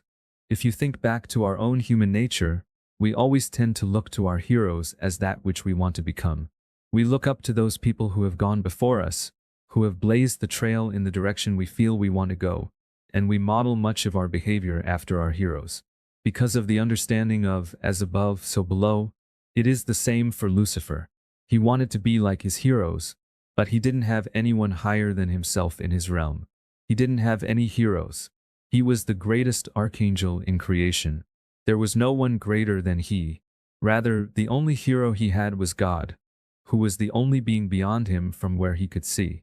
So Lucifer did something very natural, and I feel sure that God was aware that this would take place when he created him. He wanted to be as good as God, to actually be God from a creation level. There's nothing wrong with merging with God, but that isn't exactly what he wanted to do. He wanted to be just like God. In fact, he wanted to be even better than God. Lucifer wanted to surpass his hero. Lucifer was so intelligent that he knew how the universe was created. He knew the images, the patterns, and the codes that had created the universe. But in order to be greater than God, he decided that he would have to separate from God.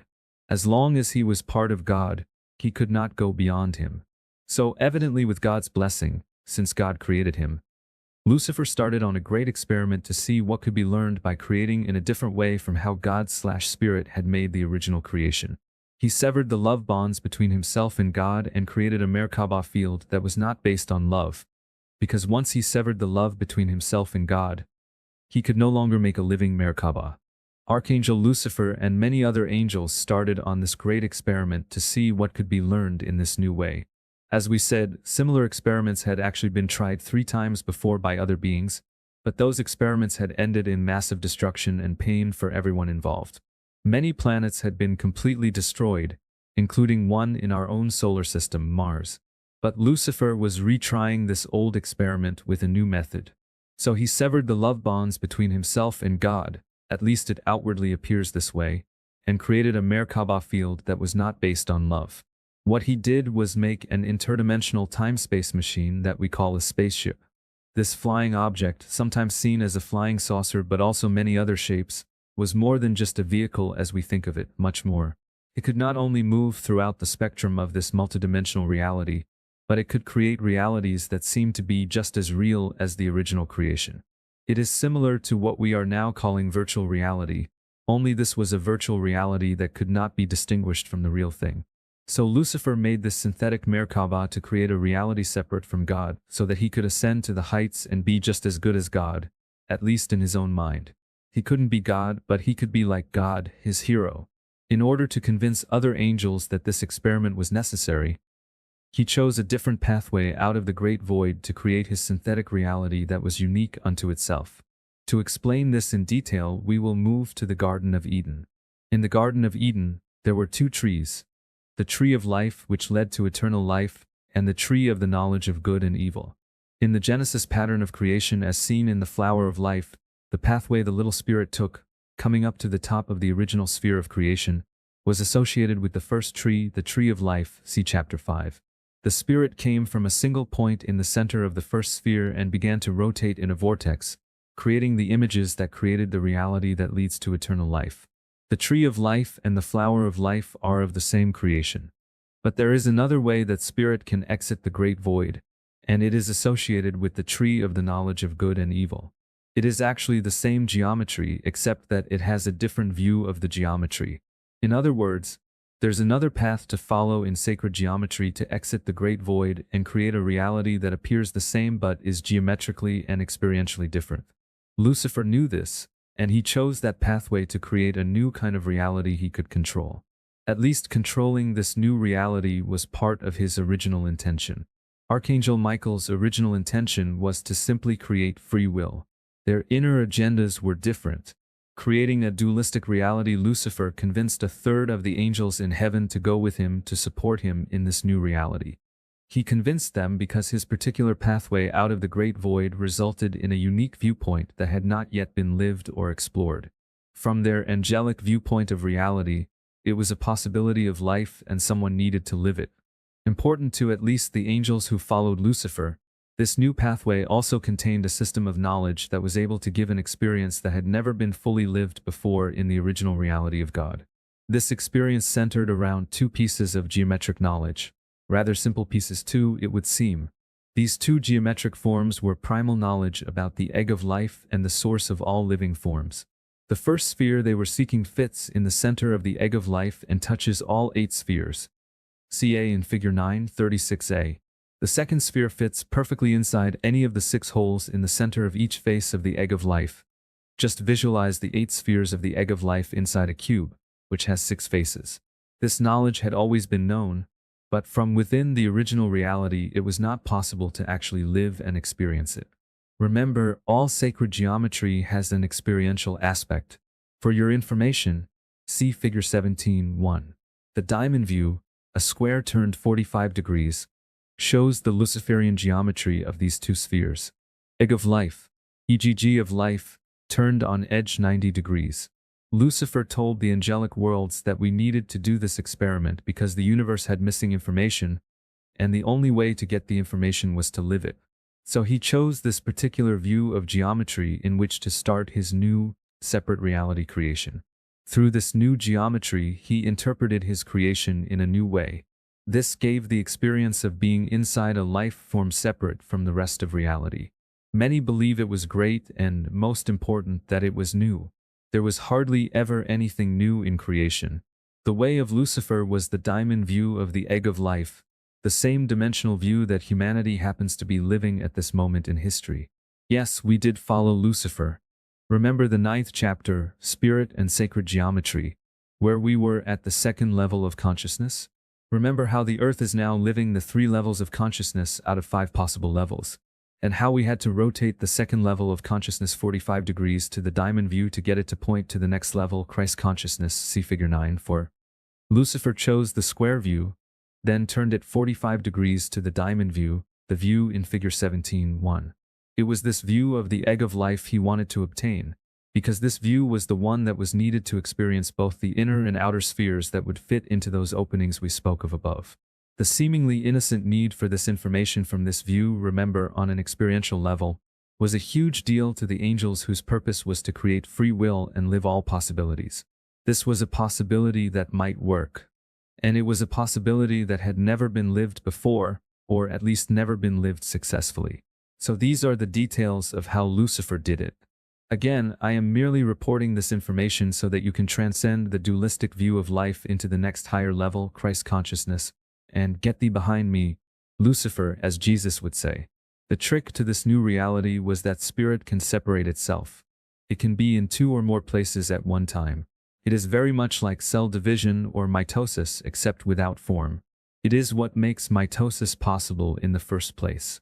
So the new reality was created with the same sacred geometry as the flower of life, except that spirit divided itself into two and began to rotate out of the great void in a double helix pattern from two completely different centers. This created the new reality.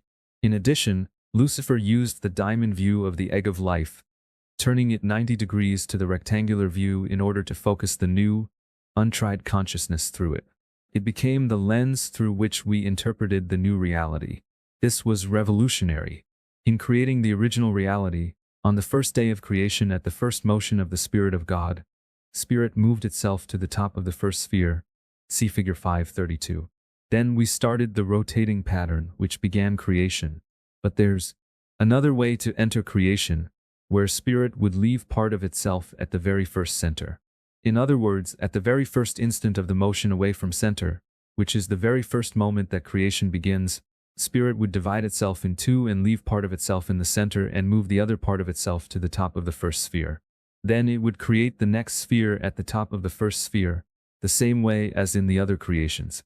Figure 17:2. But from then on, the next motion on the second day of Genesis, spirit begins a double rotation motion, where the center half of spirit rotates over one way and the top half of spirit rotates over the other way and forms the two spheres which make this pattern. Figure 17:3. From there, it divides itself again to create the pattern shown in figure 17:4. It then begins a pattern of dividing and coming together, but it is primarily division, separating from oneself.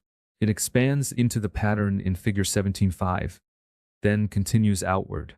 This can keep going on and on and on, and eventually you end up with exactly the same grid as the flower of life, the same laws, the same apparent reality, the same planets and suns and trees and bodies. Everything's the same except for one huge difference. The flower of life pattern has a single geometric center, one eye, and a being who enters creation this way is connected directly to all life and to God. But Lucifer's pattern has not a single geometric center but two specific centers, two eyes. No matter how big the grid is, when you come back to its center you'll find two centers or eyes. And it has been separated from God. There is no love. These angels of Lucifer have almost forgotten what love is. Remember what Jesus said, "If thine eye be single, thy whole body shall be full of light." Figure 17:6. But again, who is in control here? God is. And God created this situation. It wasn't Lucifer who created this situation. It was God. One step before Lucifer.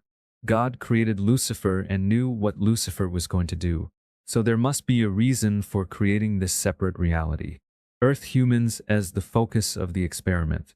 Lucifer began this new reality shortly before we humans came into existence as a race, a little over 200,000 years ago, and we have become the key players. There must be a reason why all these things have happened. I think that the purpose behind this Luciferian experiment, which has been going on for these millions and millions of years, is now coming to fruition on Earth, and that Earth has been chosen as the place to give life new birth. This is what it looks like. Whatever the ultimate purpose for creating this new reality is, I do not know, but it has become clear throughout the cosmos that the Earth has become the focus of this intense drama. And it appears as though the fruition of this experiment is about to unfold before our eyes. You and I are the players who take this new reality and transform it in the direction of the ultimate purpose. We are to go beyond anything archangels Lucifer and Michael had imagined. We are to be the children of the third way, a new reality born from the first two. We here on earth are all part of this Luciferian experiment. All of us have chosen this path. Every one of us on this planet has chosen this way, whether you like it or not, whether you want to be identified with it or not. You chose this because you're here. And our physical mother, the Nephilim, are also part of the Lucifer experiment, and so is our physical father, the Syrians, though the Syrians have almost totally extracted themselves. The race from Sirius B, the dolphins, were also part of the Lucifer experiment. If you remember, the dolphins came down in a spaceship to the Dogons. They were also involved in technology. They had little hard-shelled vehicles for a long time too. But they gave it up about 200 years ago, and now they're making an incredible transformation back to unity. I don't know if reverting back to a no-technology world, as found in the original reality, is actually the answer. I'm not certain. I think that we here on Earth are going to discover the answer. The answer is on this planet, whatever it is, and the people on this planet have become the grand catalyst of the experiment. The experiment on which all life is now breathlessly focused to see what happens. Why? Because what happens here on Earth is going to affect everyone everywhere. And I believe that this answer is coming through our hearts. Using the intellect without love, this is how Lucifer convinced all these angels that we really needed to experience this new way. What happened to these angels? They severed their love connection with God, with all life, and functioned on one side of their brain, not on both. They functioned only with intelligence, not love. This has created races of beings that were incredibly intelligent but had no experience of love or compassion, like the Greys and the Martians, for example. In the past, this always resulted in their fighting each other, sending life into chaos. This is where Mars comes in. Mars was one of those races, not of the Lucifer experiment, but the one before that, that terminated almost 1 million years ago. At that time, life was destroying itself everywhere. Mars destroyed itself. It was constantly warring, constantly fighting, because there was no love or compassion. Then at one point they just blew their atmosphere away and destroyed everything. But right before they did, there were certain people who knew that destruction was inevitable, and some of them were the Martians who came to Earth and settled in Atlantis, causing all the Mer-Ka-Ba troubles here on Earth. This is the focus. The result of this Lucifer experiment was that the Lucifer beings created physical ships and focused on technology, creating an entire technologically based system and a separate reality from the original reality, whereas the beings who did not separate from God had absolutely no technology whatsoever. They were led by Archangel Michael. Then the war of opposites began. Archangel Michael, the angel of light, and Archangel Lucifer, the angel of darkness, began the cosmic war of duality that created our good and evil, dualistic consciousness. Archangel Michael and the angels of light have living Mer-Ka-Ba fields that can do anything that Luciferian technology can do, and even more. And Archangel Lucifer and his angels of darkness have their technological Mer-Ka-Ba and their synthetic reality. So we have two totally different approaches to life.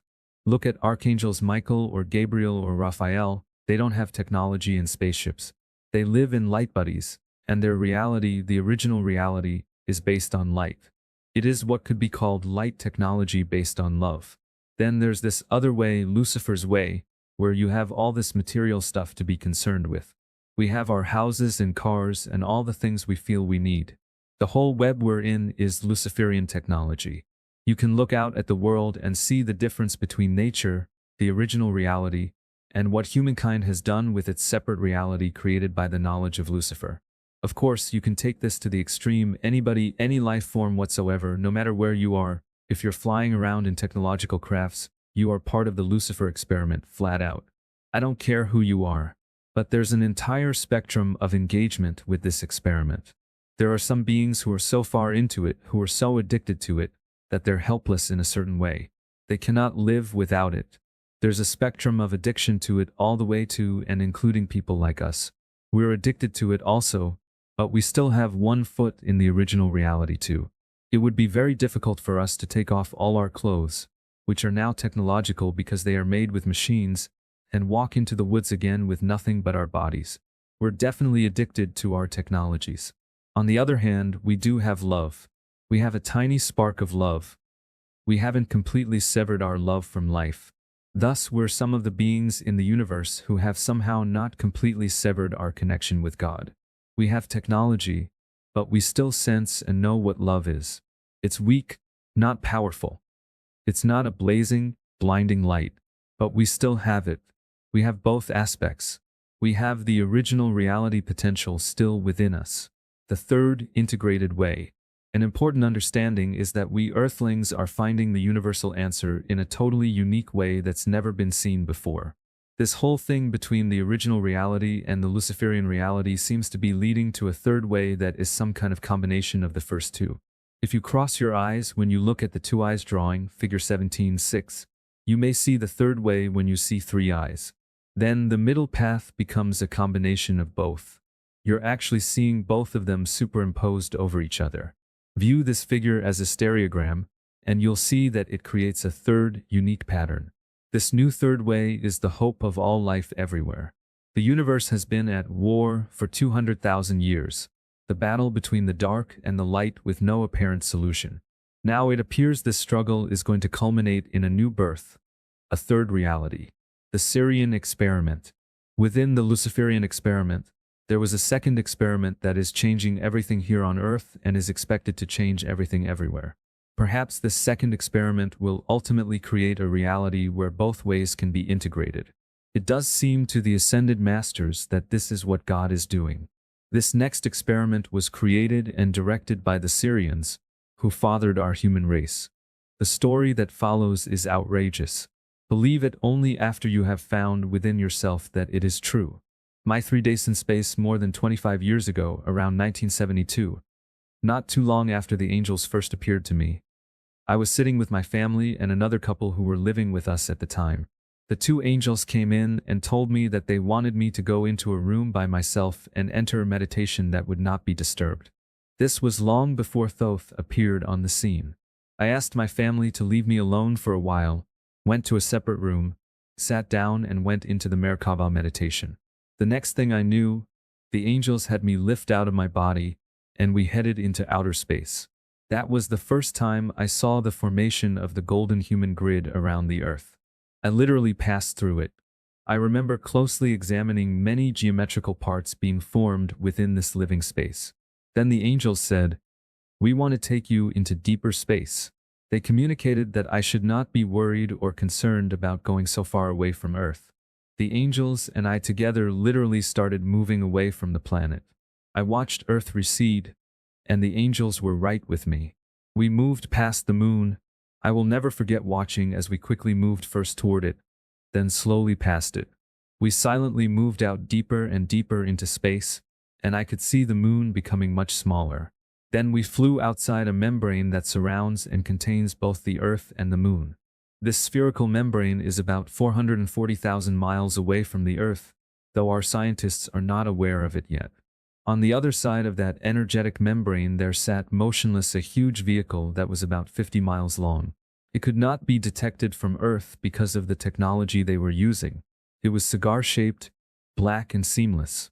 On one end was a huge opening covered with a clear material, and as I approached it, I was pulled toward the opening, where bright light streamed from the inside.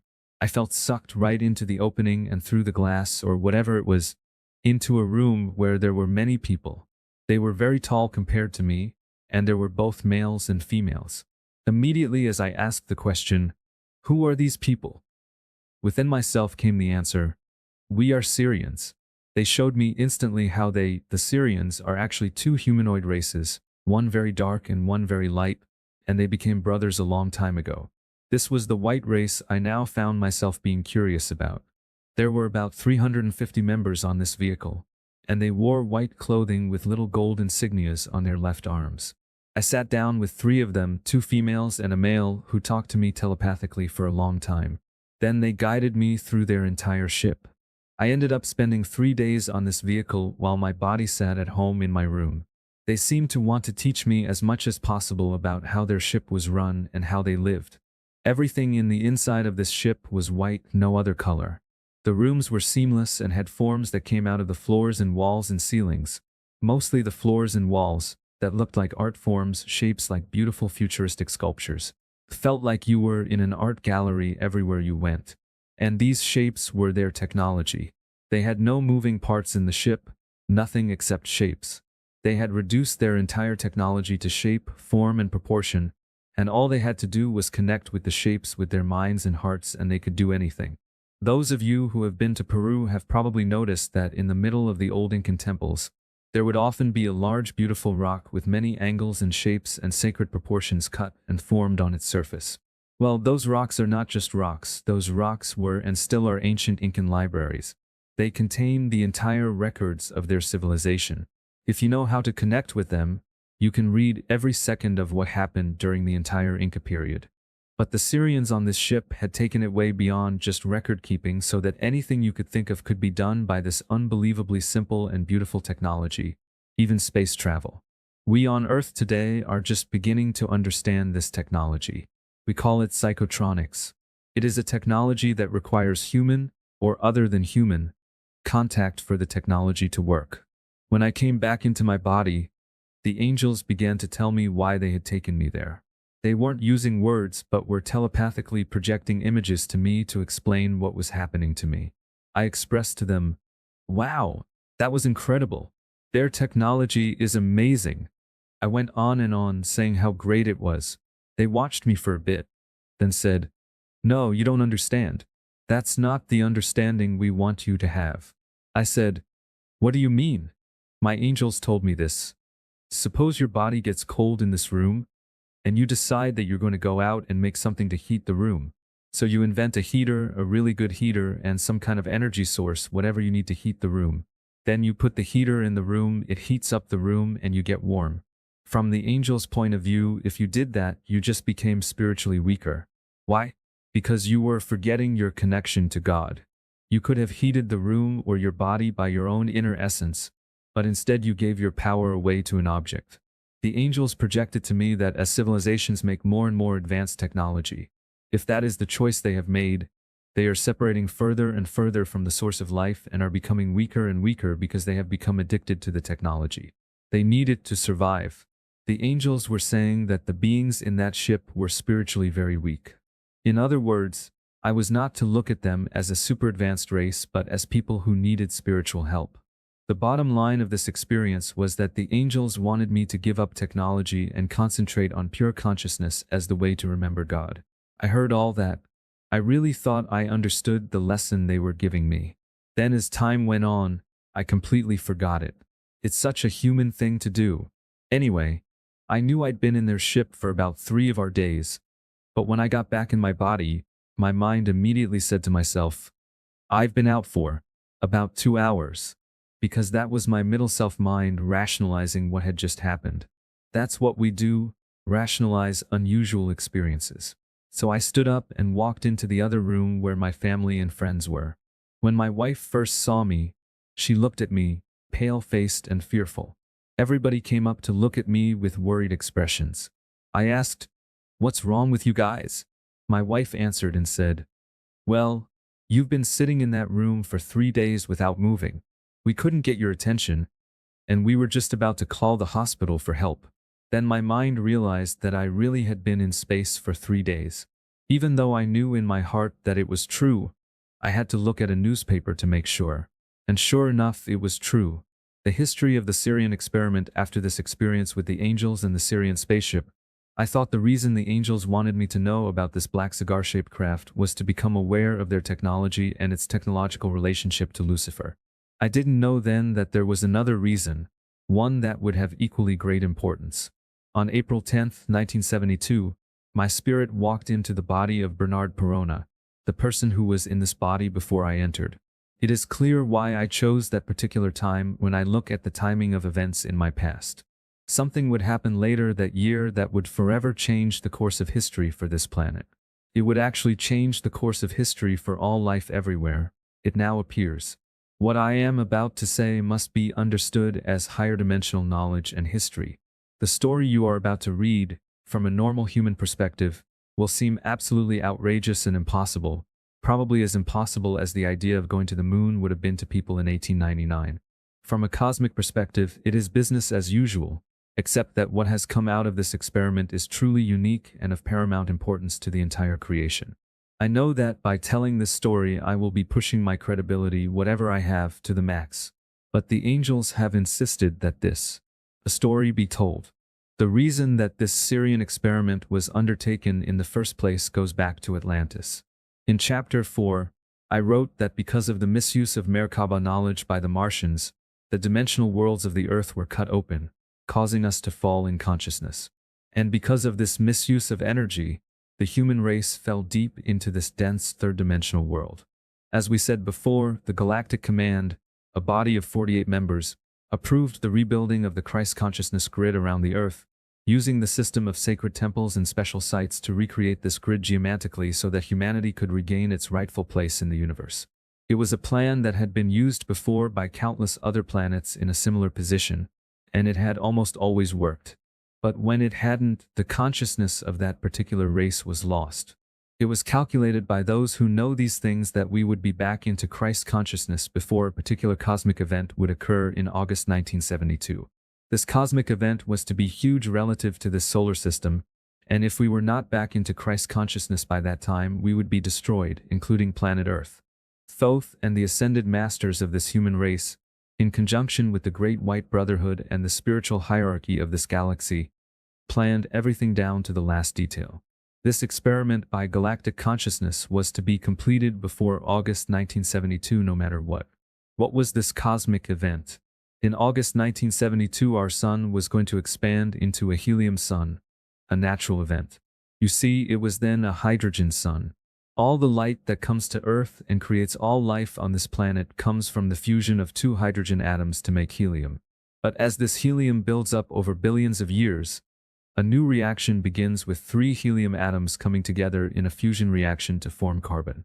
It was known that this reaction would take place in August 1972, which would mean that if humanity was not in the right state of consciousness at that moment, we would be burned to a crisp.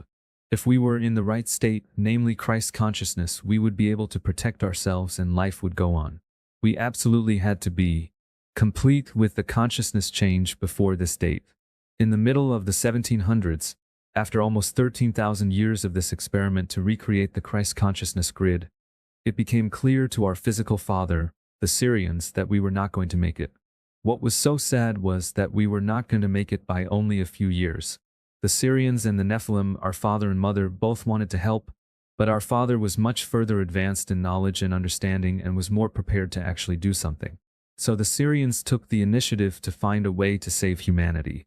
The problem was, there was no solution known in the whole galaxy. The Syrians loved us so much. We were their little child, and they did not want to lose us. So about 250 years ago, they began to search the Akashic records of the galaxy to see what other races had thought of concerning this problem. There was no known answer that worked. But because their love was so strong, they continued to search even though there was almost zero chance. Then one day, as they were searching a distant galaxy, they found a single being who had proposed a possible solution to this human problem. It had never been tried or tested, it had only been conceived. But the idea was brilliant and could really work. The Syrians went to the Galactic Command and asked permission to perform this unusual experiment on Earth humanity in order to save us. The Syrian Council presented all the knowledge they had learned. You see, the problem was that our sun was going to physically expand past the Earth and engulf the Earth in its flames in August 1972. This expansion would be only a pulse, returning to almost normal after a few years. But as far as humanity was concerned, 5 minutes would destroy us. In order to make this experiment work, the Syrians first had to protect the Earth and humanity from the sun's heat. But in order not to completely destroy our evolutionary DNA, we could not know they were doing it. It was much like the Star Trek mission statement of not interfering with a planet's indigenous cultures. But there really is a powerful reason for not interfering.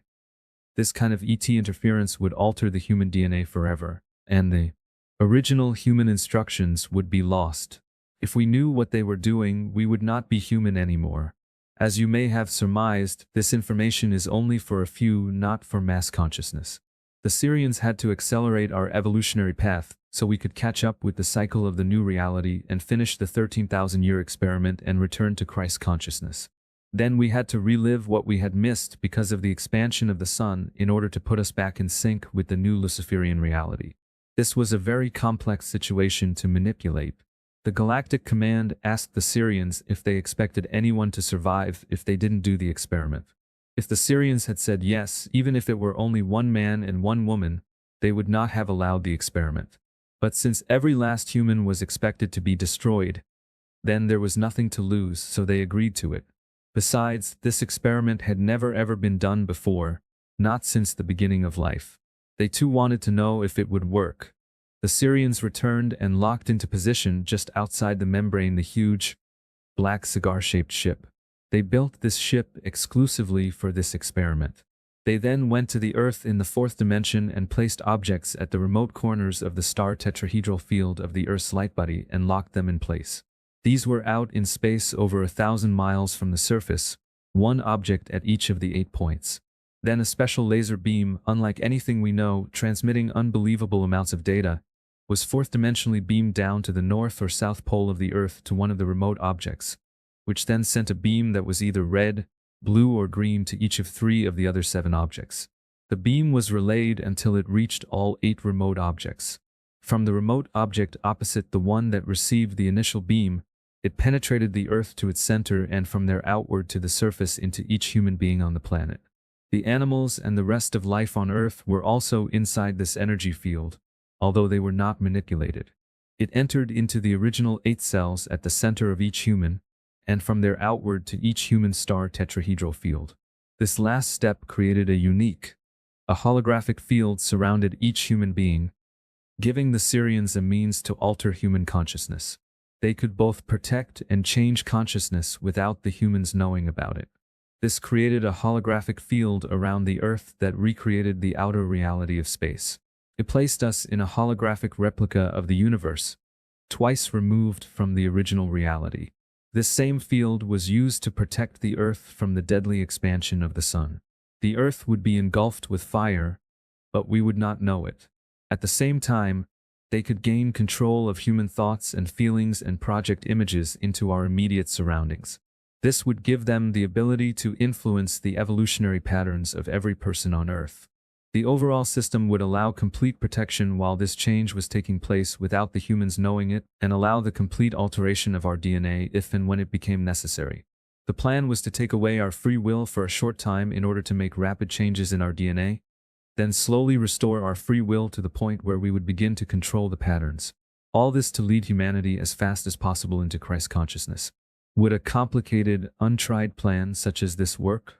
No one knew. But the universe was about to find out. August 7, 1972, and the successful aftermath. The big day came, August 7, 1972. The peak of the event actually occurred over a period of about 7 days, but the 7th of August was its greatest expansion. What really happened on that day we humans will not know until we reach Christ consciousness, and no one on Earth would believe me if I put it into words. The real event was almost completely hidden from us through holographic means, but what did happen or what we were allowed to see was still the most powerful emission of energy from the Sun on record. The solar wind reached around 2,500,000 miles per hour for 3 days and continued at record output for 30 days. It was a truly spectacular cosmic event. The experiment was incredibly successful. It did work, and we, the innocent humans, were still alive. We made it through the most crucial minutes without any problems.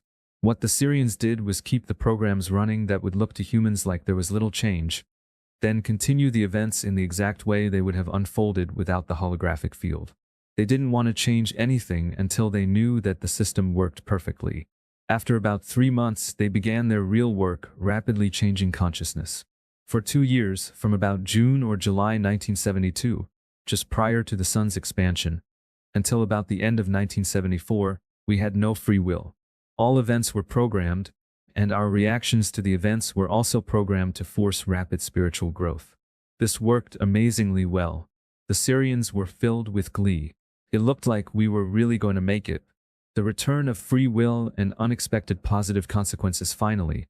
As progress became apparent, the Syrians began to allow free will choices. However, if we did not respond with the right choice, the Syrians would continue to give us a similar set of reality choices over and over again until we learned the spiritual lesson. The outer circumstances would change, but the same spiritual lessons would be applied.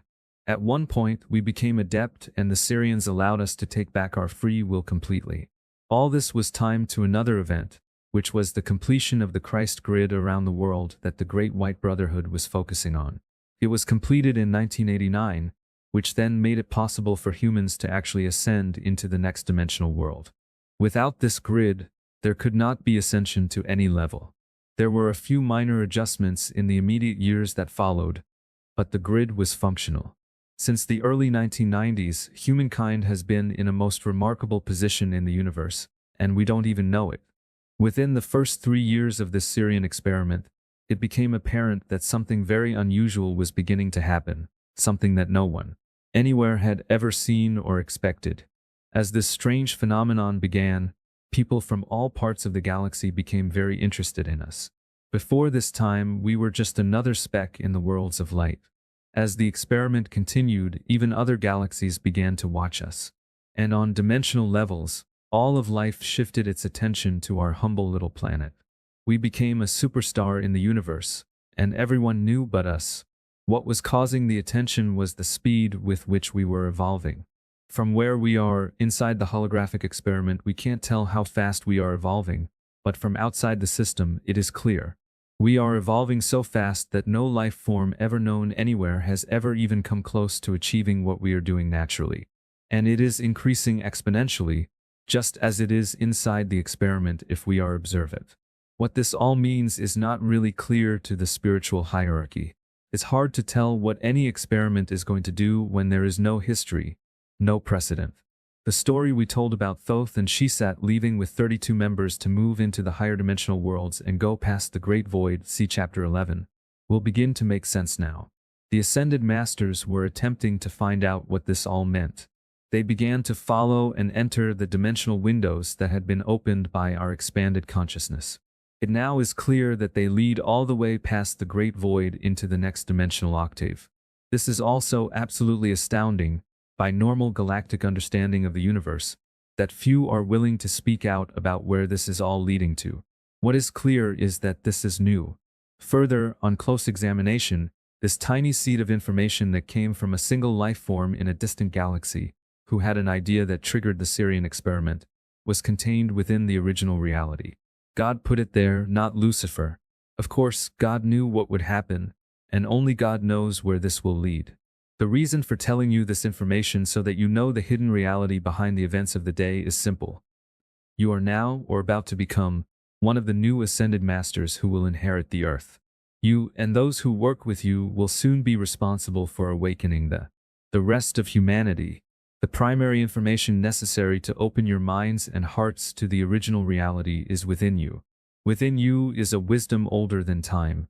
May all that you do be a blessing for all life everywhere. God will always be with you.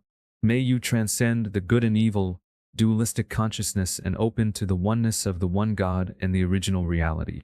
From this ancient perspective, the birth of something brand new will surely emerge into the light of this new day. Soon. The Great Change. Most of the prophets and the indigenous peoples of the world see a great change coming to Earth and to humankind. We see this change, ultimately and specifically, as a planetary dimensional shift into a new level of existence associated with a change of consciousness into Christ or unity consciousness. In the final chapter, we will look closely at the Great Change itself and what may be understood from it. In this chapter, we will peer into the nature of the dimensional shift associated with this change to find wisdom that can now be lived here on Earth to bring balance to these changes.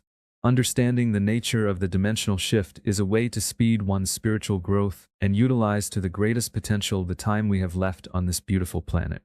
A dimensional shift is when a planet or any cosmic body moves from one dimensional level into another. In our case, it will be from the third to the fourth dimension.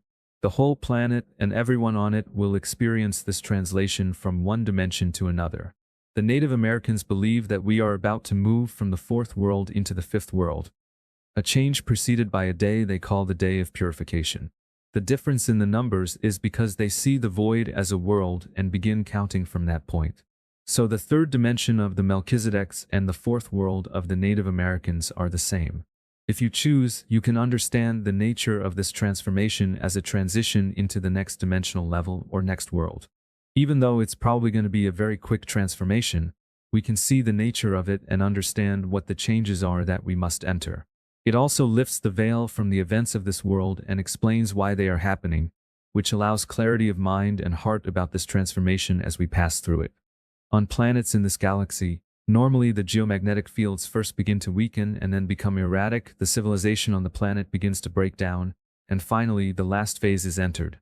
The final phase lasts usually no more than 2 years, but nearly always at least 3 months. In this phase, the civilization begins to dissolve, and it becomes extremely dangerous just to be alive. All the systems that keep civilization in place disintegrate, and chaos rules. This is the period that most religions, such as the Mormon religion, have prepared for. It is the period when we are still on Earth in the 3rd dimension before we actually make the transition into the 4th dimension. Then there is a period of 5 or 6 hours before the dimensional shift begins. It is a very strange time, when the 4th dimension begins to leak into the 3rd dimension. It really helps to know this is coming. When the shift actually begins, there will be no doubt. There are specific changes of color and form that are outside of most human consciousness. From this point forward, we have left the Earth's 3rd dimension. Usually, the axis of the planet will shift at this time, but we will not know it because we will literally be in a new space-time dimension. There are always other possibilities for how this might happen, but this is the normal course. Passing through the void, we will enter into the Earth's 4th dimension. Life will be altered dramatically. Ascension, resurrection, and final death will all take place before this phase.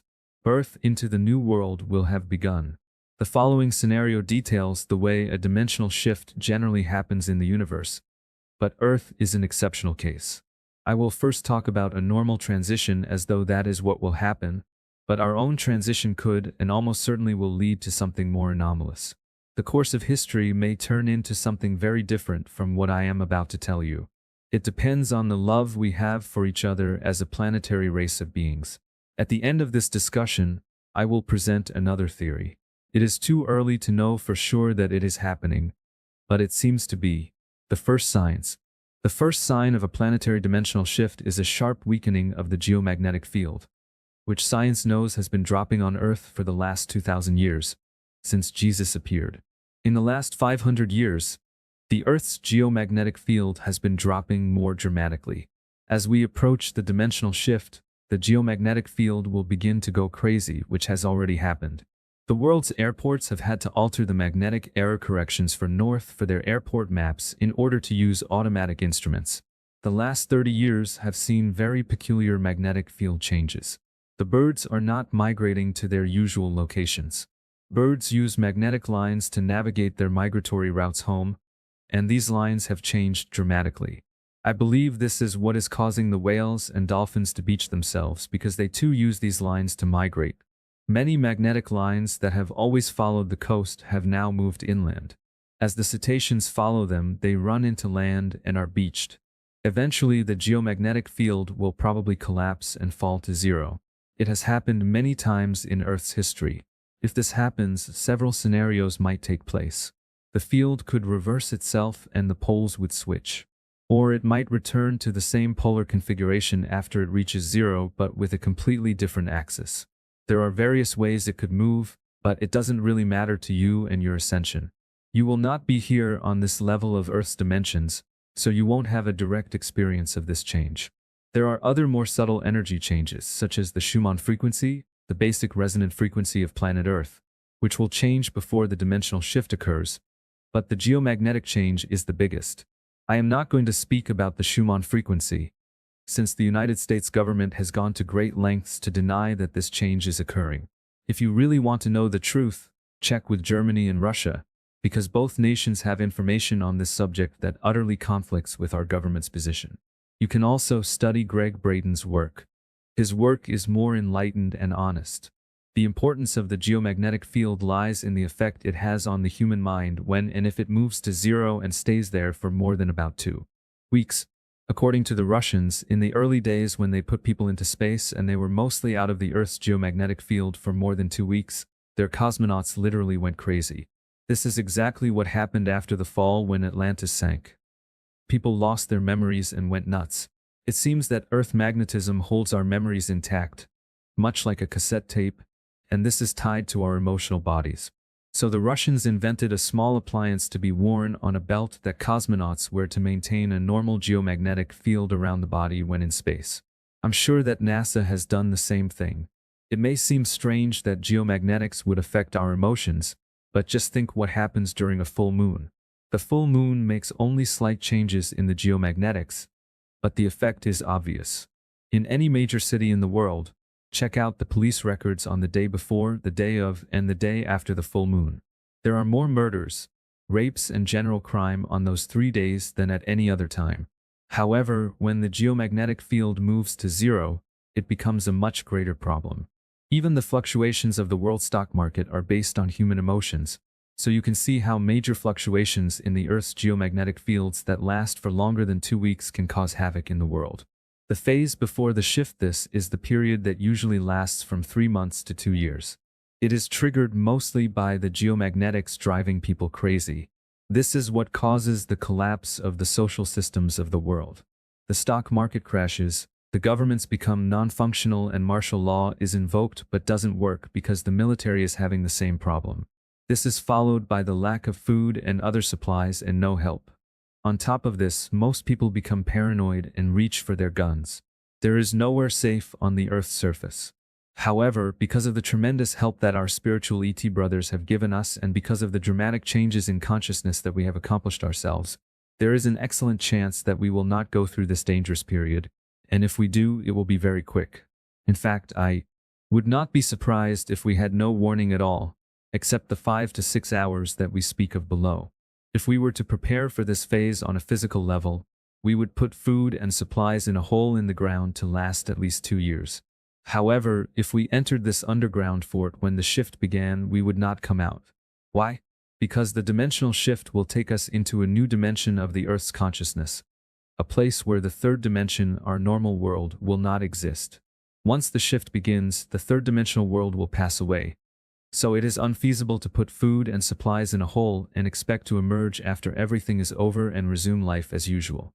A large portion of our population have recently done this in anticipation of a Y2K problem. There is nothing wrong about doing it, but it must be understood that it cannot save you. No physical preparation will help you in the higher dimensional levels. Success there depends on your spiritual awareness and mostly on your character. Yes, character. I will explain soon. The Vito 6 horse before the shift. This phase is a weird one, from a human point of view. The Native Americans in the tribe I was first born to when I arrived on Earth, the Taos Pueblo, are told to enter the Pueblo, pull the curtains, not look outside, and pray. To look outside would only cause fear, which is the last thing you need. A strange phenomenon begins at this stage. The two dimensions begin to overlap. You may be sitting in your room when suddenly something appears out of nowhere that will not be explainable to your mind. It will be a fourth-dimensional object that will not fit into your understanding of reality. You will see colors that you have never seen before in your life. These colors will be exceedingly bright, and they'll seem to have their own light source. The color will seem to be emitted rather than reflected. And they have a shape your mind will not be able to explain. These objects will be the strangest things you have ever seen. It is okay. It's a natural phenomenon. My strong suggestion to you is, don't touch one of these objects. If you do, it will instantly pull you into the fourth dimension at an accelerated rate. It would be easiest and best if you avoid moving that fast. If it is unavoidable, then it is the will of God. Synthetic objects and Luciferiality thought forms. The other phenomenon that almost certainly will occur has to do with the nature of the reality that Lucifer created and that we live in. The original reality is created in such a way that everything is in divine order with everything else. But in Lucifer's reality, technology has made synthetic materials. These materials, which are not found in nature, will not be able to pass into the fourth dimension. They will return into the elements they were created from. It is possible to send a synthetic material into the next dimension, but it requires a special energy field to keep it intact. Further, these synthetic materials have a spectrum of stability. Some of them, like glass, are not far removed from nature. Glass is just melted sand. But other materials are far removed. thus far more unstable, such as our modern plastics. This means that some synthetic objects, depending on their stability, will melt or disintegrate quicker than others during this 5 to 6 hour period. Your car is made of plastics and other highly unstable materials, so it will definitely be unserviceable. Even your house is probably made of many unstable materials and will, for the most part, break down and partly disintegrate. Most modern homes will be unsafe during this phase. Knowing that this time would come and what would happen when it did, the Taos Pueblo long ago made it illegal to use modern building materials inside the Pueblo. The Taos people do make summer homes of synthetic materials away from the Pueblo, but they know that when the day of purification comes, they are to head for their ancient homes on the Pueblo. Sometimes they put windows in their Pueblo buildings, but because the openings didn't have glass before, if they lose a window, it won't be a big loss. Other than that, their Pueblo is made only of mud, straw, sand, stones, and trees. They will not experience this problem. Therefore, it would be best to be in nature when this happens, but if you cannot be, then it is the will of God. I would not worry about this. I am only informing you so that you will understand as the shift begins. I will explain this a little further.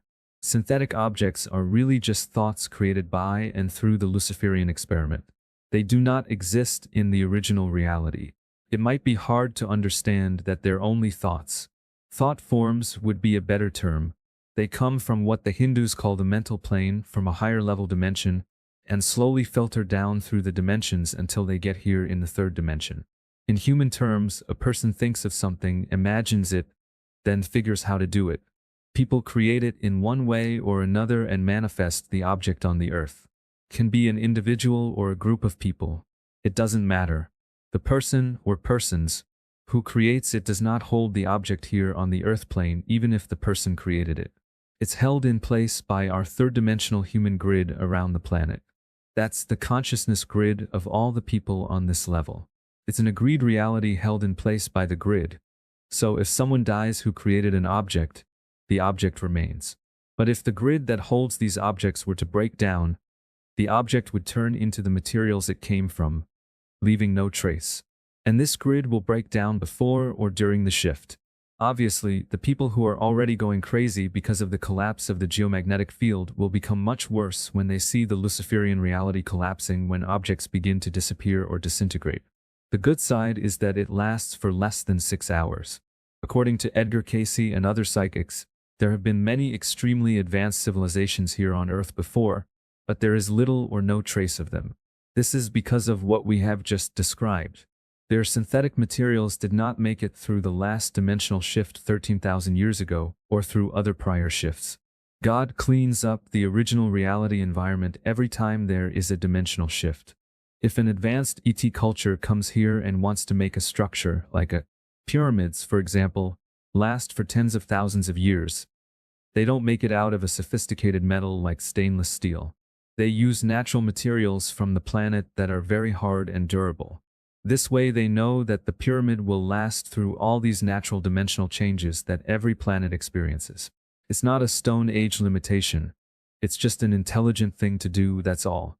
Furthermore, these advanced extraterrestrial cultures are also very careful not to leave any trace of themselves. They either take their bodies with them or vaporize them in order not to break the galactic law of non-interference. Planetary shifts. Every person who has ever lived on Earth has already experienced the shift. They had to in order to get here on Earth. It's just a cosmic fact. Unless we came from close by, wherever we came from before we came to Earth, we had to have passed through the void to get here, so we had to change dimensions. On the day you were born on Earth as a baby, you experienced a dimensional shift. You moved from one world into another. It's only because of our poor human memory that we don't remember. By not remembering the experience of being born or of the other dimensions, we have placed enormous limitations on ourselves. For one, we can't overcome the reality of great distance. The distances in our reality are so great that we can't cross them. We can't even leave our solar system, for in this present state of awareness, we are prisoners in our own home. Is it not true? Traveling great distances by spaceship in the conventional way of perceiving time and space is not possible.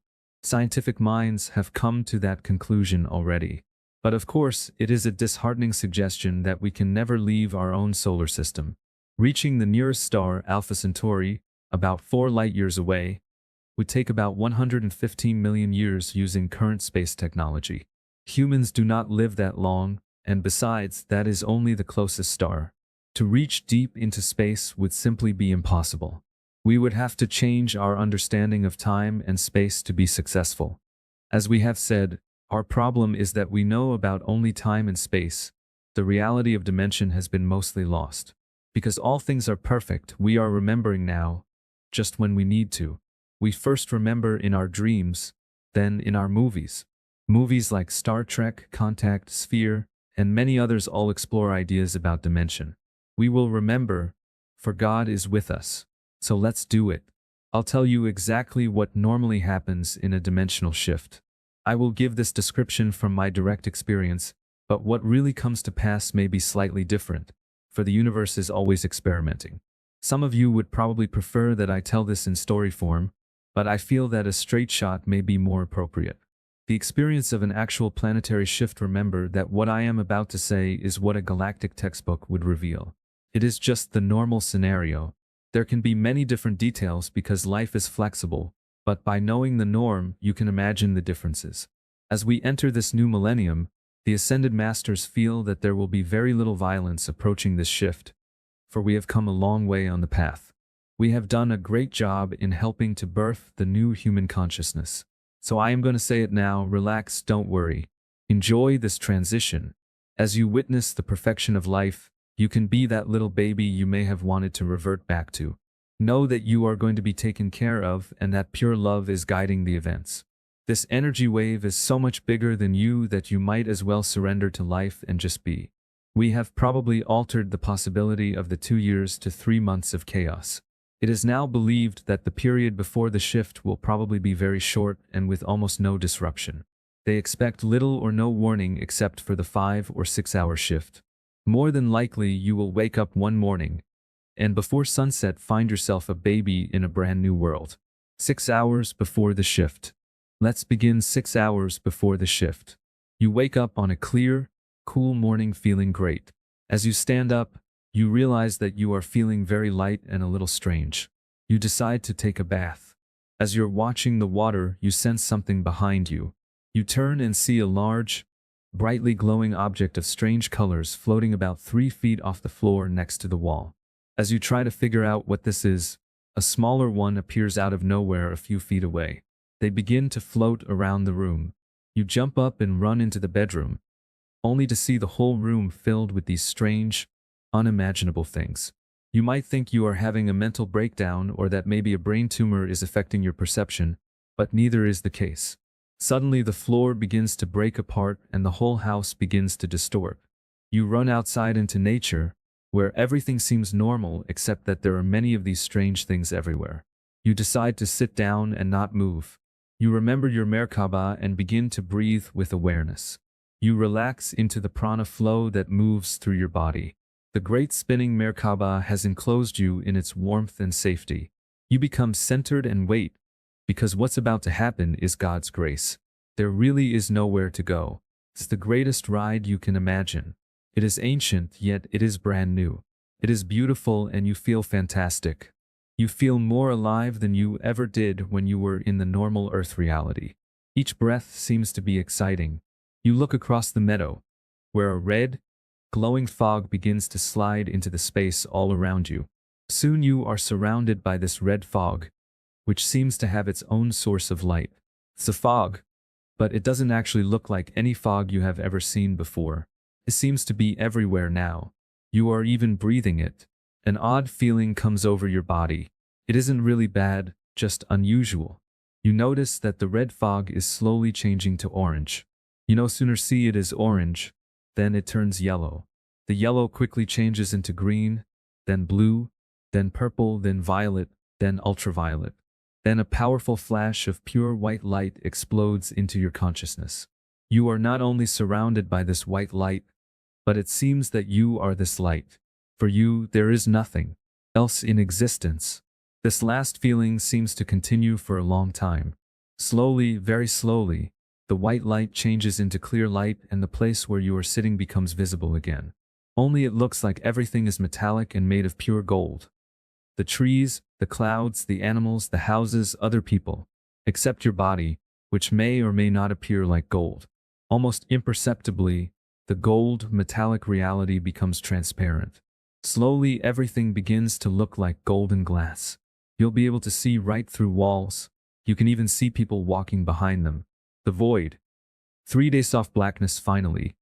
The gold, metal reality begins to dim and fade away. The bright gold becomes dull and keeps losing its light until your entire world is dark and black. A blackness engulfs you, and your old world is gone forever. You can't see anything now, not even your body. You realize that you are stable, but at the same time you seem to be floating.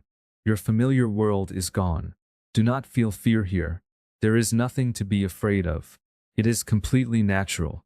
You have entered the void between the third and the fourth dimensions, the void that all things came from and must always pass back into. You have entered the doorway between the worlds. There's no sound and no light. It's total sensory deprivation in every imaginable way. There is nothing to do but wait and feel gratitude for your connection with God. You will probably dream at this point. It is okay. If you don't dream, it will seem like a long, long time is passing. In truth, it will be only about 3 days. To be concise, this period may last from 2¼ days, the shortest ever known, to about 4 days, the longest ever experienced. Normally, it is between 3 and 3½ days. These days are Earth days, of course, and this time is experiential, not real, because time as we know it does not exist.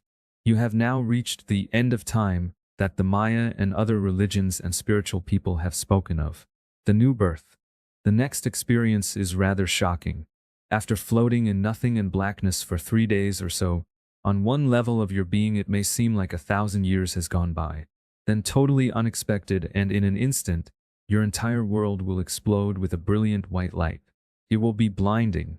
It will be the brightest light you have ever known, and it will take a long time before your eyes can adjust and handle the intensity of this new light. More than likely, the experience will seem brand new, and what you have just become is a baby in a new reality. You're a little baby. Just like when you were born here on Earth, you came from a very dark place into a very light place. You were somewhat blinded and didn't know what the heck was going on. The experience is similar in many ways. Congratulations. You were just born into a brilliant new world. When you start adjusting to this intensity of light, which might take a while, you'll begin to see colors you've never seen before and never knew existed.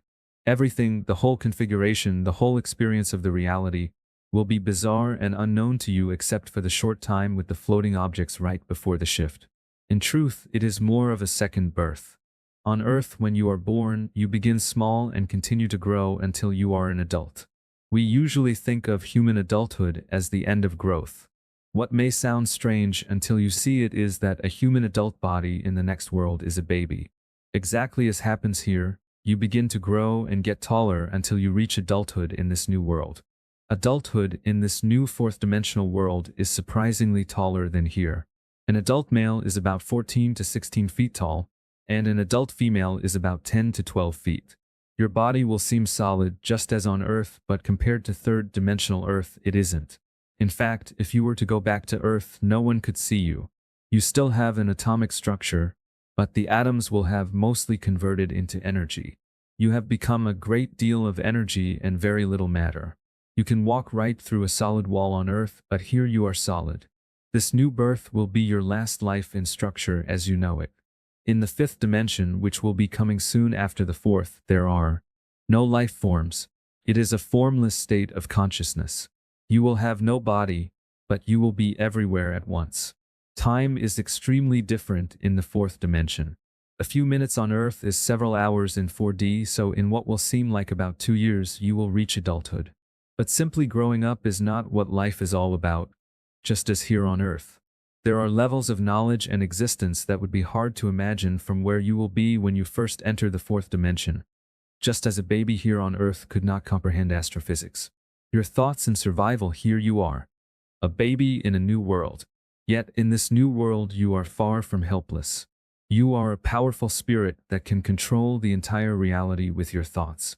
Whatever you think happens instantly. Yet at first you normally don't recognize this connection. Most people don't put the two together for several days, and those few days are crucial. They could keep you from surviving in this new world if you don't understand. Here you are, only a few minutes old, and the first big test in life begins. When the fourth dimensional window is opened, anyone can go through, but generally not everyone can stay. What we have found is that there are three types of people at this stage. First, there are people who pass over who are ready. They have prepared themselves in this life by the life they lived. Then there are people who aren't ready, who are filled with so much fear that they cannot allow themselves to leave this third dimension past the void, and they immediately return to Earth. Finally, there's a third group that passes over but isn't really quite ready for this experience. They were ready enough to transition into the fourth dimension, but they weren't really prepared to stay there. Jesus spoke of these people when he said at the end of a parable, "For many are called, but few are chosen." Matthew 22 verse 14 KJV. There was another parable about a wheat farmer whose servants reported that many weeds were growing in his wheat fields, and they asked what to do. The farmer told them to let the weeds grow with the wheat, and when it was harvest time, to gather them both up and then to separate the chaff from the wheat. A farmer would normally attempt to get rid of the weeds before they got big. But that's not what he said to do. What Jesus was referring to is these two different kinds of people, the ones who are ready and the ones who aren't. When people are not quite ready, it means they are bringing all their fears and hatred with them. When they find themselves in this very bizarre world, all their fears and anger arise, because they don't know that whatever they think will take shape around them, their fears begin to manifest. Because they don't understand what is happening, in the beginning, most people reproduce familiar images of their old world, things they can recognize. They do this to make sense of what is happening. They are not doing this consciously but from their survival instinct. They start creating the old images and emotional patterns. But this new world is so bizarre that all their fears come up. They say, "Holy cow, what's going on? This is crazy, insane." They see people who had died long ago. They might begin to see scenes from their pasts, even their childhoods. Nothing makes sense. The mind searches for some way to create order. They think they're hallucinating, and this brings up more fear. Thinking in their earthly way, they might feel that someone is doing this to them, so they need to protect themselves. The ego thinks it needs a gun. Manifestation follows thought, and when they look down, there's a rifle with a scope, just what they wanted. They pick up the gun and think, "I need ammunition." They look to their left and there are huge boxes of it. They load up and begin looking for bad guys who they think are trying to kill them. So who instantly appears? The bad guys, fully armed. Now their worst fears start manifesting, whatever they are, so they start shooting. Everywhere they turn, other people are trying to kill them. Finally, their biggest fear manifests and they are fatally shot. A scenario of some sort will happen that will remove them from this higher world back to the world from which they came. This is what Jesus meant when he said, "For all they that take the sword shall perish with the sword." Matthew 26 verse 52, KJV. But Jesus also said, "Blessed are the meek, for they shall inherit the earth." Matthew 5 verse 5, KJV. Which means that if you're sitting in this new world thinking simple thoughts of love, harmony and peace, trusting in God and yourself, then that is exactly what will manifest in your world. You will manifest a harmonious, beautiful world. If you are meek, you allow yourself to remain in this higher world by your thoughts, feelings, and actions. You survive. That's just the beginning, of course. So you are born into a new world and you survive. From this point on, there are various possibilities. One that will invariably occur is that after a while, you'll start to explore this reality, and at one point you will realize that whatever you think happens.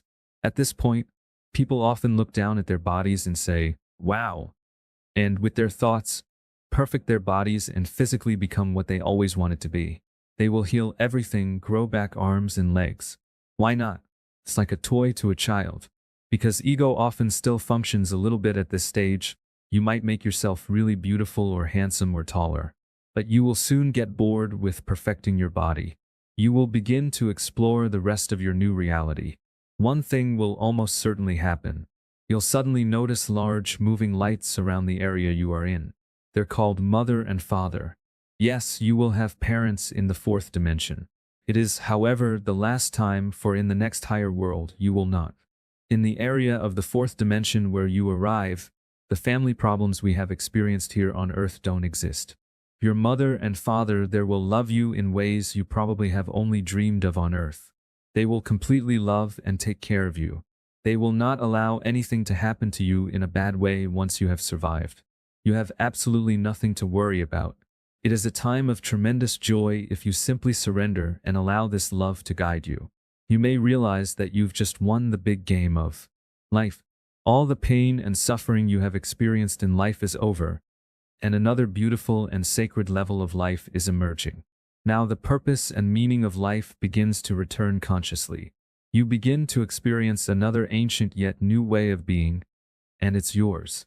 It has always been yours, but you gave it up. So now you are returning to the state of awareness where God is apparent in all of life. He is apparent with every breath that enters your shining body of light. How to prepare? The secret of everyday life, you ask. What can we do here on Earth that will prepare us for this experience of the higher worlds? It's definitely not collecting food and making a hole in the ground or anything else like that. Not that this is wrong action, only that physical preparation has its limits. In heaven, in the higher worlds, you are what you create. It is true here too, but most of us don't know it. From the fourth dimension on, it becomes obvious. Since we are what we create, then it becomes important and necessary that our emissions are in harmony with all life everywhere. We come to understand that everything we think, feel, and do creates the world we must live in. Therefore, ordinary life here on Earth can be seen as a school, a place where each moment of life gives us lessons that can be directly translated into the next world. No wonder Egypt and most of the ancient civilizations regarded death with such reverence. Death, no matter how it comes, is the doorway of darkness into the void that leads into the brilliant light of the higher worlds of life. If mastered, it leads directly into a conscious connection with all life everywhere, eternal life. So what about these earthly lessons? The truth is that the source of all life is in the eyes of every person created. So even here on Earth, great intelligence and wisdom and love are present in every moment inside each person. Once this is seen, then it becomes clear that your thoughts, feelings, and actions are the key. You know exactly what to do. In simple words, it's perfecting your character. The shining diamonds in your character become the survival tools of ascension. Buddha, Mother Mary, Lao Tzu, Muhammad, Jesus, Abraham, Krishna, Babaji, Sister Teresa, and about 8,000 other great masters of the eternal light. These are your school teachers and the heroes of life. By their examples, they show you how to build your character. All of them feel that loving your neighbor is the primary key. It brings order into the world you create. It gives you eternal life. Do you see? In the Melchizedeck transition, as you pass through what are called stargates and go from one area of existence to another, the only way you can get through is by thinking, feeling, and being very specific emotional and mental patterns. These patterns generally come in sets of 5 or 6. See Chapter 13, Update 5. The pattern I used to enter this dimension was love, truth and beauty, trust, harmony and peace. There are many others. They are like codes or keys that allow you to pass the guardians. If the guardians sense that you are ready for the world they guard, they will let you through. If they do not, they will chase you back to the world from which you came. It's just their job, and you set it up that way. If you can just sit there and keep chanting those patterns of love, truth and beauty, trust, harmony and peace, you don't have to worry about a thing. That's the female pattern. There are other patterns. There's a male pattern, which is compassion, humility and wisdom, unity, love and truth. All Stargate patterns have love and truth. Wherever there is compassion and humility, there is wisdom. That's the male component. And wherever there is love and truth, there is unity. That's the female component. On the first Stargate pattern, which is arranged differently, wherever there is love and truth, there is beauty, which is the male component. And wherever there is trust and harmony, there is peace, the female component. So these mental/emotional states or Stargate patterns become the most important possessions you could have when you enter the higher worlds. They'll become even more essential each time you pass higher. Where does this process lead? When you reach the fourth dimension and see and understand your situation and begin to demonstrate your ability to control events, a funny thing begins to happen. Remember the painting on the Egyptian ceiling called the Egg of Metamorphosis? See Chapter 10, Figure 1034a. The one with the red-orange oval over the heads of the Egyptians as they were making the 90-degree turn into the next world? Like them, you will begin to go through a metamorphosis.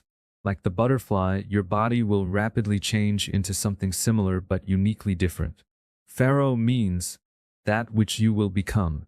The first king given the name Pharaoh was Akhenaten, with his lovely wife Nefertiti. If you want to know what you will become, there they are to see. The race they came from, the Syrians, are our father, and we carry the genes they have given us. At the right moment, we will change into their race. It is a race designed for the fourth dimension. When it happens, you will say to yourself, "Of course I remember." The changes taking place in your body will feel so natural that you won't even think about it. Life in the next world will seem normal and ordinary once growth begins. You will have entered one of the three highest overtones of the fourth dimension, the 10th, 11th, or 12th overtones. In one or more of these three worlds, you will gain the knowledge and wisdom to move into the fifth dimension, the beginning of a return trip straight back to God, ever changing as the truth unfolds. The eyes of the universe are on us. The great souls of the universe are following us closely. We are the children of God who offer the possibility of new life to life. In deepest gratitude, I thank you for being alive. This unique transition. We have told you what normally happens when a planet transitions into the fourth dimension. Now we will propose a new theory of what may be happening here in the beginning of the 21st century of the third millennium on Earth. Occasionally a planet may enter into an anomaly in order to make the transition easier. It transits into the next dimension, but it recreates the old dimension in such a way as to complete the old karma and make a smoother transition into the next world. It is rare on a planetary basis but possible. It usually requires a very high level of consciousness to initiate it, though, and this is almost always lacking. Edgar Cayce said that the axis of the Earth would change in the winter of 1998. But it did not. Other predictions suggested that by August 11, 1999, we would have entered a higher dimension or destroyed ourselves, and it seems that we have not done that either. Could it be that we already transitioned into the fourth dimension and don't know it? It is possible. This is a subject so vast that I can hardly contain it. Perhaps the best way is to discuss where this higher level of consciousness could be coming from that would be making this kind of change. It just may be that the new children of Earth, the leading edge of consciousness, are here just for this reason. Vast numbers of our children today are high spiritual beings who have come to Earth to help us with this transition into a new world. These new children have the ability to initiate the transition of this world into a new world through extraordinary means. We may be witnessing this miracle at this very moment in history. With their high level of universal understanding, they could recreate this world in the next world in such a way as not to lose a single soul, which is their desire, I believe. We would have to change Jesus's saying into "many are called, and all are chosen." I believe he would be overjoyed. It has been the dream of the universe to transition every last soul, but it has never been possible before. How could children save a planet in such an extraordinary way? A child's pure innocence and love in the higher worlds is the source of harmonic creation itself. If these children are real, and they appear to be, then anything whatsoever is possible now. God may have just blessed us with His perfect grace. 19. The new children. We humans are so funny. Exciting, earth-shaking miracles could be happening all around us, and we would rationalize them away so that our old world continues to be comfortable and unchanged. No one wants to rock the boat. Actually, most of us would just like to keep sleeping and hiding from the awesome changes that are everywhere in our daily lives. In the last 100 years, the Earth has changed so much that no one, and I mean no one, would have believed the present if you had described it in 1899. Y2K, the year 2000. How did we get here to this super technological world so quickly? It's exponential, that's why. The current growth of knowledge. In the fall of 1999, I talked with Edgar Mitchell while we were in the Yucatan. We were both speaking at a Mayan conference during the time the shaman and Mayan priest Hunbatsmen performed the ceremonies for the new light of the sun. This was a beautiful and important series of ceremonies, which had not been allowed for hundreds of years, that ushered in the beginning of a new light from the sun and, as a result, a new Earth. Dr. Mitchell said that NASA was in the middle of the greatest renaissance in the history of science, surpassing even the understandings of relativity and quantum physics. These theories had never quite fit together, and there were anomalies. Einstein had searched for the unified field theory that would bring all forces together in a single mathematical formula. Since Einstein's time, the scientific world has been searching for this theoretical holy grail. Now, according to Dr. Mitchell, NASA has found the answer. He said that NASA has learned as many facts about our physical environment in the last 5 years, as of September 1999, as civilization has learned in the last 6,000 years. Further, he said that they have learned as much in the last 6 months as in the previous 5 years. It is definitely exponential. Only a mere 100 years ago, the idea of going to the moon, as Dr. Mitchell has so eloquently demonstrated, would have been considered absolutely impossible. NASA has found the unified field theory. They feel that a great understanding has been born. In a nutshell, they have discovered that reality is holographic, that just as in a hologram, where you can take a small piece of the picture from anywhere on the image and retrieve the whole image, any physical piece of this reality contains the image of the whole universe. Distant star patterns can be found in a piece of your fingernail. Even more interesting is that the inverse is also true. That piece of fingernail can be located not only where we find it but also anywhere in space. Reality is not what we thought it was. The Eastern Indians called our reality Maya, which means illusion. They were right. It is a hologram. It is only light. Thought follows attention. Attention follows intention. Computers are changing everything. This special love affair between the two living atoms, carbon and silicon. The Earth has 2 eyes and can see in a new way. She can now see much better and farther. If only we can learn to live in peace. If only we can learn not to destroy our environment. I really believe that Great Spirit will give us another chance with this Earth.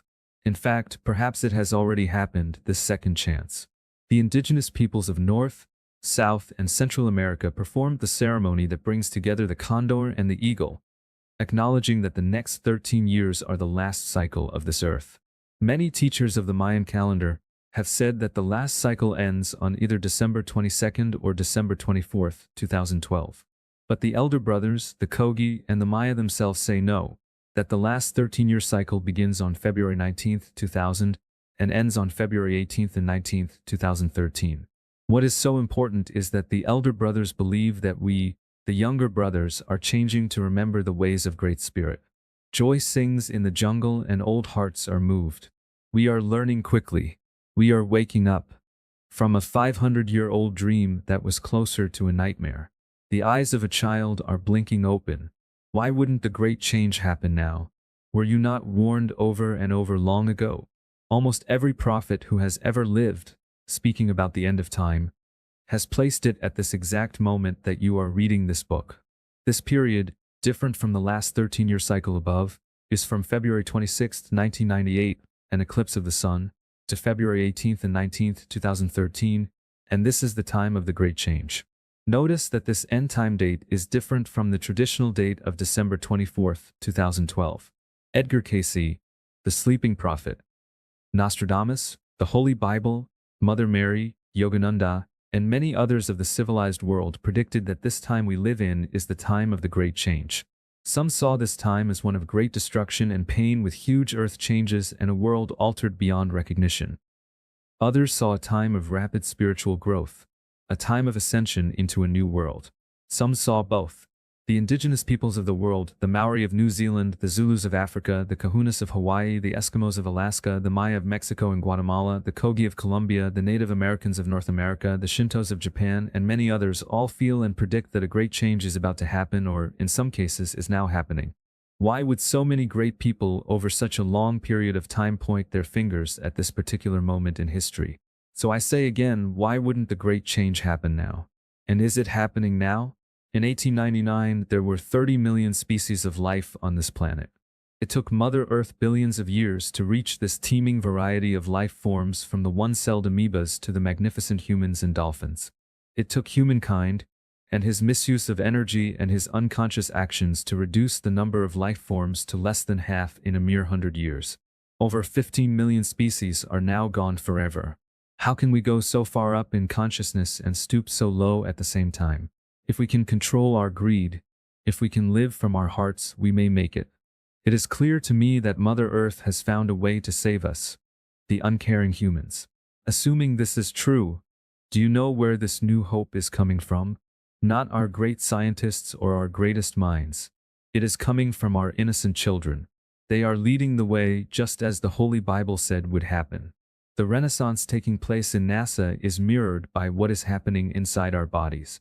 Deep in our DNA, we are becoming new and very different. What appear to be genetic changes in our human DNA are showing up all over the world. What many scientists would call mutation has already occurred, and, like it or not, the birthing of at least 3 new human races appears to be occurring at this very moment on Earth. 3 very different kinds of races, filling the needs of a new humanity. The great change is definitely happening inside us, and hardly anyone knows. It is quiet, but it is getting louder with the first breath of each newborn baby. DNA changes in blood types. DNA changes are rare, but they do happen. One of the most documented cases is associated with human blood. Humankind had only one blood type from the dawn of humanity until relatively recently. No matter what the outer skin appearance was, black, yellow, red, white, brown, the blood was the same. Everybody had type O blood flowing through their veins, and everybody killed animals for their food. It was universal until a mere 15,000 years ago, the time when the great comet struck the Earth off the coast of Atlantis. What happened? Most of the world, other than Atlantis, quit moving from place to hunt and eat animals. We became farmers. Our diets changed. We began to eat vegetables and grains in combinations that had never entered the human body before. The body responded to these dietary changes by mutating the human DNA and making a new, unheard-of blood type, type A. Besides this new blood, there were other DNA changes that affected the stomach acids and enzymes and other body functions to assimilate these new foods.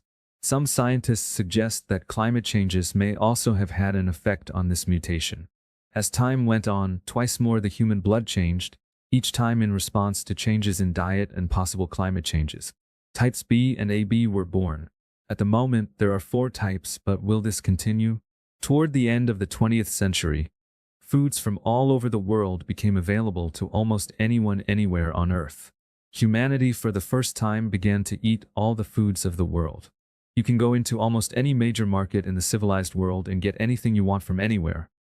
Papayas from Mexico, avocados from California, olives from Greece, vodka from Russia, and on and on.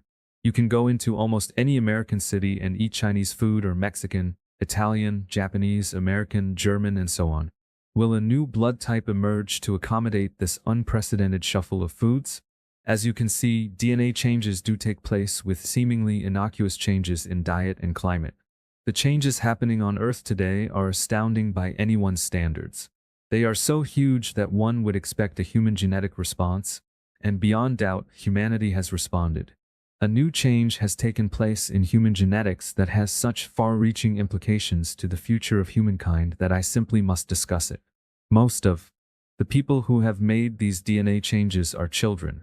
There are 3 distinct categories, each with very different, exciting new powers. There might be more than 3, but to date, this is all we can see. I believe these children are leading us into a new future unlike what has been experienced in the last few million years. In addition, as I suggested before, these children may have altered the 4th dimensional shift to complete the karma of the 3rd dimension in such a way as to allow all humans to make this translation into the 4th dimension. Yet with or without this dimensional shift, the new human genetic change will alter us forever. It was from China in 1974 that the first newly mutated child was noticed by the world. It was a young boy who was able to see with his ears. Yes, he could see with his ears in the same way you can see with your eyes, actually even better. Do you think it is impossible? If you do, then you are in for a life-shaking surprise. Perhaps I am getting ahead of myself. Let's start here in the United States with a completely different race of new children. These children are called the Indigo children. The Indigo children, as they are now called by science, were first traced back to the year 1984. This was the year when suddenly a child appeared with very different human traits. And since that time, this new type of human being has spread rapidly. As of 1999, science has suggested that approximately 80 to 90% of all the children born in the United States are indigo children. I believe it probably will rise to nearly 100% in the future. You and I are obviously being phased out. These children are being born not only in the US but also in many other areas of the world that seem to be connected with the wide use of computers. Lee Carroll and Jan Tober have written a book called The Indigo Children. The New Kids Have Arrived. It is a book of compiled scientific studies, letters and notes written by medical doctors, psychologists and scientists who have been studying these new children since they were first discovered. It is the first book in the world, I believe, to discuss these new children. I have been aware of these children for the last 10 years or more, and I have been discussing them with hundreds of people and children's groups that have also noticed the change. Yet no one officially recognized them until this book appeared. So I thank Lee and Jan for this timely edition. Please read this book if you wish to know more of the details. Now, how are these children different? Science has not yet figured out exactly what the specific DNA change is that has taken place in this new race, but it is obvious that one has happened. First of all, these children have a different liver than ours, which means there has to be a DNA change. This liver change is naturally a response to the new foods we are eating. The new liver is designed to eat, of all things, junk food. Sound funny? Why? We would all become increasingly unhealthy or even die if we continue to eat these kinds of foods on a long-term basis. What happens to cockroaches when you feed them poison? At first, they get sick and die, but then they mutate, change their DNA, and end up loving our poisons. We have to keep changing our poisons because they keep adapting to them. Do you think that human beings are any different? We continue to feed our kids poisonous junk food, so they have to adapt to survive. But this liver change is nothing compared to the other revisions in human nature and genetics. First of all, these indigo children are brilliant. They have an IQ that averages around 130, and I do mean average, as many of these kids are way up in the genius range of 160 or higher. A 130 IQ is not a genius, but it used to be that only one person in 10,000 had it. Now it is becoming normal. The intelligence of the human race has just jumped into a new range. Doctors and psychologists studying these children have found that the computer seems to be an extension of these kids' brains. They are far more able to function within the parameters of computer software than anyone ever before. Where this will lead, we can only speculate. What I find fascinating about these brilliant new kids is that our teachers and the educational system found them defective when judging this new human race. In the beginning, our educational system didn't realize they were so intelligent. They actually thought they were problematic. They diagnosed them with attention deficit disorder because they thought they could not stay focused. The problem is now becoming clear. It is not the children. It is the educational system itself that is not prepared to educate these gifted children. The children are simply bored with the speed and nature of the delivery and the content of the information. We need to adapt to this exciting new race of children. Give an indigo child who has been tagged as ADD or ADHD something to study that he or she is interested in, and you will see the brilliance unfold before your eyes. There is so much we need to learn in order to allow the great potential of these kids to come to light. It is clear to people studying these children that they also have very heightened psychic abilities. They can literally read their parents' minds. They know what you are thinking. These and other differences you can read about in the indigo children have led researchers to realize that a new way of raising these children is mandatory. If you have had a child or are raising a child born after 1984, you need to read this book. Who the indigo children are, of course, is in great debate. Many psychics are saying that they are coming from the indigo ray, a very high level of consciousness not of this earth.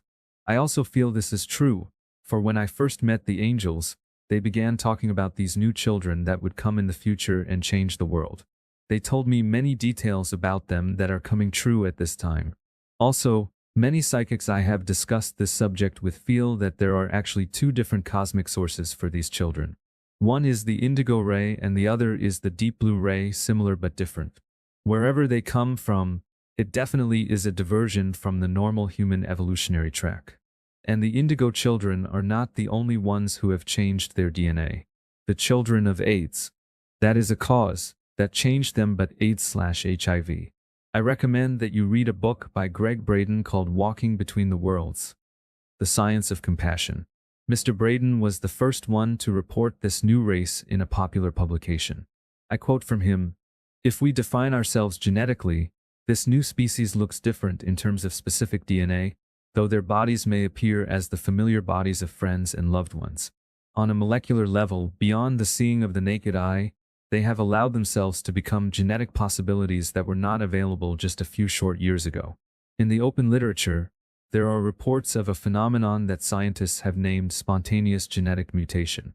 They are called spontaneous because they appear to have developed during the course of an individual's lifetime in response to a life challenge rather than appear as a new form of the code detected at birth.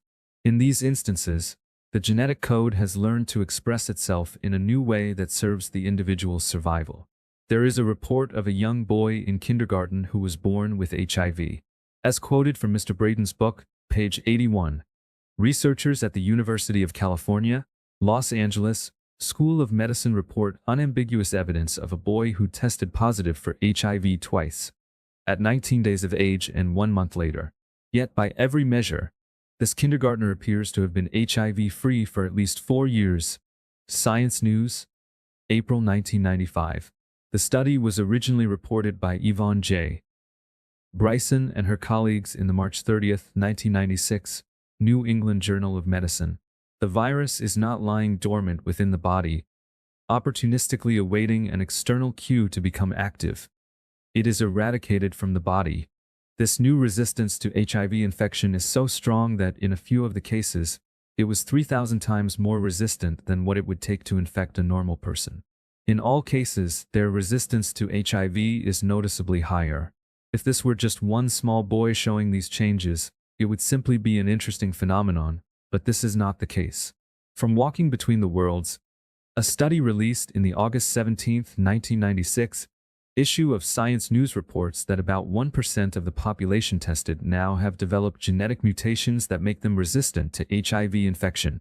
In October 1999, the United Nations reported that the 6 billionth person was born, which means that 1% of the population, 60 million children and adults worldwide, have altered their DNA to become resistant to HIV.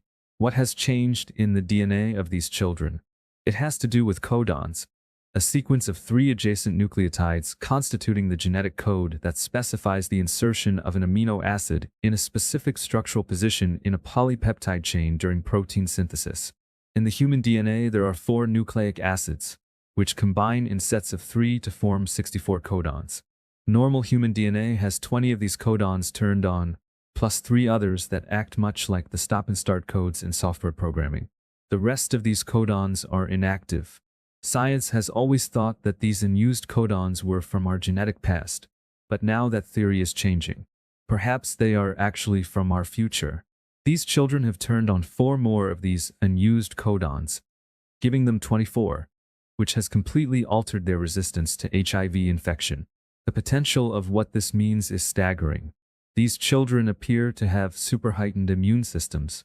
As they are being tested for other diseases, it is becoming clear that they very well may be disease-resistant or even immune to many other, if not all, diseases. Testing in this last area is not yet conclusive. The Bible Code and AIDS. I would also like to bring your attention to something taking place in another arena of investigation. This one has to do with the Bible Code, the computer code found in the Torah. Some researchers of the Bible Code at the Hebrew University in Israel plugged the acronym AIDS into the computer program to see what would happen. You can read in Cracking the Bible Code by Jeffrey Satinover, M.D., on page 164, the amazing supportive revelation. AIDS brought forth the following words in the matrix: death in the blood, from apes annihilation in the form of a virus, the HIV, the immunity destroyed, all words you would expect from the search term AIDS. But in the matrix was also a phrase that made no sense to the Bible Code researchers in Israel, because they didn't know what was happening with AIDS research here in America. In the matrix of AIDS, it was clearly stated, the end to all diseases. I believe this new race of children will eventually make its mark on humanity in a way that will change forever the experience of being alive on Earth. In the beginning of this section, Mr. Braden mentioned the phrase, spontaneous genetic mutation, spontaneous because it takes place during a person's lifetime, not before birth. What does this mean to you? When this mutation was first discovered, it was always in children, but over time, science has found more and more adults who have followed these children and mutated in exactly the same manner. This is exciting because it means that you and I, even if we don't have AIDS, might possibly alter our DNA to super strengthen our immune system just as they have. How is this possible? You are all aware of the 100th monkey theory, Chapter 4. It was first a young female monkey, a child, that began to wash the sand off her potatoes. Then her friends, who were also children, imitated her. Soon the mothers began to imitate their children, and finally the fathers. At one point, the potato washing phenomenon in a single day expanded to the other monkey-inhabited islands, even to the mainland of Japan. In the same way, it may be possible that you and I can change our DNA to give us a super strong immune system. We are researching this exciting possibility ourselves at this moment, using the Mer-Ka-Ba and meditation. In the same way that attention and intention are the key to psychic abilities, placing your attention on your DNA and having the intention for it to change in the same way as these kids' DNA is a definite possibility for evolutionary change. What is happening with the following third new race of children will present further possibilities. The super psychic children are perhaps the most unusual and charismatic race being born today. Their dramatic abilities distinguish them from the other two races with their sensational demonstrations. These children are able to do things that most people thought could be done only in movies with computer graphics. What is so amazing of all is that it is real. If these children don't change our world, nothing will. Notice how some of the abilities of these children resemble the manifestations of consciousness we talked about in Chapter 18, during the dimensional shift. What you think is what you get. These children are able to demonstrate that whatever they think becomes reality. Paul Dong and Thomas E. Raff-Phil wrote China's Super Psychics. It reports what has been transpiring in China around these new psychic children who have begun to emerge since 1974 with the young boy who could see with his ears. Actually, the Chinese government claims that these children, when blindfolded, could see either with their ears, nose, mouth, tongue, armpits, hands, or feet. Each child was different and his or her vision from these unheard of areas was perfect. These tests were not just a percentage right some of the time, they were flawless. I first spoke about these children in 1985 when I mentioned the article about them in Omni magazine. Omni was invited to come to China to observe some of these children and write an article about them. Omni assumed that there might be cheating involved, so when they were given some of these children to test, they conducted their examinations in a way that ruled out any possible cheating. They left nothing to chance. One of the tests began this way. With the children present, Omni took a stack of books and at random selected one of them, then opened the book at random and ripped out a page, crumpling it up into a small ball. Omni then placed it in the armpit of one of these children, and this child could read every word on the page perfectly. After many varied tests, Omni became convinced that the phenomenon was real, but they could not explain how these kids were doing it. Their report was released in their January 1985 issue. But Omni was not the only one to send researchers to observe these children. Several other world magazines and also papers in respected journals such as Nature, a prestigious science magazine, have agreed that this phenomenon is real. In Mexico City, we found exactly the same new human traits emerging in the children there. There may be more, but we found over 1,000 children able to see with various parts of their bodies. What is noticeable is that these Mexican children can see with the very same parts of the body as the Chinese children do. It sounds like this DNA mutation has jumped across the ocean just as in the 100th monkey phenomenon. Soon I will come back to one of these children, now 19, to give my direct experience of the abilities she demonstrated to us. According to Paul Dong in China's Super Psychics, seeing with various parts of the body was the psychic ability that caught the attention of the Chinese government. But this ability was quickly understood to be only the tip of the iceberg. These children began to demonstrate other psychic abilities that are truly difficult to accept inside this normal reality. Mr. Dong reports how several times a large audience of 1,000 people or more would enter the auditorium and be handed a live rosebud. When everyone was seated and quiet, the demonstration would begin with a young Chinese girl, about 6 years old, who would come on stage all by herself and stand in the center facing the audience. Then, with a silent wave of her hand, the 1,000 rosebuds would slowly open into full-blown, beautiful roses before the eyes of the astonished audience. Mr. Dong also speaks of how over 5,000 young children have demonstrated in public another amazing feat. Realize here that the Chinese government has carefully tested these children to see if what I am about to say is real or not. The government is convinced it is true. One child would take a sealed bottle of pills off a shelf at random, like vitamin pills, for example. The bottle would be sealed with the original plastic wrap and have a tightly screwed metal or plastic top pass right through the glass and appear on the table. In many cases, the child would then take another object, such as a coin, set it on the table, and it would pass into the sealed bottle. This demonstration and others like it are definitely approaching what I would call fourth-dimensional consciousness. What you think and what happens are connected. There are several other psychic abilities that have been demonstrated in China, according to this book. If you are interested, read what has been reported. You may think that this is just magic tricks, but when you see these things in person, it is very hard to explain. For the first 10 years, the Chinese government would not believe it either, until the number of these children who could do these things kept growing. By the time China's Super Psychics was released in 1997, the Chinese government had identified over 100,000 of these children. In fact, by about 1985, the government and the Chinese scientific community simply had to admit it was true. Because they realized what this could mean, the government set up training schools to assist these children in their psychic abilities. Whenever a psychic child is found now, he or she is sent to one of these schools. An important fact they have found is that they can even take children who are not known to be psychics, and in the presence of the naturally psychic kids, the trained children can perform the same wonderful feats.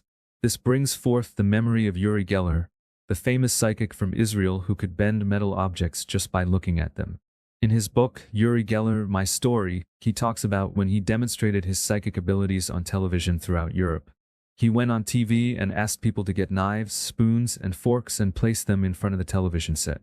With millions of witnesses, he then bent tableware before their eyes and tableware in the homes in Europe who were watching the show. This single act had an interesting side effect. From the phone calls immediately after the show and the following days, it was discovered that over 1,500 children were able to do the same thing just by seeing it happen one time. They could all bend the metal tableware with their minds. People, especially scientists, were convinced that Mr. Geller was a magician, and that everything he did was a trick of some kind. Stanford Research Institute asked if he would submit his magic to scientific scrutiny. Mr. Geller agreed. For a period of time, Mr. Geller did whatever Stanford asked him to do to prove once and for all that his psychic ability was not a trick. Just to give you an idea of how tight the testing at Stanford was, one of the tests placed Mr. Geller in a sealed steel room, which was also a Faraday cage, a room where electromagnetic fields such as radio waves and even brain waves or thoughts could not pass through the walls. He was sealed in physically as well as energy-wise. The Stanford researchers placed outside the test chamber a sealed, hand-blown glass tube that was twisted on each end so that it could not be opened without breaking it. Inside it was a piece of the hardest metal known to man. Then they told Mr. Geller to bend it. With all their scientific instruments recording the test, Stanford scientists watched in total amazement as the piece of super hard metal bent as if it were jello. Mr. Geller could in no way have cheated. What is so impressive is that besides Mr. Geller, there were about 15 children from Europe who could also do these things, and they were tested along with him. Everything that Stanford did to test Mr. Geller, they also did with the children, and these kids could do everything he could do. So if this was a trick, then 15 children were also advanced magicians. And Stanford Research Institute, with all their scientific magic, could not detect fraud. This test and the rest of the research from Stanford was printed in Nature magazine in its October 1974 issue. The New York Times immediately came out with an editorial that said, "The scientific community has been put on notice that there is something worthy of their attention and scrutiny in the possibilities of extrasensory perception. Yet here we are in the next millennium, and science still will not seriously admit that the human potential for psychic abilities is real. I believe that these new children appearing around the world will soon force science into accepting what has always been true. The old paradigm has nowhere to go and must dissolve." In Denver, Colorado, in July 1999, I spoke about these new children to a A large audience. I asked a young woman named Inga Barter from Mexico to demonstrate directly to this audience her ability to see with her hands and feet. At that time, she was 18 years old. For about an hour, Inga placed a blindfold around her eyes and accepted photographs at random from the audience. She would hold the photograph and lightly touch it with the fingertips of her other hand. First, she would describe the picture perfectly, as though she were looking at it, but then she would become more specific, giving information that would be impossible for her to know even from a photo. She could tell everything about the people or place in the photo. She could tell exactly where the photo was taken and what was around the area outside the view, such as a lake or buildings. Inga could even describe the person who took the photograph and what he or she was wearing that day. She could tell you what everyone in the photo was thinking at the moment the picture was taken. In one photo of the inside of a house, Inga went into the house psychically and described exactly what was down the hallway. She even described what was on the bedside table.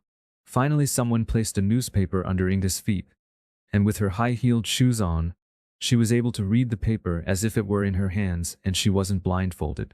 If you are interested in this video, please call Lightworks Video at 1-800-795-TAPE and ask for Through the Eyes of a Child.